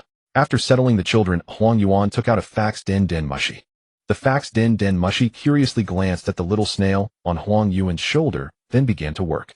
Huang Yuan transmitted the news of Hijigwa to Chi Quan via the fax den. Of course, such matters should be forwarded to Sakasiji immediately. Let him have the headache. After all, he is the fleet admiral. In the fleet admiral's office, Chi Quan received Huang Yuan's fax. This time there was not a single word of nonsense. It seemed the situation was indeed urgent. That was Chi Quan's first thought upon seeing the fax. After scanning the content, Chi Quan's face darkened. The strength of Buggy's pirate crew had increased again, but the Navy had no spare power to restrain him. Chi Quan didn't know what Buggy's pirate crew and the Red Hair pirate crew intended to do, but with 2 Emperor's crews gathering, he had to consider the safety of Navy headquarters. He took out a den mushi and contacted Tung, who was at sea. Return to Navy headquarters immediately, Chi Quan said. Why, aren't we going to Alabasta Kingdom? At that moment, Tung Hus warship was sailing on the sea, and beside him stood a blue-haired beauty, Princess Vivi of Alabasta Kingdom. An emergency. Navy headquarters needs enough strong fighters to hold the fort, Chi Quan said. But a rebellion has broken out in Alabasta Kingdom. If we ignore it, it will cause heavy casualties. Tung Hu said with difficulty. This is an order, Tung Hu, Chi Quan said coldly. You just need to obey. Without a proper reason, I refuse to carry out the order. Tung Hu remained unyielding. You? Chi Quan instantly flew into a rage, but thinking of Tung Hu's personality, he forcibly suppressed his anger. Navy headquarters is in danger now. If the worst happens, the casualties will be 10 or even 100 times those in Alabasta Kingdom. Chi Quan said.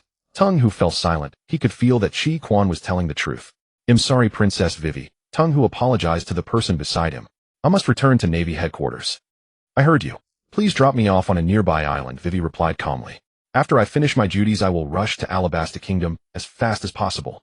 Tung-Hu assured Vivi. Instead, Vivi asked Tung-Hu a question. Lord Tung-Hu, what exactly is the duty of the Navy? To protect the safety of civilians, Tung-Hu said. Vivi let out a cold laugh and said nothing more. Tung-Hu, however, felt his face burning with shame. Now can't I even uphold that insignificant justice? Marshal Sakasiji. Tung-Hu suddenly picked up the Den Mushi. I refuse to carry out the order and accept all punishments.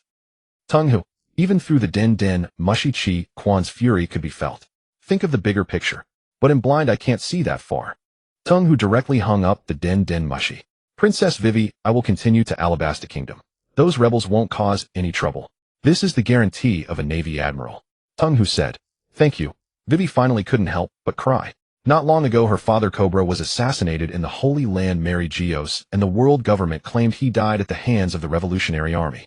Immediately after, a collateral branch of the Alabasta royal family launched a rebellion, clashed with the mermaid tribe, and even captured the royal family of the... If not for Vivi and Shirahoshi mediating, the mermaid tribe would have almost gone to war with Alabasta Kingdom. This is just the Navy's duty. Tung-Hu said. Vivi wiped away her tears. Sorry, please forgive my disgrace. No, you have been very strong. There is no time for tears now. I will save my country for the sec... Vivi forced a smile. But why did you change your mind, Lord Tung-Hu? Because I met a guy who doesn't play by the rules. Maybe I was influenced by... Damned Fujitora. That bastard. Akainu stared at the Den Mushi that had lost its connection, knowing that Fujitora had made up his mind to go to the Alabasta Kingdom. He dialed another Den Mushi. Heima, call Vice Admiral Tsuru to my office. They were the old team. Sengoku had left him along with Kizaru far away in Wano, the only ones Akainu could fully trust. Fujitora and Ryakujiu were polar opposites, and neither had earned Akainu's trust. Fujitora was weak-willed, unwilling to make sacrifices, unable to distinguish the weight of justice. Ryakujiu, on the other hand, was erratic and reckless, often causing unnecessary casualties with his disregard for life. Sometimes, even Akainu couldn't fathom what he was thinking. Before long, the head of the Marine Criminal Investigation Department, Heima, and Vice Admiral Tsuru arrived at the Fleet Admiral's office. Heima, how is the investigation into Cobra's assassination progressing? Not a single trace, Heima replied. Tsuru raised her eyes at him. The complete absence of traces was itself the greatest suspicion. The Revolutionary Army was unfamiliar with Mary Geos and could never have executed such a flawless operation. Akainu cursed inwardly. It must have been those fools again.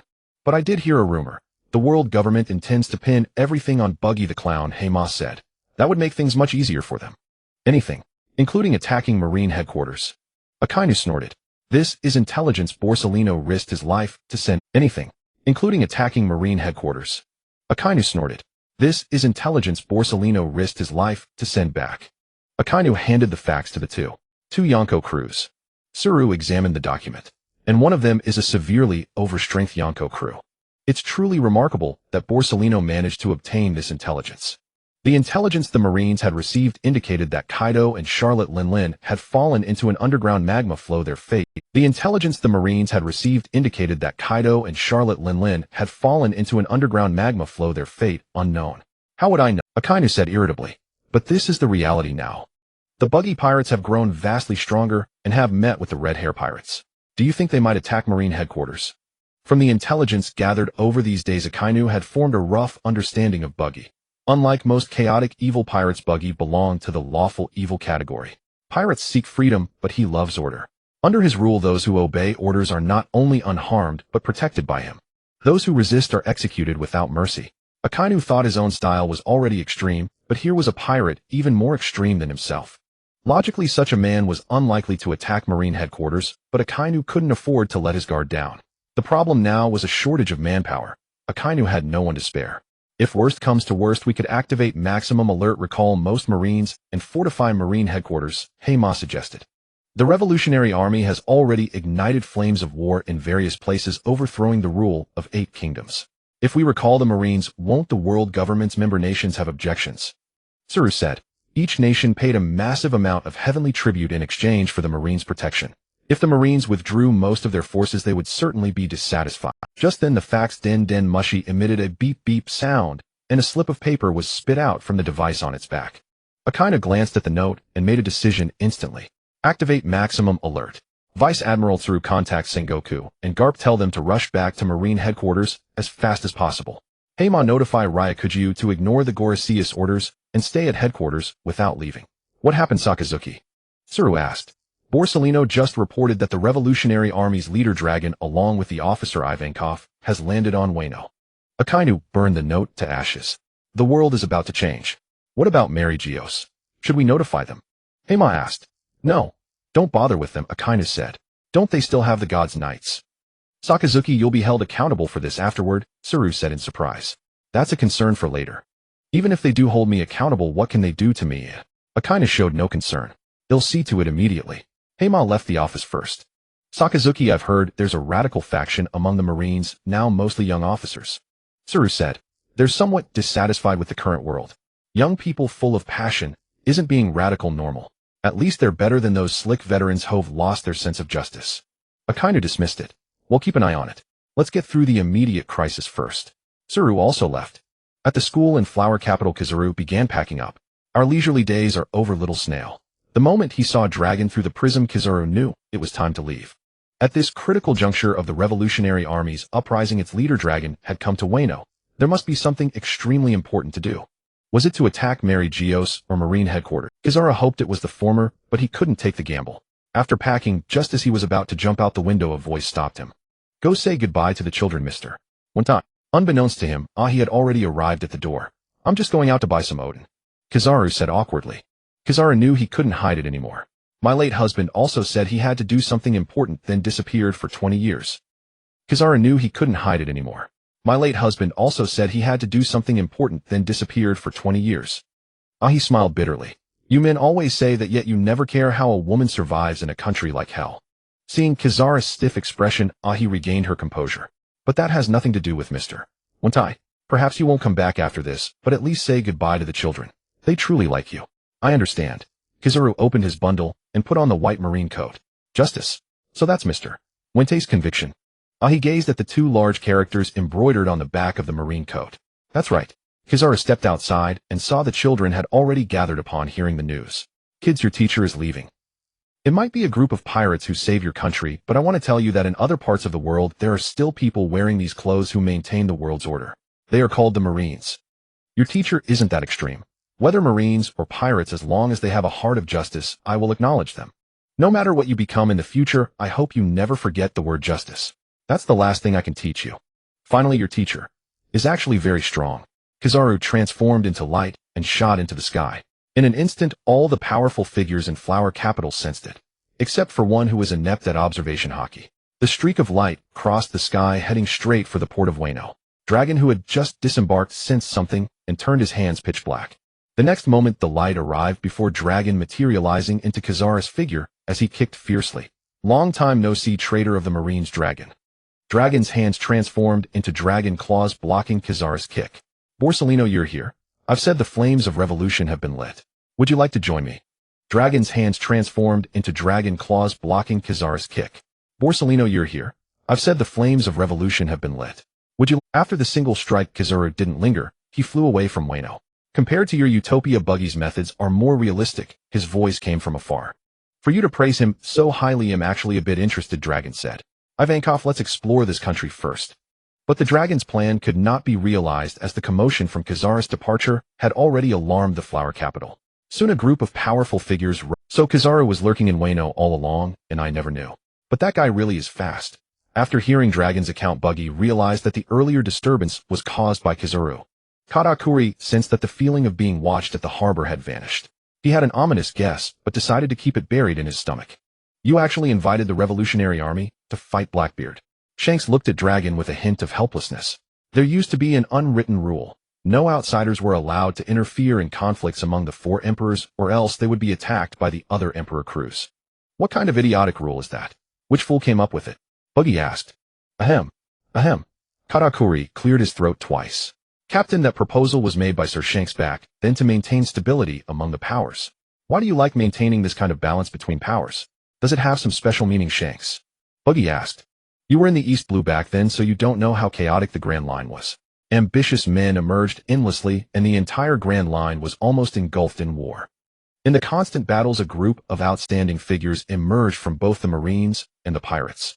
Shanks continued. It wasn't until later when the 7 warlords, the 4 emperors, and the Marines formed a mutual deterrent that the Grand Line experienced a period of relative peace. That peace was bought with the blood of countless people. I don't want anyone to destroy it. It doesn't matter now. The 7 warlords have been abolished, and the 4 emperors have undergone a major change. There's no so-called balance anymore. Buggy said, if you want peace, then let's set new rules for this sea after we wipe out the Blackbeard pirates. This sea no longer needs pirates.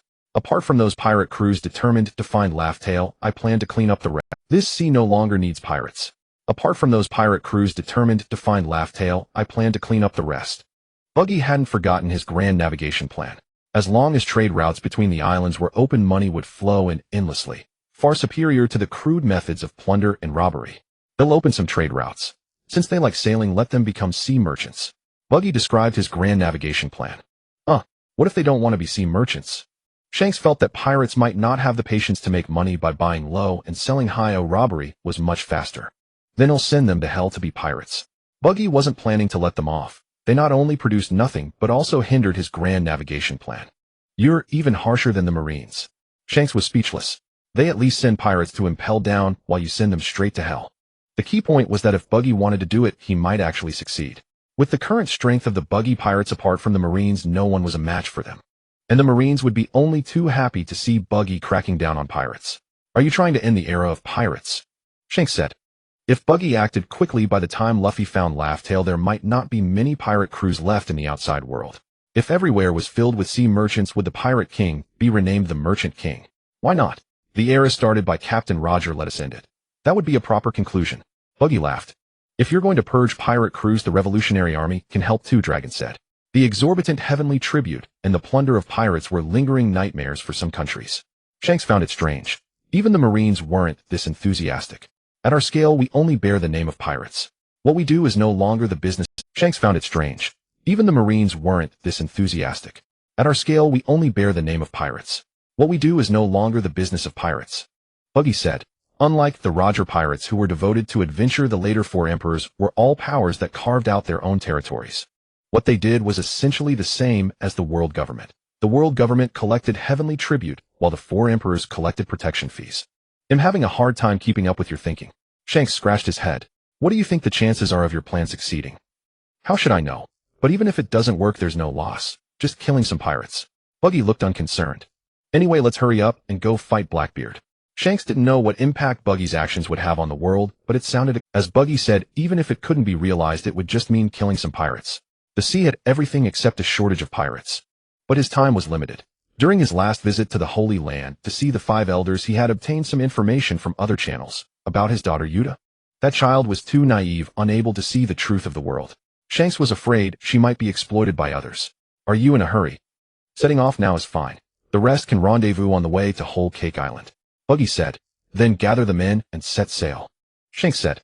He'll owe you one this time. If you ever need help in the future, just call me. Among those gathered, only Shanks had no major grudge against Blackbeard. He was purely helping out of consideration for Buggy's face. Among those gathered, only Shanks had no major grudge against Blackbeard. He was purely helping out of consideration. Without that scar, you'd look a bit silly. With it, you look much more imposing. Actually, you should thank Blackbeard. If Shanks had eaten the face fruit, Blackbeard's attack would have awakened it. Then let's hold a grand funeral for him. Shanks laughed heartily. Let's set sail. He boarded the Red Force first, with Beckman following closely. Big guy, remember to find me on the battlefield. We're the perfect partners. Lucky Roo grinned and said goodbye to Jack. Jack snorted. Is there anyone worth teaming up with over there? Getting one opponent each for the 2 of us would already be good. Lucky Roo jumped onto the ship. If we team up, the others won't dare to take our share. That's true. Jack belatedly realized that the Blackbeard pirates didn't have that many officers. Prepare a storage of fruits quickly, Buggy ordered Mr. Free. We'll see if we can use them later. Are you trying to condense the tremor fruit, or the dark? Mr. Free said excitedly.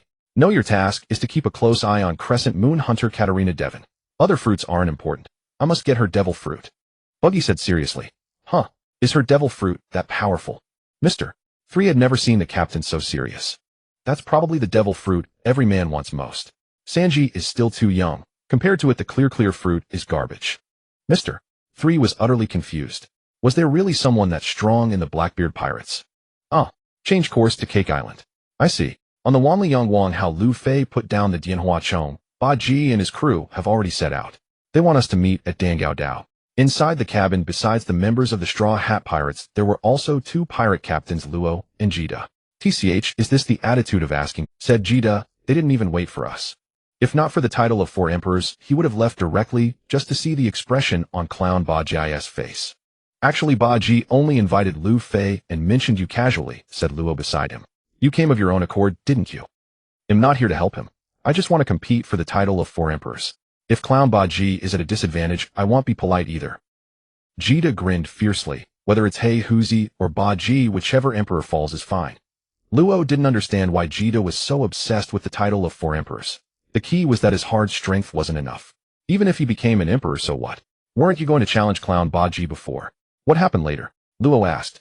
When they contacted Jida, his ship had already left Hijigwa far behind. "Are you picking a fight?" Jida was a bit embarrassed and angry. He was very grateful that he had the good habit of subscribing to newspapers and spent 200 berries to buy the most cost-effective newspaper in history. Although he felt his strength was not inferior to Clown Ba Ji's, the strength of his crew members could not compare to those monsters of Ba Ji's pirate crew. "Let me give you a piece of advice, Jidedono. Our strength cannot bear the title of 4 emperors. Even if we get it, well, just be a joke."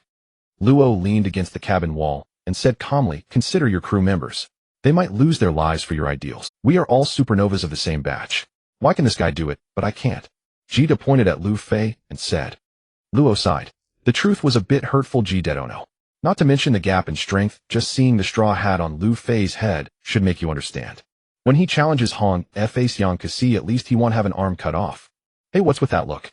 The fact that we could defeat Xia Luo Lingling proves that the 4 emperors are nothing special. Jida was a bit annoyed by Luo's look. "Then you'd better prepare more explosives," Luo said, "and find another 4 emperor who is not too bright." Both of them unconsciously looked at Luffy. "What are you looking at me for? This title of 4 emperors is not interesting. My goal is the Pirate King." Luffy's words stabbed another knife into Jida's heart. What he had been desperately seeking was something the other guy looked down upon. He really wanted to fire an electromagnetic cannon at Luffy. But thinking of this guy's strength, he decided against it. "Name, can we still catch up?" Ba Ji said. "If we're slow, they won't wait for us." Luffy asked. Wu Suao's eyes suddenly lit up. Name spread out the nautical chart. "At the current speed, it's impossible unless we let the Wanliang Wang Hao go full speed. Then Xinping will steer, and Fulan Chi will increase the speed. We must catch up. I also want to deal with Hey Huzi," Luffy said. He looked at Jida and Luo. "Are you still coming to—" "Of course. Wait a moment, I'll call Jila over," Jida said hurriedly. The other crew members couldn't help either. "He'll tell Bei Bo and the others to slowly advance. He'll follow you to Dangao Dao," Luo said. "But why is Hey Huzi at Dangao Dao?" Luffy finally realized. "Of course, to take advantage of the chaos," Jida sneered. "That place was supposed to be our spoils after defeating Xia Luo Lingling." Luffy looked at Jida up and down. "You are no match for Ka Takuli. That guy is very strong. Really, I'd like to see him." Jida rarely heard Luffy praise someone's strength, provided he doesn't die at the hands of Hey Huzi. Soon the Wanliang Wang Hao began jet acceleration, speeding towards Dangao Dao. On the Baikadalpu, Hao Ba Ji also awaited the arrival of big news, Momonosuke. He landed on the ship panting heavily and threw a roll of newspaper. "The latest newspaper, I brought it along. What do you want from me?" Momonosuke asked. Ba Ji opened the newspaper and saw that he already knew most of the news. There was news of the Revolutionary Army successfully occupying 8 countries, news of the Hey Huzi pirates attacking Wangua, and news of Sa Bo becoming the Yendi. Ba Ji already knew about the first 2 events. As for the last one, the reputation of the Xiao Xiao Guoshi reversed dramatically, shedding the title of a devil fruit that even dogs wouldn't eat, but it was AIC's reputation that suffered. The Xiao Xiao Guoshi had a reason to say, "You Huaquan AIC, who are you? Can you unleash my full power?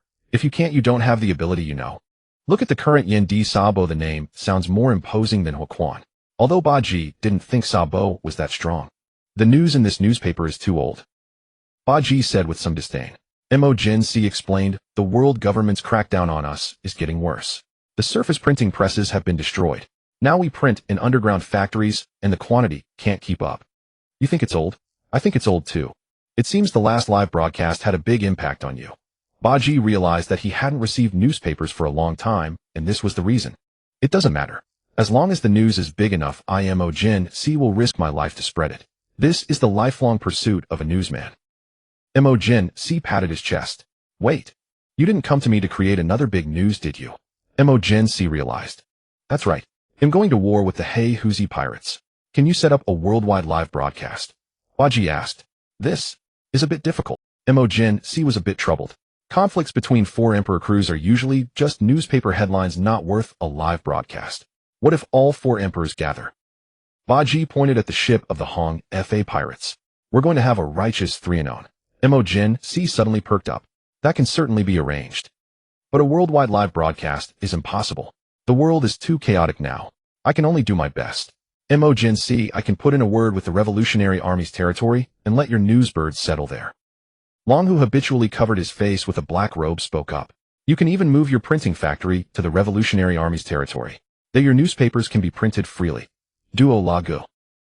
Gen C saw Long's face clearly. Have the Revolutionary Army and the pirates formed an alliance? Gen C remembered that last time there were Revolutionary Army members in Buggy's pirate crew. This was big news. This? Not for now, Long said. I have some grievances with Hey-Huzi. I'm here to take revenge. That's enough. He'll go arrange the live broadcast now. Gen C became excited. Over the boundless ocean, a black pterosaur streaked through the sky at high speed. On the back of the pterosaur sat a figure with legs crossed. Both King, who had transformed into the pterosaur, and Katakuri, who rode on his back, felt extremely awkward. Sense anything, Katakuri? King asked. There's no one nearby, Katakuri replied. Do we have to fly all the way to Whitebeard's homeland? King grumbled. They wouldn't be giving up on revenge, would they? No, they wouldn't. The Whitebeard pirates have been scattered. EYTLL, take time to regroup. The Big Mom pirates were in a similar situation, and Katakuri could understand. With such a grudge, Marco wouldn't let it go. The two fell into silence again, the atmosphere turning awkward. They had ended up in this predicament because Buggy, in his desire to show off, hadn't kept Marco's contact. Now that the plan was moved up, they had to send King to notify them. But Buggy, fearing Marco might have already set sail, had King bring Katakuri along, whose observation hockey excelled in sensing a wider range. Thus began the journey of one first mate carrying another first mate to find a third first mate. Both were somewhat reclusive by nature. King had always worn a mask, and Katakuri covered his mouth with a scarf. Having once held high positions, they only needed to maintain dignity and were not adept at socializing. Two such people together were pure torture. Want some machi? Katakuri tried to make conversation. No thanks, King replied, inwardly wondering where the machi had come from. Katakuri could only push his observation hockey to its limit, hoping to spot the Whitebeard pirates early and end this awkward situation. It was only when they neared Whitebeard's homeland that Katakuri detected Marco's trail. A humble little boat carried fewer than 10 officers of the Whitebeard pirates. Once the mightiest of the four emperors cruised, the Whitebeard pirates were now reduced to this. Katakuri recognized only Marco Joseph Vista and a few other notable ones. The rest were unfamiliar. Seeing the combination of King and Katakuri, the Whitebeard crew grew wary and prepared for battle. We're from the Buggy Pirates, King said. Not enemies. When did you join the Buggy Pirates? Marco asked in surprise. He had fought King not long ago, and now King was suddenly an ally. And what about Katakuri on his back? He'll explain later. The plan has changed. The Blackbeard pirates are now holed up on Whole Cake Island, and Captain Buggy has already set out. Katakuri jumped off King's back, and King transformed into human form and landed on the small boat. Whole Cake Island. Marco glanced at Katakuri, roughly guessing the situation. That's right. Tato Land is now Blackbeard's territory, Katakuri said grimly. But only for now. He'll pay soon. Whole Cake Island. Marco looked at the rickety boat beneath them and said hesitantly, this thing isn't fast. I'm afraid we won't make it in time. Are the Whitebeard pirates really this broke? King thought to himself. I have an idea, he said, thinking of Boa Hancock's ship. We could speed things up. Whole Cake Island. Marco looked at the rickety boat beneath them and said hesitantly, this thing isn't fast. I'm afraid we won't. King transformed into his pterosaur form. Katakuri said nothing, using his awakened machi fruit to turn the upper part of the boat into hardened machi, reinforcing. He also created 2 machi ropes. Marco transformed into his phoenix form and grabbed 1 rope. Add some armament, hockey, King said. I'm worried about the strength. He also created 2 machi ropes. Marco transformed into his phoenix form and grabbed, with the 2 first mates pulling the machi boat cut through the sea, kicking up waves over 10 meters high as it sped forward. This is the most absurd boat I've ever been on, Vista remarked. Even the Moby Dick hadn't been this extreme. During the journey, Marco learned from King about recent events. Both the Beast's pirates and the Big Mom pirates have merged into the Buggy Pirates. That's incredible. Do you want to join, King asked. No, I just want to protect Pop's homeland, Marco said. Protect it how? By sitting in front of the grave all day. I also work as a doctor, Marco explained. Being a doctor won't change Whitebeard's homeland. Your so-called protection is just wishful thinking. If you really want to do something for Whitebeard's homeland, join us and change the world. Kaido had once spoken of changing the world, and King believed he was Joy Boy. But Kaido himself didn't believe it. After receiving the prophecy, he gradually changed from a leader into a drunkard obsessed with suicide. Then King met Buggy and saw the changes in Wano. Don't wear that mask anymore. Even if you told the world you're a Lunarian, so what? You're a member of the Buggy Pirates. If the world government dares to trouble you, well, just go to war. That man had said casually. But where do I claim the bounty for reporting? I feel like the world government is just issuing empty promises. Otherwise I could set up a shell company of bounty hunters. The seas are filled with berries. Kaido, do you know? Captain Buggy is truly changing the world. Joy Boy no longer matters. Even if such a person existed, Captain Buggy wouldn't care. A true strong man doesn't believe in fate. King, don't fly too fast.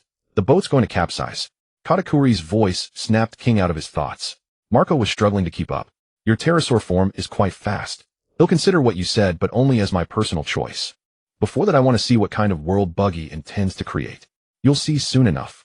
After the Blackbeard pirates are wiped out, there will be only one voice in these seas. Don't underestimate Blackbeard. He's the most patient man I've ever met. Marco warned, a chill running down his spine at the thought. His cunning goes beyond your imagination. Don't worry. Our captain takes Blackbeard very seriously. Even more than Blackbeard himself does. Under the strenuous efforts of King and Marco, the sticky rice boat successfully caught up with the Baikadaupu. Seeing the red force beside it, Marco finally understood what King meant by importance. Yo, it's Marco. Shanks spotted Marco on the red force and greeted him warmly. Want to come aboard my ship? Actually, our goals are the same. Sorry, I already made a promise with Captain Buggy, Marco said. TCH, everyone's like this. Why are they all heading there? Shanks felt a bit sour. Seeing their captain rejected the red force immediately filled with a cheerful atmosphere. Shanks, you should add a line, give me a face. Beckman said. Yeah, you need to activate the power of the face fruit. Lucky Roo burst into laughter. That bastard Buggy is spreading rumors. There's no such thing as a face fruit. Shanks gritted his teeth. And you guys are That's not necessarily true. There are all kinds of strange devil fruits. It wouldn't be weird to have a face fruit, Yasop said.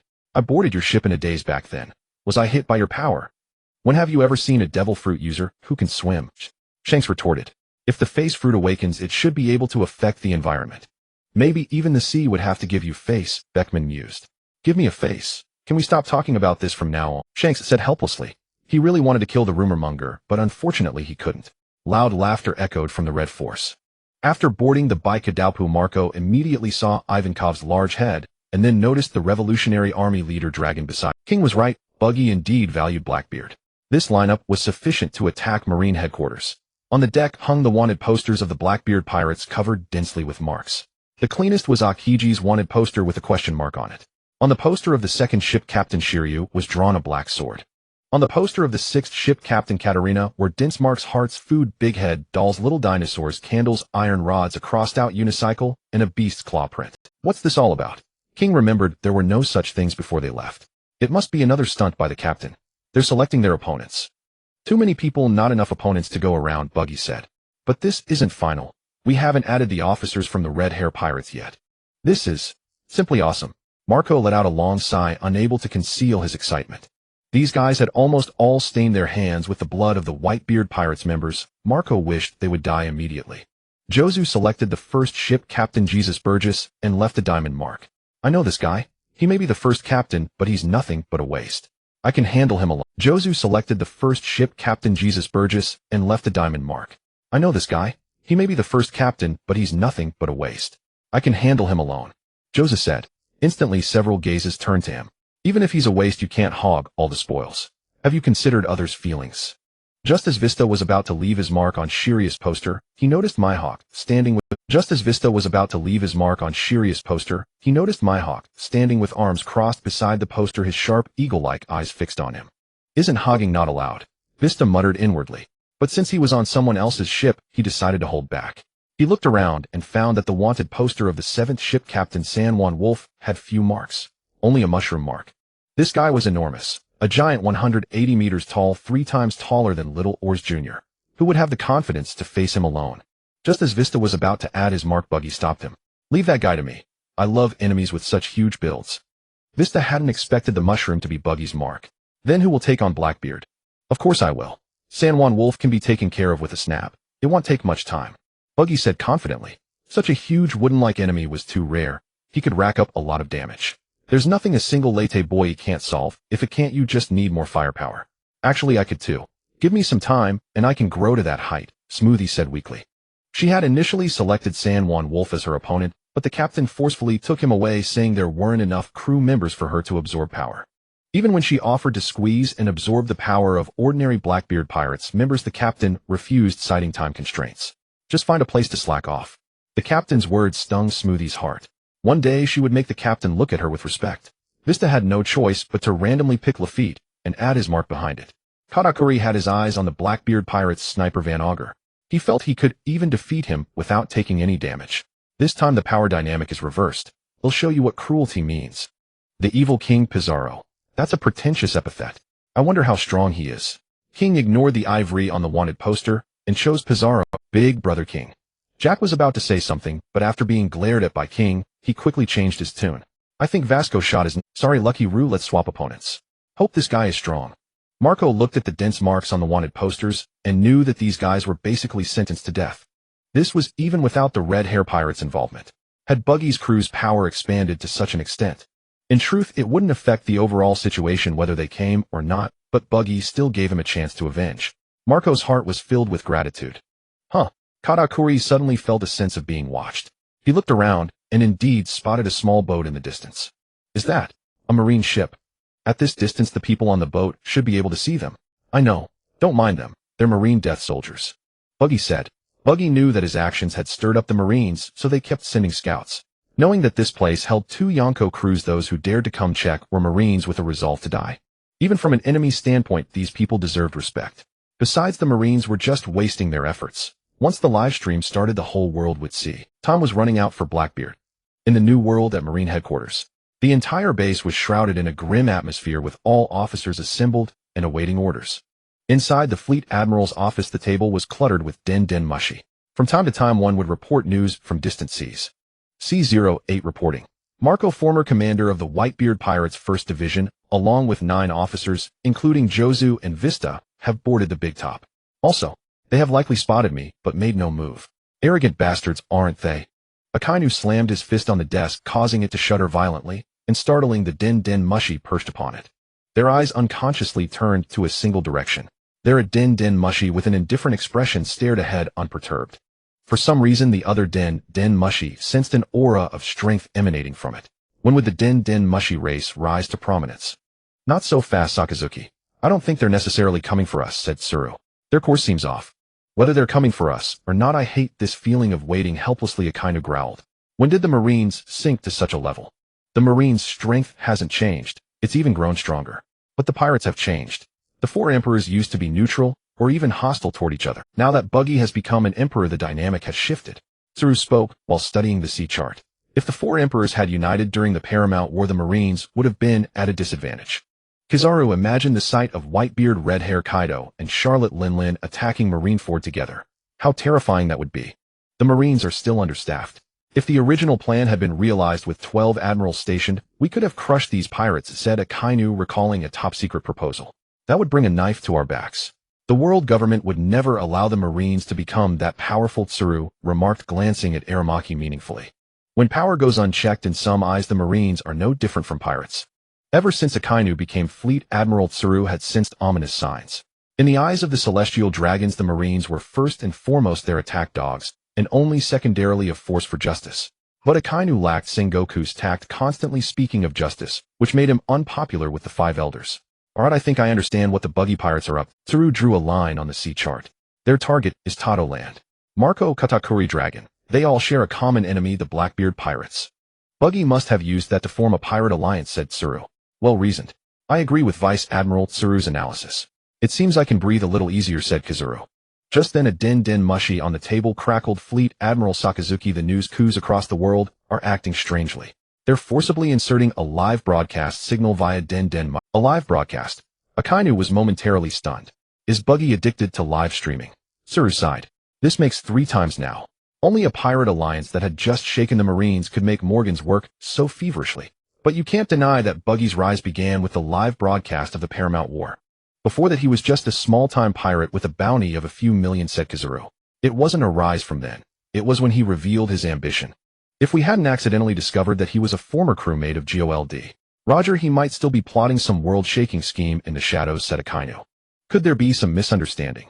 Kizaru felt Buggy's personality was too flamboyant for such deep plotting. Borsalino, could you build a force this powerful from scratch in 2 years? Akainu asked. No. Kizaru thought that even with 20 years he'd still be alone.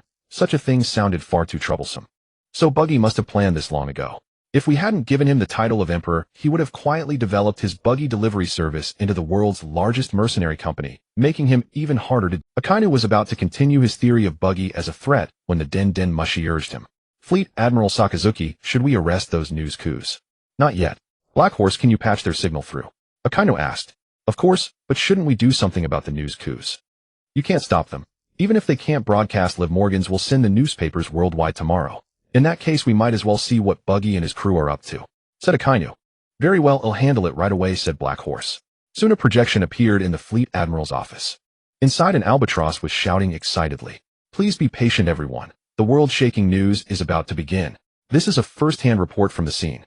The camera turned to an island shaped like a multi-layered cake covered in cream candy and donuts, with every building and tool made of food. Has Morgans thrown in with the pirates? Akainu noticed the albatross was on the pirate ship. Brule, how is it on Whole Cake Island? Buggy's voice came from off-screen. On the big top, Buggy was communicating with Brule via a mirror. Captain, there's no one from the Big Mom Pirates left on Whole Cake Island. Only the Blackbeard Pirates, said Brule. Then we don't need to tell friend from foe. Well, wipe them out, leave no one alive, Buggy declared. On Whole Cake Island the revelry continued, but Akiji, standing alone, suddenly shivered. Ziaha. What's wrong, Kazan? Not enjoying the atmosphere. Blackbeard laughed. You might not believe this. Kazan hadn't expected Blackbeard to be watching his every move. That man's energy was almost excessive. Kazan started to explain, but a Blackbeard crew member rushed up with a Den Den Mushi. Captain, the Den Den Mushi is picking up a live feed. It's showing Whole Cake Island. What? Blackbeard stood up. Play it. The Den Den Mushi projected the image of Whole Cake Island, accompanied by a voice. We've arrived at our destination. First, let's give a warm greeting. Kids, be sure to cover your eyes. Fission 15000 tons, Reito-Boy. A black bullet flew into the sky above Whole Cake Island, and the Blackbeard pirates saw what looked like a second sun appear in the air. Whole Cake Island was ablaze with passion. In an instant, the roar so loud it disturbed the entire world. A mushroom cloud rose over Dangao Island. Captain, who unleashes a finishing move right from the start. Hello, Okitier watched the slowly rising mushroom cloud. There are already few enemies. You don't understand. This way, when the team loses a fight, teammates won't ping you. The little boy consumed only a few strands of hair. The Bara Bara no Mi's power only used a tiny bit at the start, after which the little boy consumed only a few strands of hair. The Bara Bara no Mi's power only used a tiny bit at the start, after which the fission proceeded automatically beyond even Baji's control. As for the consumption issue, through Baji's efforts it had been resolved. By rapidly dividing cells, the hair would grow back quickly. If Life Return could achieve such a feat, why couldn't the Bara Bara no Mi? It was certainly not the Mara Mara no Mi, which even dogs would refuse. If Baji wished, he could treat the little boy like fireworks. The only drawback of this move was that it didn't distinguish friend from foe, but it was quite useful for clearing out grunts before battle. I'm afraid you'll sink Dangao Island, making it hard to find the enemies, Kello Kitier said. Unlike the Red Hair Pirates, most of Baji's crew were Devil Fruit users who couldn't. I detonated it deliberately midair to create a suitable battlefield. This small explosion won't affect Dangao Island. Moreover, this small-yield explosion, though devastating to ordinary people, was negligible to some strong fighters. This was just a small explosion. What would a big explosion look like? Long summoned a gale to disperse the smoke over Dangao Island. The explosion had carved away part of the island, revealing the towering figure of Sheng Huan Yilang. Beneath him was a thick barrier of ice crystals, shielding the officers of the Blackbeard Pirates. Qingji had not included Sheng Huan Yilang in the protection. Without the aid of seawater, he couldn't produce a massive amount of ice crystals. Sheng Huan Yilang's skin was red and festering from the intense heat, and he let out an agonized howl. No direct hit, still insufficient lethality. Baji casually created a second bullet. Sheng Huan Yilang sensed the danger, and enduring the excruciating pain, tried to flee into the sea. But the second little boy struck him at an incredible speed, granting him the achievement of face-tanking a nuclear bomb. With the rise of a second mushroom cloud, Sheng Huan Yilang's body plummeted heavily downward. Qingji immediately withdrew the ice crystal barrier and dodged away. You bastard. Jizasi Bajiasi cursed. At least give a warning. The officers of the Blackbeard Pirates scattered in all directions, evading the falling body of Sheng Huan Yilang. Any more? Long inquired. No need, he should be dead. Blow away the smoke, Buggy said. Behind Long, a translucent silhouette of a western dragon faintly appeared. Its wings swept up a gale, dispersing the smoke over Dangao Island for the second time, revealing the island that looked like a hell's cape. Ahararera feels like Sakazuki had a romp here, Shinji said, touching his head. Captain Blackbeard, what kind of people did you provoke? Damn it. Blackbeard saw that Sheng Huan Yilang's head was just bones, clearly dead. Who the hell is it? Captain. Fan Aoka peered into the distance. That seems to be the Baikudapu of the Buggy Pirates over there. Buggy the Clown. I haven't even gone after him, and he delivers himself to my doorstep. Blackbeard clenched his fists, a white sphere appearing, causing air to tremble. The ordinary members of the Blackbeard Pirates had mostly died in the explosion. That didn't matter, they were expendable, easily replaceable. What stung was the huge pile of berries reduced to ashes, causing Blackbeard immense heartache. And there's the red force of the Red Hair Pirates. Fan Aoka added. What? Say that again. Blackbeard spoke as if he had heard something unbelievable. It's the Buggy Pirates and the Red Hair Pirates opposite, Captain. We seem to be besieged by 2 Yonko crews, Fan Aoka said. Ahararera, that's not good news, Shinji said. It seems today won't end peacefully, Shilio said, drawing the famous sword Thunder Rain. Its blade shimmered with a crimson blood light reflecting his face. What should we do, Captain?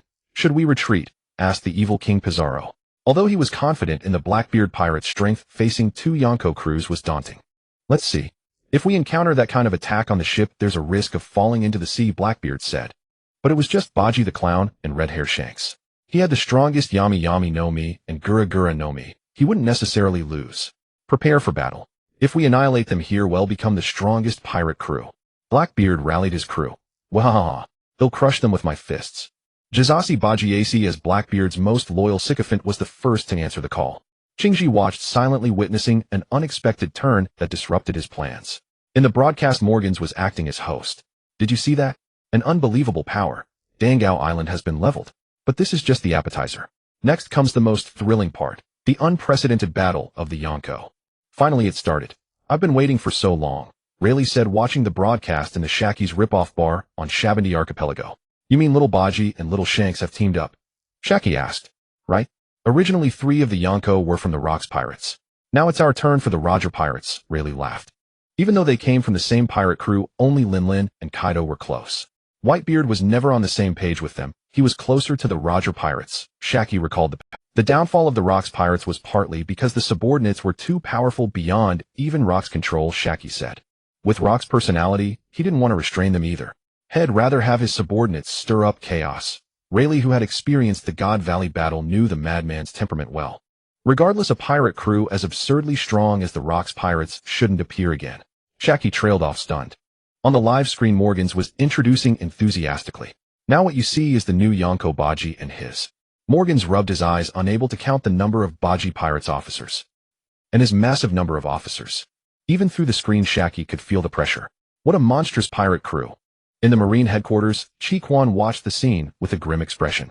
He glanced at Huan Yuan with a look of confusion.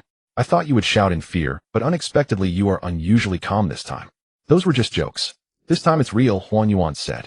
Being entangled by a pirate crew like this would mean immediate retirement. How did Buggy the Clown manage to recruit these people? Chi Quan still couldn't figure it out. In this matter, the Marines and Blackbeard cooperated beautifully. Of course, Blackbeard is even more foolish. He seemed to expand his territory aggressively, but ended up making enemies he couldn't understand. Why should villains like Doflamingo be unsuitable for the Shichibukai, while pirates like Mihawk and Hancock could remain without issue? Of course, Blackbeard is even more foolish. He seemed to expand his territory aggressively, but ended up making enemies everywhere. Now the backlash has arrived. On the live broadcast screen, Buggy led a group of people as they landed on Cacao Island. Blackbeard looked at the size of the enemy force, opened his mouth, but couldn't find words. Shouldn't the Buggy Pirates only have 5 Shichibukai? Why are there so many more officers? Phoenix, Marco, Flame, Disaster King, and Katakuri. What are they? Ziaha. Isn't this my little brother Buggy? Could there be some misunderstanding between us? Blackbeard forced a strained smile. No misunderstanding. I simply came to kill you, Buggy said. Why? Shouldn't there be no enmity between us? Buggy pointed at his cheek. You left a scar here. I have a very small heart, and I decided back. Buggy pointed at his cheek. You left a scar here. I have a very small heart, and I decided back then that I would kill you sooner or later. But you also knocked out my teeth. Blackbeard pointed at his uneven teeth. I was clearly injured more severely. What does your injury severity have to do with me? Buggy said with a strange expression. Since you injured me, you deserve to die. Blackbeard wanted to speak again, but Luffy sighed. Captain, stop. He's just toying with you. Blackbeard knew that, but he couldn't think of another way. Wait, I have an idea. Captain Buggy, my Blackbeard pirates can merge with your crew. With our combined strength, conquering the whole world would be easy. As long as he could survive, there were infinite possibilities. That was Blackbeard's philosophy. My pirate crew doesn't accept scum, especially someone as rotten as you. Buggy said disdainfully. Your only glorious moment was when you said people's dreams never end. But you gambled your dream on a devil fruit. How laughable. Buggy remembered that Blackbeard joined the Whitebeard pirates solely to find the Yami-Yami no Mi. If he never found it, he planned to stay in the Whitebeard pirates forever. What do you know, you fool? You have no idea about the power of the Yami-Yami no Mi. It's the strongest devil fruit in the world. Blackbeard's hands turned black and black smoke emanated from his body. I sincerely tried to surrender to you. Why do you force my hand? As Blackbeard was about to unleash his attack, a voice sounded behind him. Awakening Ice Age. Endless cold surged from behind. As Blackbeard was about to unleash his attack, a voice sounded behind him. Awakening Ice Age. Endless cold surged from behind Blackbeard, freezing the entire Cacao Island and the surrounding sea. Kazan, what are you doing? Blackbeard sensed something wrong. Ah, Blackbeard, I told you before. I joined you only to seek power. I thought you were the strongest pirate crew, but now it seems otherwise. Akiji's figure had merged into the ice crystals on the island, and his voice came from all directions. So of course I choose to betray you. I learned it from you, Captain Blackbeard. The plan was in chaos. Fighting the Buggy pirates here was meaningless. Akiji's target had always been Blackbeard. You damn bastard. Blackbeard was furious. Vasco shot and Katarina Devon exchanged glances and said together, we also. Is there no end to betrayals? Crocodile pressed his hand to the ground. Wild Sand Arena. The area where Crocodile touched instantly turned to sand, and the range rapidly expanded, forming multiple arenas out of the sand. Just like the captain said, the Buggy pirates don't accept scum. You lot rest in peace now. Crocodile lit a cigar and began looking for his opponent. Is it unknown duels? Seeing the arena, Lafitte felt a glimmer of hope. No, that wouldn't be fair. Crocodile blew a smoke ring. Why? Isn't unknown the fairest? Lafitte couldn't understand. Look at all of us. If some of us never get a chance to fight, that would be extremely unfair. Crocodile said. We must take care of everyone and give them an opportunity to fight. Lafitte admired Crocodile's ability to speak such shameless words with such dignity. He calculated the odds of escape and found that even with his wings he couldn't flee. Both Marco and King on the opposite side had flight abilities. Let's fight desperately. At least in the final moment, don't let the enemy look down on us. Lafitte drew the sword from his cane and pointed it at Crocodile. Are you my opponent? It's me. I choose you. Flower Sword Vista quickly stepped forward. You're a swordsman too. Smoothie's eyes lit up when she saw Lafitte draw his cane sword. What a fine opponent. Miss Smoothie, the women's battlefield should be over there. Flower Sword Vista quickly pointed toward Katarina Devon's direction. There are too many people over there. Smoothie was stunned. Nearly a dozen people surrounded Devon and began placing a large amount of fruit around the arena. There are too many people over there. Smoothie was stunned. Nearly a dozen people surrounded Devon and began placing a large amount of fruit around the arena. There are too many people over there. Smoothie was stunned. Nearly a dozen people surrounded Devon and began. Alright, this is the captain's designated mystique fruit user. We must do our utmost to obtain this devil fruit, Mr. 3 said.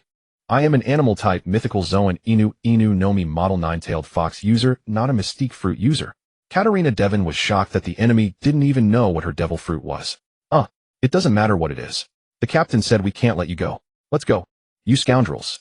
Caitlina looked at the dozen enemies around her secretly plotting an escape. What a pity there are so many beauties here, as she really wanted to cut off their heads. However, having more people is actually a good thing. Encirclement is ineffective against me. Who should be the first target? Caitlina looked at the pirate empress Han Ku. However, having more people is actually a good thing. Encirclement is ineffective against me. Who should be the first target? Caitlina looked at the pirate empress, surprised. My transformation ability is flawless. Not only in appearance, but even clothes can be replicated exactly, and I can also mimic the opponent's devil fruit ability. That way you can't gang up on me. Caitlina watched Han Ku's movements, intending to imitate her next action, but found that Han Ku was trembling incessantly. What's wrong? Are you scared? I have never been so angry. Han Ku's eyes turned bloodshot. You ugly old woman, how dare you transform into my likeness? In Han Ku's eyes, Caitlina was both old and ugly, yet she dared to masquerade as her, leaving an indelible stain on her perfect image. A tremendous insult. Her rational thread snapped. My beauty is unparalleled. You go to hell. Conqueror's haki erupted violently, swirling around Han-Ku's leg, crackling with black-red lightning. In a state of extreme rage, she directly comprehended Conqueror's haki infusion. Catelina was stunned. Her Devil Fruit ability couldn't mimic Conqueror's haki, but the enraged Han-Ku had already attacked. Catelina hurriedly blocked her kick, but was shaken by the infused haki's power, almost spitting blood. She wanted to create distance and change her form again, but Han-Ku gave her no chance. Old woman die. She completely abandoned her sweet fruit ability, relying solely on haki to fight. The key was that in her irrational state, Conqueror's haki endlessly surged forth, as if without limit. Simu-ji wandered over, and couldn't help clicking her tongue at the sight. She had somewhat looked down on the 7 warlords, but now it seemed Han-Ku's strength was truly formidable. With such a level of Conqueror's haki, how immense was her ambition? There's no way to intervene. Bo and I watched the irrational Han-Ku, estimating that if she went up she would be attacked as an enemy. Sorry, said Bo Yasang to Saul and Aya from the side. Big sister's pride is too strong, making her somewhat arrogant and narcissistic. In terms of beauty, she believes she is unique, especially since the opponent's appearance is a bit unpleasant. Boyamali Galuda spoke more tactfully. This makes Big Sister even angrier. Unless she defeats the opponent, her anger won't dissipate. Can such strong pride also make one stronger? Bo and I looked at Han-Ku, who was attacking wildly. Her heart stirred. Could I also do? But she tried and found she simply couldn't do it. She was just a normal person, unable to hypnotize herself. Such a level of arrogance is also a kind of talent, I suppose. Bo and I sighed. Just then a newsbird flew over, aiming a camera snail at them. Beautiful women fighting is much more interesting than anything else. It's Conqueror's haki infusion. In the Lusuo bar, Xiachi saw this scene. The young generation's powerhouses are getting more and more outraged. However, she turned and found Lei Li staring intently at the screen, so she punched him. Are the young girl's legs that nice to look at? What are you thinking? Lei Li said, holding his head. I just noticed something interesting. He had stayed on Envy Air Island for a while and knew something about Han-Ku. Oh, what's interesting? Xiachi narrowed her eyes. If he couldn't explain, she would give him a good beating sooner or later. Conqueror's haki is different from other haki. It is driven by ambition. The greater the ambition, the stronger the Conqueror's haki. In other words, Conqueror's haki is actually a spiritual power. Lei Li pointed at the screen. But Han-Ku is different, as she has taken another path. She doesn't have a very strong ambition. Instead, she takes her own beauty as the core and strengthens this belief. Within the nutshell of beauty, she is the king of the world. If you anger her in this domain, like now, extreme arrogance triggers fury, which provides an endless supply of Conqueror's haki. Even the power of emotion has permeated into the haki. Lei Li pointed at the increasingly bright black-red lightning. Her opponent must be having a hard time now. Sounds far-fetched. So if you just delude yourself into being the king of the world, you get endless power. Xiachi was somewhat skeptical. You said it yourself, it's delusion. What's the point of that? Han-Ku firmly believes from the bottom of her heart that she is the most beautiful in the world. Lei Li laughed heartily. Only a powerful talent and a paranoid, arrogant mindset can create such a monster. Of course, there is also a weakness. As long as you don't provoke her in terms of beauty, nothing will happen. Catelina was indeed in a terrible state. Her opponent kept attacking her with infused haki, and not only was the attack growing stronger, but it even caused her to hallucinate. She felt as if she were trapped in the flames of hell, while Han-Ku sat on a lofty throne looking down on her. Ugly thing, die. It was just a change of appearance. Why such a huge reaction? Is this woman crazy? Catelina canceled her transformation and returned to her original form, hoping it might help. Unexpectedly, seeing her original form made Han-Ku even angrier. So ugly, yet you dared to transform into my likeness. Unforgivable. The black-red lightning seemed ignited by rage, turning into burning black flames with even greater momentum. Enough. Let me show you the power of the animal-type mythical Zoan Inu Nomi model nine-tailed fox. Catelina couldn't hold back. Her face elongated into a fox shape and 9 tails sprouted from behind, each topped with pale white flames. Fox fires Shiranui flame vortex. Pale white flames formed a fire tornado burning toward Han-Ku. But Han-Ku, carrying Conqueror's fire, kicked the fire tornado apart. Conqueror's haki combined with armament haki is too strong against Devil Fruit abilities. Mr. Threa, don't you feel that in the new world more and more people can produce flame? Maybe you should also study flame abilities. Kabaji looked at the candle flame on Mr. Three's head. Makes sense. Maybe one day I can also wave out a burst of flame. Mr. Three was tempted. If Zoan fruits can use flames, Paramecia fruits shouldn't fall behind. Catelina was finally in despair. How could she fight an enemy with TCH? Looks like a wasted trip, said Runti. She could see that Catalina's heart was already in turmoil. Defeat was only a matter of time. What other opponent could she pick? She didn't find an opponent, but instead reinforcements arrived. The red-hair pirates came charging in full force. Boss, I told you we should hurry up, but you insisted on maintaining your image and strolling over slowly. Lucky Roo looked at the battlefield, which had been split into several sections, and found people everywhere. This is a live broadcast, so of course the boss has to keep up appearances. What if he loses face? Yasopp glanced around searching for the sniper of the black. When he spotted Van Augur, he found him being chased and beaten by Katakuri in a sorry state. Van Augur has run into the toughest opponent possible. Yasopp lamented, what a pity. Exactly, Katakuri completely counters him. That guy is practically the natural enemy of all snipers. Shanks observed for a moment. Katakuri didn't dodge any of Van Augur's attacks. The bullets stopped a few centimeters before his body, where his machi-like form would create a hollow to let them pass, through looking utterly composed. Katakuri merely closed in step by step, putting immense pressure on Van Augur. Is this fate? Van Augur smiled bitterly. Never thought I'd end up toyed with by fate. When an enemy's observation haki is so strong that it can predict the trajectory of bullets, what can a sniper do? Whether it's coating bullets with haki or using seastone bullets, it's useless if they can't hit the target. I almost feel like helping Van Augur out. Seeing a fellow sniper fall into such a state, Yasopp felt a twinge of sympathy. I forgot you two have some history. Could you two win against Katakuri? Shanks asked with interest. Unless the bullet's speed exceeds his reaction limit, there's no chance of victory. Yasopp shook his head. And you'd have to fire from outside the range of his observation haki. Van Augur also noticed Yasopp's arrival. Suddenly ignoring Katakuri's approach, he raised his beloved rifle Thousand Land, aiming at Yasopp, a faint smile appearing on his haggard face. Yasopp instantly understood his intention and raised his long gun. 2 gunshots rang out. Yasopp's shoulder was pierced by a bullet, while Van Augur fell to the ground with a bullet to the forehead. Thank fate for granting me a death that wasn't too disgraceful. The sniper of the Blackbeard pirates' 3rd ship, Sound Transcendence, Van Augur fell in battle. Katakuri glanced over. Yasopp quickly explained. He had already resigned himself to death. I just gave him an honorable end.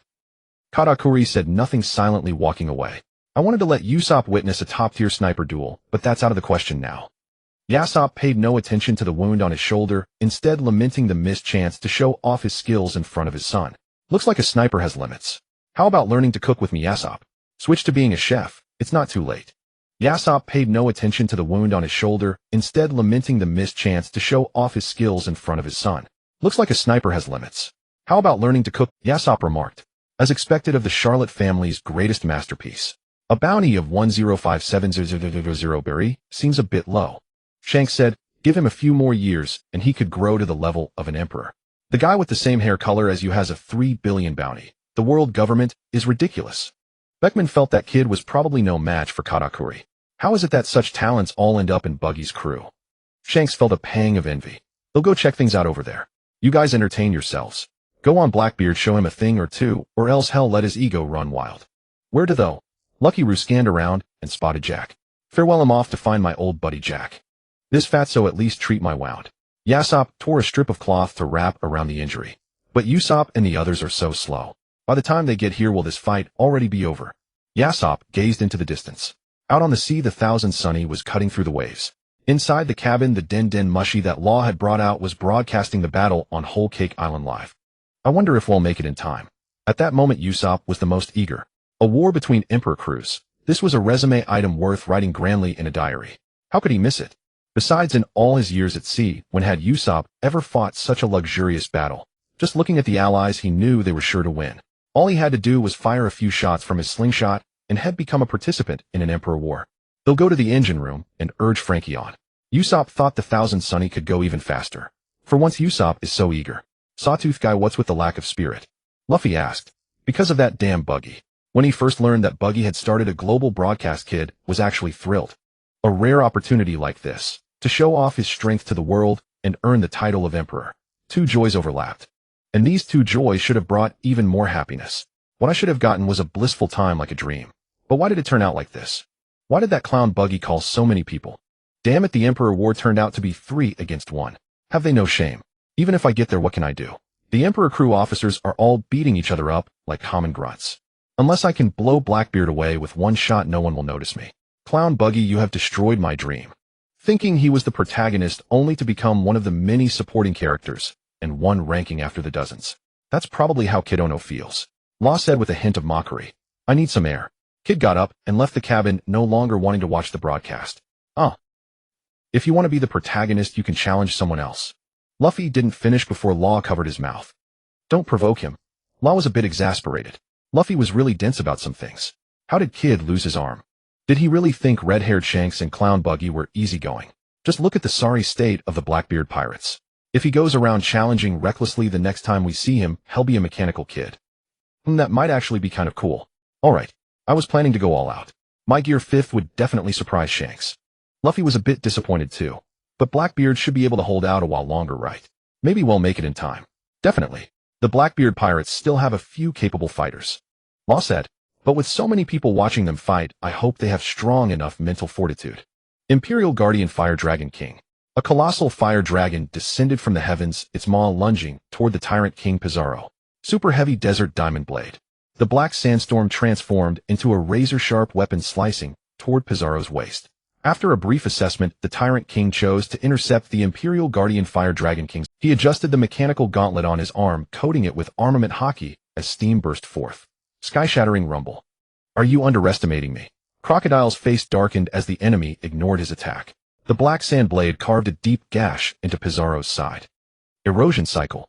The sand blade dispersed into black grains, absorbing the moisture from Pizarro's body, causing the surrounding skin to wither and crack. Pizarro roared in pain and turned to attack Crocodile. Emperor's Fist. Sand erupted from the ground, forming walls that blocked Pizarro's strike. Pizarro roared in pain and turned to attack Crocodile. Emperor's Fist. Sand erupted from the ground, forming walls that blocked. Captain Crocodile's control over sand is truly remarkable. Do these demons have any special abilities? They were merely decorative. No different from ordinary walls. Old Croc, your Devil Fruit development is already impressive. Why not add some artistry? Maybe you could become a sand sculptor. Crocodile had taken someone's advice, and the feedback seemed. Pizarro paused at the demonic visage only to effortlessly tear through a dozen walls. All bluff. But the shattered walls reformed into sand, each grain coalescing into demons that lunged at him. Desert Hell 100 Demons martial performance. All flash and no substance. Pizarro roared. It'll smash them to pieces. But a black shadow descended from above. Flying Dragon Extreme. The colossal katana cleaved through Pizarro, severing one of his arms before he could die. You're the first to dare turn your back on me. The flames behind King had vanished entirely, converted into offensive power. I curse you both. Pizarro finally snapped, unleashing a torrent of profanity. Forced to fight without surrender, attacked by a first mate and a Shichibukai simultaneously. Was he supposed to be an emperor? As the broadcast continued, the news coup quickly muted the audio. Cracking already. That's fragile. Katarina, over there, is still holding on. It's different. Over there it's just Captain Hancock attacking, but here, I think Pizarro gave it his all. Surviving this long is no small feat. Can't be helped. Neither would back down, so they had to fight together. This is boring. Let's check elsewhere. Tired. Let it end. Quickly. You do it. King sheathed his blade. Killing an unresisting foe held no appeal. Tired. Let it end. Quickly. You do it. King sheathed his blade. Killing an unresisting foe held no appeal. Why me? Crocodile also hesitated, unwilling to tarnish his image on live broadcast. A gleam of hope flickered in Pizarro's eyes. Then Ilsurin, no. Captain Buggy said you must die. They spoke in unison. This was too much. Pizarro slammed his fist into his own heart, leaving his final words, I curse you both. Nothing more to film here. Move along. Crocodile drove the news coup away. Once it left, flames and quicksand consumed Pizarro's corpse. First rule of the Buggy Pirates combat manual: ensure the enemy is 100 dead before skipping the finishing blow. The first 3 rules were all the same. Beckman commented, what do? We expected a good fight, but it's turned into this. Yasop scanned the area, only a few Beckman commented, what do? We expected a good fight, but it's turned into this. Yasop scanned the area, only a few battlefields remained active. Diamond Jozu was engaged in a fierce brawl with Jesus Burgess. Burgess' strength was mediocre. How did he become the first division captain of the Blackbeard Pirates? The true powerhouse of the Blackbeard Pirates, Shiryu of the Rain, was enclosed in a massive black cube from which the clashing of blades occasionally echoed. Mihawk was likely dueling Shiryu while Moria stood outside with a sinister grin. The black cube was probably his handiwork. Jack and Lucky Roo were battling Vasco Shot, nicknamed Big Booze. The scene was lively, but Yasop knew Lucky Roo was just fooling around. That man's strength ranked among the top of the Red Hair Pirates. Marco of the Whitebeard Pirates was clashing with the Blackbeard Pirates ship Dr. Death Doc Q. The only battle without spectators. Poisonous mist filled the area, but Marco paid it no mind. Doc Q, who had appeared terminally ill, had dismounted and was running faster than a healthy person. The tall white horse lay on the ground, its fate unknown. The only possible intervention was at Luffy's location. The red hair pirates arrived en masse at Luffy's position. Don't interfere. This is my fight. Vista declared. The red hair pirates arrived en masse at Luffy's position. Don't interfere. This is my fight. Vista declared loudly. He wielded dual swords in a fierce battle against Luffy. Where are your petals, Vista? Beckman asked. Vista hesitated, then in a gap between attacks, he abruptly flicked his robe, scattering rose petals from within. Too stiff. Vista built his reputation on that technique, flawlessly executed. Yours is too obvious. Beckman saw through the deception instantly. I've heard that the Devil Sheriff Luffy excels at hypnosis. It seems Vista has fallen under his spell. As expected of Beckman, you catch even the slightest flaw. Luffy sighed. Vista had stopped attacking, standing frozen. Unlucky to have encountered such a flashy opponent. Luffy could hypnotize Vista into simple attacks, but complex commands were beyond his ability. Seeing Beckman's pistol aimed at him, he knew his life was counting down. With almost the entire red hair pirates present, no amount of cunning could find an escape. I never thought I'd die at the hands of you hypocrites. Luffy sheathed his sword into his cane. Oh, why do you say that? Beckman asked. Are you even pirates? Only Captain Blackbeard truly embodies the pirate way. He instills fear in the world through violence. What about you? Flying the pirate flag, but doing nothing substantial. Luffy tried to continue, but the shot from Beckman's pistol rang out. Well said, but utterly meaningless. TCH looks like a wasted trip, said Runty. She could see that Catalina's heart was already in turmoil. Defeat was only a matter of time. At that moment, a roar came from another arena. Big drink. Bike, Chowda's body rapidly expanded, turning into a red-skinned ogre over The victor decides everything. The words of the loser are meaningless, Beekman said. Let's go look elsewhere. At that moment, a roar came from another arena. Big drink. Bike, Chowda's body rapidly expanded, turning into a red-skinned ogre over 20 meters tall. Wow, what kind of devil fruit ability is that? It looks like a mythical Zoan. Laji Lu's voice came from over there. Burp. Human fruit, mythical Zoan Shuten Doji form. The original gourd in Bike Chowda's hand became like a toy, but he still drank all the wine inside. He'll devour you all. Who do you think we are? Jekka transformed into a mammoth and charged forward. Burp. Ogre Great Flame burst. Bike Chowda opened his mouth and spewed a massive sheet of fire toward Jekka. But the next moment, Laji Lu's figure suddenly appeared above his head, his obese body crashing down onto his head, interrupting Bozik's flame mammoth flip. Jekka roared as he used his tusks to flip Bike over onto the ground. Isn't that just a normal charge? Laji Lu said somewhat speechlessly. And you even gave it a name. But the next moment, Laji Lu's figure suddenly appeared above. Jekka said, underestimating a raging mammoth will cost you. Captain Baji said that with diligent training, one day the mammoth flip would become an unforgettable nightmare for many. Whatever makes you happy. Laji Lu had heard of some cunning people who deliberately didn't name their moves to confuse others, but this was the first time had seen someone treat a normal attack as a named move. Jekka said, underestimating a raging mammoth will cost you. Captain Baji said that with diligent training, one day the mammoth flip would become an In such a short time, he's gathered so many experts that's quite capable. Beekman suddenly thought of something, drew his pistol, and fired at Leifite's corpse. Yasubu raised his gun. Such ability users were a sniper's favorite. No, his wings grow from his back. The wings of a bird fruit user are made from their... Yasubu raised his gun. Such ability users were a sniper's favorite. No, his wings grow from his back. The wings of a bird fruit user are made from their arms. Beekman said, as expected of you, Beekman. My disguise should have been flawless. How did you see through it? Leifite said. Instinct, Beekman said.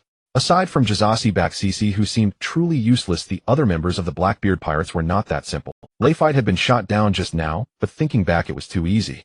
He had just tried it, and it turned out Leifite really was playing dead. Finishing off is a good habit. He'll have to tell Zyankasi sometime. Let the red hair pirates learn from it. Leifite looked around and found that the commotion had alerted others, especially Jean, who was staring this way. Instinct. What a terrifying guy. Leifite's appearance changed. His pale face turned red, his nose elongated, and he drew his sword and slashed toward Beekman. Another mythical Zoan. Beekman didn't move, and beside him Limu Cheongsi drew his sword to block the attack. Animal type, bird fruit, mythical Zoan Tengu form. Leifite said. He flapped his wings, forming several tornadoes that attacked the red hair pirates, then quickly flew backward. But 2 gunshots rang out and Leifite felt a sharp pain in his wings as they were pierced by bullets. Then a large man threw a monkey at him. He swung his sword, but the monkey used armament hockey to block the sword, then wrapped its tail around his arm, swung onto his back, and began tearing at his wings. You beast. Leifite hadn't expected the monkey to be so agile. Mengshita is a cadre of our red hair pirates, don't underestimate him. The large man Benki Binji leaped into the air and punched Leifite down. By the time Layfight came to his senses, he was surrounded by the cadres of the Red Hair Pirates. 9 cadres ganging up on me, is that necessary? Layfight laughed bitterly. It's 8. Hello everyone, I'm Luo Quesada, a rookie of the Red Hair Pirates with an internship period of 2.5 years, still striving to become a cadre, and I specialize in. Luo Quesada said to the newsbird filming him. This guy. Beekman shook his head in exasperation, pushed Luo Quesada aside, and said to the newsbird, the following content is not suitable for children, so don't record. The newsbird nodded understandingly, and left with the camera den mushy. Dispose of him using the same method as the Buggy Pirates, just now. Beekman moved aside, and lit a cigarette. By the time he finished smoking, captain of the Blackbeard Pirates' 5th ship Layfight had vanished. Yasubu did not join the siege. Instead, he kept gazing into the distance. What's wrong? Beekman asked. My son is coming. Yasubu's expression was complicated. Haven't seen him in years, how should I greet him? Special attack, pop, jury and fireworks. As soon as the Thousand Sunny docked, Yasubu fired a shot into the sky. The shot exploded in midair, brilliant like fireworks. Wow, that's so cool. Luffy and Xiaoba eyes sparkled. Haha, that's a greeting to them. The new Yonko crew, the Straw Hat Pirates, has entered the battlefield. Wasupa looked smug. His mission was basically complete. Now he'd see if he had a chance to fire a few shots at Blackbeard from a distance. Move aside, don't waste time, Jide said impatiently. We're already very late. If we delay any further, we'll only be attending Blackbeard's funeral. Let's hurry over there, Blackbeard should be there. Luffy excitedly bumped his fists, his hair and clothes turning white, his hair becoming burning white flames and white steam ribbons wrapping around. Let's hurry over there, Blackbeard should be there. Luffy excitedly bumped his fists, his hair and clothes turning white, his hair becoming burning white flames and white steam ribbons wrapping around his neck and armpits. Going straight to gear 5th, that's too reckless. Luo said helplessly. Wait, what are you doing? He noticed Luffy had turned the ground into rubber. Of course we need to get to the battlefield quickly. Luffy stretched his arm. Grab my arm, let's fly to the battlefield. Actually, we could just walk slowly. Wasupu felt uneasy. He didn't want to go directly to the main battlefield. Shut up, Luffy rolled him up. After everyone grabbed his arm, he took a deep breath, jumped, and stomped the ground with all his might. The ground now turned into stretchy rubber, sank deeply downward, then rebounded violently. Rubber trampoline lift off. Shameless. Disgraceful. You have utterly disgraced the 4 emperors. Blackbeard cursed incessantly, his hands wreathed in tremor energy as he fended off the combined assault of 2 emperors. Yet each time his fists clashed with their blades, the conqueror's haki-infused strikes sent waves of agony through him. Why did those 2 shameless wretches possess conqueror's haki while he did not? Shanks felt somewhat embarrassed. The moment he arrived, Buggy had eagerly invited him to join the assault, claiming they would relive the thrill of their childhood battles. Shanks had not thought much of it at the time, and drew his sword to join the fray. Only after fighting for a while did he realize something was amiss. Since becoming an emperor, he had been the one besieged, never the besieger. Especially with the live broadcast. Shanks, don't slack off. Your conqueror's haki shouldn't be this weak.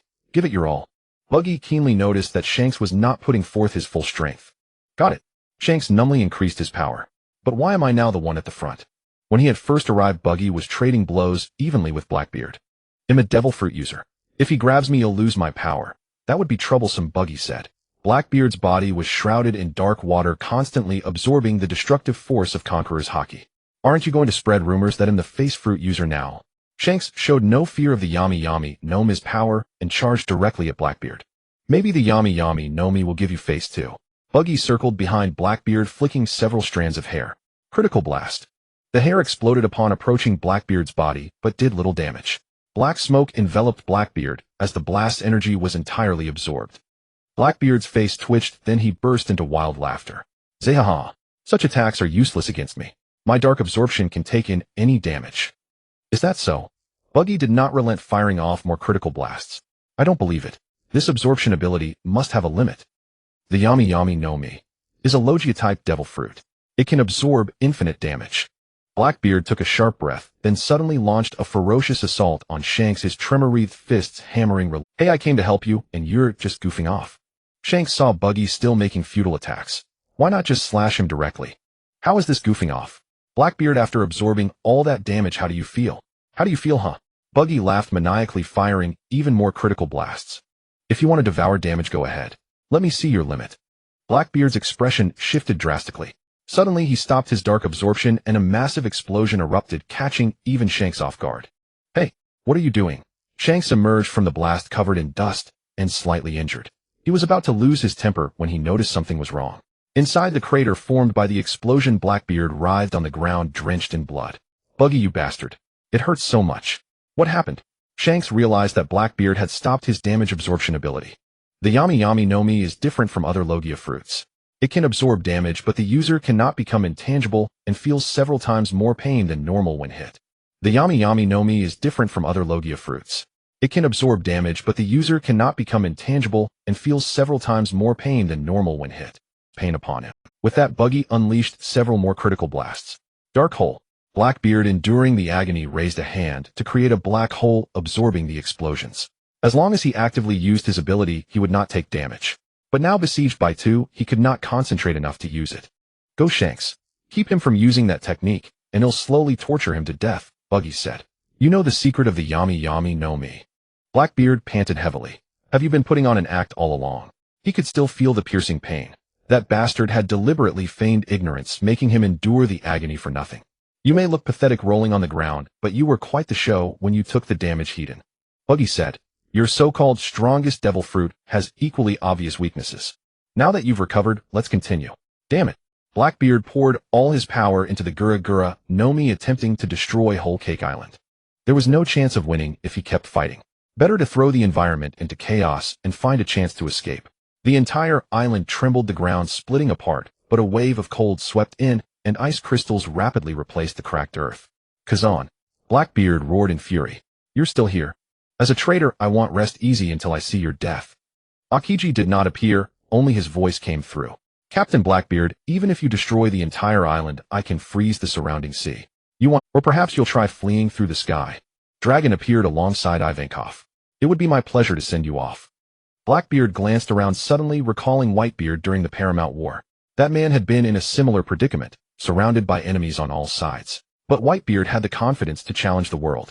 If not for his illness and injuries, the power of the Gura no Mi alone could have carved a path to survival. Why did the same fruit in his hands lack that world-shattering might? He tried to trigger an earthquake in the nearby sea, raising a massive tsunami. But a force constantly opposed him, Kazan's freezing power. The surrounding sea had been frozen into a solid mass. He had miscalculated. The devil fruit of the world's strongest man in his hands could not unleash its full power. Now Blackbeard had to admit that perhaps the source of strength was not the Gura no Mi, but Whitebeard himself. Zehaha. If you want me dead, you'll pay the price. Realizing there was no escape, Blackbeard revealed his true, ruthless nature. He'll give it my all, and take one of you down with me before I die. Who will accompany me to the grave? Darkness poured from his body, coalescing into a massive black sphere in the sky.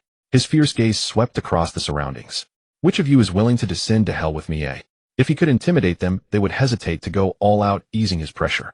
Just then screams echoed from the sky. A series of figures plummeted from the heavens. Nika, rubber balloon. Our reinforcements have finally arrived. Buggy looked up. If you dare take this one down to hell with you. Sorry I'm late. Using the power of the rubber balloon, Luffy slowed his descent. Those holding his arms leaped down one after another, and Luffy threw Usopp before landing on the ground. Shanks, I'm here to help. Buggy glanced at Dragon. This man was also a good father. It seemed that for both pirates and revolutionaries, dreams mattered far more than children. Luffy. Shanks looked at Luffy's expression and cracked a smile. You've grown. The Gomu no Mi had awakened, and the key to Joy Boy's legacy left at Laugh Tale had been found. Now all that remained was to head to Laugh Tale and change this era. Of course, in the man who's going to become the Pirate King. Luffy grinned, baring his teeth. This is no time for catching up. Blackbeard's holding his ultimate move, and it's taking a toll on him. Buggy's voice rang out. Don't keep them waiting too long. Leave that guy to me. Luffy cracked his knuckles. I've been wanting to punch him for a while. The ground turned into rubber, and Luffy began bouncing on it to build momentum while swinging his arms in rapid circles. Both Armament Haki and Conqueror's Haki coiled around his limbs. Arrogant brat, you have no idea what true darkness is. Great dark void. Blackbeard hurled the black sphere he was holding downward. Taste the agony of being swallowed by darkness. Gomu. Ape God Cannon. Luffy's arm ignited with flames as it spun at tremendous speed, then transformed into a giant fist that slammed into the black sphere. In a moment of crisis, Blackbeard summoned the power of the Tremor Fruit with both fists, causing visible cracks in the space around them. In a moment of crisis, Blackbeard summoned the power of the Tremor Fruit with both fists, causing visible cracks in the space around them as they met Luffy's. A tremendous force sent Blackbeard flying backward. But Luffy's other arms stretched out and coiled around him. It was a perfect opportunity. Blackbeard activated the Yami-Yami Nome's power, attempting to nullify Luffy's Devil Fruit ability. Yet the moment he activated it, Luffy's head shot forward at blinding speed. Goma Goma. Headbutt. Luffy's skull crashed into Blackbeard's, making him howl. One of Luffy's arms had been rendered powerless, but white steam-like ribbons coiled around it, restoring it to its original state in no time. Next up, Luffy's body rapidly expanded into a giant. Then he grabbed Blackbeard and began bouncing him like a ball on the rubber ground. Giant rubber ball. Watching him bounce Blackbeard around, Buggy almost felt like humming a tune. What a reckless power. The whole vibe changed the moment Luffy showed up. The contrast between Luffy's Gear 4th and Gear 5th fighting styles was jarring, almost awkward. Gear 4th was all about brutal bone-crushing punches, while Gear 5th turned into something straight out of Tom and Jerry. Buggy, did you deliberately wait for Luffy to arrive? Shanks said, you held back when you fought Blackbeard just now. The explosion's power was too weak. If Buggy had used the mushroom-style explosion he unleashed at the start, Blackbeard would have been crippled or killed. You're right. Let Blackbeard witness what a truly powerful Devil Fruit ability looks like. Blackbeard relies too heavily on Devil Fruit powers, but he might not know that the Devil Fruit encyclopedia he read was a censored edition. Buggy said the names of truly powerful Devil Fruits were erased from it, weren't they, Shanks? It seems you know a thing or two as well. Yes, Blackbeard was fooled. The Yami-Yami Nome is not the strongest Devil Fruit. Shanks continued, but the strength of a Devil Fruit depends solely on how much its user develops it. There's no such thing as the strongest. You're full of it. Katakuri pushed the Machi Machi Nome to its absolute limit, yet I don't see what makes it so strong. Buggy snorted contemptuously. You knew from the start that the Gomu Gomu Nome was abnormal, didn't you? Haha, that was just a coincidence. Shanks feigned ignorance with a laugh. If you say so. Since Shanks refused to admit it, Buggy didn't bother exposing him. But Shanks' expression grew serious. Buggy, would you like to come with me to Laugh Tale and open a new era? What? Are you planning to kill Luffy, and then the two of us go to Laugh Tale? Buggy deliberately drew Shusui and said loudly. The eyes of everyone around immediately turned to them. Usopp was startled, fearing a fight might break out. The others remained calm. Don't worry, Luffy's father, the Revolutionary Army leader Dragon, is here. They're just joking around. Robin comforted Usopp. Having studied with the Revolutionary Army for 2 years, she spotted Dragon and Ivankov at a glance. Can't you take a joke at the right time? Shanks said helplessly. I thought you were playing the puppet master, gradually raising Luffy, only to swoop in and harvest the fruits of victory at the end. Buggy sheathed Shusui. I just want to go to Laugh Tale and confirm a few things. Shanks said, isn't it your dream to go there? I've lost interest now. I don't care about this so-called destiny. I don't believe that taking a trip to Laugh Tale will change the world or this era. Buggy said, what truly determines whether an era is new or old is the mindset of the majority in this world. Laugh Tale doesn't just hold the blank history. It should also contain the power to oppose the world government. But even if we wipe out the Celestial Dragons, before long new Celestial Dragons will emerge. They'll just have a different name. Well said. Freeing people's minds is the correct way to change an era. Dragon walked over.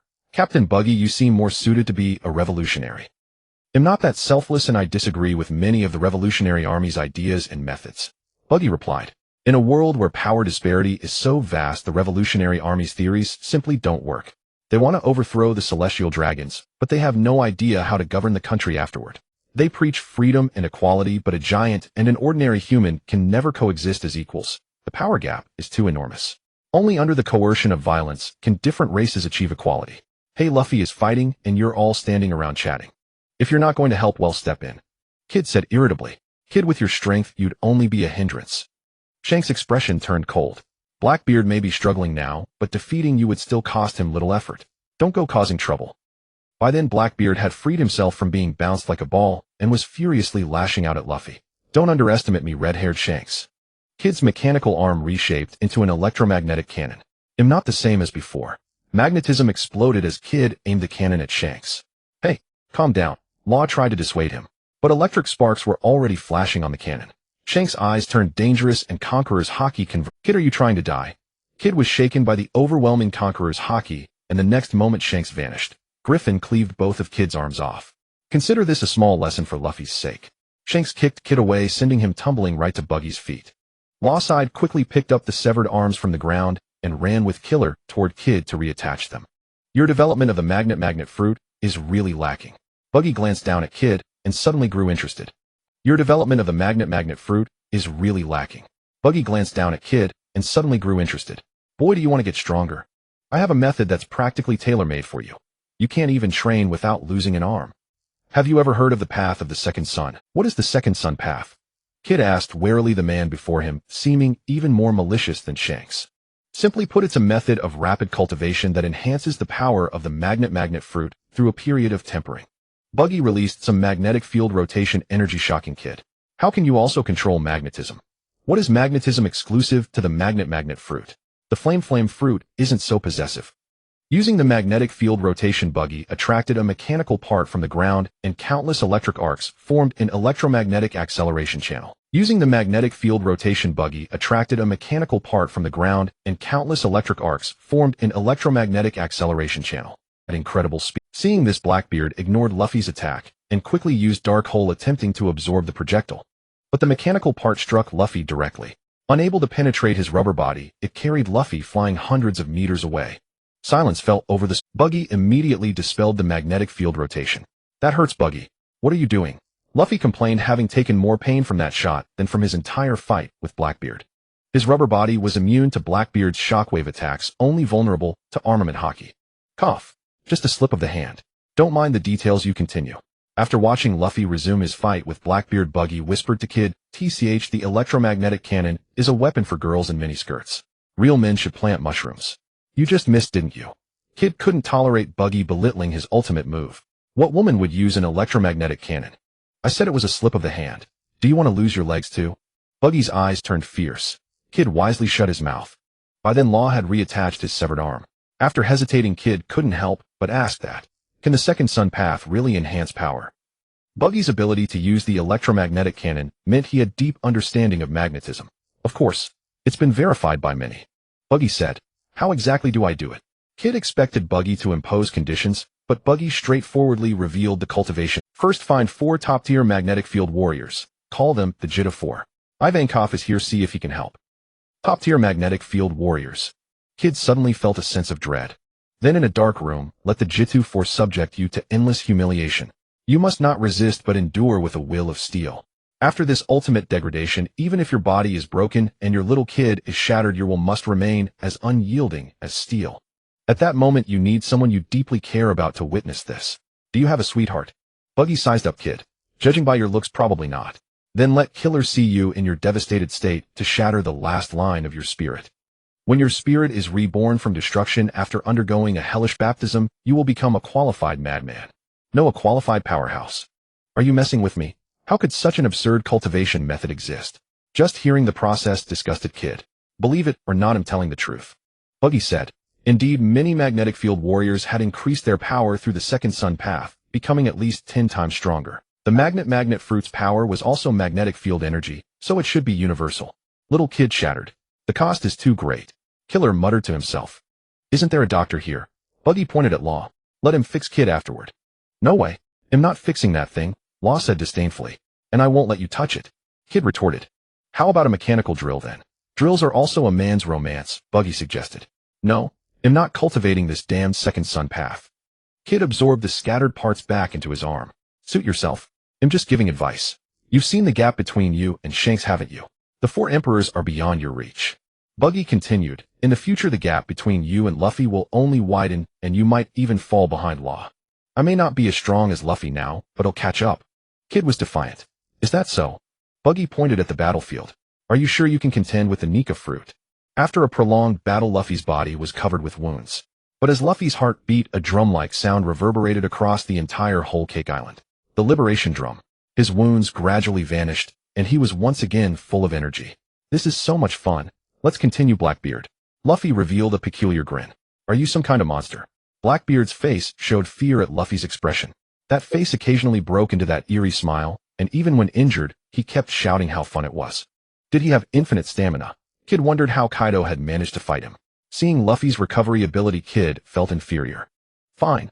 Even if I fall behind Luffy, I won't lose to this guy, Kid said, pointing at Law.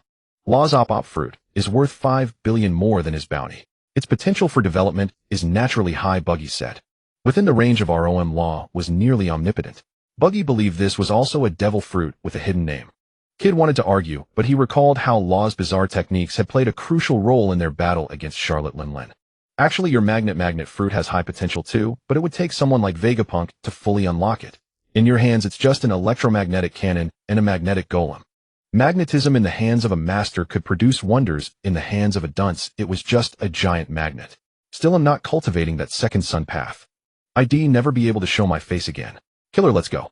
Kid called his friend to leave. I forgot to mention, the second sun path requires a camera. Den mushy. Ideally you want the whole world to know, though most people probably want care. Buggy added. Whoever cultivates that is a pervert. How can they face anyone? Kid was appalled by the absurd requirement. When a practitioner of the second sun path can single-handedly decide the fate of the world, would anyone dare mock him? Not only would they not mock, but countless imitators would appear. Such is the reality of the world. A temporary humiliation in exchange for immense power. Then it becomes a competition. The only worry is that there won't be enough JITA for. But even if you don't cultivate it, your ability is still useful. You can go tighten screws in a factory, Buggy said. Are you kidding me? Are you insulting me? I'm a pirate. Kid was furious. A new order will soon emerge in these seas. If you want to be a pirate, go far away and never set foot in my territory. I'm not as lenient as the Marines. Buggy drew Shusue, wrapping it in Conqueror's haki. What do you mean? Kid prepared for battle. Buggy ignored him and charged straight at Blackbeard. Everyone's here. This game should come to an end. Blackbeard, let your death mark the end of the pirate era. How do you think about this live stream? On a scorched Black Hill, Morgans asked his subordinates. This rare battle of the Yonko must have shocked the world. President, the reaction is not very good. Some of the news birds gathered feedback and reported to Morgans. What? Why is that? This is a war between the emperors of the sea, which might determine the direction of the world. Morgans couldn't understand why. How to put it? The Yonko are too far removed from the common people. Many haven't even heard of their names. Just watching the live stream is entertainment. But as entertainment, aside from the initial surprise of bombing Dangao Island, the subsequent situation was one-sided, so people lost interest. Morgans checked the feedback from various regions. Apart from the islands under the influence of the former Whitebeard pirates and the Big Mom pirates, which were very concerned about the live stream, the member states of the world government were not that interested. On the contrary, the world government and the Navy paid close attention to this live stream and specifically took the signal from him. That is to say, the upper echelons were very concerned, but most of the common people felt it had nothing to do with them and just watched for entertainment. Actually, everyone misses the previous live stream. The news bird whispered. The common people don't care about the fate of the Blackbeard pirates, but if they could kill another celestial dragon for entertainment, that would be a show everyone would enjoy. Morgans didn't expect the common people's preference to be this. Do we have any intelligence on isolated celestial dragons? This live stream was a loss. Next time I'll have Buggy the Clown make up for the live stream effect. No, the celestial dragons aren't fools. After that incident, they all ran to the Holy Land Mary Geos to hide, the newsbird said. Cowards, Morgans cursed. Forget it, let's end this live stream for now. We'll deal with the rest later. The Blackbeard pirates are finished. At Navy headquarters, Akainu saw Buggy walking toward Blackbeard with a knife, knowing that the Blackbeard pirates would soon become history. A pirate force that disrupted the world has disappeared, but an even larger pirate force has emerged. I really don't know if it's good or bad, Kizaru said. Kizaru said. Buggy has not only taken in the remnants of the Beast's pirates, the Big Mom pirates, and the Whitebeard pirates, but this time, he has wiped out the Blackbeard pirates, and their territories will likely be occupied by Buggy as well. Saru drew a big circle on the map. With Buggy's relationship with Shanks, the situation we face is even more severe than before. Have you contacted Sengoku and Garp? The Navy headquarters needs their presence, Akainu said in a deep voice. They're on their way back, but Garp is very unhappy, saying his mission is not yet complete, so this is not the time for his willfulness. Tell him to hurry back. We are short-staffed, Akainu said bluntly. Even if he's retired, he hasn't taken off his cloak of justice. Marshal Sakazuki, I think with our strength we are enough. Green Bull was about to say something when a finger was already pressed against his heart. Young Aramaki, even though you are a strong member of the younger generation of the Navy, don't underestimate the old-timers of the old era. Kizaru grinned and withdrew his finger. Your strength still needs training. Green Bull's face turned extremely ugly. He hadn't even reacted to Kizaru's move just now. Borsellino, stop messing around. Focus on the live stream, Tsuru said. Understood, Vice Admiral Tsuru. Kizaru returned to his lazy demeanor and turned his gaze to the screen. Buggy, I can handle Blackbeard myself, I don't need your help. Luffy shouted. But I don't want to wait any longer. Shanks, don't you have something to do? Let's finish Blackbeard quickly, Buggy said. Then why don't you just go ahead? Shanks said. Let's do it together. Since you've bet the new era on Luffy, at least let him witness the power of the old era's overlords, Buggy said seriously. Show me your full power, Shanks. Continuing the battle from 30 years ago, this time, it's still up to us two to take down that little dark fat guy. So that's what you were thinking. I understand. Shanks became serious, and an invisible pressure spread from him, filling the entire Dangao Island with black lightning. The newsbird couldn't withstand the pressure, fell unconscious, and dropped to the ground. At the critical moment, Morgans leaped to catch the transponder snail, saving the live stream from interruption. I feel awful. What is this? Usopp felt his breathing become difficult. This is the captain's Conqueror's Haki. It's range enough to cover an island. Exaggerated, isn't it, son? A hand pressed on Usopp's head. Your strength still needs improvement. They'll have to give you some special training.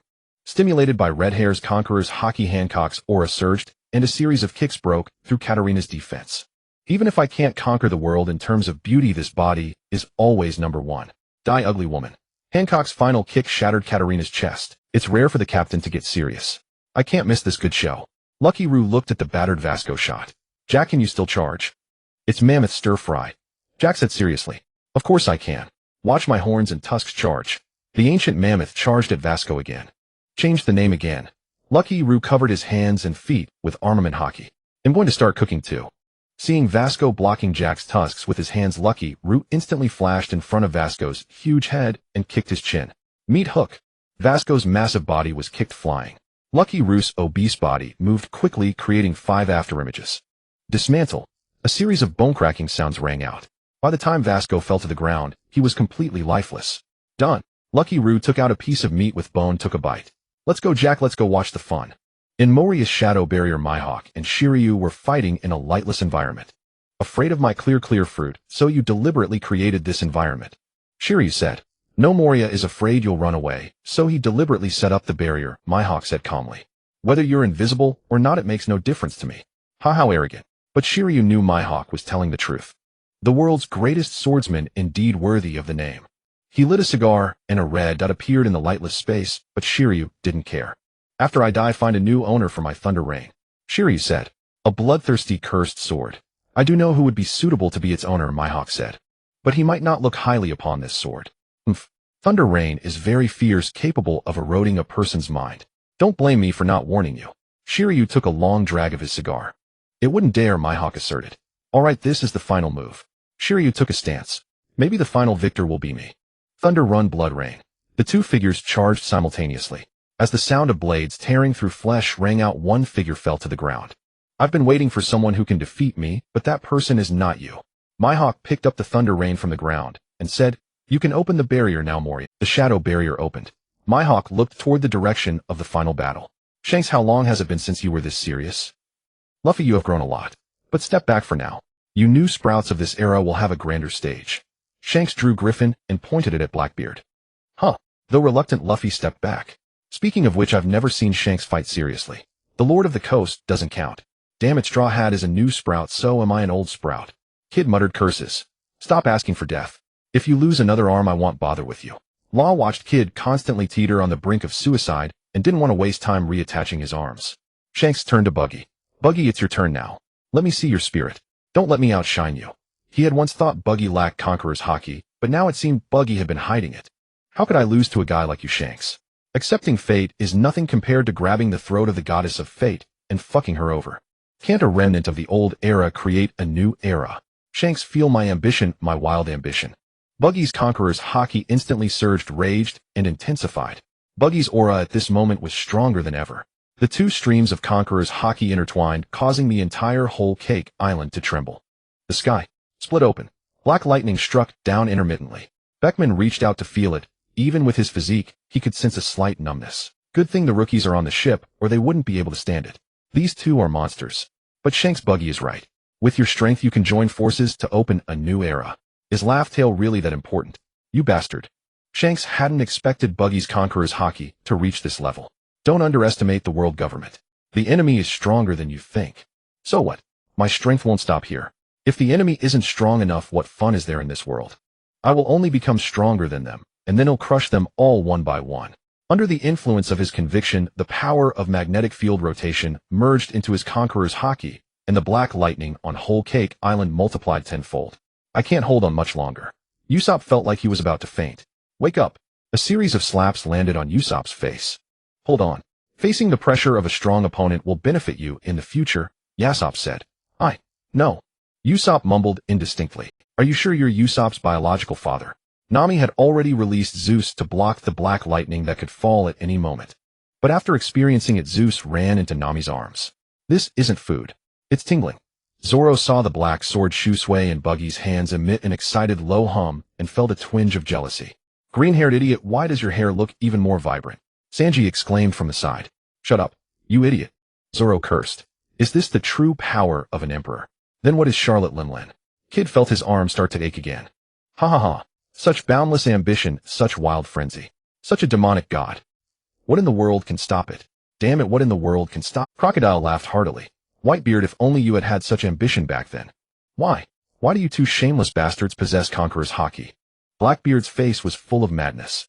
Even though he was already this strong, they still ganged up on him alone. Don't they feel any guilt? A hyena complaining that it can't become a lion. Why don't you look at what you've done? Buggy sneered. You and your crew are just a pack of hyenas huddling together for warmth. A guy like you wants to become a ruler. Why did it come to this?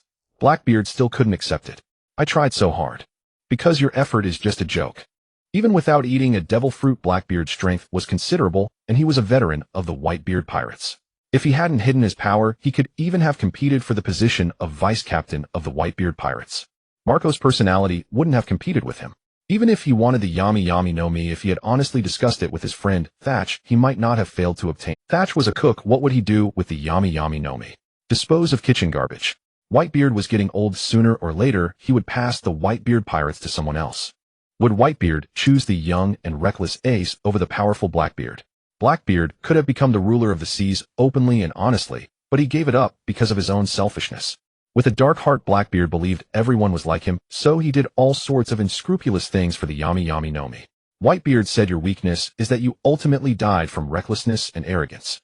Buggy said, recklessness led Blackbeard to a series of wrong choices, and arrogance made him act recklessly, creating countless enemies. In the end, you're just a fool. Send him off, Shanks. Buggy instantly flashed beside Blackbeard and swung Shusui. Shusui drew the surrounding black lightning, transforming into a thunderblade that slashed toward Blackbeard. Divine departure. Dark hole. Blackbeard used the power of the Yami-Yami no Mi to try to absorb the Conqueror's haki, but the haki's counter to devil fruit abilities didn't let him succeed. Blackbeard's palm was slashed, causing him to scream in agony. It hurts. I don't want to die. I still have dreams. But the next moment, the same technique was used by Shanks, striking Blackbeard's back. Just as Blackbeard tried to turn his head, Shusui swept upward from below, opening a gash in his chest. Divine enemy. If you want spare me, then let's die together. Dark devour. Blackbeard intended to transform into a black hole and take everyone down with him. The power of the Yami-Yami no Mi devoured the power of the Gura-Gura no Mi within him, and a small black hole began to form at his chest, first consuming his own body. Endless suction came from the black hole. Let's destroy the world along with it. Blackbeard grinned viciously. Still dreaming at a time like this. Buggy channeled his power into Shusui. This is the final blow, Shanks. You even learned that technique? Shanks realized what Buggy intended to do. The world no longer needs pirates like the Blackbeard Pirates. Such pirates who only plunder should disappear. The era of pirates that Captain Roger started can end now, Buggy said. Starting with Blackbeard's life, are you going to plunge the entire world into chaos? Shanks asked. No, I'm already stirring up the world. Want to join me? There's still room on my ship. The black lightning across the entire whole cake island converged onto Shusui and Griffin. You refused me before, and I won't agree this time either. Regret it, Buggy. You. What are you trying to do? Blackbeard tried to make the black hole expand rapidly, but he had lost control of his body. The power of the Yami-Yami no Mi had gone berserk and no longer obeyed his commands. The twin stars of the Roger Pirates send you off. Shusui and Griffin swung simultaneously, and the strikes infused with all of Buggy and Shanks' haki collided. Divine Kill X2. Under the combined assault of two Overlord-class forces, the nascent black hole was annihilated outright, triggering an earth-shattering explosion. Before the eyes of the entire world, one of the four emperors, captain of the Blackbeard Pirates, Marshal D. Teach, fell. Morgan suddenly realized something: the vacated emperor's seat had no new pirate crew capable of filling it. Neither the Kid Pirates nor the Heart Pirates possessed the foundation requisite for an emperor-level crew. It seemed the emperor's seat would remain vacant for a long time. Among the remaining three sea emperors, the Buggy Pirates dominated alone, forming a situation of one superpower and two strong ones. The Buggy Pirates' sphere of influence had also grown immensely vast.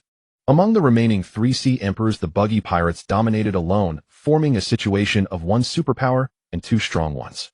The Buggy Pirates. Was it coincidence? Or deliberate?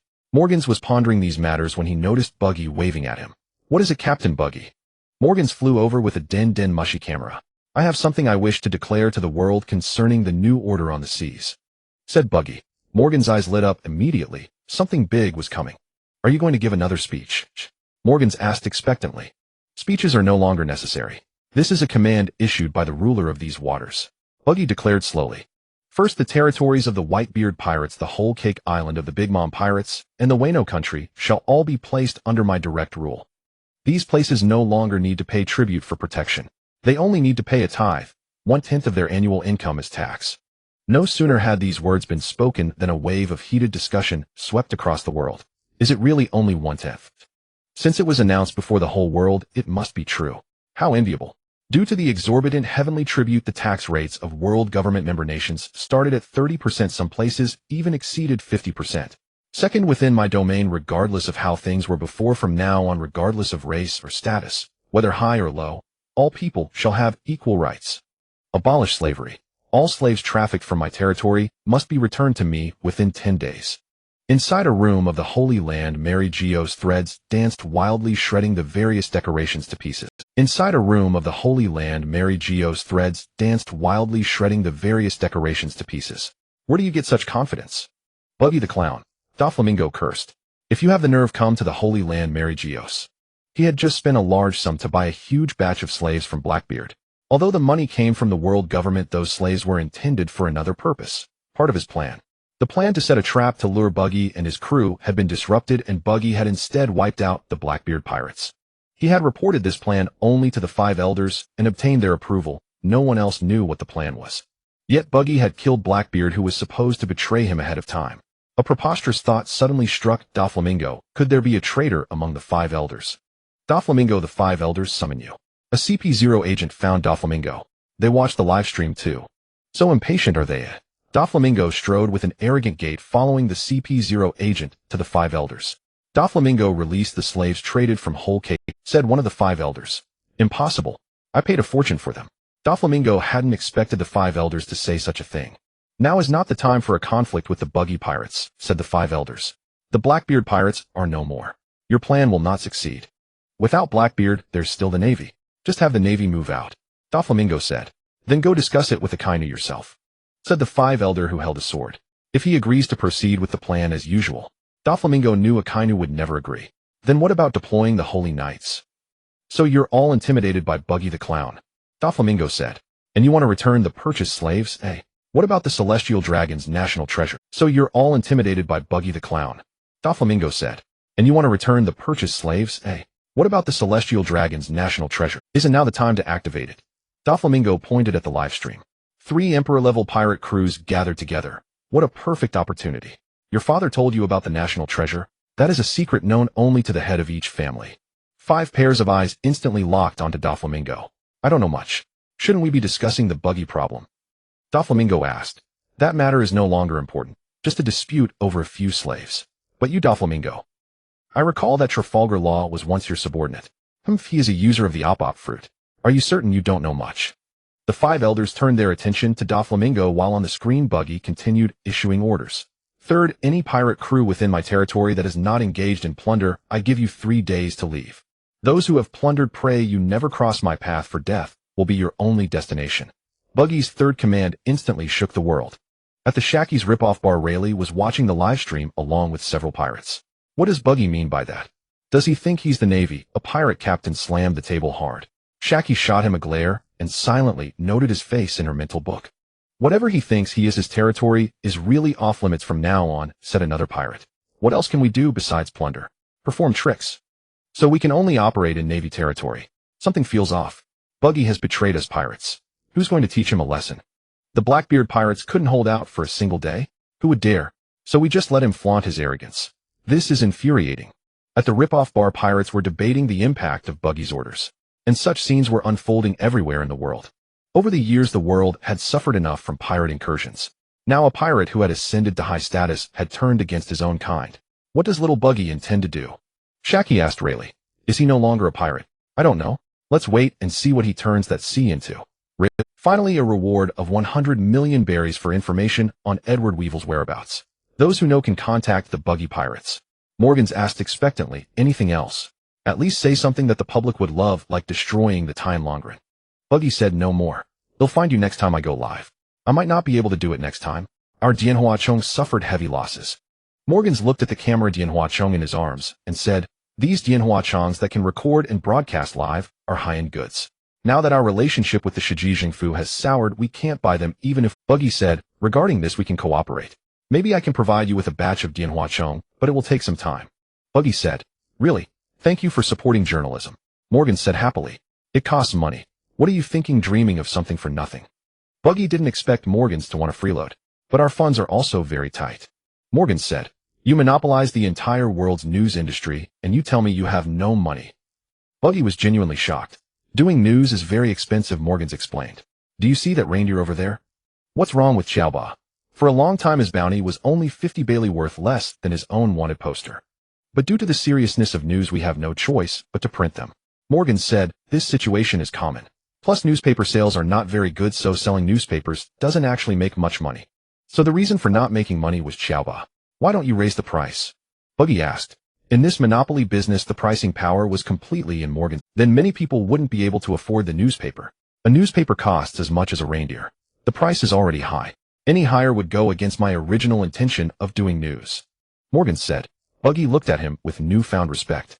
You are a true media? Bert, can you sponsor me some Dianhuachong? Morgans asked expectantly. Still no? My Dianhuachongs are also hard to come by.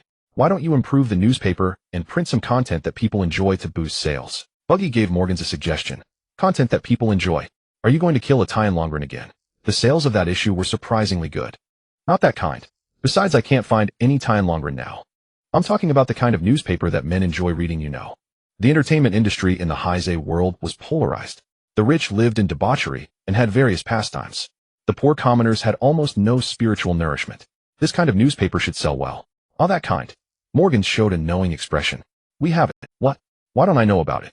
Buggy remembered that the Shinwen Niao only dropped a roll of newspaper and left after collecting money, never offering him any other newspapers. Could it be that he looked too upright? It's this kind of underground newspaper. Morgans pulled out a few newspapers from his pocket. Do you want to take a look? Ahem. I have no ulterior motives, just want to broaden my horizons. Buggy took the newspaper and glanced through it. This kind of newspaper is worthy of being called underground. The pornographic pictures on this can't even be used as spellcasting material, Buggy said disdainfully. No help for it. Our newspaper originally had an ace contributor, Absa, who provided many exclusive photos that were very popular among men. Later he disappeared, and the sales of the underground newspaper plummeted.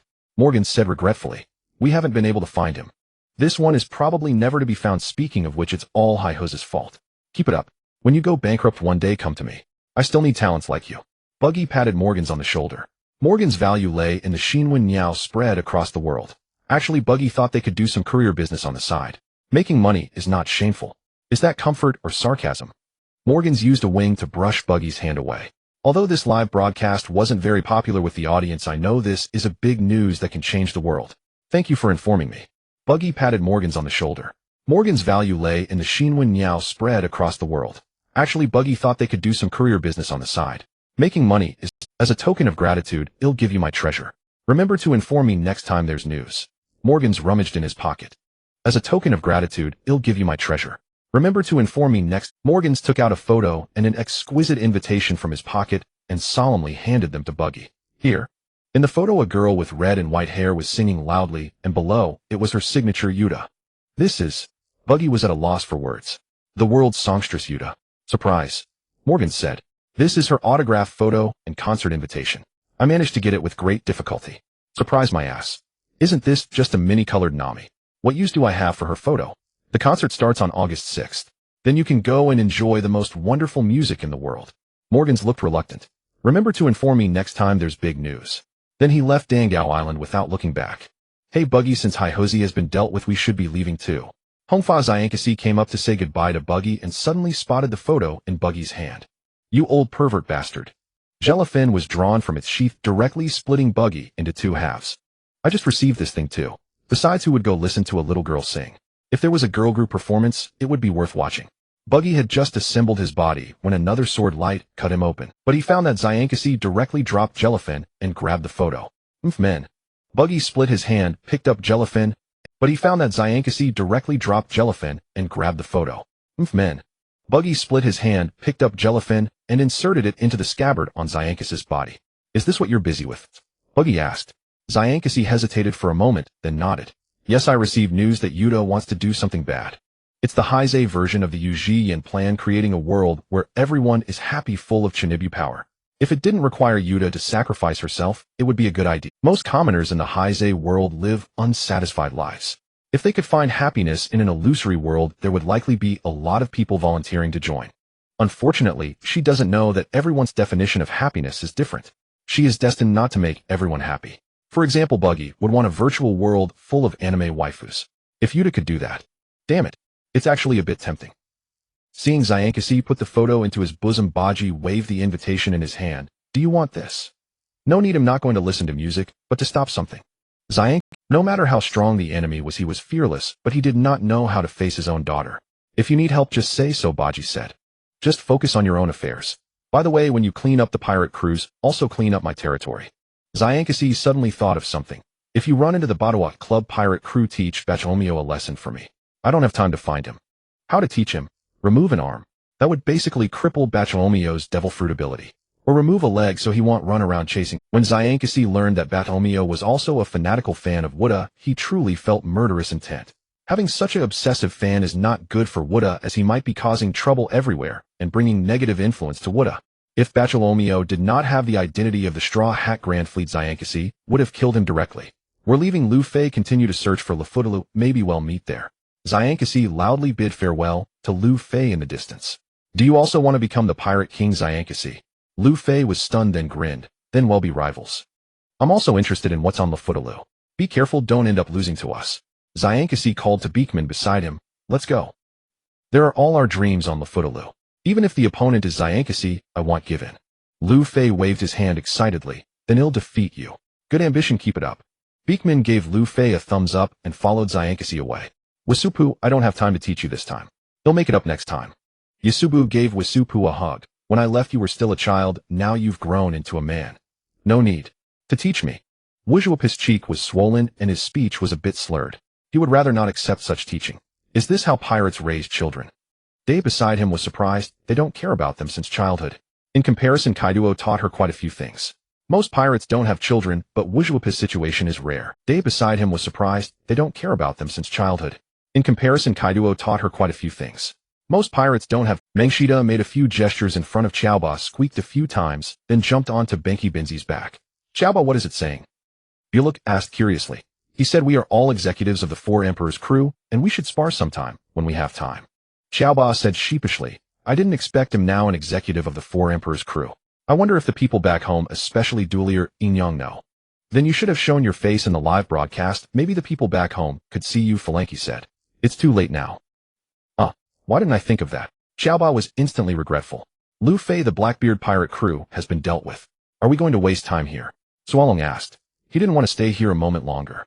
Some things you only cherish when you lose them. Today my hands tremble. Today my heart aches. Why is this happening? Shoshue, I really miss you. Sualong's body slowly emitted a ghostly aura. Wow. Green algae head, what are you doing? Shanji was startled. I want to cut someone.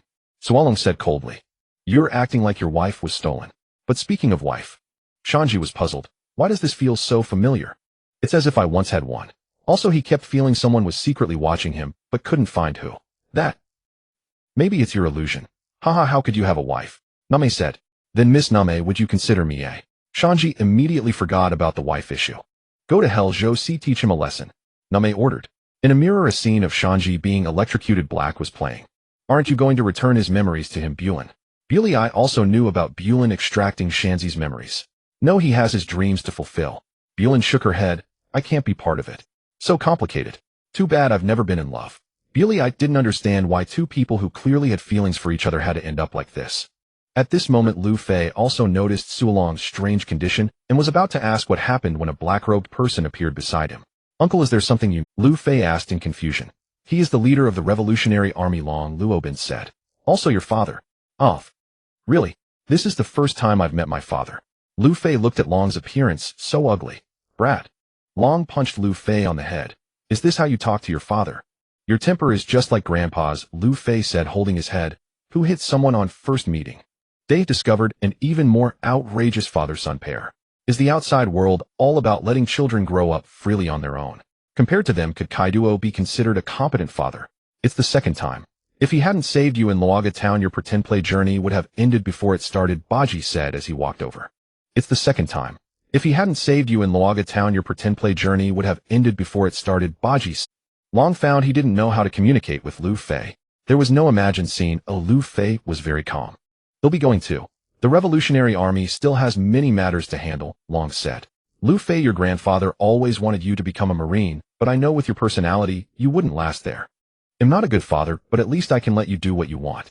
With these words, a fierce wind arose and Long, carrying Yuan Kafu, rode the wind away. So cool. Luffy's eyes sparkled as he watched Long's figure riding the wind away, much more impressive than Moonwalk and such. It seems everyone is busy. I was planning to throw a banquet to reward them. Buggy said. A banquet? In this place? Luffy looked at the charred Dangao Island. The environment is too terrible, and besides there's no food. Food is not a problem. Samuji, first use your ability to squeeze out some juice, Buggy ordered. But there's nothing left here. Do you want me to squeeze juice from the soil? Samuji asked in confusion.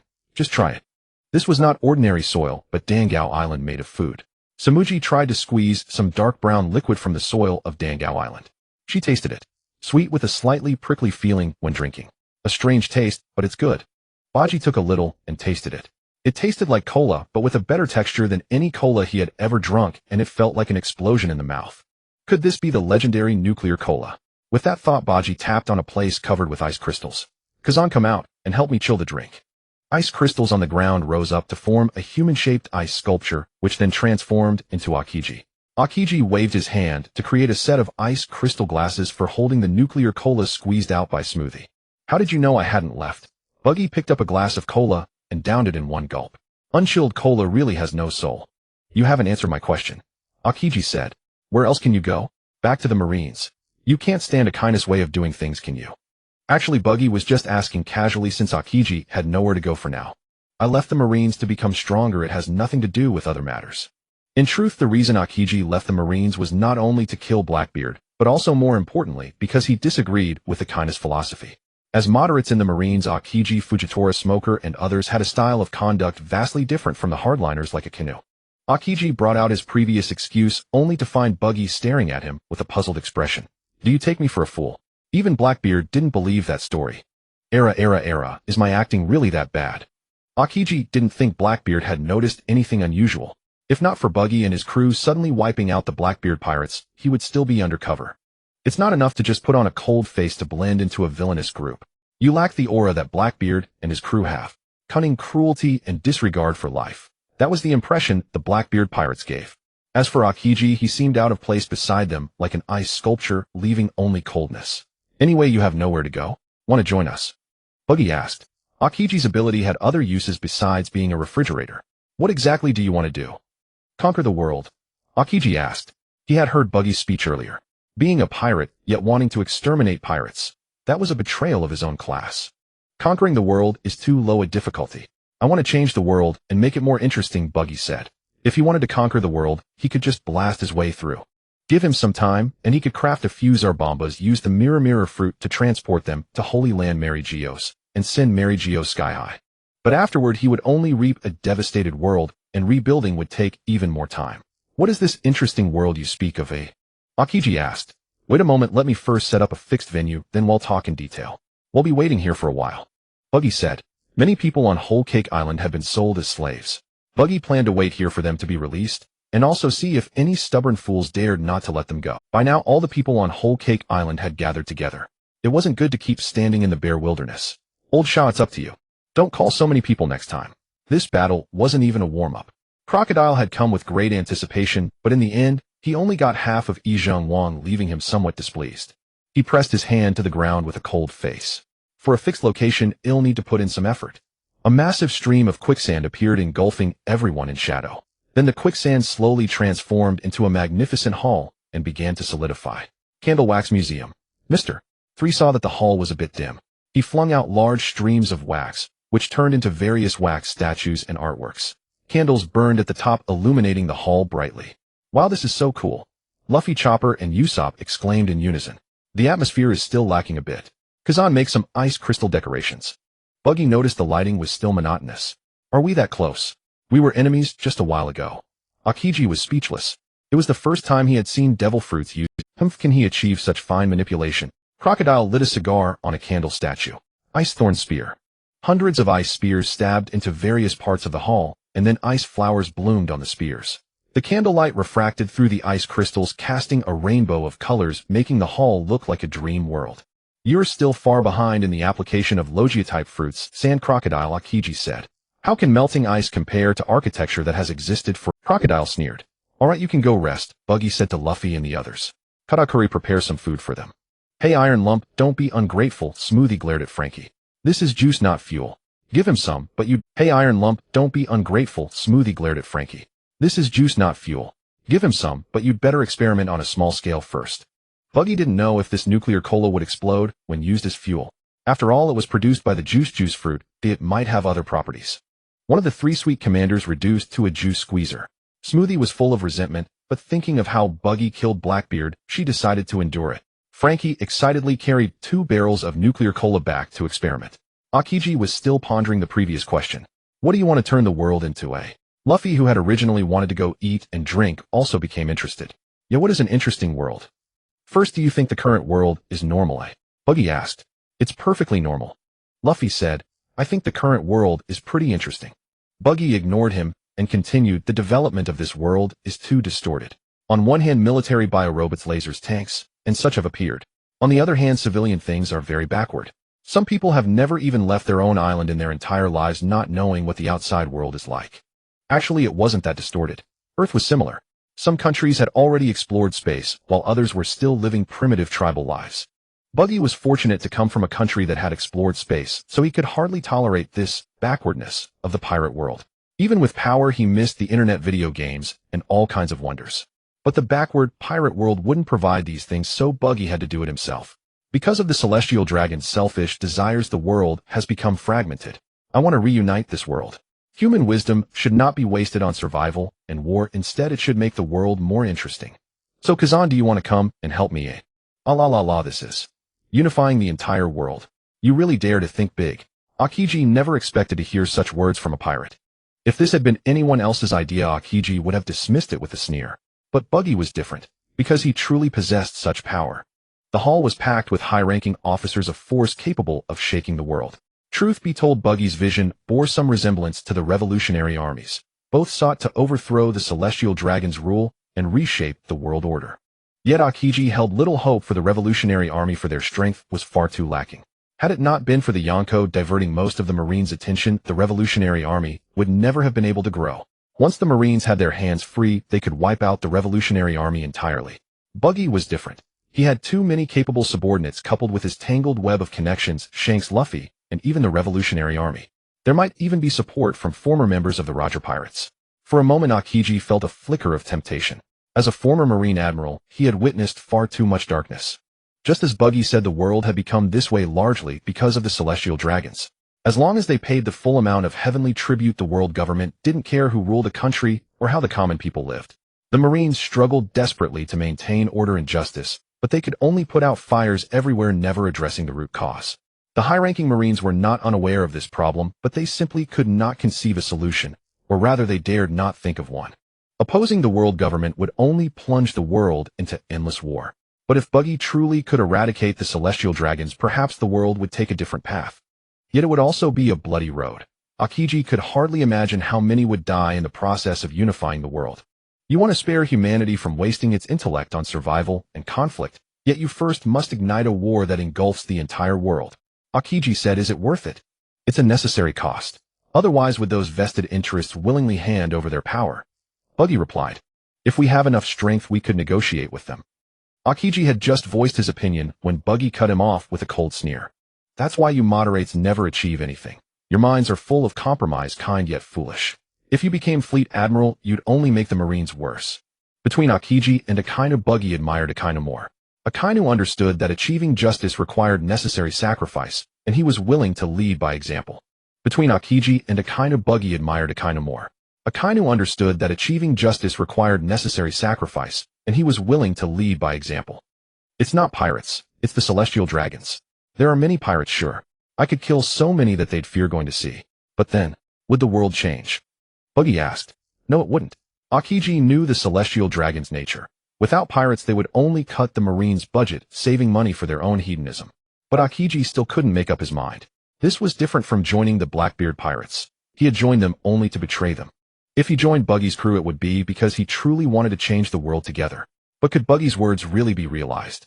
To stir up a bloody storm across the world only to end up with no good outcome, Aokiji could not accept that. Go to Wano country. It's a pilot project for my plan to reshape the world. Buggy knew it was hard to convince Aokiji. A former Marine held different values from a pirate. If you can't accept Wano's policies, just... Buggy knew it was hard to convince Aokiji. A former Marine held different values from a pirate. If you can't accept Wano's policies, just leave. I understand. They'll go to Wano and see for myself, then give you my answer. Aokiji made up his mind. You guys talk so complicated. I can't follow. But since you're going to Wano, we'll tag along too. Luffy said. What are you going there for? Buggy asked. To see if you kept your promise. To make sure everyone has enough to eat. Luffy gulped down the food in his hand. I don't understand the rest, but if you can make sure everyone gets enough to eat, that's good enough. Then go ahead. Denjiro and the others are on the ship. They can take you back to Wano and serve as a guide. Since there were no hostages on Whole Cake Island, Buggy simply carried out a nuclear bombardment. Denjiro and his men never had a chance to fight. They're still alive. I thought you killed them along with Momonosuke. Luffy said. This guy was just like Roger. Extremely concerned about his own crew, but took everything else lightly. It seemed that Momonosuke and the 9 red scabbards were not included in Luffy's circle of comrades. Buggy suspected that only Law was considered a true comrade by Luffy, while Kid did not enjoy that privilege. Kid's plot armor was probably about to expire. Since Luffy and his crew were leaving Whole Cake Island, Law and Kid naturally would not stay. Before they left, Mihawk gave Zoro Shiria's sword Mito Rain, which emanated a sinister aura. Zoro drew rain, and a bloody scent immediately wafted out. A dying swordsman's last wish. That this blade not be forgotten.